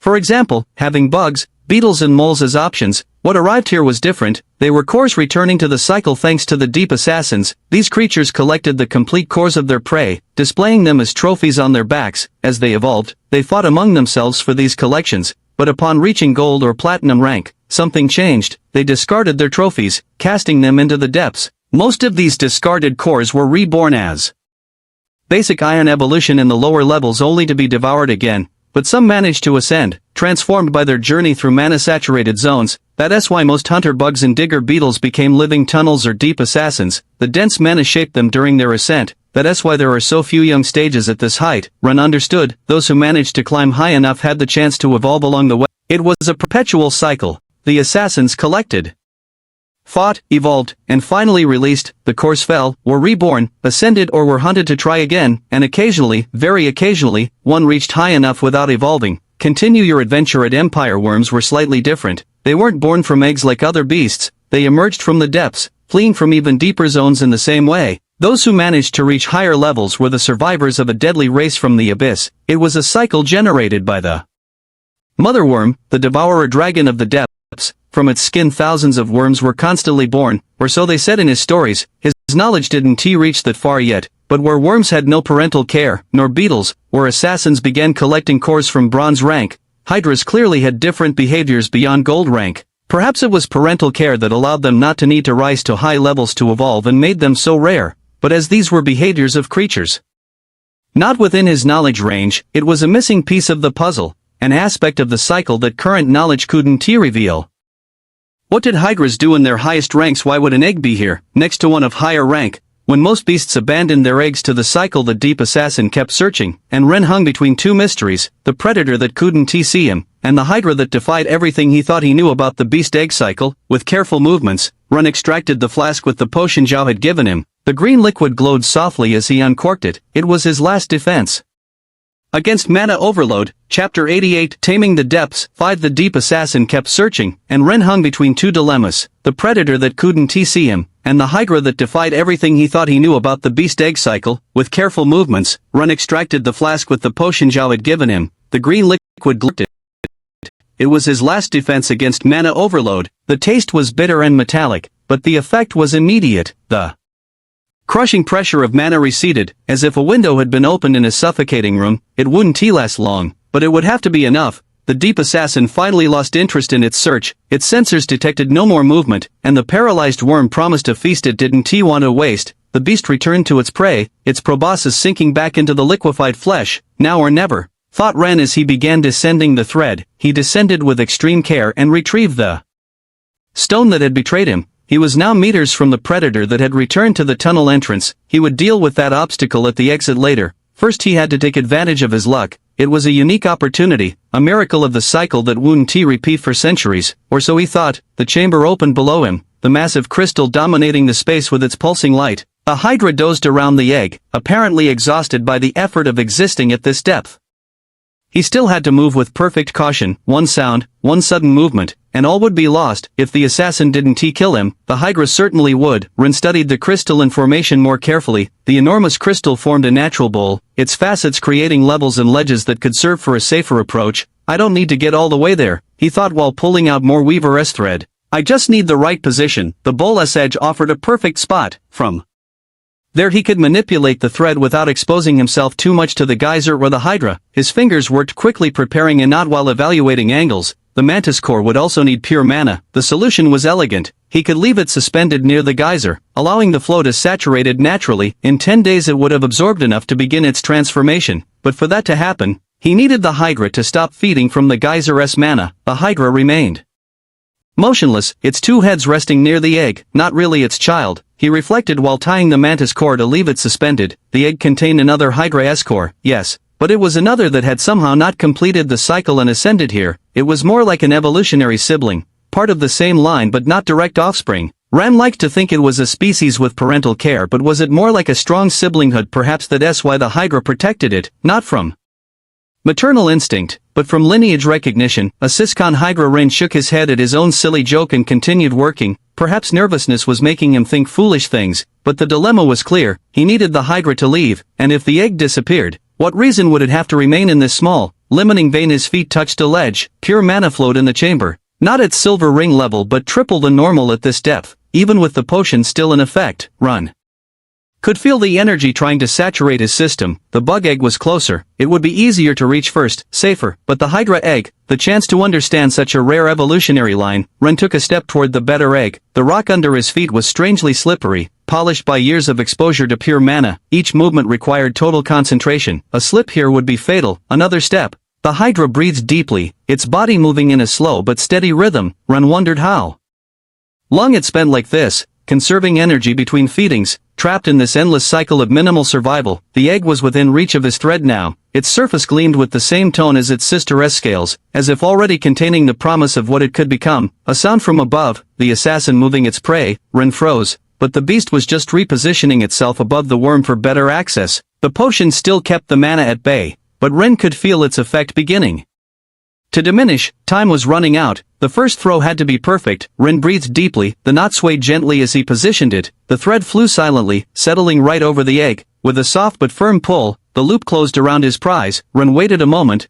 The Hydra didn't move. With infinite care, Ren began lifting the egg. Each centimeter was an eternity, the dead weight making the thread creak almost imperceptibly. When the egg was secure, Ren extracted the thread for a second throw. Enjoy new tales from Empire. Was it greedy? Maybe. But he wouldn't waste an opportunity like this. The bug's egg ended up in his hands a few seconds later. The core was left floating in the energy flow, immediately beginning to absorb pure mana when the Hydra would leave. In 10 days, maybe he could come in 11 or 12 as he didn't know when the Hydra would wake. With luck it would be ready then. The Hydra moved slightly, one of its heads adjusting in sleep, without the egg next to it. How long would it take to notice its absence with nothing to protect? Instinct would push it to seek areas with more mana, to reunite with others of its kind. The small vein would no longer have purpose for it. Ren carefully stored the second egg in his backpack too. Now he had to get out of here. He began his careful ascent toward the cave entrance, toward the assassin. The potion was losing effect. He needed to get out of here before mana saturated his system again. One last look at the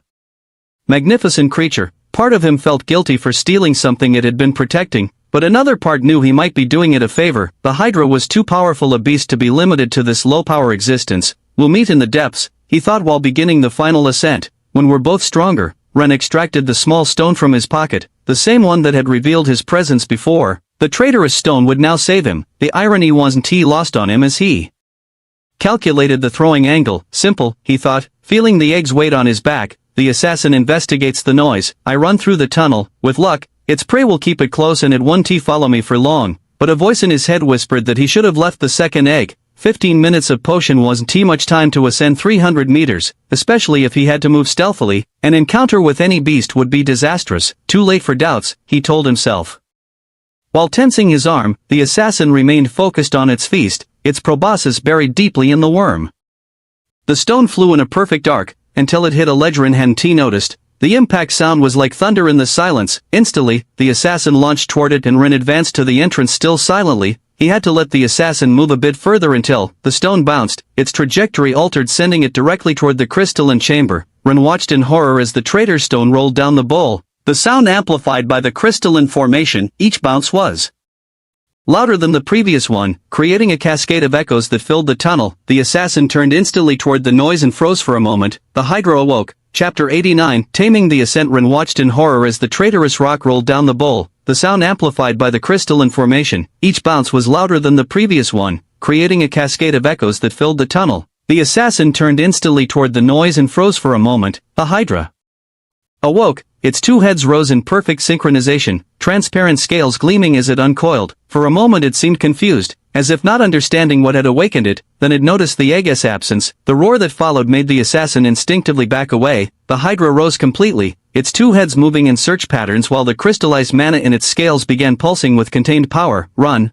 Ren's mind screamed, run! The Hydra turned both heads directly toward Ren, its eyes glowing as it recognized him as the egg thief. This was no longer a stealthy escape. The beast had seen him. Stealth no longer mattered. Ren ran like never before, each step resonating in the tunnels while the Hydra's roar made the walls tremble. Knowledge flowed. Silver rank 3 Hydras could shoot power rays, concentrated beams of light. This one, at gold rank, probably had even more lethal capabilities, but knowledge didn't reach that far. A strong vibration shook the tunnels. The Hydra had begun moving, its massive body crushing rock while following its prey. Fortunately it wasn't shooting. it needed to conserve energy, with its feeding from that small vein. Each use of power meant minutes of recovery, 30 minutes, Ren calculated while running. It will need to feed after 30 minutes of intense activity with so little mana. The first obstacle appeared. The natural bridge he had crossed before. The structure trembled with each impact of the Hydra. Digging behind, Ren didn't even hesitate. He used the momentum from running to jump and grab the thread, the eggs bouncing on his back as he landed on the other side. A group of deep worms emerged from a side tunnel, their massive bodies momentarily blocking the path. At the Hydra's next roar, the beasts writhed in panic harder and fled in the opposite direction, crushing each other in their rush to escape. The deep assassin passed by him like a shadow, but didn't even stop to look at him.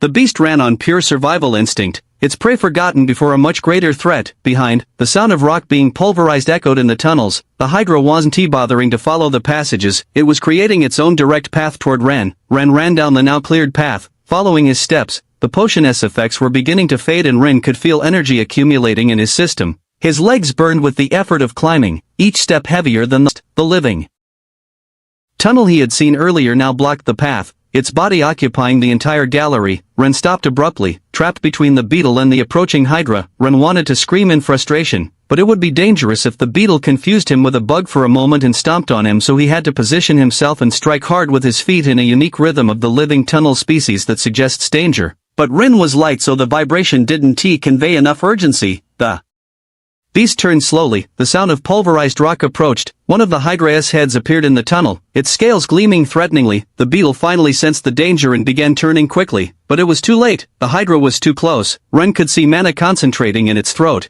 It was considering using a ray. The living tunnel moved faster to back away, creating a small opening. Ren lunged for the space, but his foot slipped. He fell to his knees just as the Hydra fired.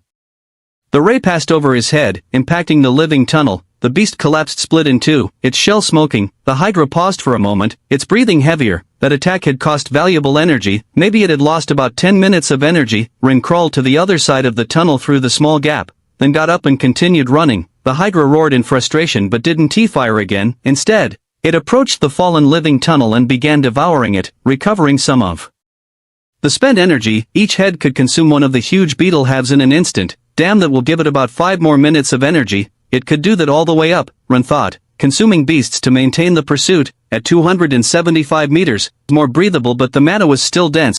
Another group of worms emerged from a side tunnel. The beasts froze upon sensing Ren, but the sound of the approaching Hydra sent them into panic. Ren was trapped in the middle of the fleeing worms. Their massive bodies pushed him against the walls while they writhed desperately. The Hydra's roar resonated closer. In desperation, Ren pushed between two worms, the space so tight he felt crushed. Just as he other side, he saw the Hydra catch one of the lagging worms. One of the heads caught it with lethal precision, its jaws tearing flesh, but the other head kept the body moving while the first ate. Its eyes never stopped following Ren. At 250 meters, the tunnel narrowed. Ren could feel mana saturating his system. The potion was losing effect. His legs trembled from the effort while he crawled through a narrow passage. A section of the tunnel had partially collapsed, probably from the Hydra's vibrations. Ren crawled through the debris. Behind, the sound of destruction approached. A deep assassin appeared before Ren in the narrow tunnel. The beast hesitated, caught between its hunting instinct and its fleeing instinct. The narrow cave entrance vibrated intensely. Ren worried about another collapse, but he was lucky. The assassin completely forgot about Ren and decided to flee. Ren crawled to the cave's exit while the Hydra dug behind. His lungs burned, mana saturated his body now that the potion effect. Each meter was a battle against exhaustion and energy overload. Ren finally emerged from the tunnel at 200 meters. Your next red is at Empire. A worm colony panicked upon feeling the vibrations, their bodies filling the tunnel in a chaotic mass. Ren had to jump over them, his feet finding small spaces between the writhing bodies. Behind, the Hydra finally broke through the wall. The beast was panting now, the chase effort beginning to take its toll. Ren took advantage to gain ground. He knew this area, turned and climbed up a not-so-light slope that led to the conventional cave entrance. 150 meters, the first guard checkpoint. The air was lighter now, but his legs felt like lead. The backpack on his back seemed to weigh a ton. His hidden tunnel offered an alternative route, so he wouldn't have to explain. No, Ren thought while continuing to climb. No time for detours. The Hydra was getting closer and closer. The checkpoint appeared before Ren, the mana lamp's light shining through the entrance. 3 guards moved hurriedly, alerted by the vibrations shaking the tunnels. Halt, one shouted when he saw Ren climbing the slope. What the hell? It's the lucky mushroom boy. Another guard recognized him, his expression Transforming from surprise to anger, why were you prowling in the lower levels? This time you really. The wall behind Ren exploded. The Hydra emerged from the dust like a nightmare made real, its two heads covered in blood from the beasts it had devoured along the way. Chapter 90 Taming the Blockade. Halt, one shouted when he saw Ren climbing the slope. What the hell? It's the lucky mushroom boy. Another guard recognized him, his expression transforming from surprise to anger. Why were you prowling in the lower levels? This time you really. The wall behind Ren exploded. The Hydra emerged from the dust like a nightmare made real, its two heads covered in blood from the beasts it had devoured along the way. One last effort, one final sprint. Ren had finished climbing the slope,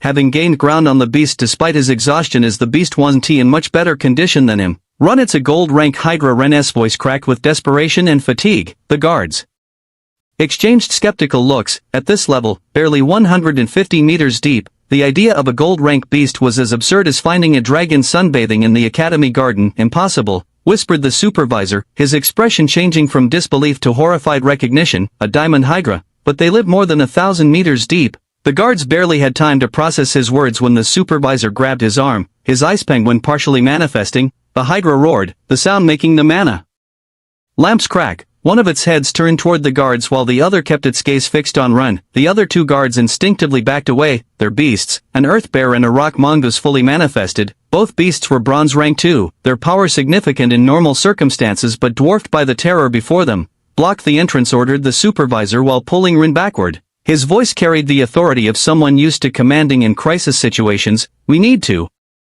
evacuate. Knowledge flowed while Ren observed the guards' beasts, earth and rock control. The supervisor's ice penguin, Silver 2, was also a beast with ranged control capability. Maybe they're prepared for dead abyss beasts, to contain hordes. Ren understood the placement of the checkpoint, the specific combination of beasts. It wasn't random, they're designed for the very unlikely case of a horde. Hordes only come from the dead abyss, but loose monsters from the hordes are rarely found in the caves too. That's why they fear hordes in the caves, but they must only be here to buy time while reinforcements arrive if dead abyss beasts ever filter into the caves. To block the path. Wait, Ren resisted when the supervisor tried to drag him further back, an idea crystallizing in his mind. Don't take me yet, your ice. You can use it to slow it down to the ascending tunnel while the other guards began controlling earth and rock barriers. If you freeze the climb at be harder for it to scale. The supervisor hesitated only for an instant. Hydras shoot light rays. Don't be an idiot and come. Look, Ren pointed. Its movements are slower. It only has about 10 minutes of energy left at this height. It 1T waste power on rays. The supervisor evaluated the suggestion in an instant, his penguin fully manifested, beginning to cover the steep climb with a thick layer of ice. More ice, shouted Ren. It needs to be thick enough. The ice layer grew as they ascended, becoming thicker with each breath from the penguin. Now he ordered his subordinates, block the entrance. The earth bear and rock mongoose created layered barriers, compacted earth reinforced with rock formations. The sound of rock being pulverized approached. The Hydra was breaking up the slope a bit to get better footing. It roared again, but the sound was weaker. Without access to new prey, each movement brought it closer to exhaustion. The Hydra hit the blockade but couldn't break it. Its strength no longer the same. It 1T cross. Ren shouted over the noise. Without prey to feed on, each movement weaker. Another hit, weaker than the previous one. The Hydra was losing strength. It's giving up, murmured one of the guards while the impacts grew progressively feebler. Hope creeped into his voice. Silence fell suddenly. The guards exchanged cautious looks. Did it leave? Asked the one with the mongoose. Ren felt something was wrong. It was too soon for the Hydra to abandon its pursuit after investing so much energy. Knowledge screamed a warning in his mind, calculating that it should still have enough power for one last. Get down, he shouted, already diving for the ground. The power ray pierced the barriers as if they were paper, passing over their heads and leaving a trail of molten rock on the ceiling. The barrier had failed. Continue reading on. Empire Dam were dead after that. Only silence reigned. No, it's over, said Ren as they slowly stood. That ray used the last of its energy. It needs to return to its vein now. The echoes of the Hydra's slow departing steps confirmed his words. The beast was descending, deeper and deeper, where the increase in mana or eating other beasts would keep it alive. The supervisor turned to Ren, his expression a mixture of relief and suspicion. You have a lot to explain, boy. But Ren had fainted, his mouth foaming and his veins glowing. Unmistakable sign of mana poisoning. The mushrooms in his hair flickered weakly, barely processing the dense ambient energy. Damn, the supervisor caught Ren's limp form before it hit the ground, noting the dangerous heat radiating from his small body. We need to get him out of here and give him medicine fast, Peter. He pointed to the mongoose guard. Stay on watch. What whimy? Peter looked nervously toward the tunnel where the Hydra had disappeared, his mongoose hugging his legs. What if the Hydra is already going to the depths? The supervisor was already running.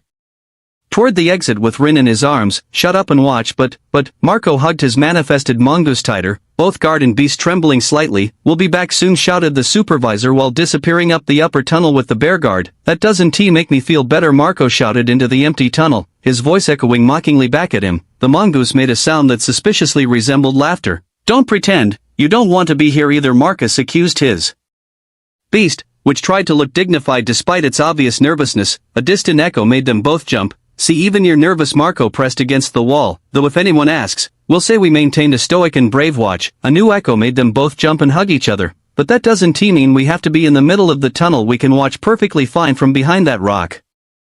Chapter 91. Tamer spies. A girl watched from the shadows in the tree, her presence almost imperceptible among the leaves. She had been following Rin since early morning, this time more out of obligation than real interest. Though she was already worrying about the start of classes, initially, she had considered following him into the mines. After all, the headmaster's recent interest in the supposedly weakest student had piqued her already high curiosity too, but she had dismissed the impulse, reasoning that Ren was likely just another poor student desperate to recover his family's investment. Another case of economic desperation. She had thought upon seeing him enter the mines. It wasn't unusual. Many low-resource students spent extra hours digging, trying to recover something. The headmaster must be overreacting, she had thought, settling into her observation post. What could possibly be special about a boy with a mere spore? Yet something about him nagged at her mind. The way he moved through the mines wasn't like other desperate students. He showed none of the random searching, the trial and error that characterized novice miners. His movements had purpose, precision, or so she had seen during their time as classmates, and it was very strange. The hours passed without incident. The girl almost considered leaving. Her time could be better spent on other tasks, but something kept her at her post. Perhaps that strange confidence he seemed to have despite his apparent weakness. She used the time to study. Occasionally, her eyes would drift to the mine entrance, but nothing seemed amiss. The chaos began without warning. Two guards emerged running from the entrance, carrying the boy's unconscious body. His veins glowed with a sick radiance, and a line of foam ran from the corner of his lips. "Halt!" The entrance guard intercepted them. "Inspection protocol. All obtained materials must be mana poisoning," shouted one of the guards carrying Ren. "Critical level." The entrance guard paled and stepped aside. You can report what was found when he wakes up." The girl straightened on her branch. The academy carefully regulated access to deeper areas, and the guards were vigilant at the entrances, keeping students above the 100-meter mark. Did he fall like 200 meters from a secret tunnel, she wondered, her mind racing through possibilities? Some forgotten passage to the depths, or is he simply that pathetic, getting poisoned at levels everyone can tolerate? But that didn't fit with what she had observed of him. Despite his weak beast, Ren had shown surprising competence in other areas. His victory over Kai hadn't been luck, nor the illusions with the crystals. He had demonstrated knowledge that even senior students would envy. 250 meters, she calculated while watching them take the boy to the infirmary. No, even deeper to cause that level of saturation. But that was impossible. No first-year student, much less one with a spore, could survive at those depths. The beasts would kill them in minutes, seconds with bad luck. The mushroom boy was proving to be a most fascinating puzzle. Her lips curved in a slight smile as she watched more guards arriving at the mine entrance. Whatever had happened below, she intended to find out. After all, anyone who could survive what had so clearly terrified the guards was worth watching very carefully indeed. She slid a small notebook from her sleeve and began taking notes. Professor Zhao might indeed have seen something that others overlooked. At 350 meters beneath the academy, a solitary figure ascended through the tunnels. The golden hippogriff pulsed beneath his skin as he extracted another potion from his bag. Months of mapping between silver and gold rank depths, some days much deeper, had depleted his reserves, but he still had enough to keep the concentrated mana S effects at bay. The liquid was bitter, but the relief was instant. His silver rank 2 abyssal scorpion briefly manifested its claws, adjusting to the renewed energy flow. A movement in the shadows. A deep assassin emerged from a corner, probably attracted by the man's noisy steps. The beast had perfectly hidden its presence, but the hippogriff manifested its front claws through its Tamer's arms, and the beast didn't even have time to extend its proboscis before being torn apart. Pathetic, he thought while continuing his ascent. These beasts were nothing compared to what he had faced in the depths. His employer had asked for a Hydra core for his daughter. Any Hydra, he had said, as if they were so easy to find. If he could turn it into an egg, he would multiply his payment by 10. But according to his employer's family secret technique, he needed a mana vein and a Hydra alongside the core to transform it back. The records were ancient, most destroyed during the last war. No one, not even from Yano, had ventured so deep in this area in decades. Honestly, he wouldn't have survived the worst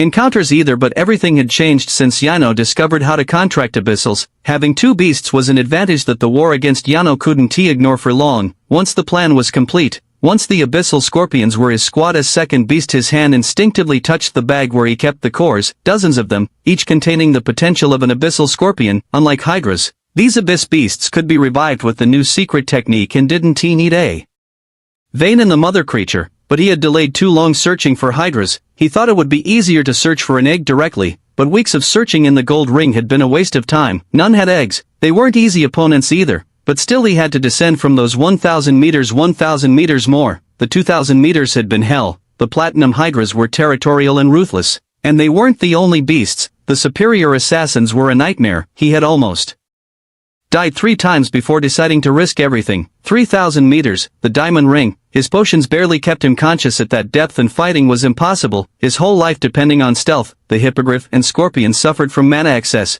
but he had no choice. Luck finally smiled on him as he quickly found an 8-headed diamond hydra guarding eggs. The beast was monstrously powerful, but also predictable in its sleep routine. One moment of carelessness was all he needed to steal one, or so he thought, but one had saw him. The escape had been frantic. He had to hide in many places, spent almost all his high-level potions staying alive while ascending, and in the end he had to return the egg.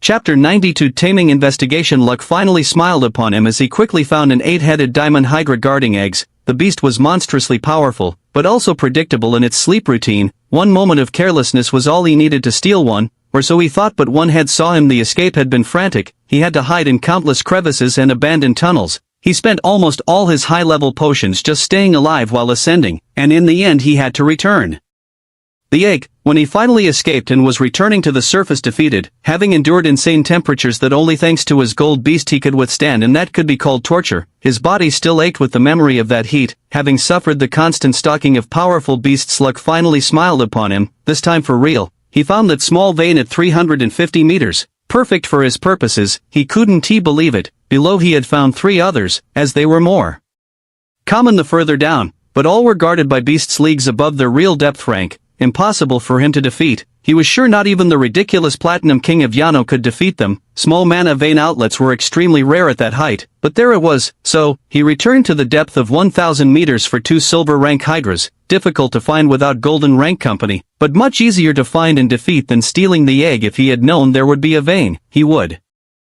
have done this from the beginning. He eliminated the first to obtain its core and weakened the second. Worthy opponents even 1 rank below him, but manageable thanks to him being a double tamer. It was easy to drag the weakened one with his griffin to feed from the vein, and to keep it guarding and molding the core until it became an egg while he obtained more scorpion cores. Everything had been meticulously calculated. The core would need weeks to recover enough energy to become an egg next.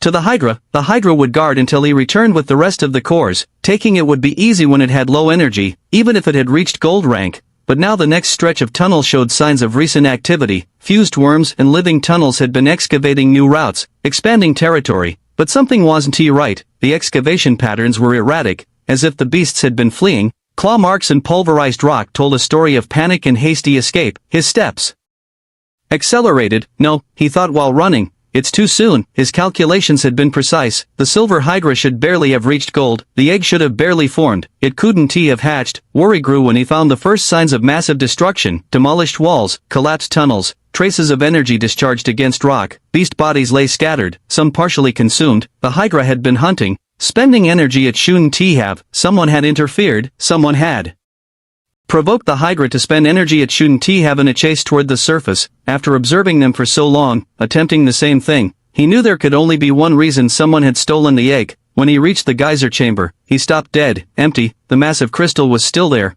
pulsing with pure mana, but there was no sign of the hydra or the egg. He hated being right this time. Impossible. The hippogriff's wings manifested, reflecting their Tamer's fury while examining the empty chamber. So much effort, so many resources spent, so many risks taken, all ruined because some idiot had stumbled upon his experiment before time. Who would have thought the mana vein would be so close to an exterior entrance? But there was no point in being angry. Fury was replaced by cold determination. He would find the responsible party. And when he did, the scorpion manifested its plates while he began the ascent. The work his king in Yino had given him was too important To allow interference, his princess would obtain that hydra, and the cores must reach their destination. Yano must not suspect anything until it was too late, but at least he could go out for a while to take in the sunlight and recover his egg.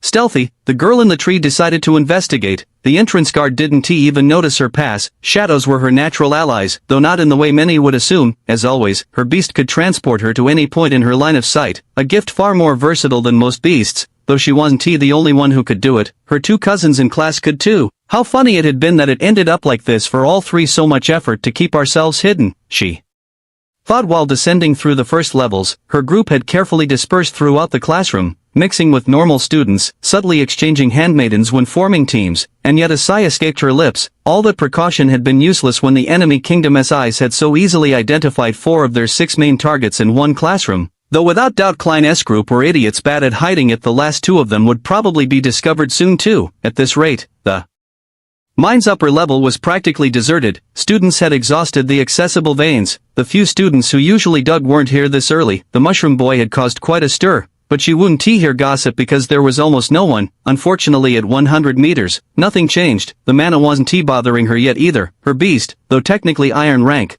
was an exceptional specimen. The type that only the most privileged families could afford. At 150 meters, she found the first signs of something extraordinary. The descent tunnel had been blocked, but the barrier showed signs of a devastating impact. Rock melted and crystallized. A beam attack. It seemed from a high-rank beast, a guard hidden behind the rocks. Quite frightened, the slope was frozen. She had to look through the gap and appear far away so he wouldn't see her, though he really wasn't paying much attention. The guard was more occupied trembling and hugging his beast with unintelligible murmurs. Had Rin really gone down so far? How could someone with a spore survive that? She wondered while silently advancing. She thought it would just be another case of juvenile stupidity, but maybe this hadn't had anything to do with him. Chapter 93, Taming Investigation 2. Had Rin really gone down so far? How could someone with a spore survive that? She wondered while silently advancing. She thought it would just be another case of juvenile stupidity, but maybe this hadn't had anything to do with him. The destruction became more evident as she descended. At 250 meters, the mana grew denser. Her beast was superior to most in its rank, but even it had limits. She could already feel the pressure building, and the fused worms at this depth were truly massive, their segmented bodies casting grotesque shadows in the dim yellow light. The tunnels here were wider, the work of greater worms and living tunnels, but it seemed the enormous beasts had hastily abandoned their galleries, half-built structures telling the story of a panicked flight. Something had scared even these territorial creatures from their domains. One suddenly emerged from a hole and nearly crushed her against a wall, forcing her to perform 2 consecutive blinks to evade its segmented body. The effort made her stop to catch her breath behind a rock formation, the mana pressing against her senses like a physical weight. When she was given her mission, she hadn't expected to do this kind of thing. The worst part was that no one would know, no one except her handmaidens. Of course, the thought almost made her smile. The girls everyone believed were simple noble followers were much more than they appeared. Cousins and handmaidens, 3 handmaidens. For the 3 cousins, playing their parts perfectly in 2 teams. How had they already found the classroom, class, and school they were in? Was there a skilled spy in the school? Though the constant exchange of groups, pretending not to know each other, it was an entertaining game of actresses and also served as study for their future lives in high noble positions. Learning to act and be a spy was part of why she was here. After all, watching her cousin was her original mission, though lately the headmaster, the only adult who knew the truth, seemed more interested in knowing about the mushroom boy than her cousin and the king's daughter. It was fine, she wouldn't have been able to fulfill the real mission anyway. She loved her cousins. Besides, her cousins had always been observant. Even when pretending not to be, the mission would have failed, so the mission to watch Rin was better. She could take it more seriously and didn't have to lie in the reports. But this no longer had anything to do with Rin either. How could he have reached so far down with just a spore? Impossible. This couldn't have been his doing. My objectives seemed to change too quickly, but I have to find out what happened here. At 275 meters she found the first signs of deep assassins, proboscis marks on the walls and remains of consumed prey, but something had driven them away. The territorial beasts had abandoned their usual hunting grounds. At 300 meters, the trail of destruction reached its climax. The mana was a bit denser now, each blink required more concentration, and the rest periods between each use grew longer. A deep assassin emerged from a corner, its proboscis extended. She remained completely still. Deep assassins didn't hunt by sight, they depended on detecting vibrations, and right now she wasn't generating any. The assassin moved slowly, its sensors sweeping the area. Her previous steps must have alerted it. When the beast came too close, she panicked, took a step back and used her ability, appearing several meters beyond, the assassin advanced to the location of the last step and stopped, confused. Its prey's vibrations had completely disappeared. The beast began moving in a search pattern, its sensors working methodically. She waited, studying its behavior. The assassin approached again. This time, when she transported, she did it behind a rock formation she had been studying, but it wasn't perfect. The sound of her landing was muffled, but not far enough. The assassin felt it. She needed a more distant target to lose it. The beast turned instantly toward the new vibration, its proboscis cutting through the air where she had been a second before. Her next blink took her to a larger tunnel and she ran. The assassin pursued her, guided by her footsteps' vibrations. The signs of destruction were more evident here, pulverized walls and marks of recent combat. The assassin kept chasing her, but something made it stop. Its sensors detected something else, something that made the beast instinctively back away. A roar shook the tunnels. The girl, not having to worry about the assassin now and confident in her skills, peered cautiously around a corner. A hydra, its two heads covered in recent wounds. Her mother had told her about them, but two heads meant gold rank. What was it doing so high up? Normal hydras only had one head and lived at around 1,000 meters underground in the zone beneath the school. That was all that appeared in modern records. Information about multi-headed ones were relics of an earlier age, mentioned in texts so ancient that no one in Yano had bothered to verify. Her uncles or her father could have done it. Her father definitely had the power to obtain a hydra egg, but their interests had led them down other paths, to beasts they considered better. No one had wanted the hard task, or risked their life if even a little, in an expedition beyond 2,000 or 3,000 meters of depth just for the possibility of finding a hydra egg. Its scales, beautiful as diamonds, gleamed weakly while it faced a figure she hadn't noticed before. The man, if it was a man, had two beasts. The hydra attacked with one of its heads while the other tried to charge a ray. The man blocked the attack with his claws, the impact making the rock beneath his feet crack. She remained hidden, observing. The hydra was weakened, its movements slower than they should be, and the ray in its second head barely managed to form sparks. The man, on the other hand, seemed furious. Where is it, idiot? His voice resonated in the chamber. How did you let them steal the egg? Now you'll be my new egg. A plan B. The hydra responded with another attack, but it was obvious it was rapidly losing strength. The man dodged and counterattacked with a brutal combination of his two beasts. Then, the golden hippogriff manifested completely outside his body, its 5-meter form filling the chamber. The abyssal scorpion remained fused with him, its influence evident. The mutations it caused different from anything she had seen in Yano, she thought while observing the mutation patterns. Father told me that only they have perfected fusion with abyssal beasts. Yes, like those from the attack with Professor Zhao. Chapter 94, Taming Investigation 3. The golden hippogriff manifested completely outside his body, its 5-meter form filling the chamber. The abyssal scorpion remained fused with him, its influence evident in the way his body had transformed. The mutations it caused were different from anything she had seen in Yano. They weren't subtle and stylized like their Kingdom S methods. These were more bestial, as if he was becoming the beast rather than merely controlling its power. Yano, she thought.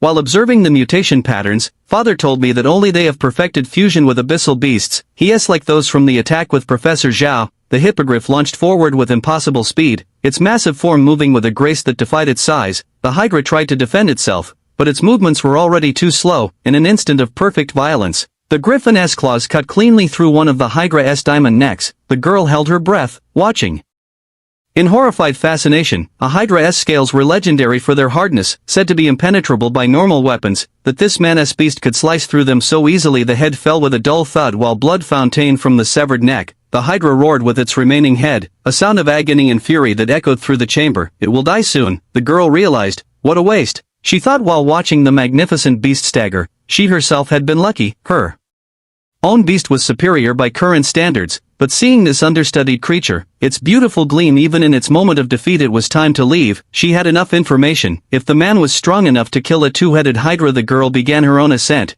processing what she had witnessed. The headmaster needed to know about this, the presence of someone from Yano with beasts of that level, the hydra. The mentioned egg. In her last glance at the scene, she saw something that made her blood freeze. The man had slightly turned his head, his eyes focusing for an instant on the spot where she had been observing. She began blinking backward, using her ability to move between visual anchor points, one blink, then another, each taking her further from the battle, her heart pounding. He had noticed her, perhaps not clearly, but he had sensed her presence. The light filtering through the infirmary window made Rin blink. His head throbbed, but the effect of the potion they had given him was making the pain fade gradually. Finally Taro almost jumped from his chair. Are you okay? I thought you had died. What? Rin tried to sit up, but the world spun momentarily. Stay still. Taro gently pushed him back to the bed. The nurse said mana poisoning is no joke. What were you thinking? Why are you here? The classes. Did your brain melt? Way isn't at school today, remember? Taro resettled in his chair. And Lin left me here to wait for you to wake up and wait for punishment too. When she found out I helped you escape training, Lin already knows about. Oh, yes, Taro grimaced. I confessed everything when she started threatening to triple my training and fail me in the battle unit. We were on our way when we saw you being carried out of the cave by the guards, but by then they were already bringing you to the infirmary. Ren closed his eyes, processing the information. How angry is she? Let us say when you return to training, you'll wish you had died from poisoning. Fantastic.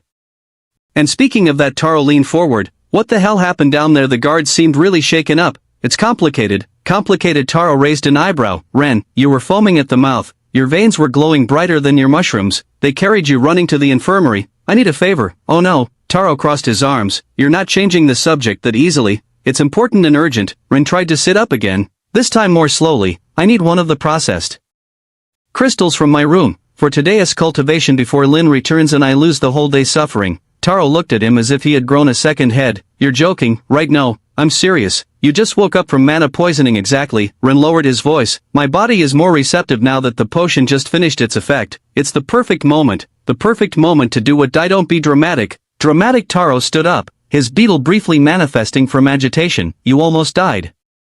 Shoo. Ren looked to one side. The nurse will throw you out if you shout. Good, maybe she should throw your brains out too, since you're clearly not using them. Taro, no. His friend shook his head. I'm not going to help you kill yourself. I've had enough with lying to Lin. Do you know how angry I do know? I'll owe you one. You owe me like 50 and I'll take you to gold rank. Ren smiled weakly. Please. Taro stared at him for a long moment, then looked aside feigning disinterest. I don't believe you, but fine. If you die, I get your stuff. Deal. And what you have in the bank. Now you're abusing. Taro sighed dramatically. Fine. What do you need? The usual processed crystal. Ren lay back down. And one more thing. What? Ren smiled mysteriously. A hydro. Lin frowned while the guard finished his story. Are you sure? Completely. The supervisor nodded. 2 heads, transparent scales. I've never seen anything like it, and for it to be so close to the surface. And you say it was chasing. Ren specifically followed him until it had to return from lack of energy. The boy must have really bad luck for a beast of that level to waste so much energy in a place without mana in a chase, or maybe it was good luck because he survived. He even got us out of the initial surprise and suggested how to stop it. An interesting kid. Shame about his beast. I guess he does have very bad luck without doubt. Lin processed the information. Something didn't add up. Ren wasn't weak, but his beast was. Even with all his training, how could he have found a hydra? How deep had he gone? And if that was the case, how had he survived so long at that depth? Thank you for your time. She turned to leave, when something caught her attention. A presence in one of the nearby trees. This wasn't the kind of concealment a normal student would use. There was something semi-professional about it. Lin took off running to the guard as surprise. Chapter 95. Tamer relay. The presence vanished suddenly, as if it had never been there. Except Lin knew that sensation. Her crane partially manifested its wings and slightly elongated her legs while following the trail. Her beastess enhanced perception, tracking the faintest disturbances in the air. A flash of movement to her right. Someone appeared for an instant before vanishing again. Interesting, Lin murmured. The jumps were becoming more abrupt now, almost clumsy in their haste. Whoever it was, they were more concerned with speed than subtlety. Another flash, this time to her left. Lin adjusted her course, her crane helping her maintain the pace while analyzing the pattern of movements. Why the rush? She whispered while following the flashes of movement, her experienced eyes noting how each jump seemed to cost the fleeing figure more effort than the last. The chase led them toward a more densely wooded section. Clever. Lin had to admit it, but not enough. The girl staggered. Upon appearing on the last branch before the administrative building, her jumps had become clumsy, each transportation consuming more energy than the previous one. One last jump, she thought while focusing on the director's window. Her beast protested, too many jumps in too little time, especially after the strain in the depths. Your jumps are terrible today. I didn't teach you to. The director began, having perceived her long before she arrived. When she appeared inside the office, her legs gave way beneath her. She held onto the edge of the desk to avoid falling. The director rose alarmed. What happened? I saw. Sit. The director quickly moved a chair toward her, his concern evident. Are you hurt? She shook her head while dropping into the chair. Just tired. Too many jumps. Are you sure? Yes, I was following the mushroom boy as you asked. She began, her breathing still agitated. He entered the caves this morning. The caves? The director frowned, but then remembered. Wei is out today. His expression becoming understanding. Economic troubles. Wouldn't he be the first student trying to recover their investment working extra in the mines? But I don't see how that's reason to. It's not that. The girl shook her head. They carried him out unconscious. Mana poisoning. What, how far did he go? But that's not the important part either, she interrupted. Yeah, I know. She managed between heavy breaths. An agent in the caves. About 300 meters deep. The director straightened immediately. What, the boy went down to 300 meters, the director almost shouted, then visibly controlled himself. And you followed him there? The girl nodded. Partly, yes. I don't know how far down he fell. They carried him out unconscious. It must have been coincidence, then ending in mana poisoning. But that's not the important thing. Of course it's important. The director began pacing the office. You were supposed to just watch a normal boy from a safe distance. If something had happened to you, your father would have. The Yino agent had two beasts, a gold-rank hippogriff and an abyssal scorpion. The director stopped dead. Explain. Two beasts, a double Tamer, and the scorpion mutation was unmistakable. Only Yino has perfected that technique. Did you discover what he was doing so close to the academy? He was fighting a hydra, with two heads. The director visibly paled. A gold-rank hydra at 300 meters depth. Now you will tell me you engaged in combat? No, she quickly denied. I stayed hidden. The agent cut off one of the Hydra's heads. He was furious, looking for something, mentioned an egg. The director approached his territory map, his mind working rapidly. Did he see you? Almost. At the end I think he sensed my presence. By all the dragons, how could you not? The director stopped himself, remembering who he was talking to. This goes beyond watching a suspicious student. I shouldn't have allowed. With all respect. She straightened in her chair. This is what I'm training for. Your father asked me to give you opportunities to improve your espionage skills. The director looked at her seriously. Not to put you in the line of fire of a territorial conflict. You can be a noble house spy or in the kingdom of Yino when your father gives your hand. Not in the deep caves. At 10 years old you put yourself in great danger and I've improved. Nothing is 100% safe. I managed to follow the boy, discovered the agent, and escaped without being detected. Well, almost. The director sighed. She was kind of right. But the idea that something might have happened to her, the repercussions would have been catastrophic. Go to Professor Yang, he finally said. Tell him to start safeguarding the students of all years and alert the teachers. Defense protocol. She stood up, her legs firmer now. Will you go alone first? If Yino is moving pieces of that rank so close to the academy, they must have a bigger plan. Go with Yang, then rest. You've done enough for today. The girl nodded and headed for the door, and the director stopped her, his tone softer. Good work. Though I'd prefer if next time you didn't risk so much. A small smile appeared on her lips as she left. She knew she would keep taking some risks. It was part of her training and after all, she loved being a spy. The director waited for the door to close before taking out his special communicator, a Yino agent, a two-headed hydra, and always in the middle of everything. The mushroom boy had bad luck to always be in the wrong place at the wrong time. Outside, Lin observed from her tree, remaining perfectly still while processing what she had heard. A student trained by the director just as I train Ren, so it wasn't just my student doing foolishness, she thought while watching the director make his calls. An enemy agent in our territory. The question is, what did you really find down there? Ren, here you go. Taro pulled out the crystal wrapped in black cloth and the tentacle from a bag. And the other things you asked for. Run took only the tentacle and crystal with trembling hands. And did you find them too? Yes. Taro nodded, nervously watching the infirmary door. But I still think this is a terrible idea. If she arrives before you are done, just don't let them interrupt me for a few minutes. I'm faster at the process now and quieter. Ren turned to look at the busy nurse, unwrapped the crystal and positioned the tentacle over his stomach. He breathed deeply before beginning the absorption. Chapter 96, Taming. Thanks and hugs. Ren took only the tentacle and crystal with trembling hands. And did you find them too? Yes. Taro nodded, nervously watching the infirmary door. But I still think this is a terrible idea. If she arrives before, just don't let them interrupt me for a few minutes. I'm faster at the process now and quieter. Ren turned to look at the busy nurse, unwrapped the crystal, and positioned the tentacle over his stomach. He breathed deeply before beginning the absorption. The pain was immediate and intense, burning through his system like liquid fire. His veins began to glow as mana flowed through his system, creating intricate patterns under his skin. The tentacle worked frantically, absorbing the excess where the veins threatened to burst, its movements precise despite the chaotic energy flow. But after a few minutes, Taro finally couldn't hide the glow in Rene's veins from the nurse with his body anymore. What are you doing? The nurse burst into their cubicle, her eyes widening with horror. Stop immediately. He can't. Taro interposed himself in her path, arms spread wide. He is cultivating. If you interrupt him, he could get hurt. He just suffered mana poisoning and his veins are glowing again. The nurse tried to get around Taro, her professional concern evident. He needs medicine now. He is perfectly fine. Taro moved to block her again, almost tripping over a small table in his enthusiasm. Just look, step aside. young man, the nurse pulled out a potion. I need to give him this. No, Taro waved his arms dramatically. No potions, it would ruin the whole process. The nurse tried to push Taro's arm aside, who responded by hugging her tight, his face reddening at his own boldness. This is ridiculous. The nurse tried to remove Taro, who responded by spinning and hugging her from behind. I am his designated bodyguard. Taro continued hugging while the girl dragged him, officially appointed like 5 minutes ago. Meanwhile, Rin struggled to maintain concentration. The crystal was almost completely absorbed, but each second was a battle against searing pain. The tentacle moved constantly, following the points where mana threatened to saturate his veins with deadly precision. Just a little more, he shouted through clenched teeth. See, Taro pointed dramatically toward Ren. Just a little more. He is a patient recovering from poisoning. Ren let out a final gasp as the crystal finally dissolved completely. The tentacle made one last pass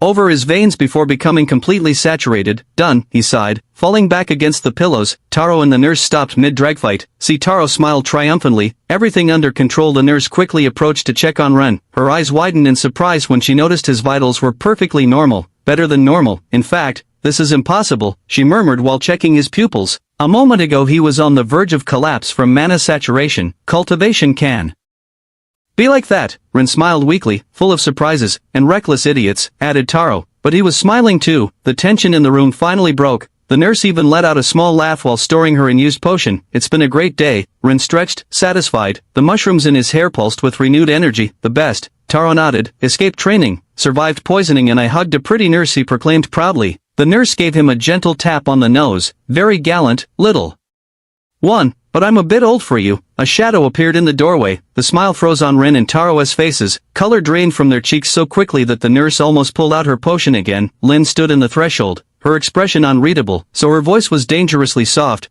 Who escaped from training? What were you thinking? Lin paced in front of Ren's bed. How did you trick the guards? I didn't trick anyone. Ren tried his best innocent face. I just took a shortcut. Lin pinched his cheek, hard. Ow. Oh, alright. Ren rubbed his sore cheek. I have a small secret tunnel. Sometimes I go down to 150 or 200 meters to get crystals. A secret tunnel. Lin's eyes narrowed. With all those minor and common worms around, with a beast that can barely process mana at that depth, it's not so dangerous if you know the worm's patterns and only stay there a while. Ren avoided her gaze. Besides, I was looking for something special for you. What thing? A crystal flower. Ren drew the shape in the air with his fingers. It's a very rare formation. The crystals grow in the shape of petals, but finding one is like finding a 5-leaf clover, completed Lin, still skeptical. Exactly, but no luck again. I thought I'd have it in the new vein I found. Ren looked back. Taro, did you bring option B? Taro cautiously peeked his head in. The flowers, yes. Here. Lin blushed slightly at seeing the small bouquet, but her expression hardened immediately. Her hand descended in a precise chop on Ren's head.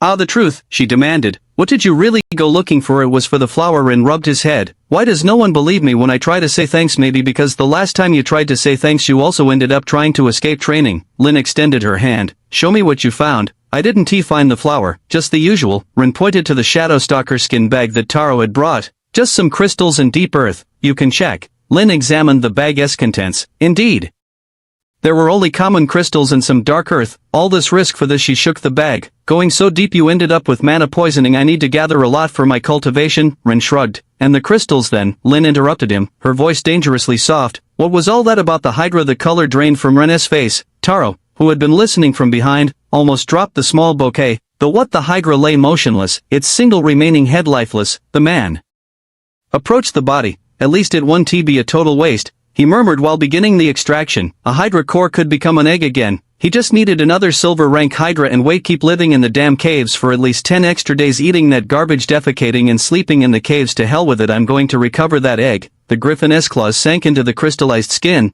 searching for the exact point where the core rested. Weakest beast. Tamer gets all SSS dragons.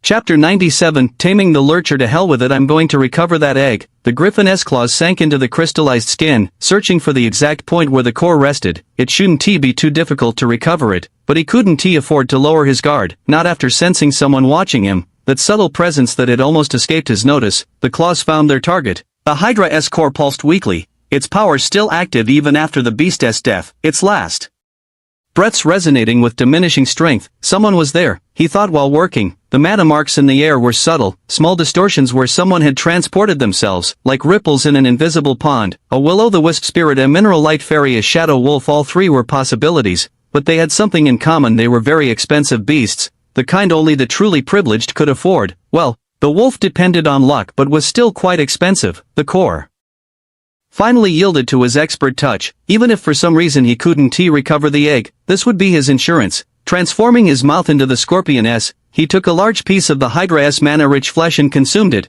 feeling the power course through his mutated body. The pathetic monsters at this depth would feast on the wounds he'd left in the Hydra S body. Some would surely rank up.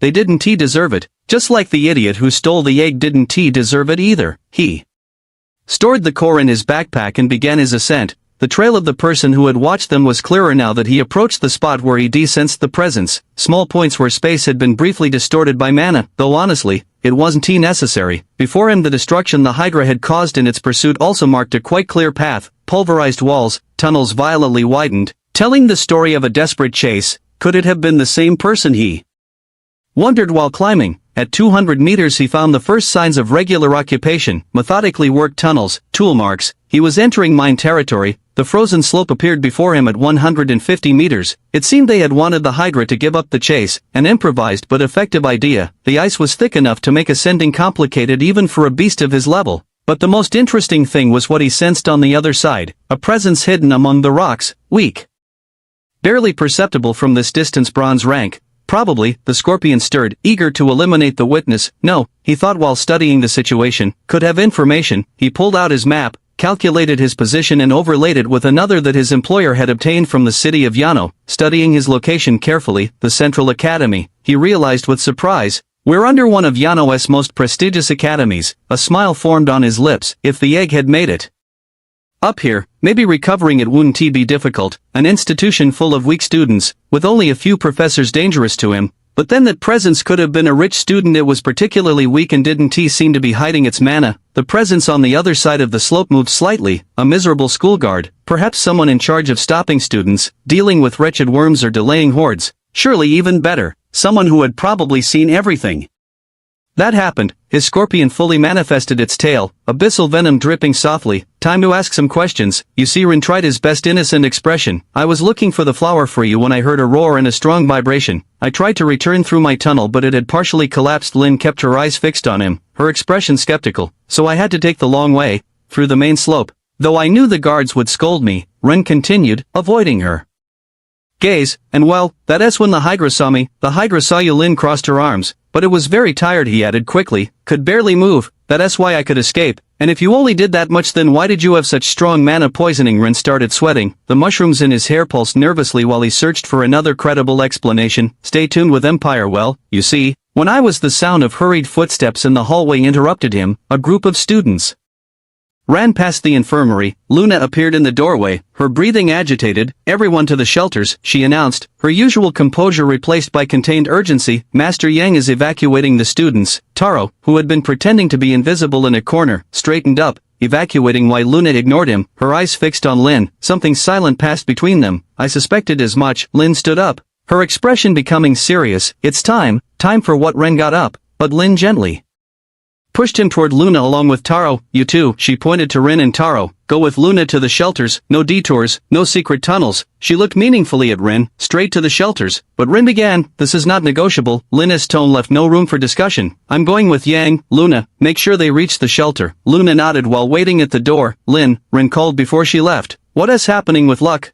Nothing, she responded without turning. With bad luck, well, that is why we have shelters. Teacher Lin, Taro shouted. Yes, do you still want the flowers? Lin disappeared down the hall without answering. Move, Luna ordered. And no walks like during the excursion. Mushroom, it's not time for your secret adventures. Ren and Taro exchanged looks while following Luna. More students ran through the hallways, some scared, others simply confused. Hey, Taro whispered while they walked. You think this has to do with your? Ren shook his head, silencing him. I don't know.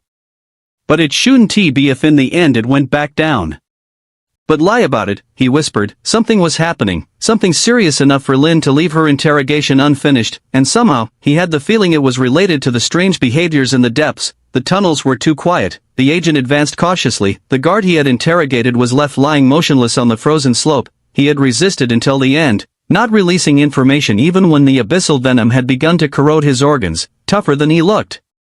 The hippogriff remained manifested, its senses alert. The scorpion pulsed restlessly under his skin, the abyssal mutations making it more sensitive to threats. Not a single guard, he thought while approaching the exit. The checkpoints were empty, the mana lamps still lit, as if everyone had suddenly disappeared. Daylight filtered through the mine entrance, too bright after so long in darkness. He didn't exit. His eyes would need time to adjust. He stopped several meters from the exit, keeping to the shadows. His beasts tensed, detecting something they couldn't fully identify. The silence was unnatural, not even the wind seemed to dare blow.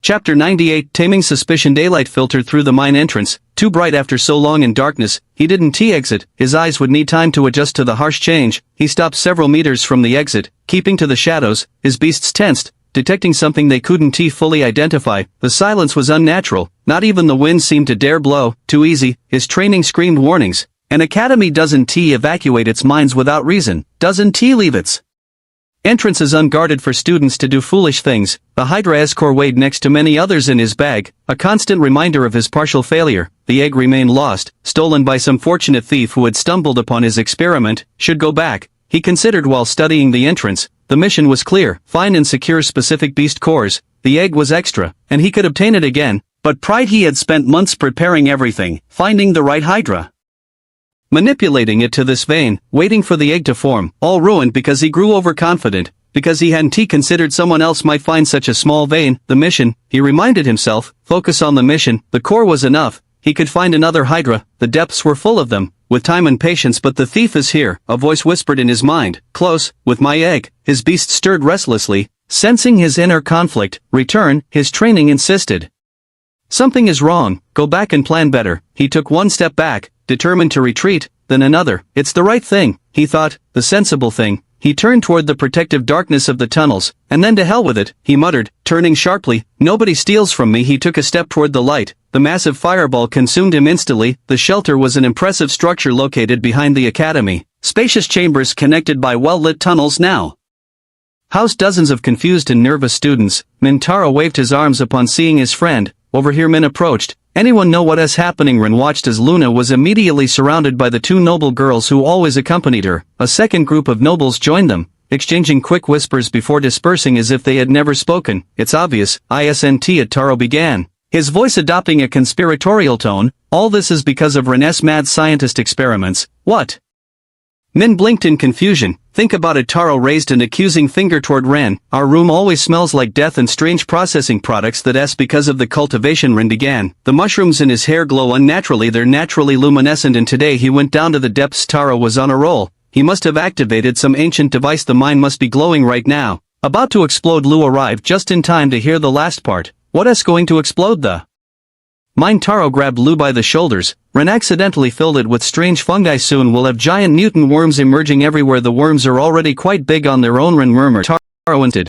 With tentacles and light rays. Min tried to contain his laughter. Light rays read new adventures at Empire. It's the only explanation. Taro began walking in circles. Why else would they evacuate the entire academy? Ren searched for Luna with his gaze, but she and her companions had disappeared into the crowd. And that is not all. Taro continued his theory. The fungi will ally with the worms. They'll create an underground empire. Taro. Min tried to interrupt. The mushrooms in Ren's hair pulsed, as if finding the idea entertaining. See, Taro pointed at the mushrooms. They're communicating, planning their revolution. If beasts were going to start a revolution, Min said thoughtfully, don't you think mushrooms and worms, such weak beasts, would be the last ones to do it? Lu pinched the bridge of his nose. How did we get to this? Taro, you don't need to invent ridiculous things to avoid telling them of the Hydra, because Lin already knows, and I didn't do anything to make them shelter us. Also, that's not what I meant by lying.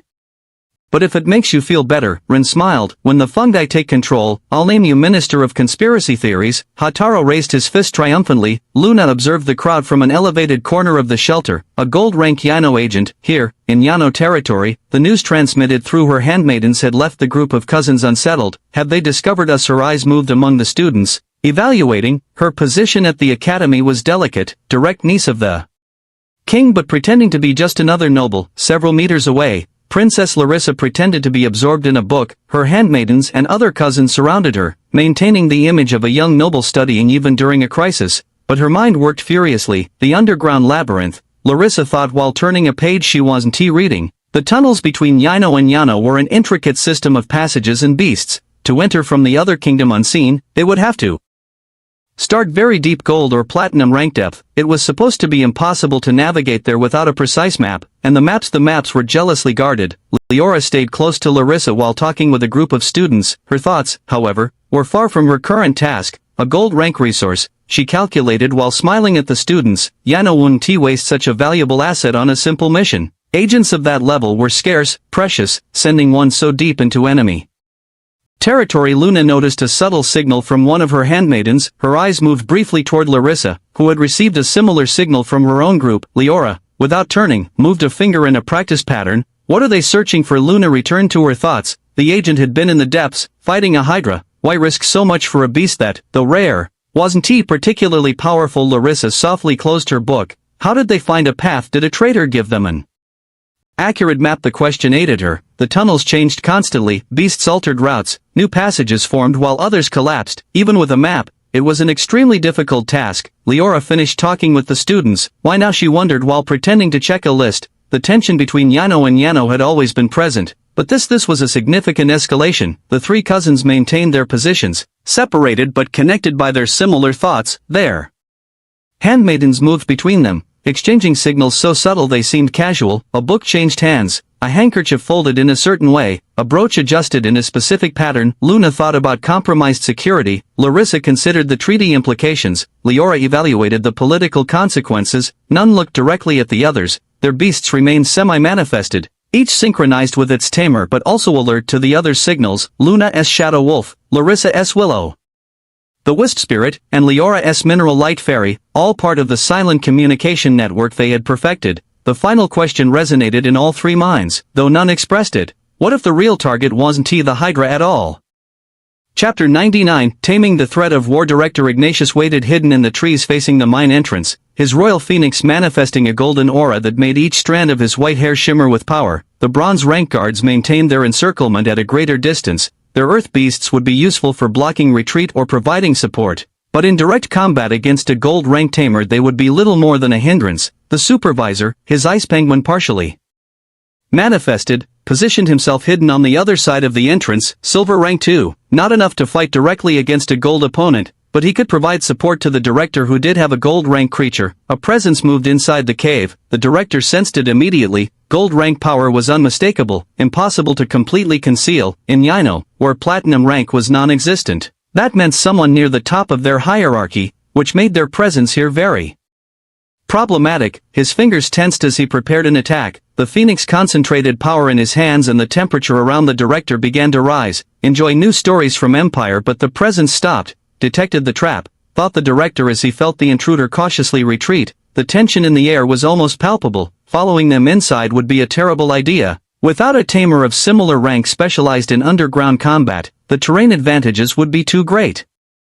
Better to wait. To confront them he had to let them come out into open terrain. The seconds crawled like hours. The presence moved occasionally, evaluating, perhaps thinking it wouldn't be worth it. Come out. The director maintained his position. Save us the trouble of sending someone to follow you. The situation required a permanent solution. A tamer of this level returning to Yano with information about the Academy's defenses would be too dangerous. Better to end this here, where the incident could be contained. As if responding to his thought, the presence moved forward. The director's attack was instantaneous, releasing a massive wave of golden fire that consumed the mine entrance. The heat was so intense that the guards had to retreat further. The supervisor fully manifested his penguin, preparing for whatever would emerge from the flames. When the fire began to dissipate, a mound of earth exploded from the ground. The figure that emerged was a nightmare of flesh and chitin, human grotesquely fused with an abyssal scorpion. The characteristic mutations of Yano taken to the extreme. A golden hippogriff manifested instantly at his side, its majestic form contrasting with its tamer's monstrosity. The director observed the transformation with a mixture of fascination and revulsion. Yano's techniques for fusing with abyssal beasts had always seemed an abomination to him,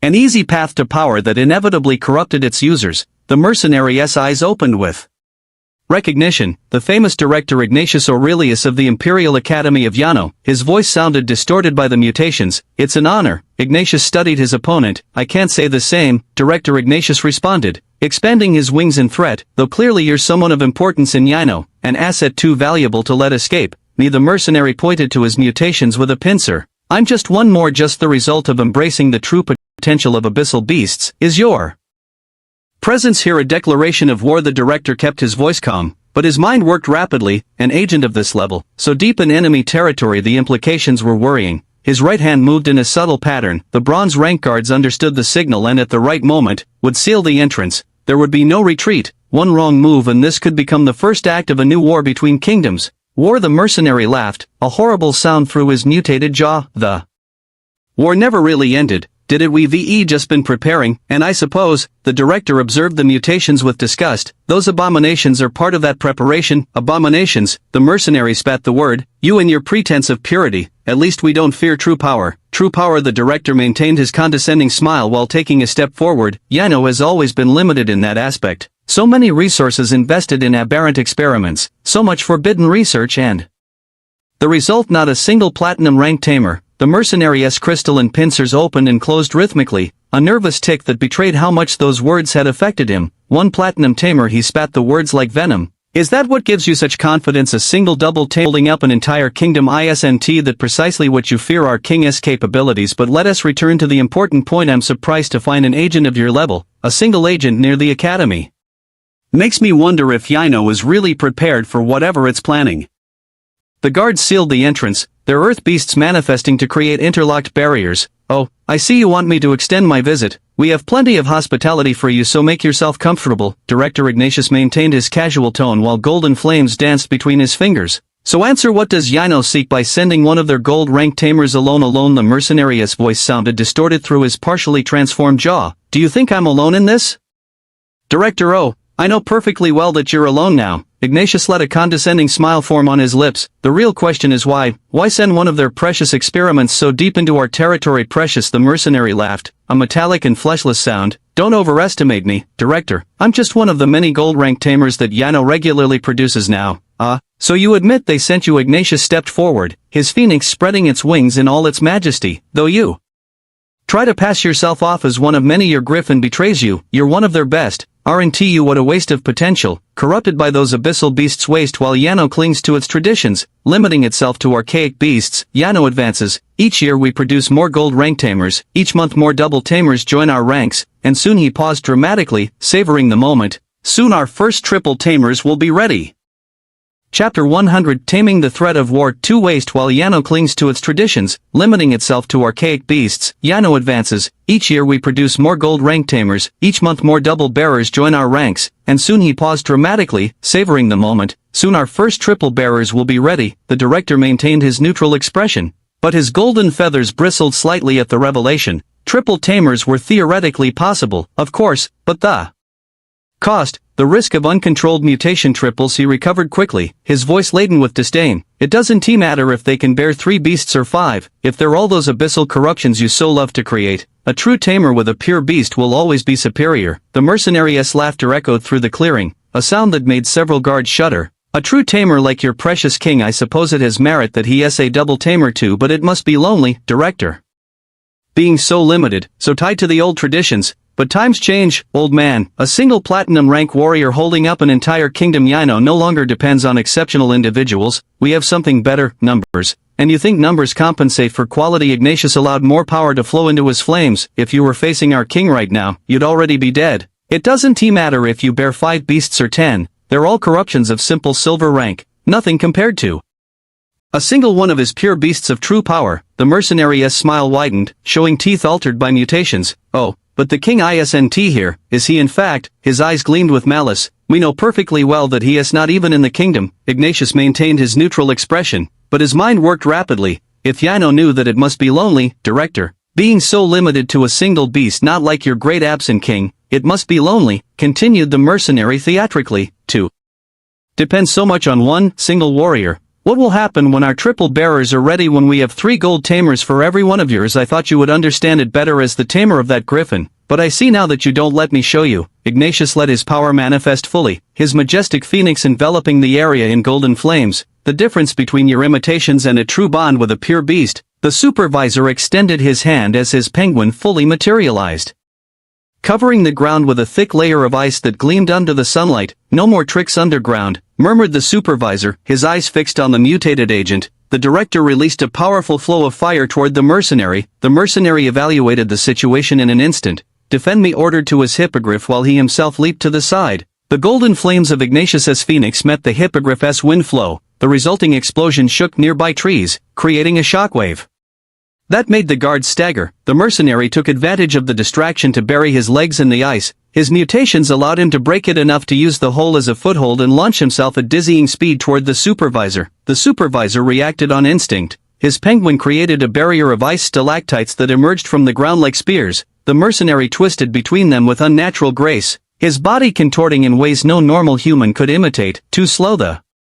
mercenary appeared before the supervisor, his scorpion tail emerging from his back like lightning. The supervisor barely had time to create an ice shield. The stinger pierced through it like paper, stopping millimeters from his throat. He began to overpower him and push forward, the ice cracking. It seemed the mercenary's power boosts were far superior to the supervisor's. Pathetic. The mercenary smiled with his mutated teeth while advancing his pincers. A silver rank too, and yet your strength is. A column of golden fire fell from the sky, forcing the mercenary to jump back. The ice beneath his feet evaporated instantly, creating a vapor curtain that momentarily obscured the battlefield. Did you forget who you're fighting? Ignatius's voice resonated as his phoenix descended, its wings extended creating a wall of golden flames. The mercenary landed beside his hippogriff, which alone had been forced to retreat. I wanted to regain ground control, Director. The mercenary flexed his pincers as more plates sprouted from his skin, a valid tactic against your firepowers. Don't you think? Ignatius's golden flames intensified until the air itself seemed to distort with heat. Show me then, Yano experiment, if your tactics have a future while you ignore me. Of course I will. My future in Yano's are bright after all. The future, murmured Ignatius while his phoenix manifested its complete form, belongs to those who respect the true bond between tamer and beast, not to those who debase themselves into monsters. Luna was concentrated on exchanging discreet signals with her cousins when she felt a light touch on her shoulder. The mushrooms in Rene's hair pulsed softly as she turned, startled at not having sensed him approach due to her distraction. Do you know what is happening? Asked Ren with a casual smile, as if he hadn't just penetrated her entire surveillance system undetected. Luna quickly composed herself, her shadow twisting uncomfortably. No, I don't know anything, she responded curtly. Now leave. Lie. Ren smiled more widely with what appeared to be amusement. Also, what are you doing? Luna's face tinged slightly red, remembering the last time Ren had discovered her ability to detect lies, the proximity in his room, the misunderstanding with his companions. What I do or don't do is none of your business, Fungus, she responded brusquely, crossing her arms. And also this has nothing to do with you. Also a lie. Ren laughed, imitating the casual posture she usually used when interrogating him. You're exchanging information with them. He discreetly pointed to the other nobles, using rather elaborate mana signals. What do they mean? Luna clenched her fists, irritated at having her own tactics used against her. I don't care what you think you see. Leave. I don't want to see you and I'm not interested in you. The mushrooms pulsed more intensely while Ren raised an eyebrow. Wait, that lie triple lie, that must be some kind of record and you're interested in me enough. Luna turned to her handmaidens, who had been watching the exchange with carefully neutral expressions. Deal with him. The noble students moved with a grace that revealed training beyond mere noble posture. In seconds, they formed a perfect barrier between Luna and Ren. We suggest you withdraw, one of them said in a soft but firm voice. Oh, Ren studied them with genuine interest. Luna interrupted before he could talk again, her face now definitely flushed. As you wish. Ren stepped away from the wall with a small mocking bow. Though you know I'll eventually discover what is happening. I'm quite good at finding secrets and lies lately. Luna watched his back as he walked away, her handmaidens maintaining their protective formation. Only when he was far enough away did she allow herself to release a sigh of frustration. My lady, one of her handmaidens approached discreetly. Do you want us to keep him under surveillance? No. Luna massaged her temples. Watched. He is. Just keep him away. He has too. She stopped, searching for the right word. Observant suggested a handmaiden. Cute your type suggested another handmaiden with what seemed to be a hint of amusement. Irritating, corrected Luna, sending a murderous glare to her maid, though the blush on her cheeks contradicted her words. Her handmaidens exchanged knowing looks but maintained their professional posture. After all, part of their training included knowing when their lady was lying, and at that moment, all indicators suggested that irritating wasn't precisely the word Luna had wanted to use.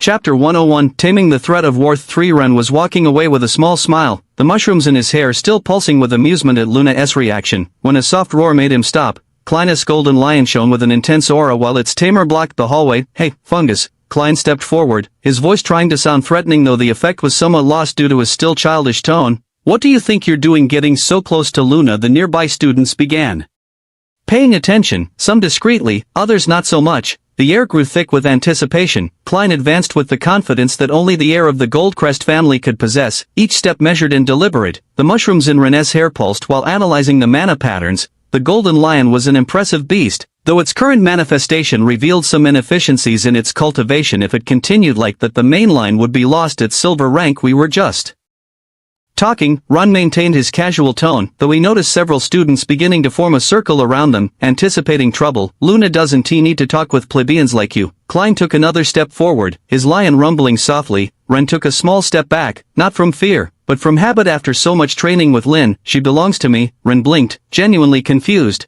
Belongs to you? Can people belong to other people? Don't play dumb. Klein clenched his fists. My father told me Luna will be my fiancée when we're older, so she is mine. It's the natural order of things. Noble families like the Goldcrests and Star Weavers are destined to unite. Oh, Ren tilted his head, thoughtful. But my mother says people can't belong to anyone. She says everyone owns themselves, and thinking differently is what was the word. The mushrooms pulsed as if helping him remember. Ah yes, half-witted. Klein's smile froze. What did you say? The golden lion roared more forcefully, its mane blowing with threatening intensity. The students took a step back, but Ren stood firm. What could your mother know? Klein spat the words. My mother knows many things. Ren frowned, the mushrooms in his hair pulsing more intensely. She knows how to cook for many people. She knows how to tell stories. She knows how to make people smile, and she definitely seems to know more than your father about people. Klein turned red with fury. Don't you dare insult my father. Filthy plebeian. So she is just a plebeian cooking in some miserable restaurant. My father is the leader of the Goldcrest family. He understands how the world really works. The mushrooms in René's hair pulsed with even more intensity. My mother knows that people's smiles can't be forced, and Luna definitely doesn't. He seem very happy or smiley when you're around. Klein turned even redder. His lion extended its claws. Don't you dare talk as if you knew her. Luna is destined to be with me. It's the wish of our families. What about her wish? Ren tilted his head. Have you ever asked her what she wants? I don't need to ask her. Klein took another threatening step. It's her duty as a noble. Something a miserable plebeian with a pathetic beast would never understand. I think you're the one who doesn't understand. Ren smiled. People aren't objects you can claim just because your father says so. Even a plebeian like me can see that. Or do you belong to your father? It's different. Klein advanced another step. You don't understand anything. You, the golden lion, roared with all its might, making several students cover their ears. What? Rin maintained his smile, though his muscles tensed, preparing to dodge if necessary. Training with Lin had taught him to always be ready. Klein raised a fist, his face contorted in a childish fury. I'm going to teach you your place. Fungus. The ground shook violently, interrupting his threat. Students stumbled, surprised by the sudden tremor. The mushrooms in René's hair pulsed with alarm. This wasn't an ordinary earthquake. Another shake, stronger than the previous one, made the shelter's lights flicker. Ren and Klein exchanged one last look. Their personal dispute suddenly seemed much less important. This isn't over. Klein backed away, though his voice had lost some of its previous conviction. Don't think. A third shake interrupted him. This time, even the shelter's protective barriers flickered. The students began to murmur nervously. Moments before your hippogriff fights pathetically without its Tamer's guidance, Ignatius observed while his phoenix's golden flames forced the beast to retreat. That why you resort to those abyssal aberrations? Because you don't know how to properly use pure beasts. The mercenary smiled. You're right, he admitted while watching his hippogriff. I made the mistake of leaving the worst to my griffin while trying to quickly eliminate the weakling with the penguin. His eyes narrowed, the scorpion mutations glowing with a threatening tone. I shouldn't have underestimated the difference between a beast guided by its master and one acting alone. The supervisor, still maintaining his ice barrier, noticed something strange in the mercenary's tone. Director, careful. But Ignatius had already perceived it. The mana around the mercenary began flowing differently, as if it were calm. The mercenary extended his arms. The golden hippogriff instantly stopped fighting, transforming into pure light that flowed toward its tamer. The scorpion's features were violently expelled from the mercenary's body. The abyssal beast fully materialized, its monstrous form immediately launching against the supervisor. The mercenary's body transformed again, but this time it was different. Where there had been grotesque plates before, now golden feathers sprouted following natural lines. His arms were covered in brilliant plumage while noble claws replaced the crystalline pincers. This Ignatius observed the transformation with genuine interest. Looks more like a true Tamer's fusion. The mercenary extended his newly formed wings on his arms, each feather glowing with contained power. The transformation was elegant, almost beautiful in its symmetry. He smiled, his features now more avian like the director's but maintaining a harmonic balance with his human form. Although his smile widened, one of the things my body learned after so many abyssal experiments is how to extract more Chapter 102 Taming the Threat of War. For this Ignatius observed the transformation with genuine interest. Looks more like a true Tamer-esque fusion. The mercenary extended his newly formed wings on his arms, each feather glowing with contained power. The transformation was elegant, almost beautiful in its symmetry. Isn't it? He smiled. His features now more avian like the directoress but maintaining a harmonic balance with his human form. Although his smile widened, one of the things my body learned after so many abyssal experiments is how to extract more. Ignatius barely had time to react. The mercenary's golden claws passed grazing his face as he threw himself backward. The director used his own phoenix claws, blocking the second attack by millimeters, golden feathers clashing against golden feathers. The mercenary feathers began to glow with more intensity. He arched his back as his transformation continued, pushing beyond natural limits. The air itself seemed to distort around him as his body reshaped itself. His arms, locked in a contest of strength with the director, lengthened and broadened, the transformation defying human anatomy. Impressive. Isn't it? The mercenary pressed forward, gaining ground and strength against the director. When you truly accept becoming one with your beast, when you let the transformation reach its end, his claws lengthened further, digging into the director's skin, his face deforming slightly as a golden beak emerged, reshaping his features into something between human and raptor. This is an abomination. Ignatius manifested more power in his feathers which burst into flames. You're perverting the sacred bond between tamer and beast. Perverting it. The mercenary pushed, his strength now far superior to before. We're improving it, don't think. Ignatius counterattacked by wrapping his hands in flames. That just because you look more like a beast means it's better. Their claws fought wind magic against fire magic, creating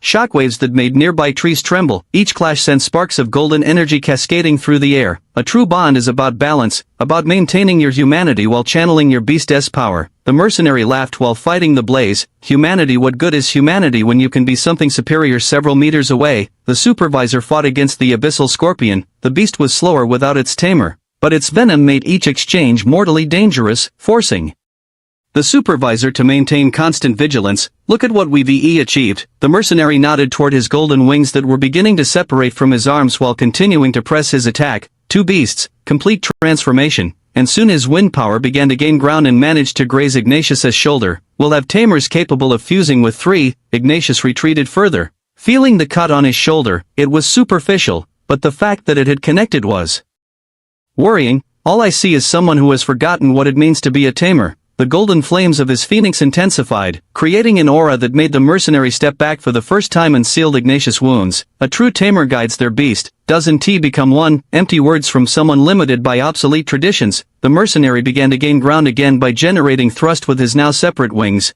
I'll show you the true power you achieve when you fully embrace the transformation. The mercenary's golden wings began launching cuts at Ignatius while his own arms, covered in denser feathers, kept his hands trapped. Each wing moved independently, creating a storm of slashing attacks from multiple angles. You see, he smiled while his wings attacked independently. You talk of nobility, of purity, but your transformation is limited, incomplete. Ignatius could only manifest his claws and wings on the same pair of arms. His movements lacked the versatility of his opponent, forced to choose between offense and defense with each motion. Look at your form. The mercenary fully extended his two extra upper appendages, so attached to human anatomy. Don't you see the irony? You boast of nobility but move further from the truly noble ones. What are you talking about? Ignatius created a mane of flames to block the wind attacks, but some still got through, leaving shallow cuts across his defenses. The dragons. The mercenary broke through the fire using his wings. The true lords of beasts, 6 appendages, not 4. My base hippogriff in this form are closer to divinity than your pure transformation. The director was reduced to focusing on his phoenix's regeneration against the avalanche of attacks coming from multiple angles.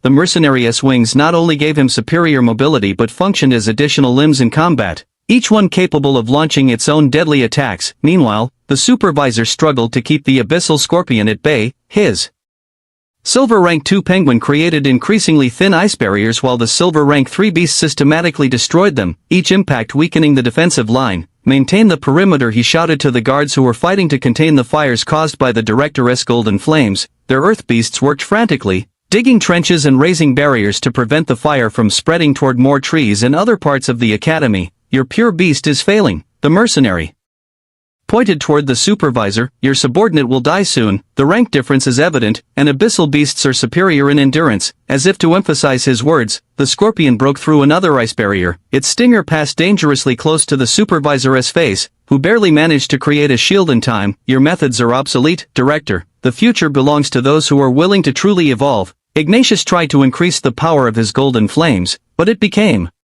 increasingly difficult to maintain regeneration. The mercenary was right. The ability to use his wings independently gave him a significant tactical advantage. A cry of pain pierced the battlefield. The scorpion had managed to graze the supervisor's arm with its venom. The supervisor froze his arm at the point of impact, but the ice around the venom began to crystallize, the corrosion spreading rapidly. Supervisor shouted one of the guards, but they couldn't abandon their position. If the golden fire spread beyond the perimeter, the entire academy would be in danger. The scorpion prepared its final blow. The supervisor, partially paralyzed by the venom, could barely maintain a weak ice barrier. "Kill him already." The stinger descended like a chitinous lightning bolt.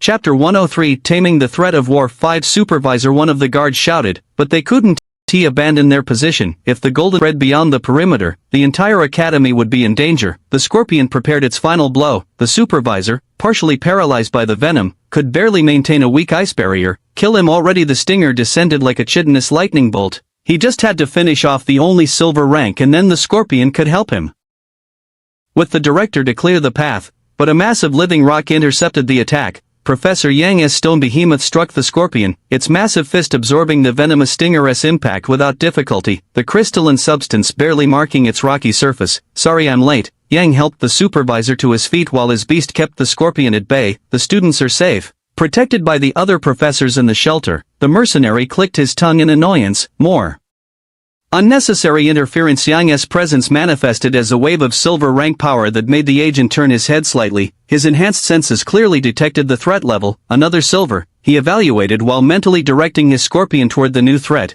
The behemoth is slightly stronger than the penguin. It'll be a problem for the scorpion. Not that there aren't more enemies, but his eyes briefly moved toward some of the bronze rank guards still containing the fires. He didn't even bother tracking them. Their attacks would barely scratch his golden feathers, but the silvers could pierce my defense, and if they worked together with the director. His wings tensed while calculating. "I need to end this quickly." The scorpion launched itself against the behemoth, its stinger seeking weak points in the living rock. Yang retreated, dragging the supervisor, coordinating his beast to keep the abyssal creature at bay. "No more games, Director." The mercenary beat his wings with more force and urgency, creating a wind gust that reduced Ignatius's golden flames. The director was momentarily exposed, his flames unable to reform quickly enough against the cutting wind. "Yes, mine." The mercenary smiled. Without the director's gold rank power, most silvers wouldn't pose a threat. He could recover his egg and retreat before the king's aid. Something was wrong. The director was smiling. It was just an instant, a slight pull of his lips, but the mercenary noticed. His senses tried to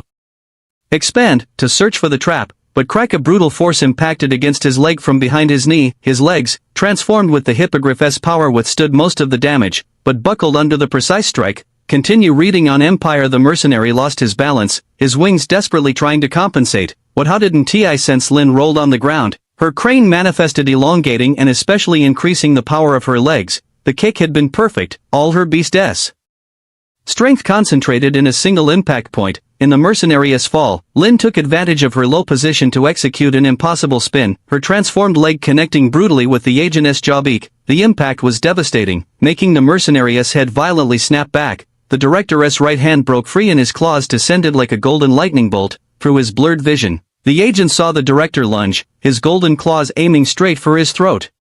Consciousness was slipping away. Lin's strike had been calculated to knock out. He managed to cover himself at the last moment, though the cost blood and golden feathers filled the air as the mercenary's arm fell severed. The pain helped him overcome his blurred vision with adrenaline. He saw the director lunging forward, his golden claws aiming again straight for his throat. "I still have that, but I'll fail my mission. Should keep this secret, but is my life of lesser value? And oh, to hell with that." His wings extended with a burst of power, creating a wind wave so intense that both Lin and Ignatius were pushed back at the last moment. "Damn you!" the mercenary roared while his scorpion dissolved into a sphere of violet light that returned to his body. His wings didn't stop beating with great force, maintaining distance while from his bleeding stump emerged a pincer that replaced the wound. "You asked for it." His voice sounded distorted by rage and the mixed power of both beasts. "Want to know how I got this far, Director? How I could map the depths without the changing tunnels losing me?" the mercenary thought. the air began to vibrate with a strange energy while the mercenary pulled out a sphere from his bag that glowed with a purple aura and fed it with mana. The abyssal veins never change, and right below gold rank, before beasts reach platinum and can cross the barrier, exists the abyssal layer. The earth beneath their feet began to shake. Lin and the director exchanged worried looks. Ignatius narrowed his eyes, studying the mana patterns emanating from the mercenary. The energy had a familiar behavior, something he had read the theory of in ancient tomes, in the kingdom's oldest archives. So this is it, he murmured while intensifying his flames and trying to resist the wind. Not only did they tame abyssal beasts, they found a way to navigate the abyss itself. The mercenary didn't respond, but his smile widened, his wings beat harder while the tremor increased. Only we can navigate that 500-meter layer from 1,500 to 2,000 meters deep, where the endless hordes of monsters make passage impossible for others. The layer between gold and platinum, the director advanced, managing to push despite the cutting wind, his flames growing in intensity, where the hordes make passage impossible for those below platinum rank. His smile turned savage while the tremor increased. That's how you could map the changing depths and get here. Ignatius felt how the beasts in the lower levels stirred, responding to a frequency that only they could fully perceive. Ha, damn perceptive old man, that's right. Know why? Because they recognize us as their comrades. The abyssals know we're their brothers, so say goodbye to your security. We'll always have ways to reach you when you least expect it. The wind intensified while the mercenary's violet aura grew. He no longer tried to hide his connection to the abyss, each beat of his mutations making the earth shake with more force. Ignatius concentrated all his power, his phoenix's golden flames reaching a blinding intensity as he prepared for his most powerful attack. The heat was so intense that the surrounding trees began to wither, their leaves curling and blackening. He had to stop him no matter what.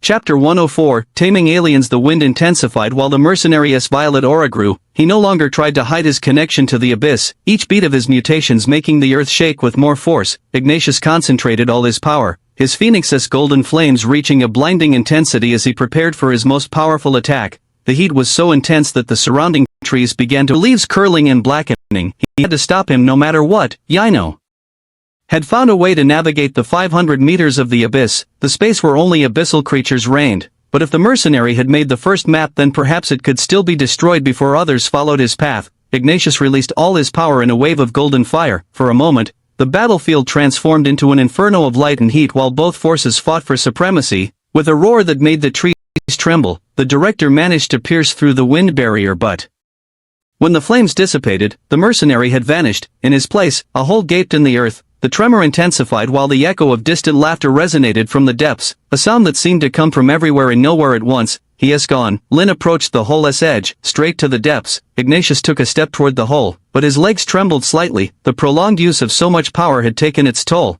golden feathers falling from his partially manifested form.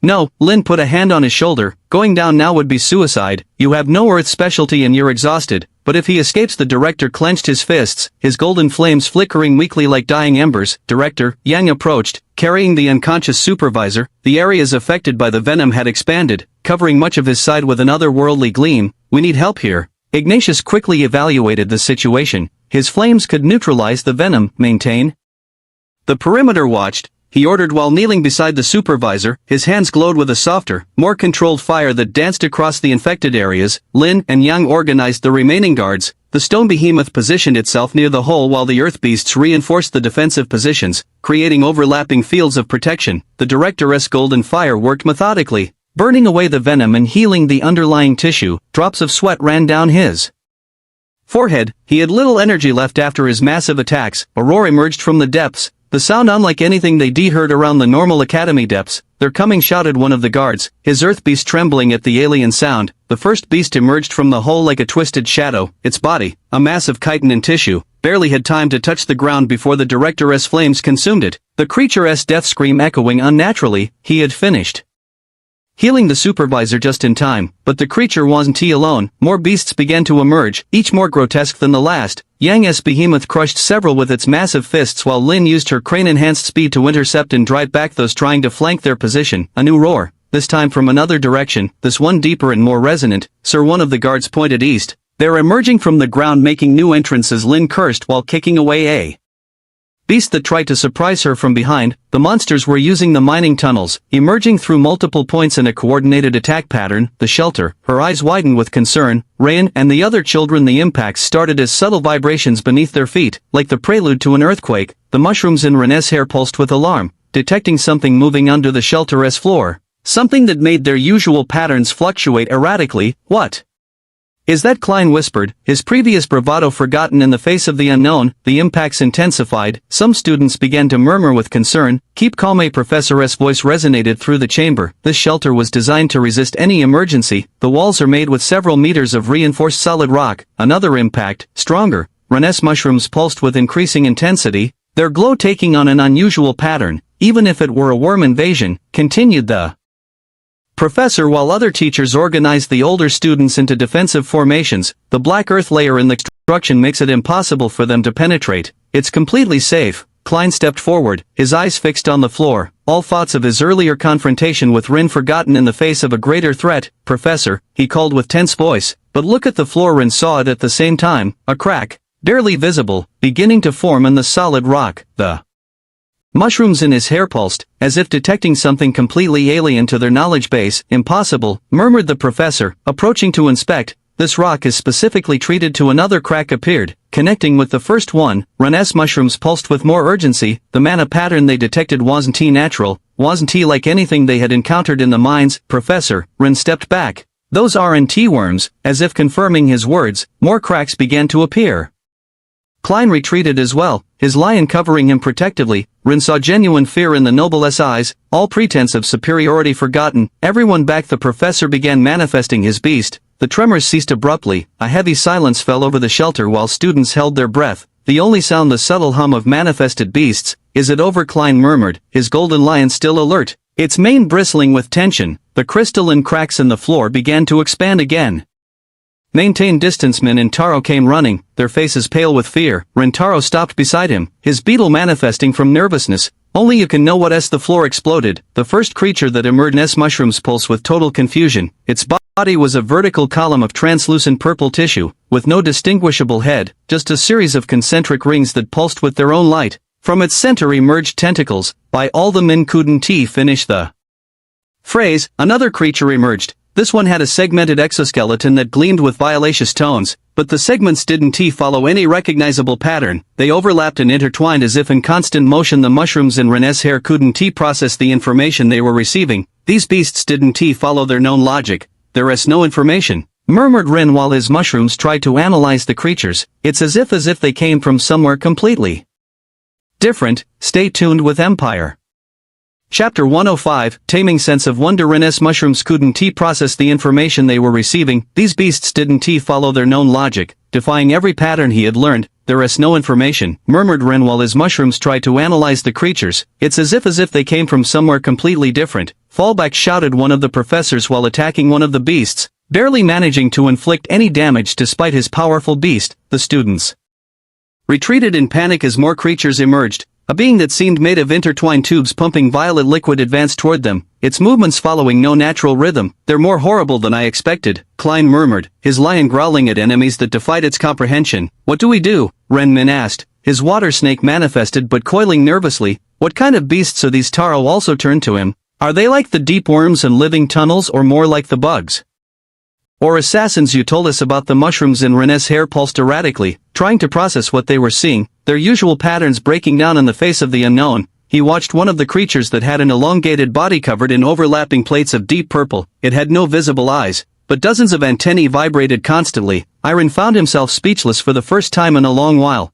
His mushrooms couldn't provide useful information. The beasts didn't follow the normal patterns he had learned to recognize. I don't know, Ren finally admitted, the sensation of ignorance hitting him like a physical weight. I have no information about them. Min and Taro exchanged surprised looks. Ren always knew something, always had some idea of how to proceed. A roar resonated in the chamber as a larger beast emerged. Its body was a mass of dense tissue, with multiple appendages ending in branching structures. Defensive formation. Professor Wei's voice cut through the panic. Senior students, form a perimeter. You've studied abyssal beasts. The teachers moved with the precision that only comes from real experience in the army during their military service. Their beasts attacked while they took strategic positions. Don't let them advance, shouted another professor while his elephant bull charged one of the creatures. Test elements until you find their random weakness, Wei directed his manticore. Bronze rank, seek elemental weakness. Silver rank, attack directly.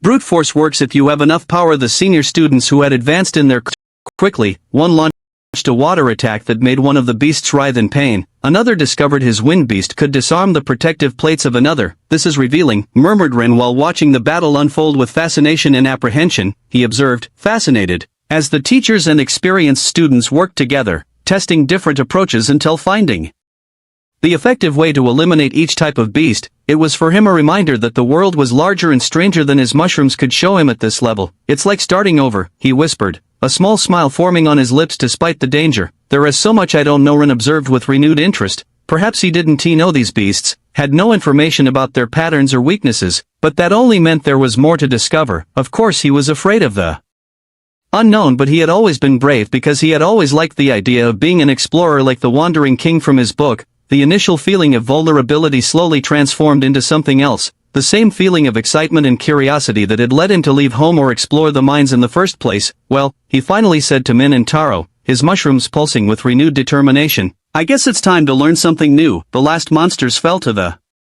teachers' combined experience. What initially seemed like a crisis was resolved with common military tactics, leaving only carcasses and some holes in the ground as evidence. Very well. Wei gathered the younger students while other teachers inspected the damage. Normally this is explained in battle class in a few years, but since you've had an unexpected direct encounter with abyssal beasts, we'll advance this lesson. He cleared his throat, preparing for one of his extensive explanations. Wei observed the group of young students, noting with discomfort the presence of a certain student he normally didn't have to face in his classes. During the last few months, he had grown accustomed to freely mocking the absurd fungus theories when the boy wasn't present. Now he would have to teach with him there. As you can see, he continued with some stiffness, abyssal beasts are fundamentally different from the normal creatures we find in the mines or out instinctively, waiting for the inevitable correction. When Ren only observed attentively with what seemed genuine interest, Wei found himself losing his train of thought. Normally these attacks. Wei cleared his throat, uncomfortable with Ren's silent attention. These attacks occur from the great abyss in the city outskirts. Taro, sitting nearby, smiled seeing Wei's nervousness. During the last month he had had to endure the professor's constant mockery about the absent fungus theories, and now the professor seemed unable to maintain his usual condescending tone. True hordes are much larger, Wei continued, his hand playing nervously with his robe. They can last entire months. He stopped instinctively, his experience with Ren making him wait for the inevitable. Actually, Professor, nothing. The boy kept listening with total attention, showing no signs of wanting to interrupt. This attack was unusually small. Wei tried to recover some of his usual confidence, though I suppose some might have alternative theories about that. The jab, which would normally provoke laughter in class, fell into uncomfortable silence. The students who had witnessed Wei's behavior during the last month exchanged amused looks. Any questions? Wei looked directly at Ren, almost begging for the familiar confrontation. Chapter awaits on Empire. Yes, Professor.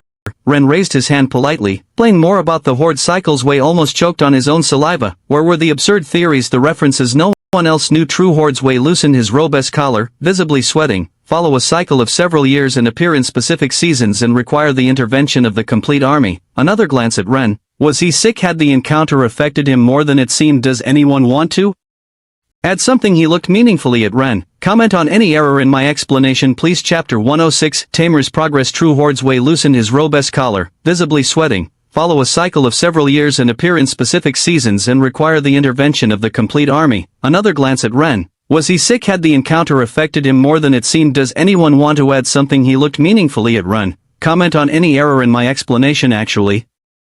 Ren straightened up, and Wei almost sighed with relief. I'd like to know more about the defensive tactics used against different types of abyssals. Several students laughed discreetly at seeing the expression of total bewilderment on Wei's face. Well, tactics against Asarus monsters like those are just about finding the weakness by trying multiple options and This isn't normal, murmured Wei, passing a hand across his forehead. Are you feeling well? Why do you ask? Professor Ren tilted his head innocently. Because you seem like someone who always had something to say. Wei finally exploded. Have you learned your lesson and become a new person in these months? Oh, Ren smiled. It's just that I don't know anything about this, Professor. My mushrooms don't have information about abyssal beasts. Your mushrooms don't know anything. Wei blinked in confusion. No sir, that's why I'm listening. Although, and here the mushrooms in his hair pulsed, according to what Taro has told me about your cultivation classes, you're still wrong about many things way as fill shades of red in rapid succession, you.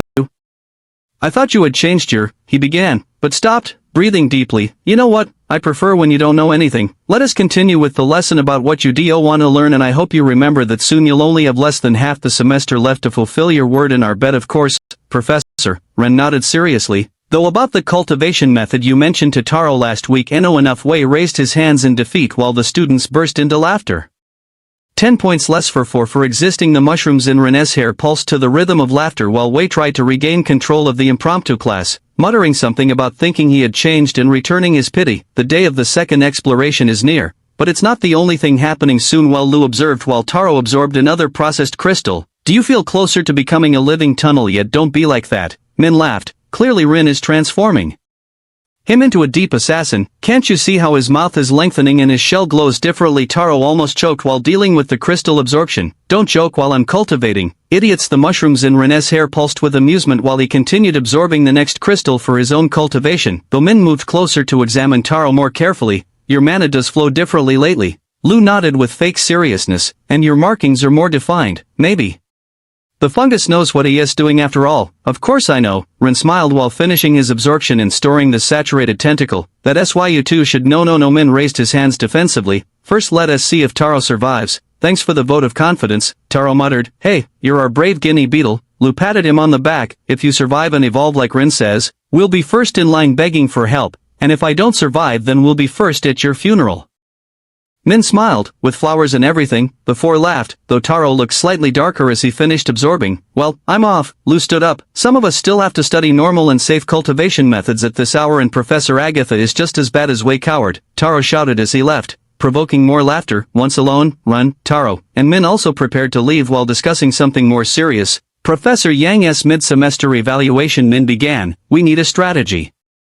Taro nodded. We're the only team without an offensive beast, and I don't know if I'll have time to rank up. Hope they delay the date more because of the horde problem. Ren studied his companions thoughtfully. The mushrooms in his hair pulsed while analyzing each one's capabilities. We have to use our strengths, he began. Min, your snake has our best attack range. Taro, your beetle is perfect for defense, especially now that your mana flows better. And you have the brightest mushrooms, Min completed with a smile. Also Lin's training, Taro added. True, Ren straightened. And lots of normal beasts knowledge, which means we can use interesting strategies depending on who we face. Well, I'm off to Professor Dorothy. Good luck with Wei and Lin, huh? Min mocked while walking away. Taro clenched his fist. Ren frowned. That lucky one had the calmest teacher of first year. The boys separated to go to their first classes and Ren went to hide from Lin. He failed again, after a brutal training session with Lin, a punishment that had been going on for several days. After his escape to the caves, Ren was dragged by Lin to Yang's class for more training. 5 more laps. Yang watched while the students ran around the training field. The mushrooms in Rene's hair pulsed steadily. It wasn't actually so bad since training with Lin had significantly improved his endurance. Min, on the other hand, was breathing heavily beside him. How do you do this 4 times every day? He managed between breaths. Lin is worse lately, Ren smiled, remembering his morning session. When they finally finished, Yang gathered all the students. Well, I have an important announcement. His voice resonated across the field. As you know, you would normally have the gathering trip in the middle of the 4th month of the semester. Would have Cass, Gina's friend, interrupted. What do you mean by would have? Professor Zhao will be indisposed, Yang continued. Therefore, we'll take advantage of that day to hold a small friendly mid-semester tournament. Murmurs of discontent spread quickly among the students. But we need those materials, someone protested from the back. The collection is crucial for generating profits and paying for our cultivation. Ren also felt some disappointment. The collection trip would have been an excellent opportunity to obtain many materials again, though thinking about it, without Zhao present and the noble kids being targets, it could be more dangerous than last time. Silence. Lin's voice cut through the complaints. To compensate for the loss of the trip, special prizes will be awarded to the teams with the best performance. This immediately caught everyone's attention. The prizes, Yang smiled, will include materials equivalent to what you could have obtained on the trip, possibly more, depending on your performance. Now, Lin took out a small box. We'll proceed to draw the matches for the first round. Chapter 107. Tamer's absence. Zhao Sao manifested completely in his body as he advanced through the silver ring, its wings fusing with the professor's arms to allow him to glide silently between the trees, each movement calculated to minimize detection. A group of 2-headed hyenas hunted below, their black bodies perfectly camouflaged but visible to Zhao Sao's eyes under the moonlight. He easily avoided them. Though he could defeat them, the noise of battle would attract unwanted attention. And he needed to advance as fast as possible. Further ahead, a nest of winged serpents occupied several treetops. The silver rank 3 creatures intertwined their bodies creating a net, their scales gleaming with hypnotic patterns designed to trap flying prey. Zhao descended. Flying in this zone would be suicide. The serpents had the advantage in the air and hunted in groups. A distant roar made him stop. The border with the beginning of the gold ring announced itself with a change in vegetation. The trees here were larger, older, their trunks marked by battles between superior beasts, probably from a golden fox bear, common in the area ahead. Dangerous territory, he thought while his allies scanned the area. From here on all beasts are stronger than me. A fox bear dozed in a nearby clearing. Zhao carefully circled around it. A rank gold 1 predator was dangerous for someone of silver rank like him. The ground trembled slightly. A herd of golden turtle. Trees moved in the distance, their massive bodies regenerating vegetation in their wake. Zhao was thankful they were far away enough. A sharp screech cut through the air. Above, a giant horned crow made its rounds. Zhao pressed himself against a tree trunk, merging with the shadows thanks to his owl's feathers. I'll die before reaching the platinum ring, he thought while continuing to advance with extreme caution. His enhanced senses caught every sound, every movement in the darkness. Upon reaching the platinum ring, alive but exhausted, a clearing open ahead. Moonlight revealed recent battle marks, fallen trees, disturbed earth, broken plates scattered across the ground. Zhao Sal caught movement. A figure moved among the shadows, its the air vibrate around it. Found you. Zhao smiled slightly while preparing for the encounter. He just hoped the news he brought justified the risk of venturing so deep into hostile territory. The figure seemed to sense his presence. Turning slowly toward his position, Ignatius observed the city from his office window. When he felt the familiar presence approaching, he didn't need to turn to recognize his former student's characteristic power. It's been a while, Director. Prince Julius's voice sounded tired, though I would have preferred to visit under less concerning circumstances. The director turned to find the young noble practically collapsing into one of the seats. Work at the castle must be exhausting, but there was something more in his expression, a fatigue that went beyond the physical. They took their time responding, Ignatius commented while pouring 2 glasses of wine. We took time finding someone who could respond. Julius took the glass with a heavy sigh. The council is divided on how to handle the situation, and your father, the prince, laughed without humor. What do you think was his response when I suggested he should have returned already 3 months ago? Ignatius observed the liquid in his glass. Let me guess, I abandoned my mission for small trifles. You can handle the will of dragons cannot be interrupted by mortal machinations, Julius quoted bitterly, as if Yino weren't literally invading our territory while he searches for what exactly is he searching for. The director noticed how his former student avoided specifically mentioning the king's mission, even in private. Some secrets were too dangerous to be named. Does the council know Yino is aware of his absence? The council can barely agree on what to have for breakfast. Julius rubbed his temples. Half insist we must reinforce the army at the rift. The other half argue that any sudden movement will only confirm Yino's suspicions. While they discuss, Ignatius set down his glass. Yino advances. Their agents can navigate the abyss now. Julius, they've found a way to use the hordes to their advantage. I know. I did read your message first. The prince straightened slightly. And I don't like the rest either. There experiments with abyssal beasts, they're double tamers, and now this about triples. Do you think it's possible 3 beasts? Julius frowned. A year ago I would have said it's impossible, but Yino, he paused, carefully choosing his words. They're willing to cross lines we wouldn't even consider? Ignatius noticed the subtle emphasis on we. Purity in the bond between tamer and beast was one of Yano's fundamental principles,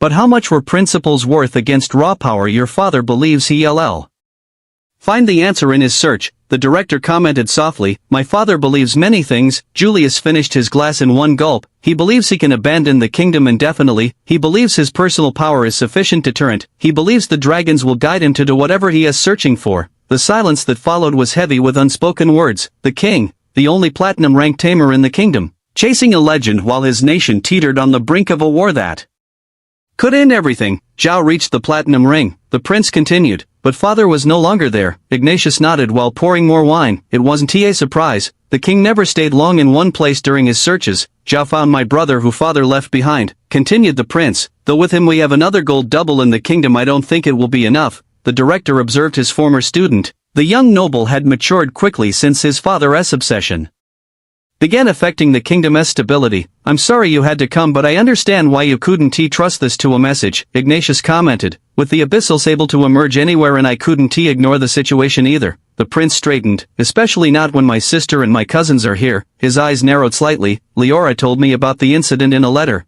About the Hydra in the mine, your cousins have maintained excellent vigilance, the director tried to reassure him. Their unexpected dangerous encounter was something. Chapter 108. Taming conjectures. His eyes narrowed slightly. Leora told me about the incident in a letter. About the Hydra in the mine, your cousins have maintained excellent vigilance, the director tried to reassure him. Their unexpected dangerous encounter was something. I don't blame you, director, the prince interrupted. I know those three, always getting into trouble, so I need to increase their security. The academy is a target, Ignatius agreed. The Agent S attack made that clear. The academy has always been a target. Julius poured himself more wine. It's the nest that increases our kingdom's power and home to perfect hostages in the enemy's eyes. They have spies here, the director added. Good spies, the prince nodded slowly. I know, more guards, yes, the prince nodded, but common guards would draw attention. I need to increase the number of handmaidens with additional training. The kind of handmaidens that only you can discreetly enroll. Ignatius accepted the request with a simple nod. And the informants, they're everywhere. The prince rubbed his temples. Every noble, every council have their own agendas, and with Father absent he paused, carefully choosing his next words. Platinum rank used to be our last bastion of security, but neither I nor any of my siblings managed to match Father's cultivation. Something was missing, and if what you say about the abyssals is true, it is, Ignatius confirmed. The agent made it very clear after fleeing, they have a way to navigate the depths using the hordes themselves. If Yano tries some that while Father is absent, the word absent carried the weight of years of frustration. The king, the only platinum tamer, chasing legends while his kingdom teetered on the edge of crisis. How much longer until he returns? The prince laughed without humor. Does even you know? Let us talk about something more interesting. Leora told me something about her adventure in the mines that coincidentally resonates with something Zhao mentioned. Han's spider is problematic. Min traced patterns in the air with his finger while his snake coiled nervously around his neck. Those hexagons aren't just decorative. Ran nodded while his mushrooms pulsed, analyzing the available information. It can create traps and barriers too, not as strong as Taro's shell, but more versatile, and Sora has good speed with her deer, Taro added. The horns in her hair aren't just for looking pretty either, at least June's monkey is more straightforward. Min sighed, enhanced strength, nothing complicated. Ren's mushrooms pulsed while considering their options. If Taro had started his cultivation at the beginning of the semester, they would now be planning tactics with his evolution in mind, but there was no point in lamenting. We'll have to work with what we have.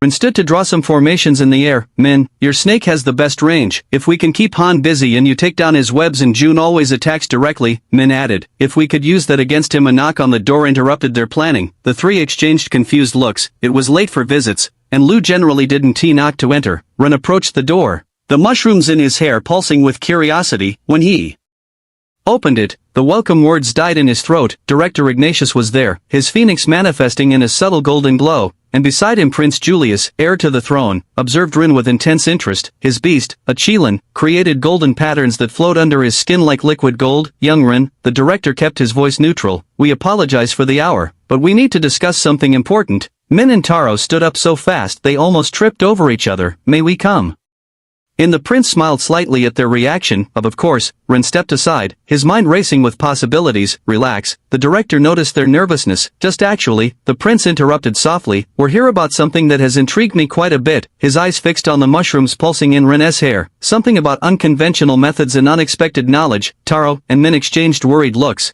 How much did they know about the cultivation experiments? The director mentioned something. Professor Wei reported an interesting bet, continued the prince while examining the papers with battle formations on the table, about evolution and traditional methods. The mushrooms pulsed faster. Ron could feel the weight of the prince's gaze, evaluating, measuring, though that's not all. Julius smiled. I've also heard fascinating stories about a certain student who seems to understand beasts better than some teachers. The director remained silent, observing the interaction with an indecipherable expression. And I wonder, the prince sat casually in one of the chairs, his Qilin manifesting more completely. What other secrets might you know? Moments before, Zhao and Leora the director observed the prince as they walked through the academy's empty hallways. It's curious that both specifically mentioned this student. Yes, Julius smiled slightly. Zhao spoke of a boy who seemed to have unusual knowledge about beasts, specifically mentioned that his knowledge during the exploration was too precise, and Leora noticed something similar. Ignatius nodded, though she focused more on how the boy seemed very confident while exploring, as if he knew what to Expect, the prince stopped, his Qilin partially manifesting, or as if he had detected something others couldn't see. The director considered the implications. You think it wasn't a coincidence that he was in the cave that day? Zhao said. The boy appeared exactly when needed, Julius continued. And when my cousin was following him, coincidentally, that's off the same place where the agent appeared. His eyes gleamed while his second beast created crystalline patterns on his arms. My earth beast can track underground movements. I came primarily to search for the mercenary, if he is still nearby. But you also want to know why a student with the supposedly worst beast seems to have such deep understanding of the depths. Ignatius completed the thought. Exactly, the prince nodded. A common spore that somehow guided exactly toward an infiltrant, a student who, according to Wei, is established knowledge about cultivation. Wei tends to exaggerate. The director smiled. Especially when it comes to this particular student, but he is not completely wrong, is he? Julius arched an eyebrow. Chapter 109 Taming Conjectures. Wei tends to exaggerate. The director smiled, especially when it comes to this particular student, but he is not completely wrong, is he? Julius arched an eyebrow. Wei talks a lot but doesn't lie when and just when Yino finds a way to use the abyss against us, continued the prince. Such a student appears. You suspect a boy with a mushroom too? The director smiled. Not necessarily. Julius smiled too. Rather, I'm intrigued. Zhao mentioned something specific about how he was too clever. They stopped in front of the dormitory door, ready to speak directly with our mysterious student. Julius smiled while raising his hand to knock. So, the prince observed the room with apparent casualness. Do you enjoy spending time in the mines? Min and Taro had withdrawn after a signal from the director, leaving Ren alone with his important visitors. It's a good way to obtain resources, Your Highness. Ren responded carefully, measuring each word. The guards say you're quite successful at finding crystals, Julius continued. For someone with a spore, it's unusual. I just follow basic patterns. Ren maintained his neutral tone. Anyone can learn them. The prince smiled slightly, like the patterns you followed during the exploration with Zhao. Ren felt a pang of nervousness, but kept his expression calm. Professor Zhao guided us that day. I just followed his instructions. Curious. Julius tilted his head. He remembers the situation differently. Something about a boy escaping his famous vigilance. The director remained silent, observing the exchange like he would a chess match. I think. Pardon, why, Your Highness. Ren chose his words carefully. I think Professor Zhao is being too generous. He probably compares me to others because of my weak beast and assumed more than what really happened. An auxiliary Lin. The prince changed topics abruptly. Why did she decide to train you personally? Read the latest on Empire. Because I have a pathetic beast in combat and I'm a lost cause. Ren smiled with feigned self-deprecation. Or I was, at least. Master Lin has a weakness for lost causes. The director coughed slightly to hide a smile. The answer was perfectly believable. Lin were adopting students with unrecognized potential. You were also in the infirmary for mana poisoning that day, Julius continued. How deep did you really go? Not very deep, Ren shrugged. But my spore is so weak that even a little exposure affects others. It was a perfectly reasonable explanation. The prince frowned slightly. Each of Ren's answers was logical, simple, almost too perfect in their normality. But was it really that weak? He didn't have much to compare it to, but it shouldn't be so different in processing mana to others. Maybe 50% less in the cultivation method that bothers Wei so much. Oh, that, Ren seemed to animate. It's just an idea based on a lucky friend. Professor Wei believes it's impossible, but he stopped, as if doubting whether to continue. But the prince encouraged. But I think sometimes we focus so much on what we believe impossible that we stop seeing what can be. Ren concluded the boy for a long moment. Each answer subtly diverted attention from any special ability, attributing everything to luck, help from others, or simple persistence. It was the kind of humility that could be genuine or a well-constructed facade, but the prince was the one who had taught the girls to detect lies. The prince finally stood. I need to investigate something in the mines tomorrow. The guards say you seem to be an expert in tunnels and very lucky. Ren blinked, surprised by the change of topic. You want me to guide me? Julius smiled. Since you spend so much time there, you must be able to help me find an intruder's trail. The director carefully observed Ren's reaction. For a moment, something seemed to gleam in the boy's eyes, but it disappeared so quickly it could have been imagination. Oh, of course, why, Your Highness. Ren nodded respectfully, though I don't know how useful a spore can be as a guide. Oh, don't worry about that. The prince headed toward the door. Sometimes the simplest beasts surprise us, don't they? Director Ignatius nodded slightly, noticing how the mushrooms in Ren's hair pulsed faster than ever. The prince observed Ren while they descended through the tunnels. The boy's answers. Another lie. Do you know anything about the intruder who attacked the academy? He asked abruptly, watching Ren's reaction. Just what I heard afterward, Ren responded. And this time his voice carried the ring of truth, that he was someone dangerous from Yino.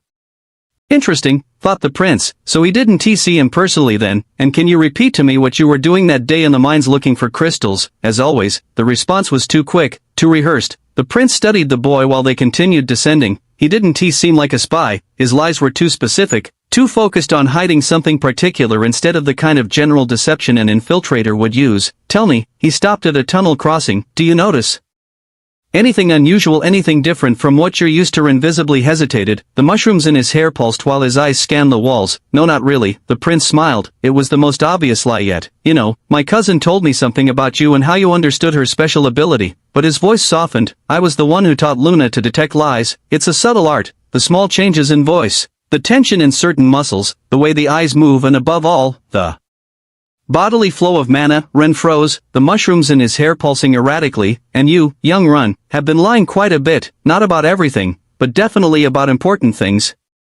Chapter 110 Guide Tamer and Patender. You know, my cousin told me something about you and how you understood her special ability. But his voice softened, I was the one who taught Luna to detect lies. It's a subtle art, the small changes in voice, the tension in certain muscles, the way the eyes move, and above all, the bodily flow of mana. Ren froze, the mushrooms in his hair pulsing erratically. And you, young Ren, have been lying quite a bit, not about everything, but definitely about important things. Silence filled the tunnel while Ren processed this revelation. You're not a spy, the prince continued, your lies are too specific for that. You're protecting something, hiding something you can do or see. The mushrooms pulsed more intensely, as if responding to their bearer's tension. Please, Julius softened his tone further, tell me what you really see down here, what your mushrooms with more than just light are showing you. Ren remained silent for several seconds, clearly debating with himself. The mushrooms pulsed once more before Ren finally spoke. The patterns, he began hesitantly, I can see patterns in the mana, in the walls, in the beasts, in how the energy flows. The prince observed how the boy seemed to relax slightly upon finally telling the truth.